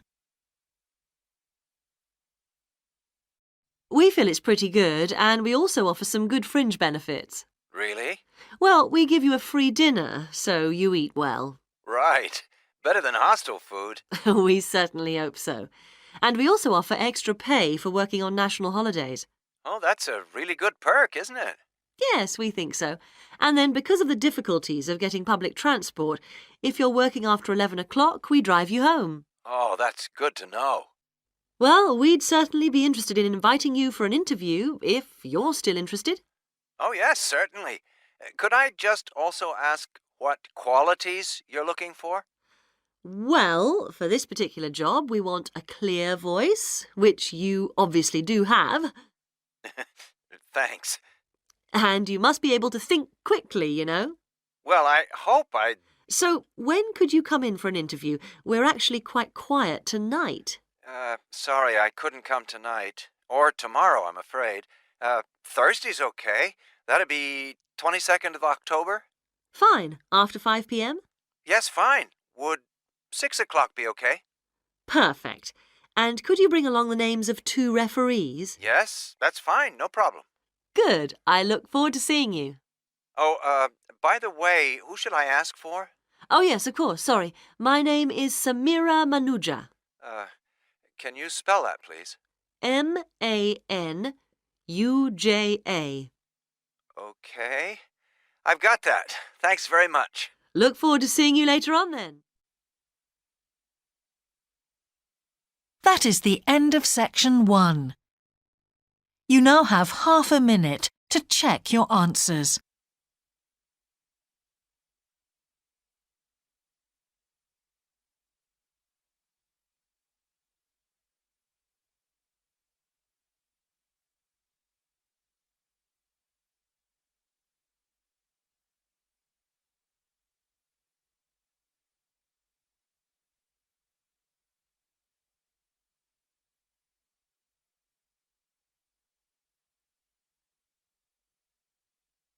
Now turn to section 2.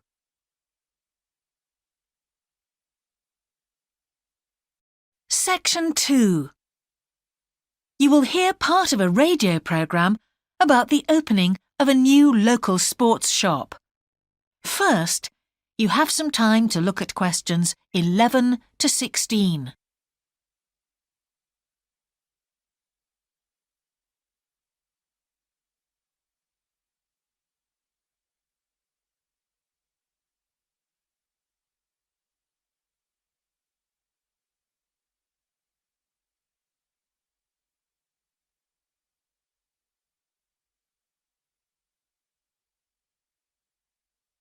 Now listen carefully and answer questions 11 to 16.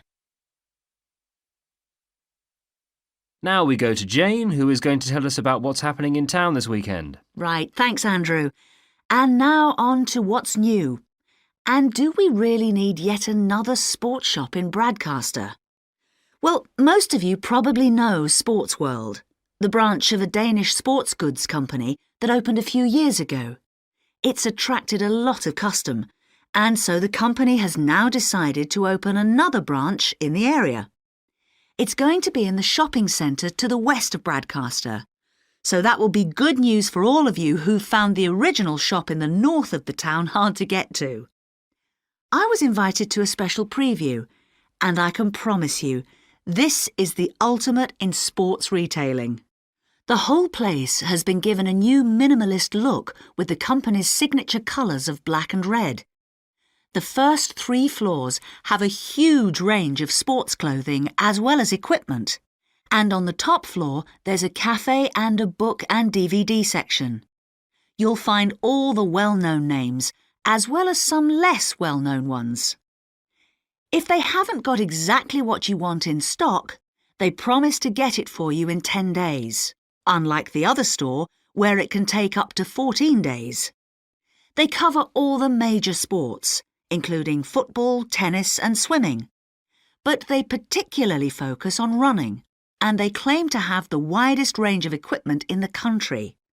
As well as that, a whole section of the 3rd floor is devoted to sports bags, including the latest designs from the States.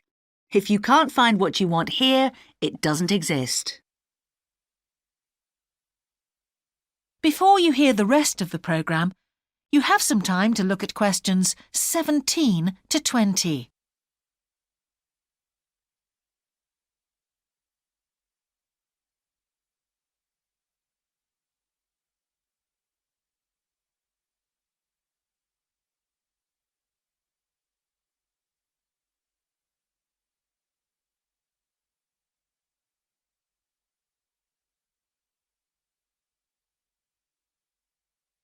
Now listen and answer questions 17 to 20. The shop will be open from 9 a.m. this Saturday, and if you go along to the opening, then you'll have the chance to meet the national 400 metres running champion, Paul King, who's coming along to open the shop. And he will be staying around until about midday to chat to any fans who want to meet him and sign autographs. Then there will be a whole range of special attractions all weekend. There will be free tickets for local sporting events for the first 50 customers, and also a special competition open to all. Just answer 15 out of 20 sports questions correctly to win a signed copy of Paul King's DVD, Spring Tips, while the first person to get all the questions correct gets a year's free membership of the Bradcaster Gym. All entrants will receive a special sports calendar with details of all Bradcaster fixtures in the coming year. One of the special opening offers is a fitness test, a complete review of your cardiac fitness and muscle tone, actually done in the shop by qualified staff. This would normally cost £30, but is available at half price for this month only. There are only a limited number of places available for this, so to make a booking, phone 560 341. In addition, if you open an account, you get lots more special offers, including the chance to try out equipment at special open evenings. That is the end of section 2. You now have half a minute to check your answers.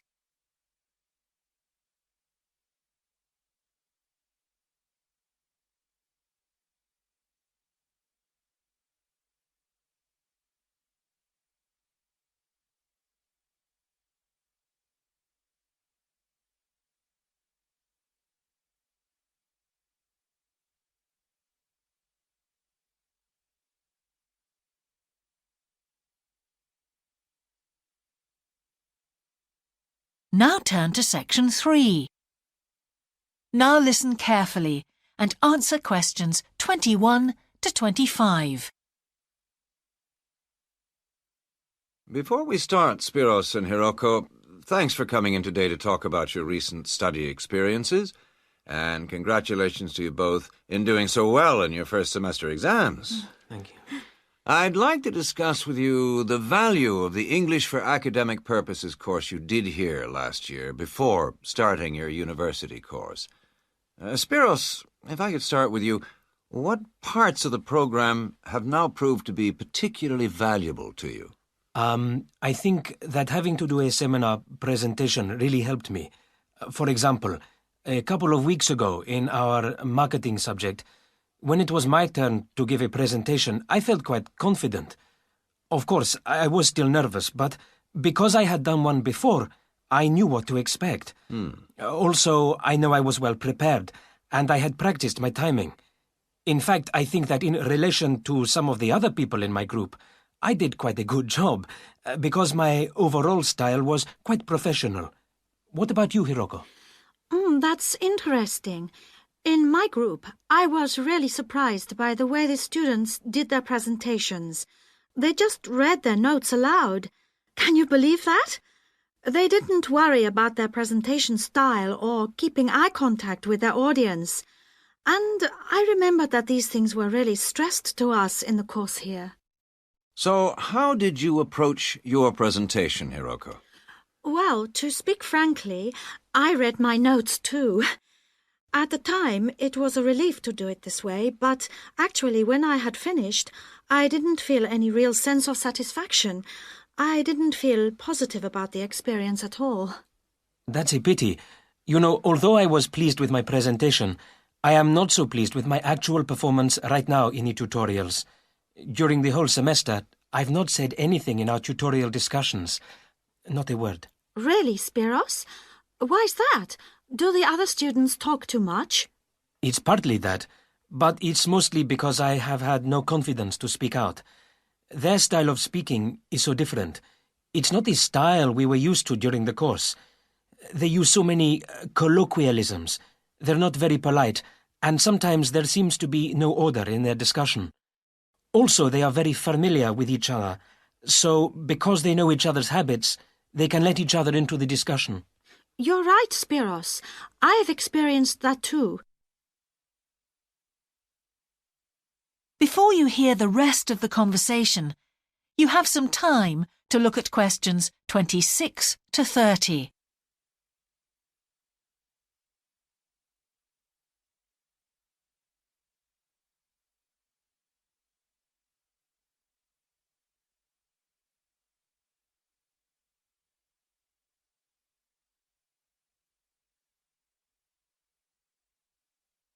Now listen and answer questions 26 to 30. For most of this semester, I've said absolutely nothing in tutorials. But recently, I've been trying to speak up more, and I just jump in, and I've noticed an interesting thing.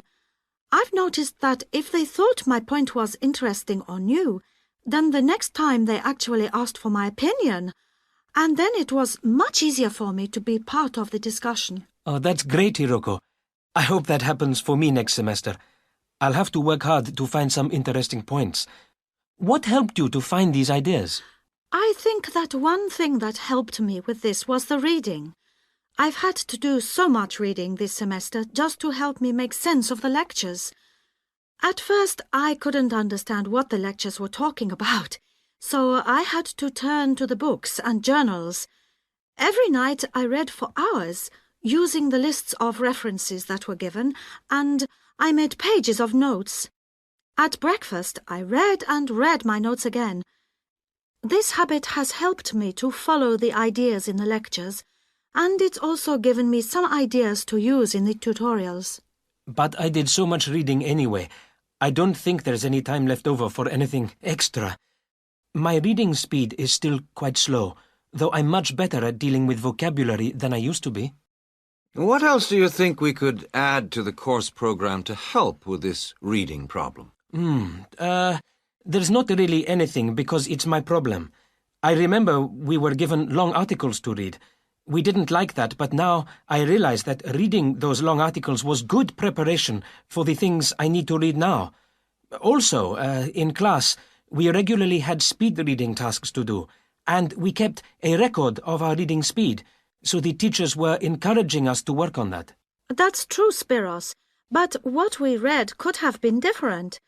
Sometimes in the English class, I felt frustrated when I had to read articles about the environment or health or education, because I wanted to concentrate on my own field, but we didn't read anything about engineering.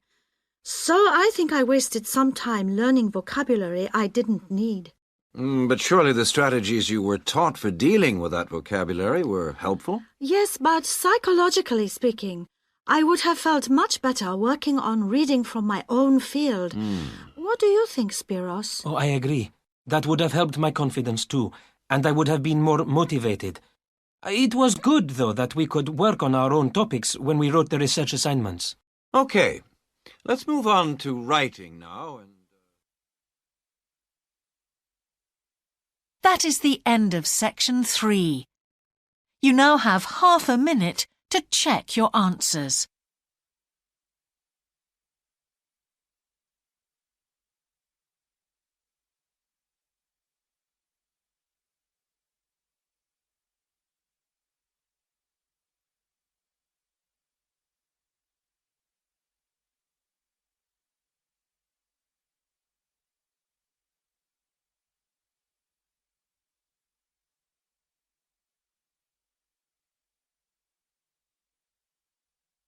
Now turn to section 4.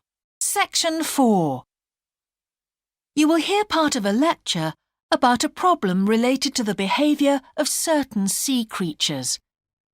First, you have some time to look at questions 31 to 40.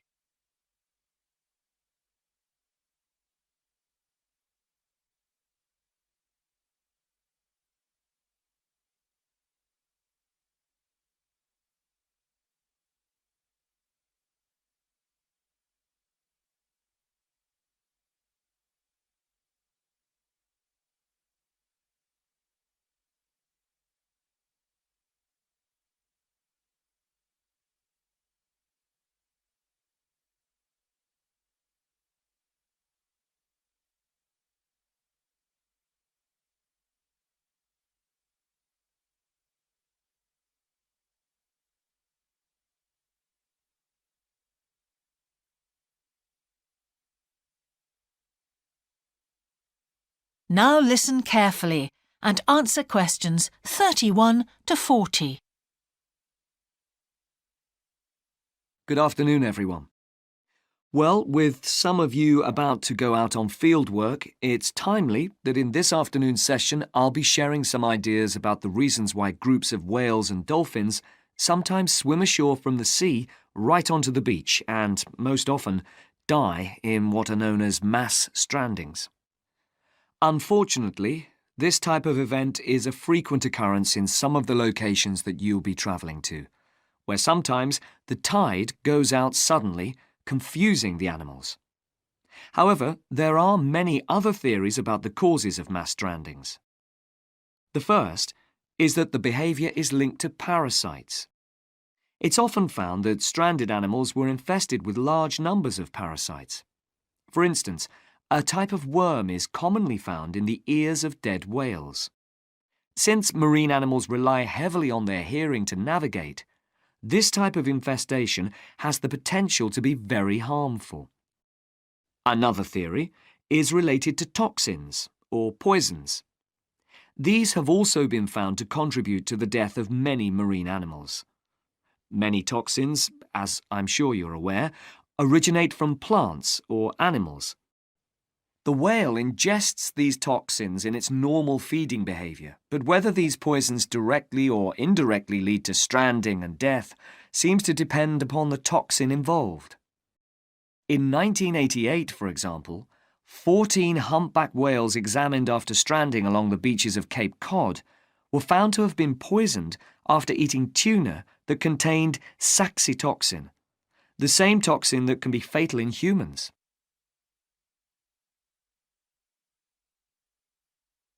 Alternatively, it has also been suggested that some animals strand accidentally by following their prey ashore in the confusion of the chase. In 1995, David Thurston monitored pilot whales that beached after following squid ashore. However, this idea does not seem to hold true for the majority of mass strandings because examination of the animal's stomach contents revealed that most had not been feeding as they stranded. There are also some new theories which link strandings to humans. A growing concern is that loud noises in the ocean cause strandings. Noises such as those caused by military exercises are of particular concern and have been pinpointed as the cause of some strandings of late. One of these, a mass stranding of whales in 2000 in the Bahamas, coincided closely with experiments using a new submarine detection system. There were several factors that made this stranding stand out as different from previous strandings. This led researchers to look for a new cause. For one, all the stranded animals were healthy. In addition, the animals were spread out along 38 kilometres of coast, whereas it's more common for the animals to be found in a group when mass strandings occur. A final theory is related to group behaviour and suggests that sea mammals cannot distinguish between sick and healthy leaders and will follow sick leaders, even to an inevitable death. This is a particularly interesting theory, since the whales that are thought to be most social, the toothed whales, are the group that strand the most frequently. The theory is also supported by evidence from a dolphin stranding in 1994. Examination of the dead animals revealed that, apart from the leader, all the others had been healthy at the time of their death.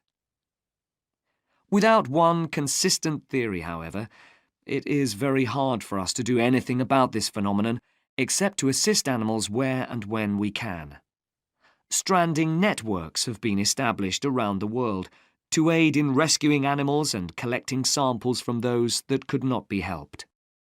I recommend John Connor's Marine Mammals Ashore as an excellent starting point if you're interested in finding out more about these networks or establishing one yourself. That is the end of section 4. You now have half a minute to check your answers.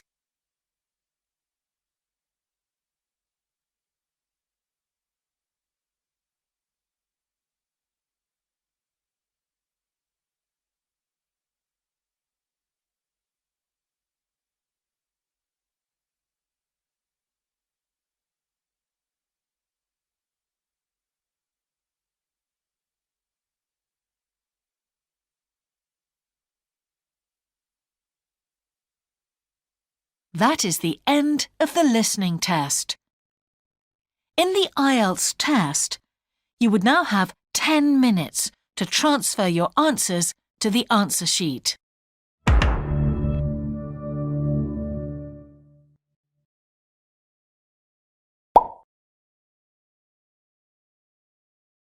Test 2. You will hear a number of different recordings, and you will have to answer questions on what you hear. There will be time for you to read the instructions and questions, and you will have a chance to check your work. All the recordings will be played once only. The test is in 4 sections. At the end of the test, you will be given 10 minutes to transfer your answers to an answer sheet. Now turn to section 1. Section 1. You will hear a student talking to the student accommodation officer at a college. First, you have some time to look at questions 1 to 5.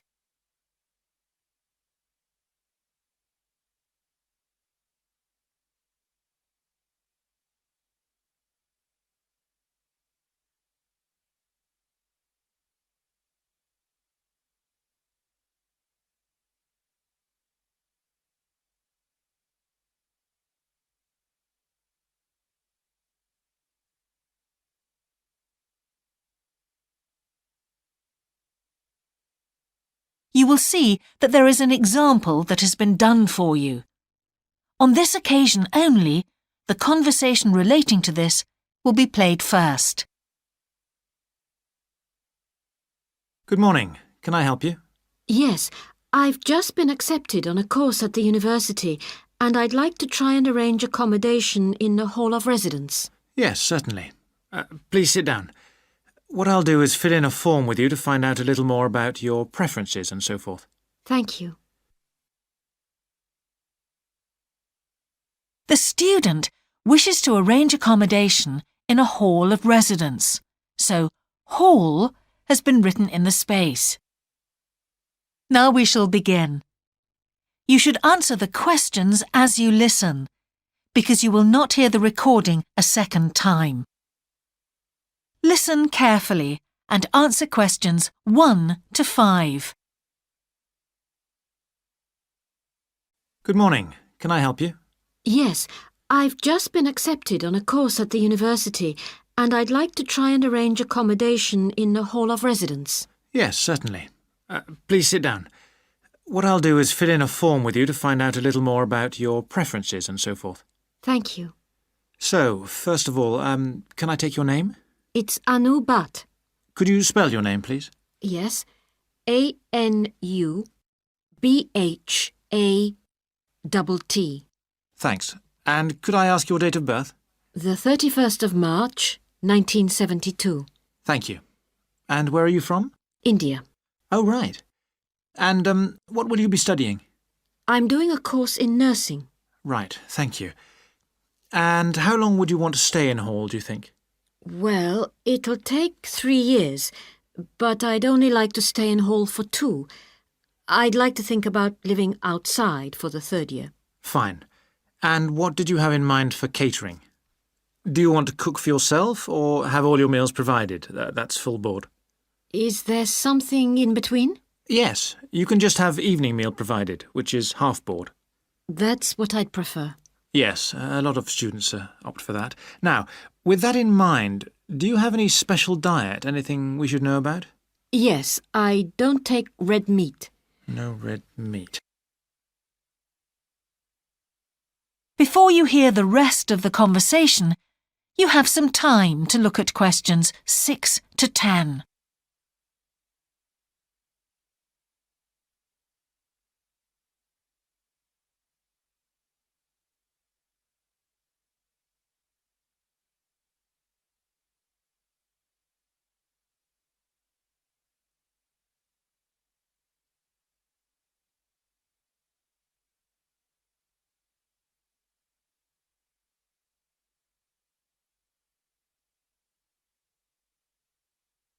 Now listen and answer questions 6 to 10. Now, thinking about the room itself, we have a number of options.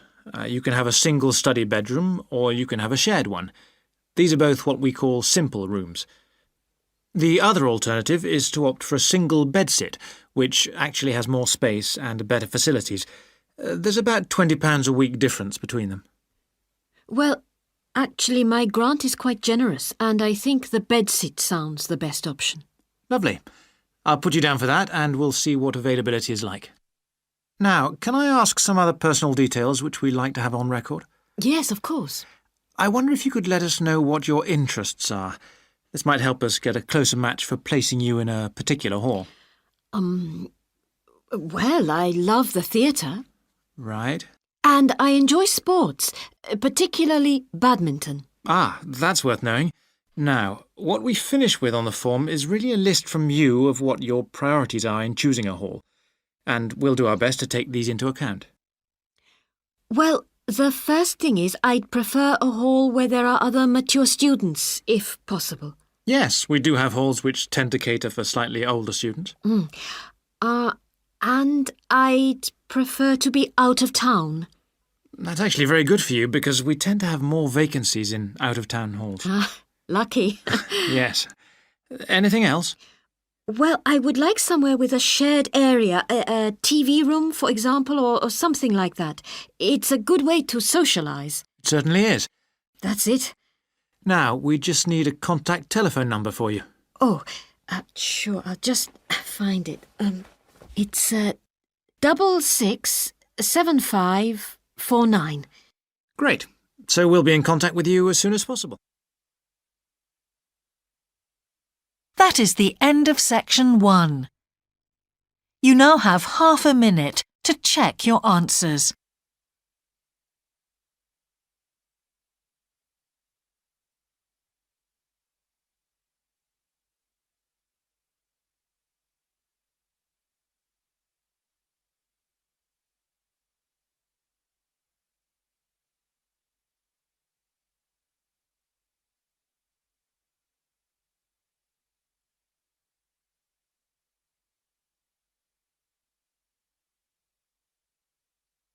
Now turn to section 2.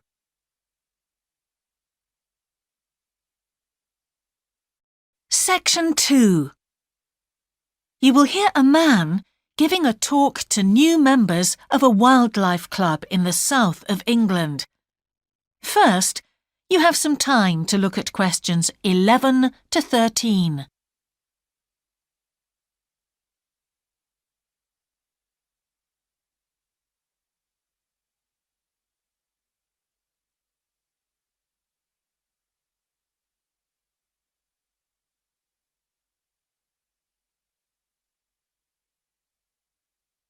Now listen carefully and answer questions 11 to 13. Hello, I'm delighted to welcome you to our wildlife club and very pleased that you're interested in the countryside and the plants and creatures of this area. I think you'll be surprised at the variety we have here, even though we're not far from London. I'll start by telling you about some of the parks and open spaces nearby. One very pleasant place is Halland Common. This has been public land for hundreds of years, and what you'll find interesting is that the River Ouse, which flows into the sea 80 kilometres away, has its source in the common. There's an information board about the plants and animals you can see here, and, by the way, the common is accessible 24 hours a day. Then there's Holt Island, which is noted for its great range of trees. In the past, willows were grown here commercially for basket making, and this ancient craft has recently been reintroduced. The island is only open to the public from Friday to Sunday because it's quite small, and if there were people around every day, much of the wildlife would keep away. From there, it's just a short walk across the bridge to Longfield Country Park. Longfield has a modern replica of a farm from over 2,000 years ago. Children's activities are often arranged there, like bread making and face painting. The park is only open during daylight hours, so bear that in mind if you decide to go there. Before you hear the rest of the talk, you have some time to look at questions 14 to 20.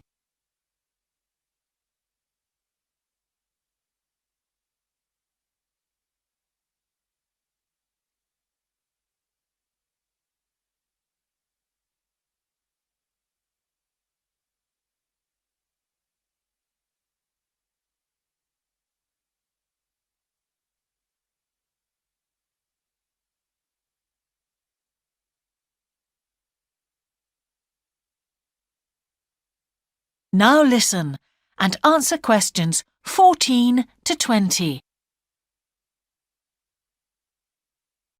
Longfield Park has a programme of activities throughout the year, And to give you a sample, this is what's happening in the next few days. On Monday, you can learn about herbs and how they've been used over the centuries. You'll start with a tour of our herb garden, practice the technique of using them as colour dyes for cloth, and listen to an illustrated talk about their use in cooking and medicine. Then on Wednesday, you can join local experts to discover the variety of insects and birds that appear in the evening. We keep to a small number of people in the group, so if you want to go, you'll need to phone the park ranger a few days ahead. There's a small charge which you should pay when you turn up.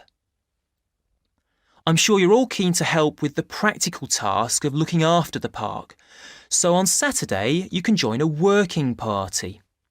You'll have a choice of all sorts of activities, from planting hedges to picking up litter, so you'll be able to change from one to another when you feel like it. The rangers will be hard at work all day, but do come and join in, even for just a short while. One thing, though, is to make sure you're wearing something that you don't mind getting dirty or torn. And finally, I'd like to tell you about our new wildlife area, Hinchingbrook Park, which will be opened to the public next month. This slide doesn't really indicate how big it is, but anyway, you can see the 2 gates into the park and the main paths.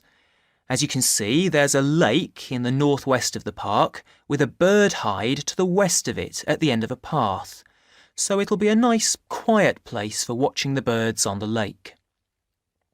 Fairly close to where refreshments are available, there's a dog walking area in the southern part of the park, leading off from the path. And if you just want to sit and relax, you can go to the flower garden. That's the circular area on the map, surrounded by paths. And finally, there's a wooded area in the western section of the park, between 2 paths. OK, that's enough from me, so let's get on and have a look.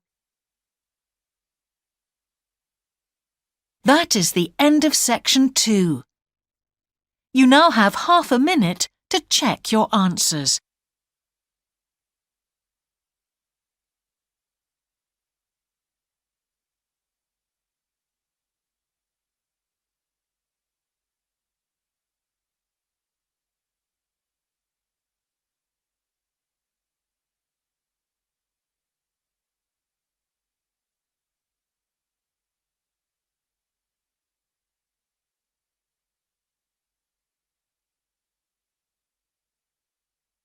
Now turn to section 3.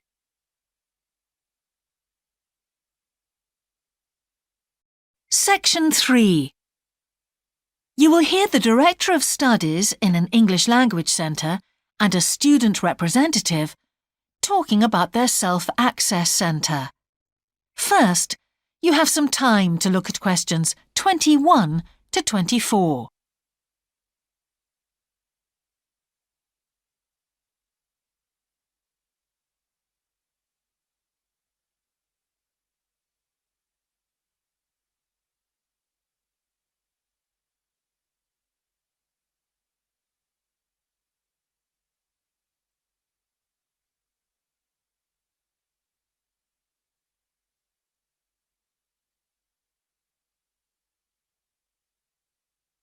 Now listen carefully and answer questions 21 to 24. Hi, Yun. As you know, I've asked you here today to discuss the future of our self-access centre. We have to decide what we want to do about this very important resource for our English language students. So, can you tell me what the students think about this? Well, from the students' point of view, we would like to keep it.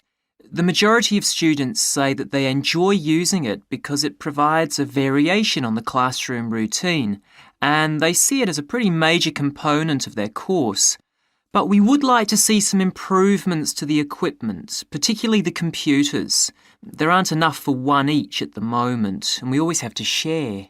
Well, yes, the teachers agree that it is a very valuable resource. But one thing we have noticed is that a lot of the students are using it to check their personal emails. We don't want to stop you students using it, but we think the computers should be used as a learning resource, not for emails. Some of us also think that we could benefit a lot more by relocating the Self-Access Centre to the main university library building. How do you think the students would feel about that, Ewan? Well, the library is big enough to incorporate the Self-Access Centre, but it wouldn't be like a class activity anymore. Our main worry would be not being able to go to a teacher for advice. I'm sure there would be plenty of things to do, but we really need teachers to help us choose the best activities. Well, there would still be a teacher present and he or she would guide the activities of the students. We wouldn't just leave them to get on with it. Yes, but I think the students would be much happier keeping the existing setup. They really like going to the Self-Access Centre with their teacher and staying together as a group to do activities. If we could just improve the resources and facilities, I think it would be fine. Is the cost going to be a problem? It's not so much the expense that I'm worried about, and we've certainly got room to do it, but it's the problem of timetabling a teacher to be in there outside class hours. If we're going to spend a lot of money on equipment and resources, we really need to make sure that everything is looked after properly. Anyway, let's make some notes to see just what needs doing to improve the centre. Before you hear the rest of the conversation, you have some time to look at questions 25 to 30.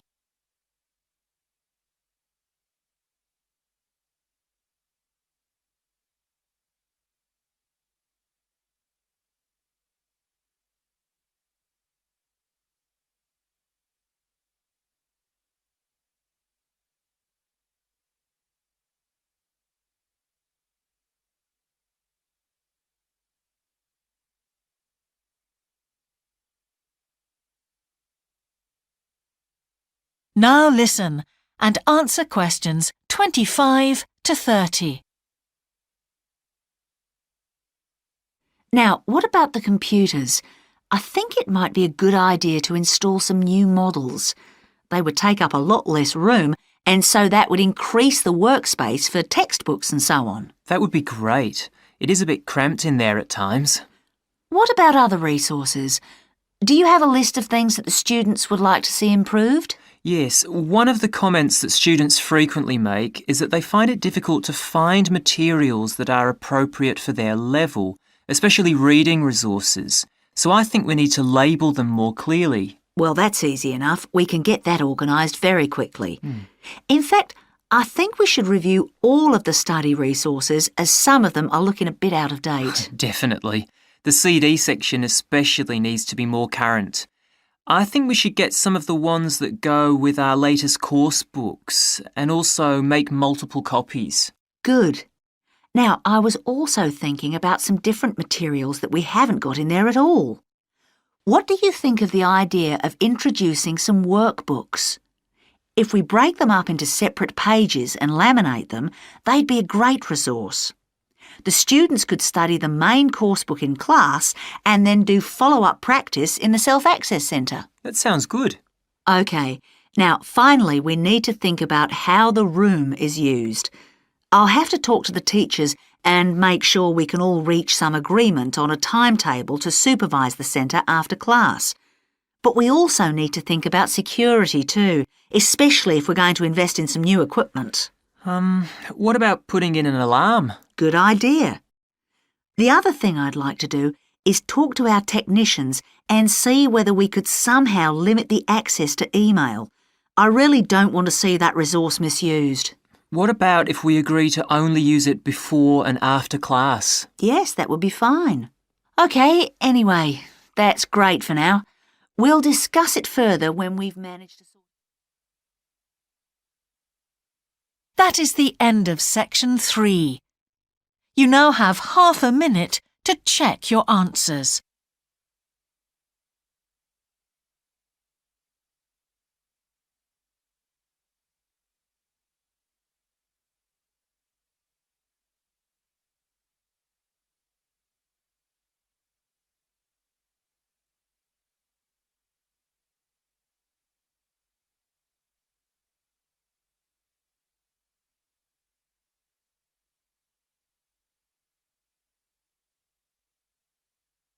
Now turn to Section 4. Section 4. You will hear the beginning of a lecture about business cultures. First, you have some time to look at questions 31 to 40.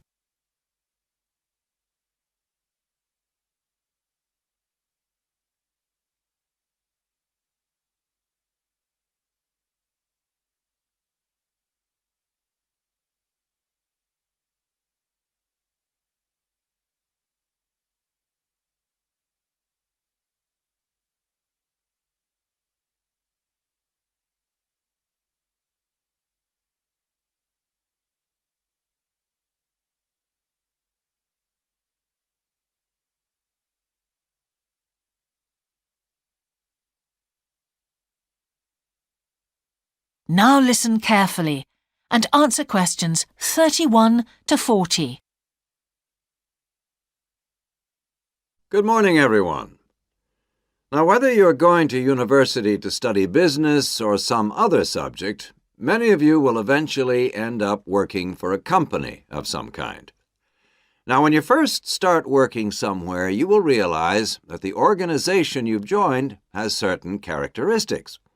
And we often refer to these social characteristics as the culture of the organization. This includes its unwritten ideas, beliefs, values, and things like that. One well-known writer has classified company cultures by identifying 4 major types. The first type is called the power culture, and it's usually found in small organizations. It's the type of culture that needs a central source of power to be effective. And because control is in the hands of just 1 or 2 people, there aren't many rules or procedures. Another characteristic is that communication usually takes the form of conversations rather than, say, formal meetings or written memos. Now, one of the benefits of this culture is that the organization has the ability to act quickly. So it responds well to threat or danger on the one hand, and opportunity on the other. But on the negative side, this type of organization doesn't always act effectively, because it depends too much on 1 or 2 people at the top, and when these people make poor decisions, there's no one else who can influence them. And the kind of person who does well in this type of business culture is one who is happy to take risks, and for whom job security is a low priority. The next type is known as role culture. That's R-O-L-E, not R-O-L-L, by the way. And this type is usually found in large companies, which have lots of different levels in them. These organizations usually have separate departments that specialize in things like finance or sales or maintenance or whatever. Each one is coordinated at the top by a small group of senior managers, and typically everyone's job is controlled by sets of rules and procedures. For example, there are specific job descriptions, rules for discipline, and so on. What are the benefits of this kind of culture? Well, firstly, because it's found in large organizations, its fixed costs, or overheads as they're known, are low in relation to its output or what it produces. In other words, it can achieve economies of scale. And secondly, it is particularly successful in business markets where technical expertise is important. On the other hand, this culture is often very slow to recognize the need for change, and even slower to react. What kind of person does this type of culture suit? Well, it suits employees who value security and who don't particularly want to have responsibility.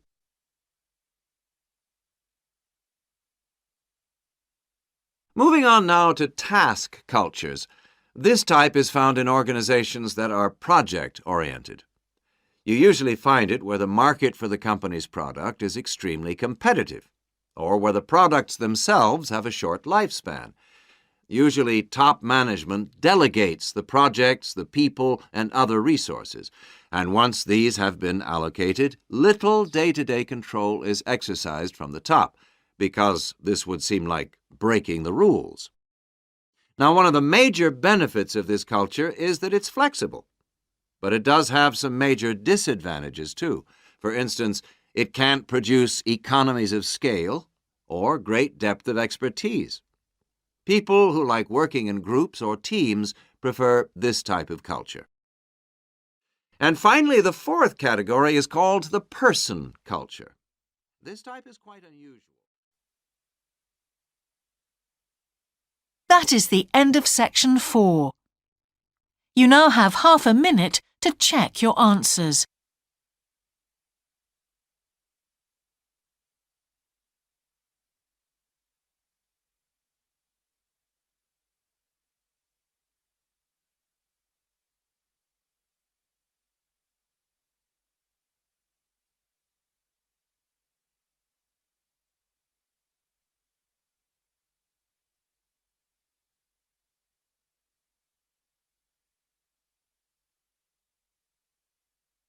That is the end of the listening test.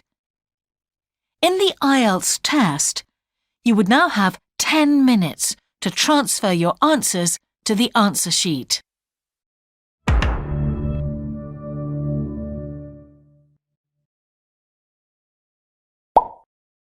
Cambridge IELTS 9 by University of Cambridge ESOL Examinations. Published by Cambridge University Press. This recording is copyright. CD 2. Test 3. You will hear a number of different recordings, and you will have to answer questions on what you hear. There will be time for you to read the instructions and questions, and you will have a chance to check your work. All the recordings will be played once only. The test is in 4 sections. At the end of the test, you will be given 10 minutes to transfer your answers to an answer sheet. Now turn to section 1. Section 1. You will hear a telephone conversation between a travel company employee and a customer. First, you have some time to look at questions 1 to 5.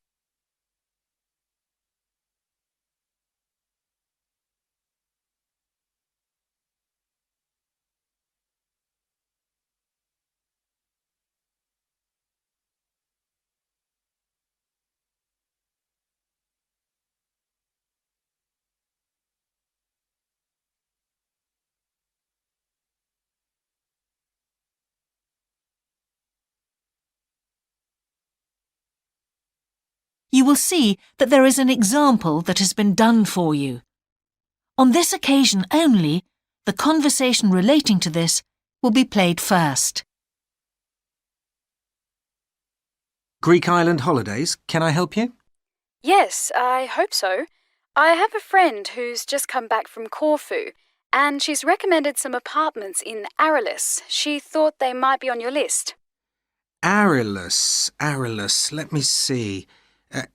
Can you give me the names? Yes, the first's Rose Garden Apartments.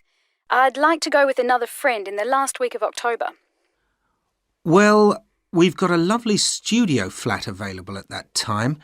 I'm sure you'd enjoy the entertainment programme there too, with Greek dancing in the restaurant. The entertainment programme offers Greek dancing, so Greek dancing has been written in the space. Now we shall begin. You should answer the questions as you listen, because you will not hear the recording a second time. Listen carefully and answer questions 1 to 5. Greek island holidays, can I help you? Yes, I hope so. I have a friend who's just come back from Corfu, and she's recommended some apartments in Arelis. She thought they might be on your list. Arelis, let me see. Can you give me the names? Yes, the first's Rose Garden Apartments. I'd like to go with another friend in the last week of October. Well, we've got a lovely studio flat available at that time. I'm sure you'd enjoy the entertainment programme there too, with Greek dancing in the restaurant. And the cost for each of us? £219. That sounds very reasonable. I'm just jotting down some notes. Now, the second one she mentioned was called Blue Bay. Blue Bay. Yes, in fact, that's very popular, and it has some special features. Really? The main attraction is the large swimming pool with salt water. Much healthier, I understand. That's right. And it isn't far from the beach either, only 300 metres. And only around half a kilometre to some shops, so you don't have to be too energetic. Is it much more expensive than the first one? Let me just check. I think at the time you want to go, it's around £260. No, £275 to be exact. Right, I've got that. Now, there are just 2 more apartments to ask you about. I can't read my own writing. Something to do with sunshine, is it? I think you meant the Sunshade apartments. They're on a mountainside. Any special features? Yes, each room has its own sun terrace, and there are shared barbecue facilities. Ooh, sounds lovely. Yes, it is rather well equipped.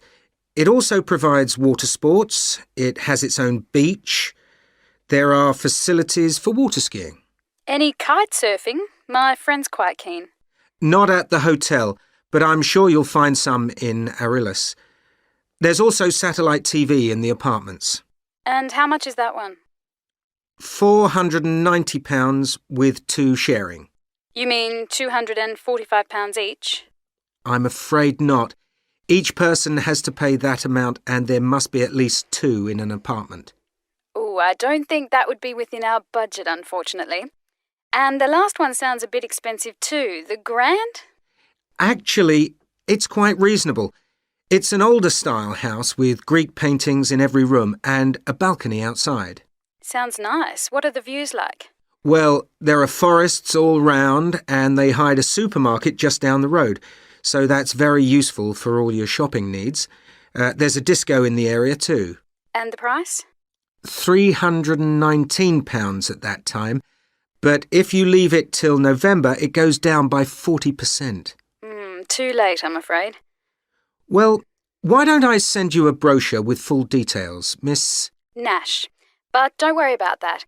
I'm coming to Upminster soon, and I'll call and get one. I just wanted to get an idea first. Well, that's fine. We've got plenty here when you come. Before you hear the rest of the conversation, you have some time to look at questions 6 to 10.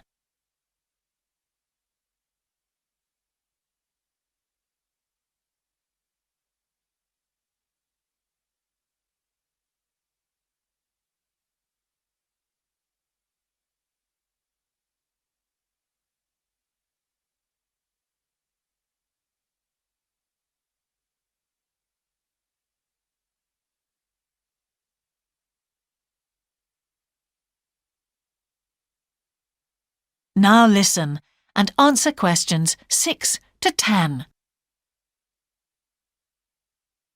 If you've got a minute, could I just check a couple of points about insurance?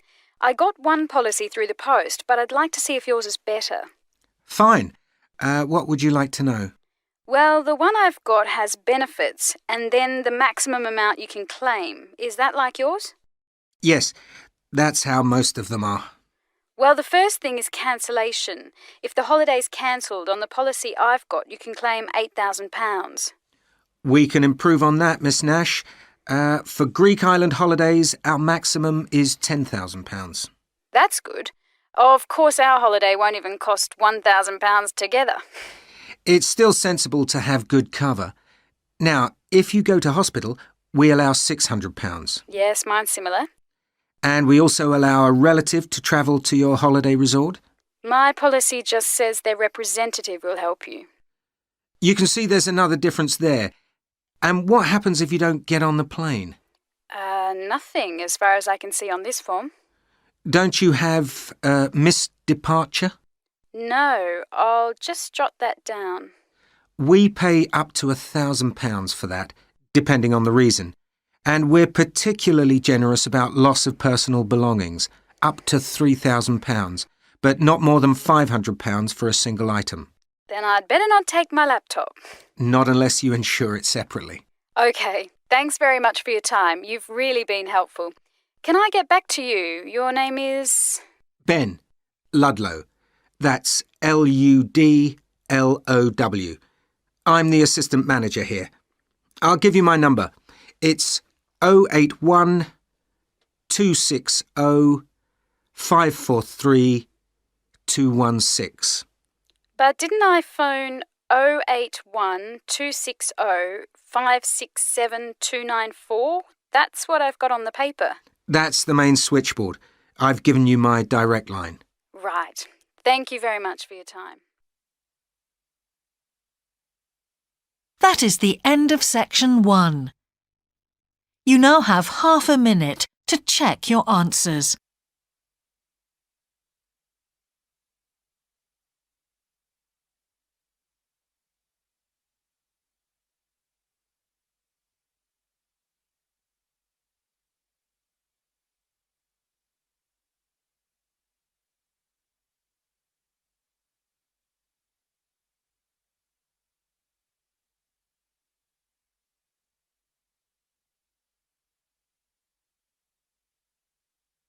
Now turn to section 2. Now listen carefully and answer questions 11 to 13. For the second in our series about locally run businesses, we meet Simon Winridge, co-founder of the hugely successful Winridge Forest Railway Park. Welcome, Simon. Now, perhaps you can begin by telling us a little bit about how it all started. Well, during the 1970s, my wife Liz and I had just acquired 80 acres of sheep farming land, and we decided to settle down and have children. Pretty soon we had a daughter, Sarah, and a son, Duncan. The place was wonderful for the kids. They particularly loved trains and gradually built up an enormous network of miniature railway track. I began to develop larger-scale models of locomotives, but we didn't think anything more of it until I went on a trip to a theme park near Birmingham and decided we could do a much better job. So we set up a small one ourselves, based on the miniature railway, and we opened to the public for just a month that year, 1984, in July, our driest month, because our children said they didn't want our guests to have a miserable wet visit. I dealt with park business and Liz carried on with the farm work. It soon became clear that we were onto a winner. We began to extend the railway track and lay it among more interesting landscape by planting trees, which in turn attracted more wildlife, and by making cuttings through the rock. Nowadays, we're open all year round, and we're pleased to say that Winridge is one of the most popular visitor attractions in the area, with 50,000 visitors a year. 1.5 million people have been through our doors since we opened. Before you hear the rest of the talk, you have some time to look at questions 14 to 20.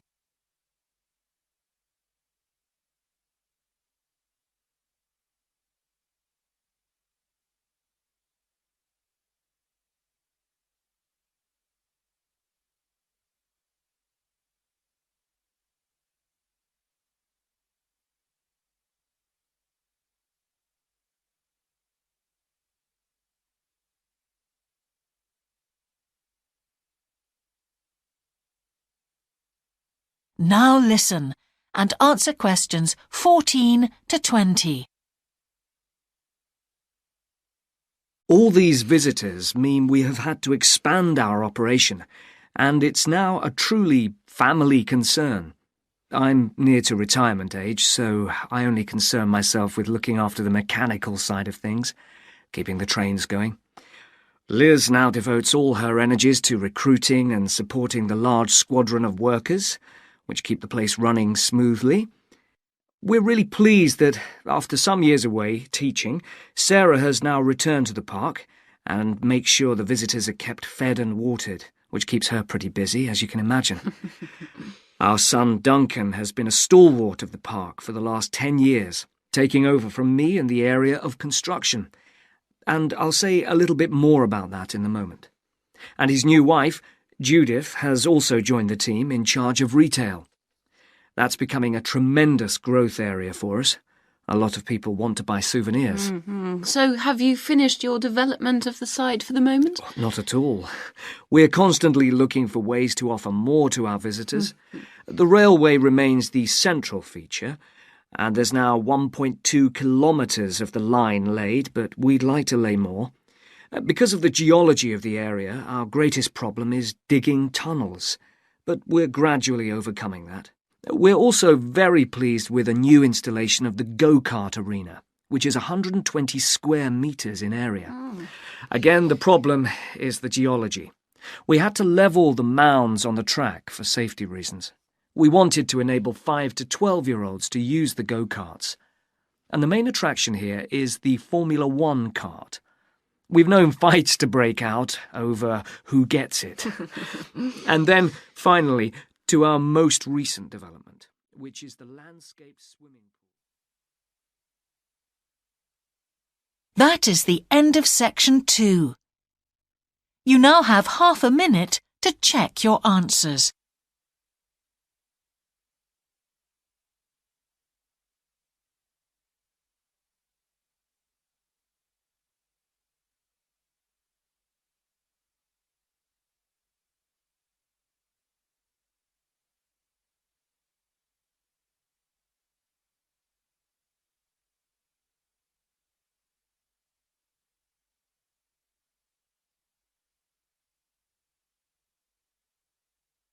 Now turn to section 3.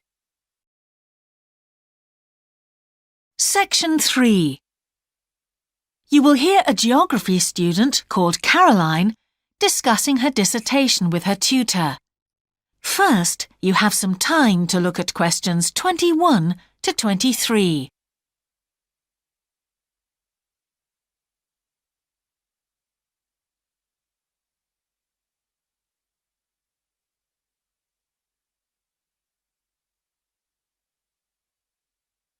Now listen carefully and answer questions 21 to 23. Ah, Caroline. Come on in, sit down. Thanks. So how's the dissertation planning going? Well, Dr. Shulman, I'm still having a lot of trouble deciding on a title. Well, that's perfectly normal at this stage. And this is what your tutorials will help you to do. Right. What we'll do is jot down some points that might help you in your decision. First of all, you have chosen your general topic area, haven't you? Yes, it's the fishing industry. Oh, yes, that was one of the areas you mentioned. Now, what aspects of the course are you good at? Well, I think I'm coping well with statistics, and I'm never bored by it. Good. Anything else? Well, I found computer modelling fascinating. I have no problem following what's being taught, whereas quite a few of my classmates find it difficult. Well, that's very good. Do you think these might be areas you could bring into your dissertation? Oh, yes, if possible. It's just that I'm having difficulty thinking how I can do that. You see, I feel I don't have sufficient background information. I see. Well, do you take notes? I'm very weak at note-taking. My teachers always used to say that. Well, I think you really need to work on these weaknesses before you go any further. What do you suggest? Before you hear the rest of the tutorial, you have some time to look at questions 24 to 30.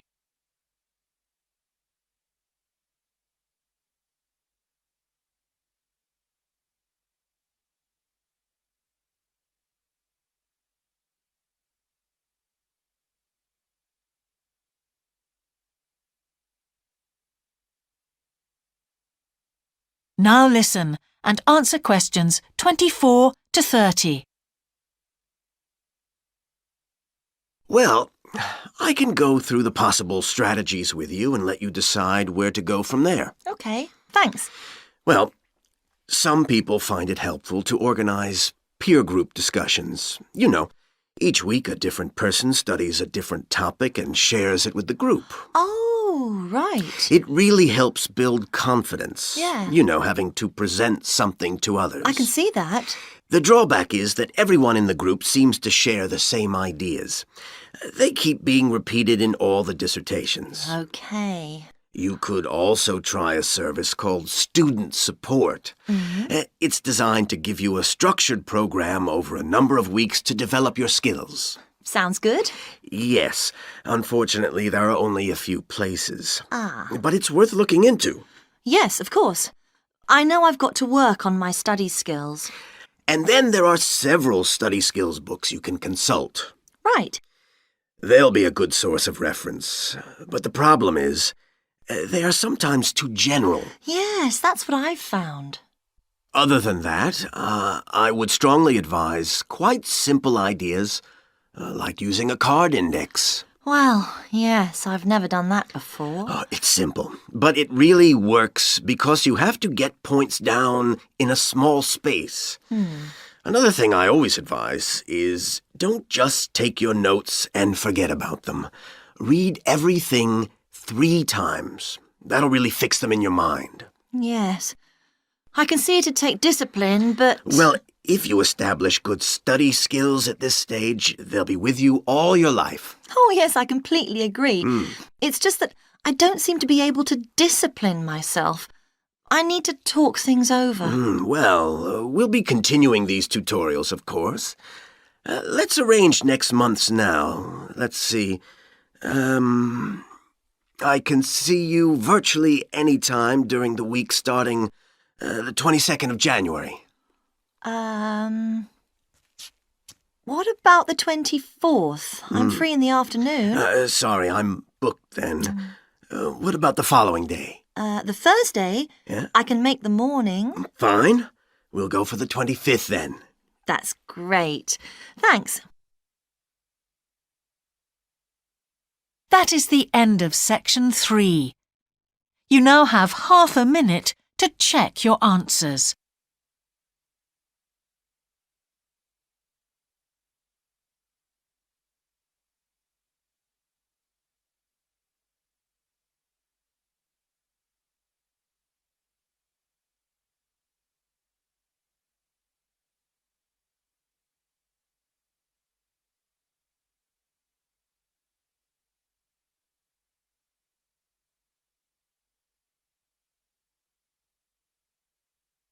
Now turn to section 4. Section 4. You will hear part of a lecture about an experimental design for a house. First, you have some time to look at questions 31 to 40.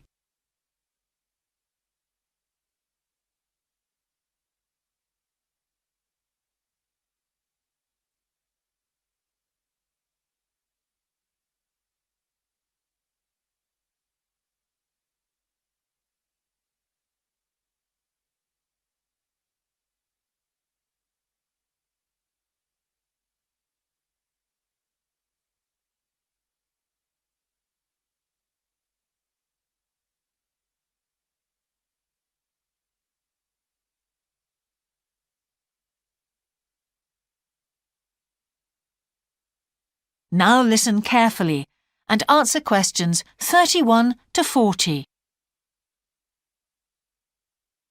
Good morning. In the last few lectures, I've been talking about the history of domestic building construction. But today, I want to begin looking at some contemporary experimental designs for housing. So, I'm going to start with a house which is constructed more or less under the ground.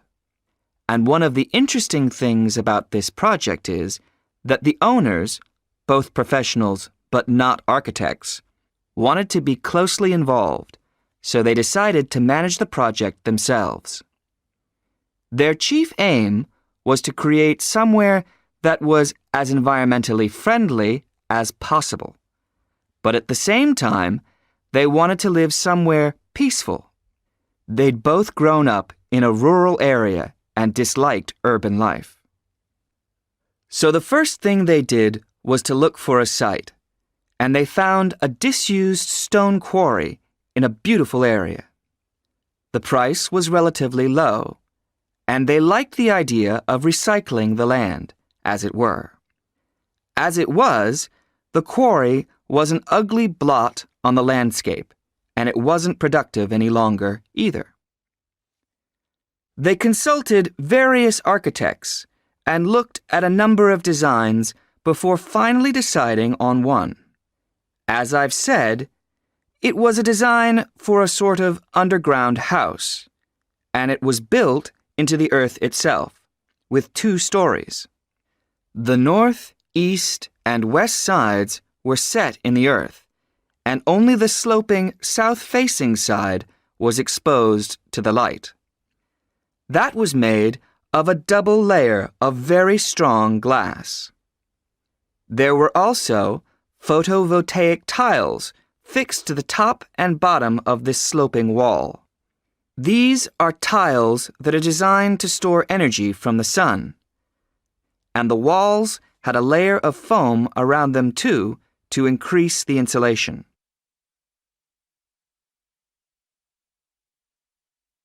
Now, what is of interest to us about this project is the features which make the building energy efficient.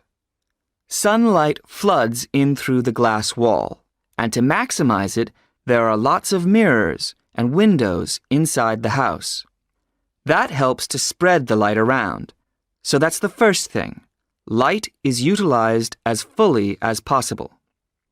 In addition, the special tiles on the outside convert energy from the sun and generate some of the house's electricity. In fact, and it is possible that in future the house may even generate an electricity surplus, and that the owners will be able to sell some to the national grid. As well as that, wherever possible, recycled materials have been used. For example, the floors are made of reclaimed wood, and the owners haven't bought a single item of new furniture. They just kept what they already had. And then there's the system for dealing with the waste produced in the house. This is dealt with organically. It's purified by being filtered through reed beds which have been planted for that purpose in the garden. So the occupants of the house won't pollute the land or use any damaging chemicals. It's true that the actual construction of the house was harmful to the environment, mainly because they had to use massive amounts of concrete, one of the biggest sources of carbon dioxide in manufacturing. And, as you know, this is very damaging to the environment. In total, the house construction has released 70 tons of carbon dioxide into the air. Now that's a frightening thought. However, once the initial debt has been cleared, and it's been calculated that this will only take 15 years, this underground house won't cost anything, environmentally I mean, because unlike ordinary houses, it is run in a way that is completely environmentally friendly. So, eco-housing like this is likely to become much more. That is the end of section 4. You now have half a minute to check your answers.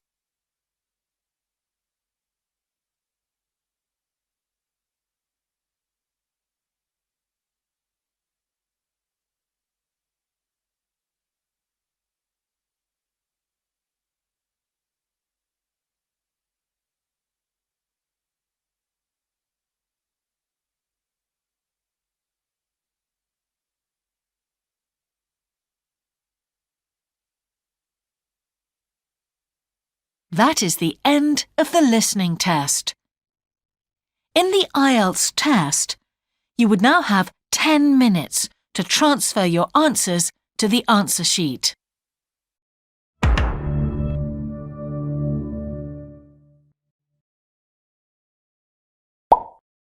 Test 4.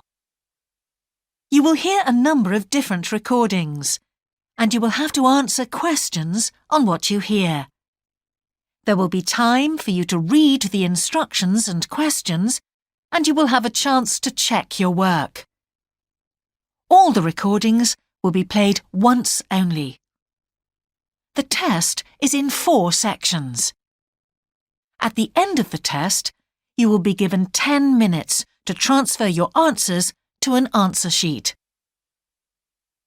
Now turn to Section 1.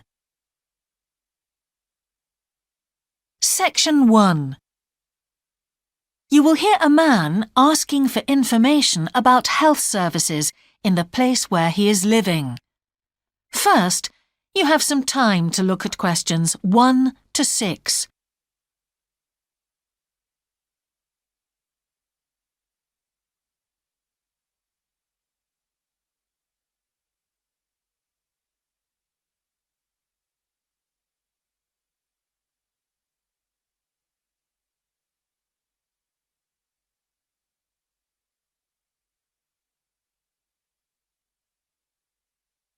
You will see that there is an example that has been done for you. On this occasion only, the conversation relating to this will be played first. Can I help you?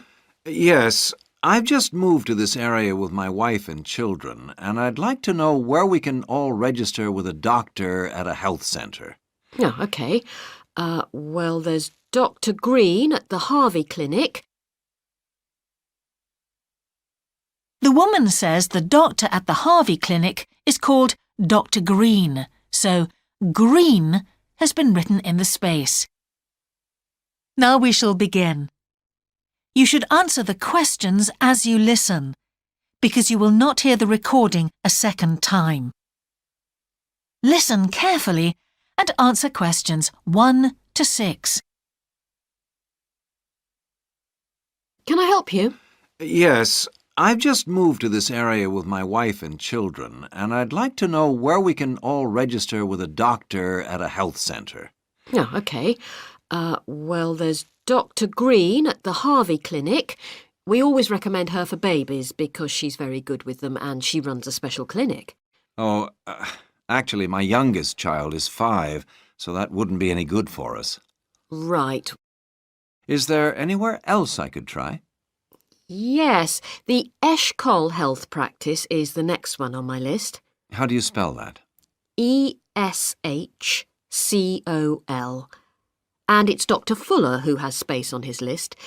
The clinic only opened a year ago, so the facilities are all very modern. That sounds good. And it's particularly good if you're busy during the day because they also do appointments in the evening. They're closed on Saturday, though. The only other place on the list is the health centre on Shore Lane. You can register with Dr. Gormley. That's Gormley.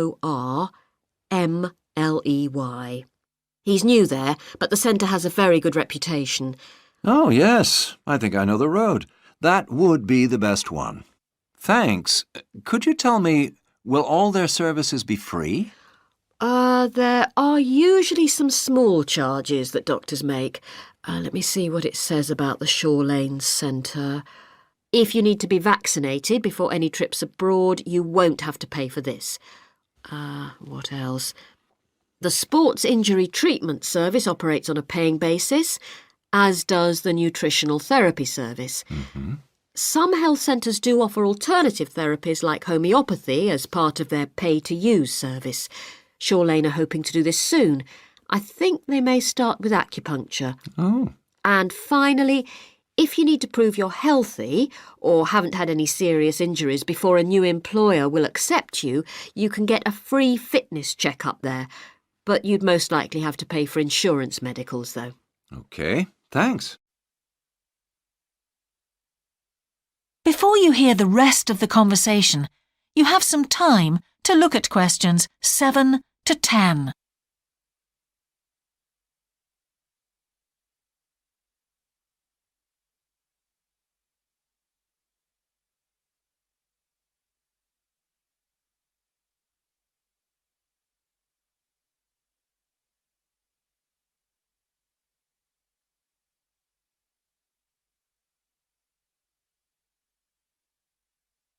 Now listen and answer questions 7 to 10.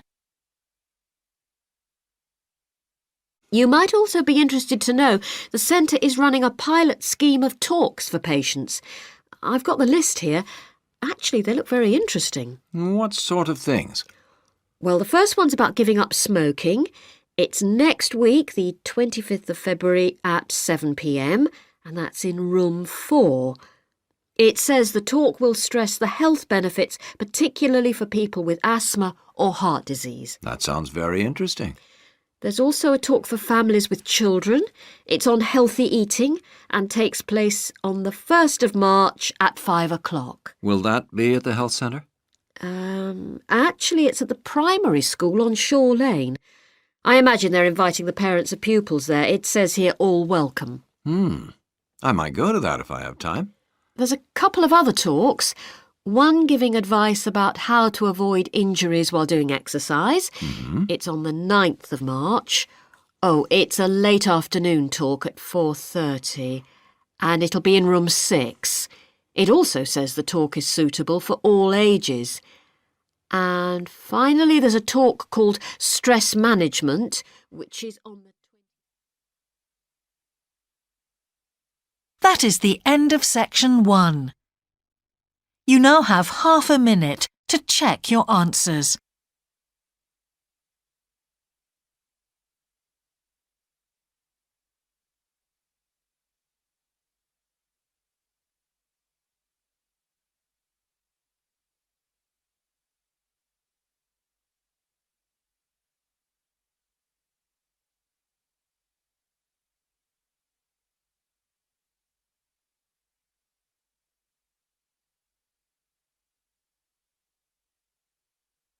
Now turn to section 2.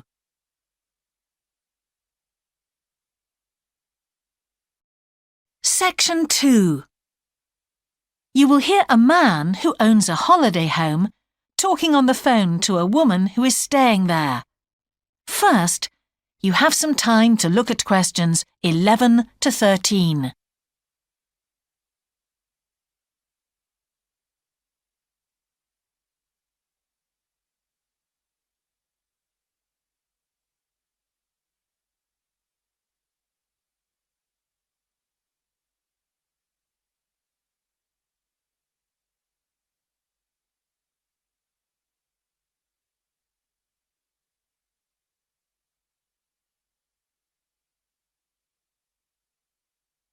Now listen carefully and answer questions 11 to 13.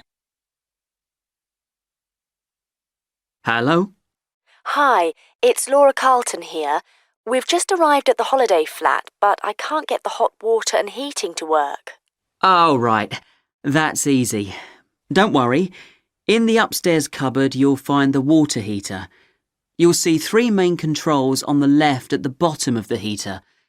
The first one, the round one on the far left, is the most important one for the heating and hot water. It's the main control switch. Make sure it's in the on position. The switch itself doesn't light up, but the little square below will be black if the switch is off. That's probably what's happened. It's got switched off by mistake. The middle one of these 3 controls, you'll see it's slightly larger than the first one, controls the radiators. If you feel cold while you're there and need the radiators on, this needs to be turned to maximum.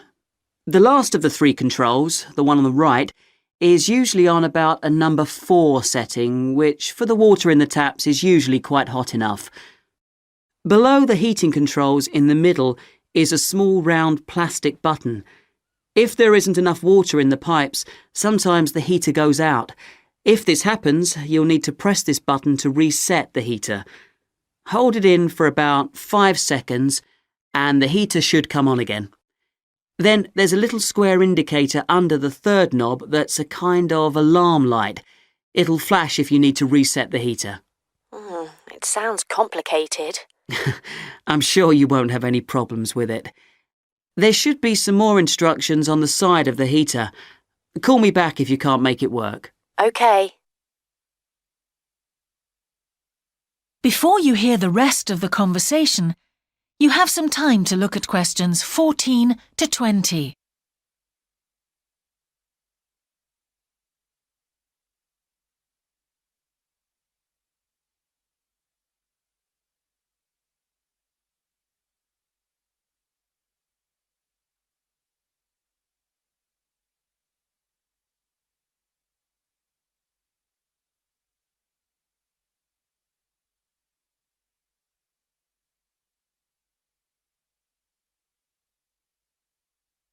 Now listen and answer questions 14 to 20.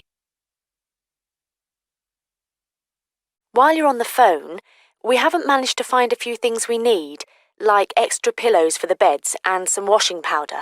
Is there any here? Pillows, yes. If you look in the cupboard, the large white one upstairs, to the left of the bathroom door, there should be 4 or 5 on the top shelf. And if you want to do some washing, there's some powder for that, probably by the back door. There's a kind of shelf there above the sink. In fact, I'm sure there's some there in a large blue box. You need about half a cupful for each wash.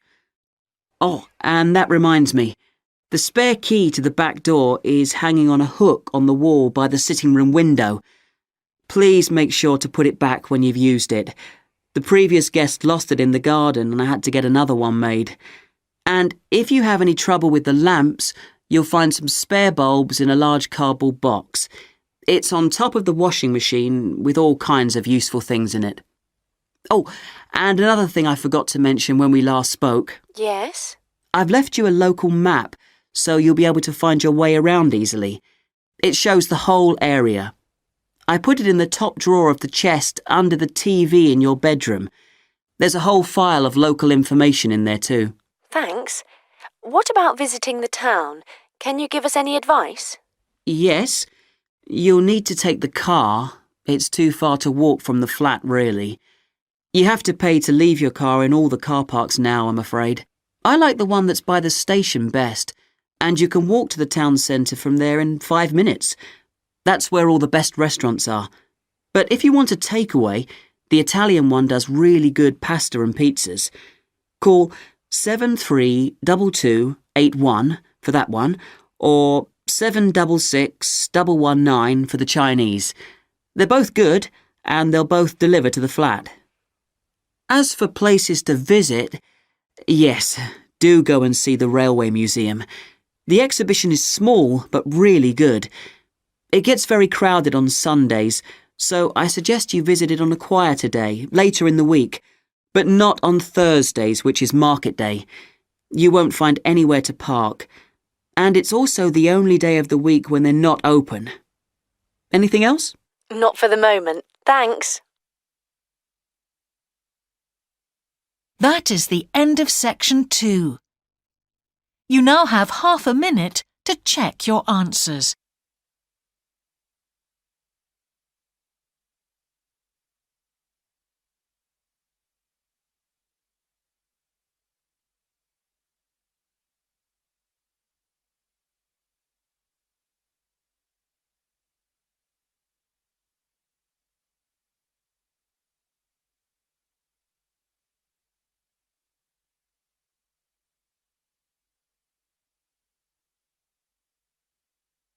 Now turn to section 3.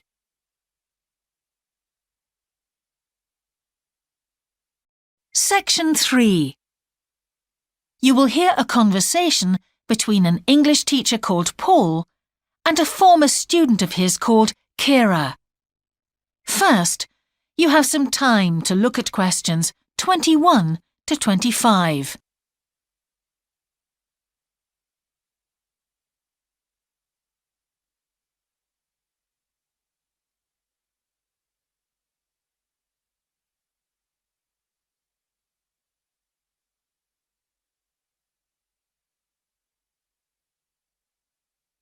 Now listen carefully and answer questions 21 to 25. Hello, Kira. How are you? Fine, thanks, Paul. How are you? Well, thanks. It's good to see you. It must be 12 months since you did our course. That's right. It's nice to come back and say hello. What course did you enroll in? Actually, I went straight into third-year pharmacy. They credited me with 2 years, which probably made it more difficult for me. On the other hand, you were lucky to be granted credits. Is that why you chose the course? Yes, and as I'd already finished a course in it in my country, I thought it would be easier if I studied something I already knew. I didn't realize you went into third year. I thought you started in first year. No wonder it was so hard. And what do you think is one of the big differences between studying at a university here and studying in your country? Well, I found it very difficult to write assignments because I wasn't familiar with that aspect of the system here. The main problem is that the lectures expect you to be critical. That made me feel really terrible. I thought, how can I possibly do it? How can I comment on someone else's research when they probably spent 5 years doing it? I think a lot of people who come from overseas countries have similar problems. But after a while, it became easier for me. People expect you to have problems with the process of reading and writing, but in fact, it is more a question of altering your viewpoint towards academic study. How was the content of the lectures? Was it easy for you? I didn't really have many problems understanding lectures. The content was very similar to what I'd studied before. And what about the lecturers themselves? Are they essentially the same as lecturers in your country? Well, actually, no. Here they're much easier to approach. After every lecture, you can go and ask them something you didn't understand, or you can make an appointment and talk to them about anything in the course. Maybe you found them different because you're a more mature student now, whereas when you were studying in your country, you were younger and not so assertive. No, I don't think that's the difference. Most of the students here do it. In my faculty, they all seem to make appointments, usually to talk about something in the course that's worrying them, but sometimes just about something that might really interest them, something they might want to specialize in. The lecturers must set aside certain times every week when they're available for students. That's good to hear. Before you hear the rest of the conversation, you have some time to look at questions 26 to 30.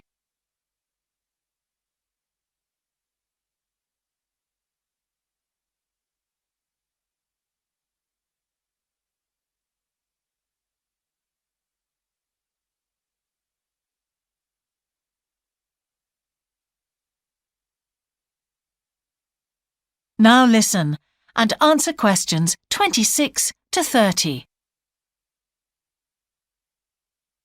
And how was your timetable?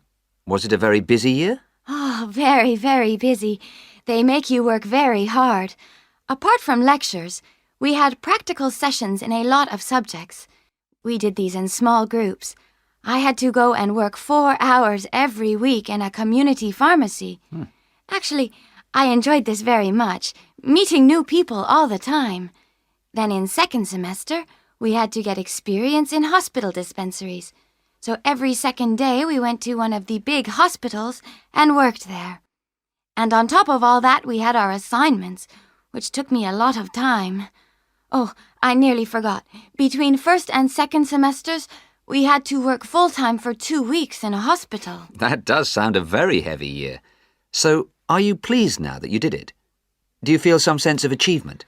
Yeah, I do feel much more confident, which I suppose is the most important thing. And have you got any recommendations for people who are studying from overseas? Well, I suppose they need very good English. It would be much better if they spent more time learning English before they enter the university, because you can be in big trouble if you don't understand what people are saying and you haven't got time to translate. Anything else?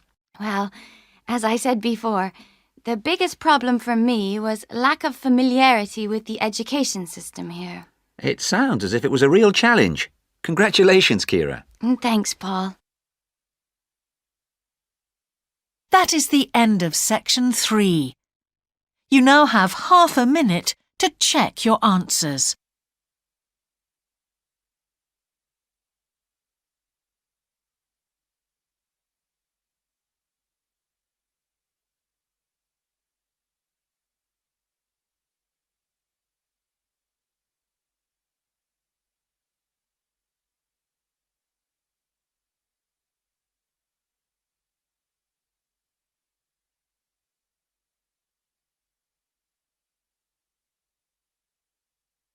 Now turn to section 4.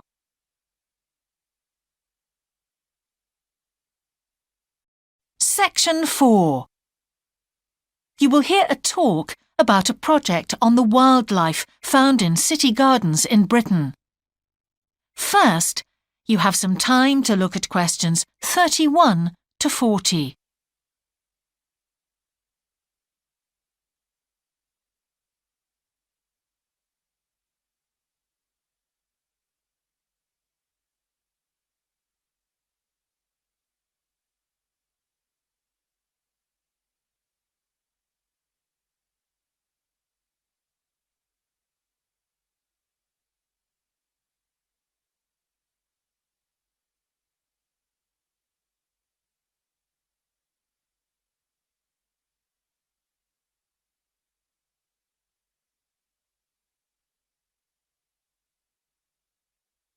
Now listen carefully and answer questions 31 to 40.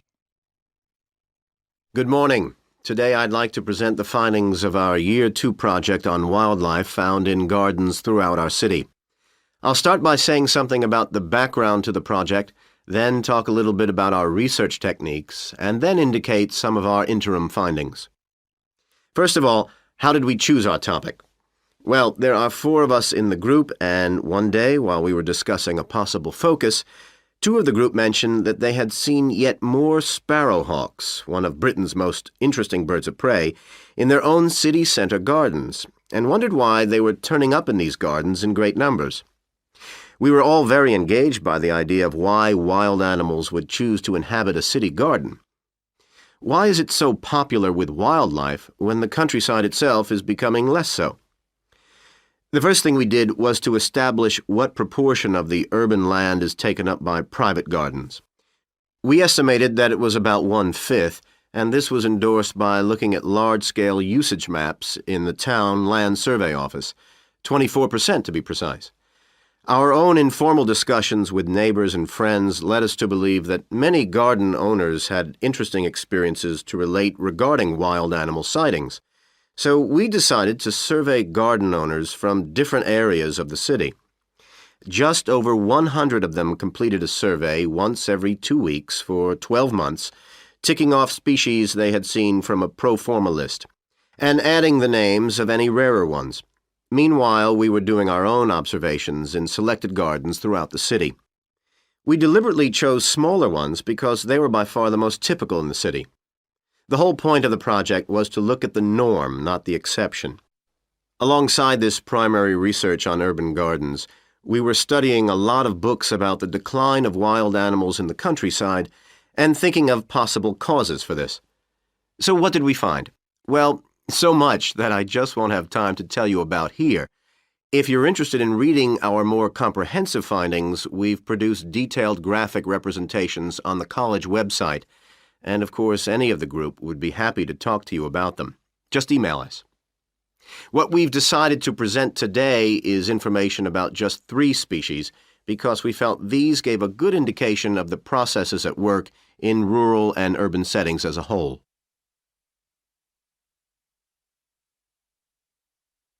The first species to generate a lot of interesting information was frogs, and there was a clear pattern here. They proliferate where there is suitable water. Garden ponds are on the increase, rural ponds are disappearing, leading to massive migration to the towns. Hedgehogs are also finding it easier to live in urban areas, this time because their predators are not finding it quite so attractive to leave their rural environment, so hedgehogs have a better survival rate in cities. We had lots of sightings, so all in all we had no difficulties with our efforts to count their numbers precisely.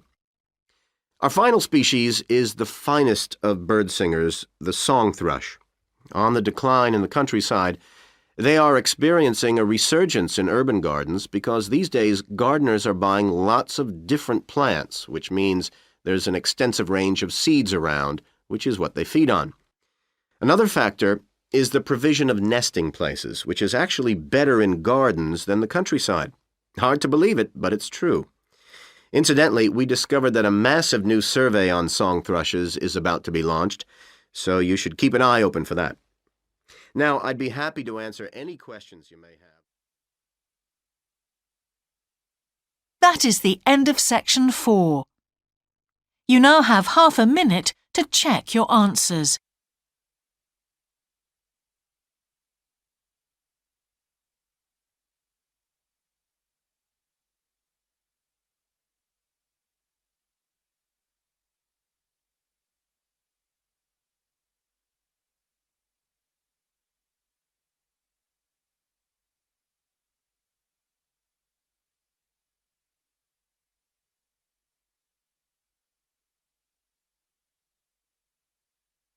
That is the end of the listening test.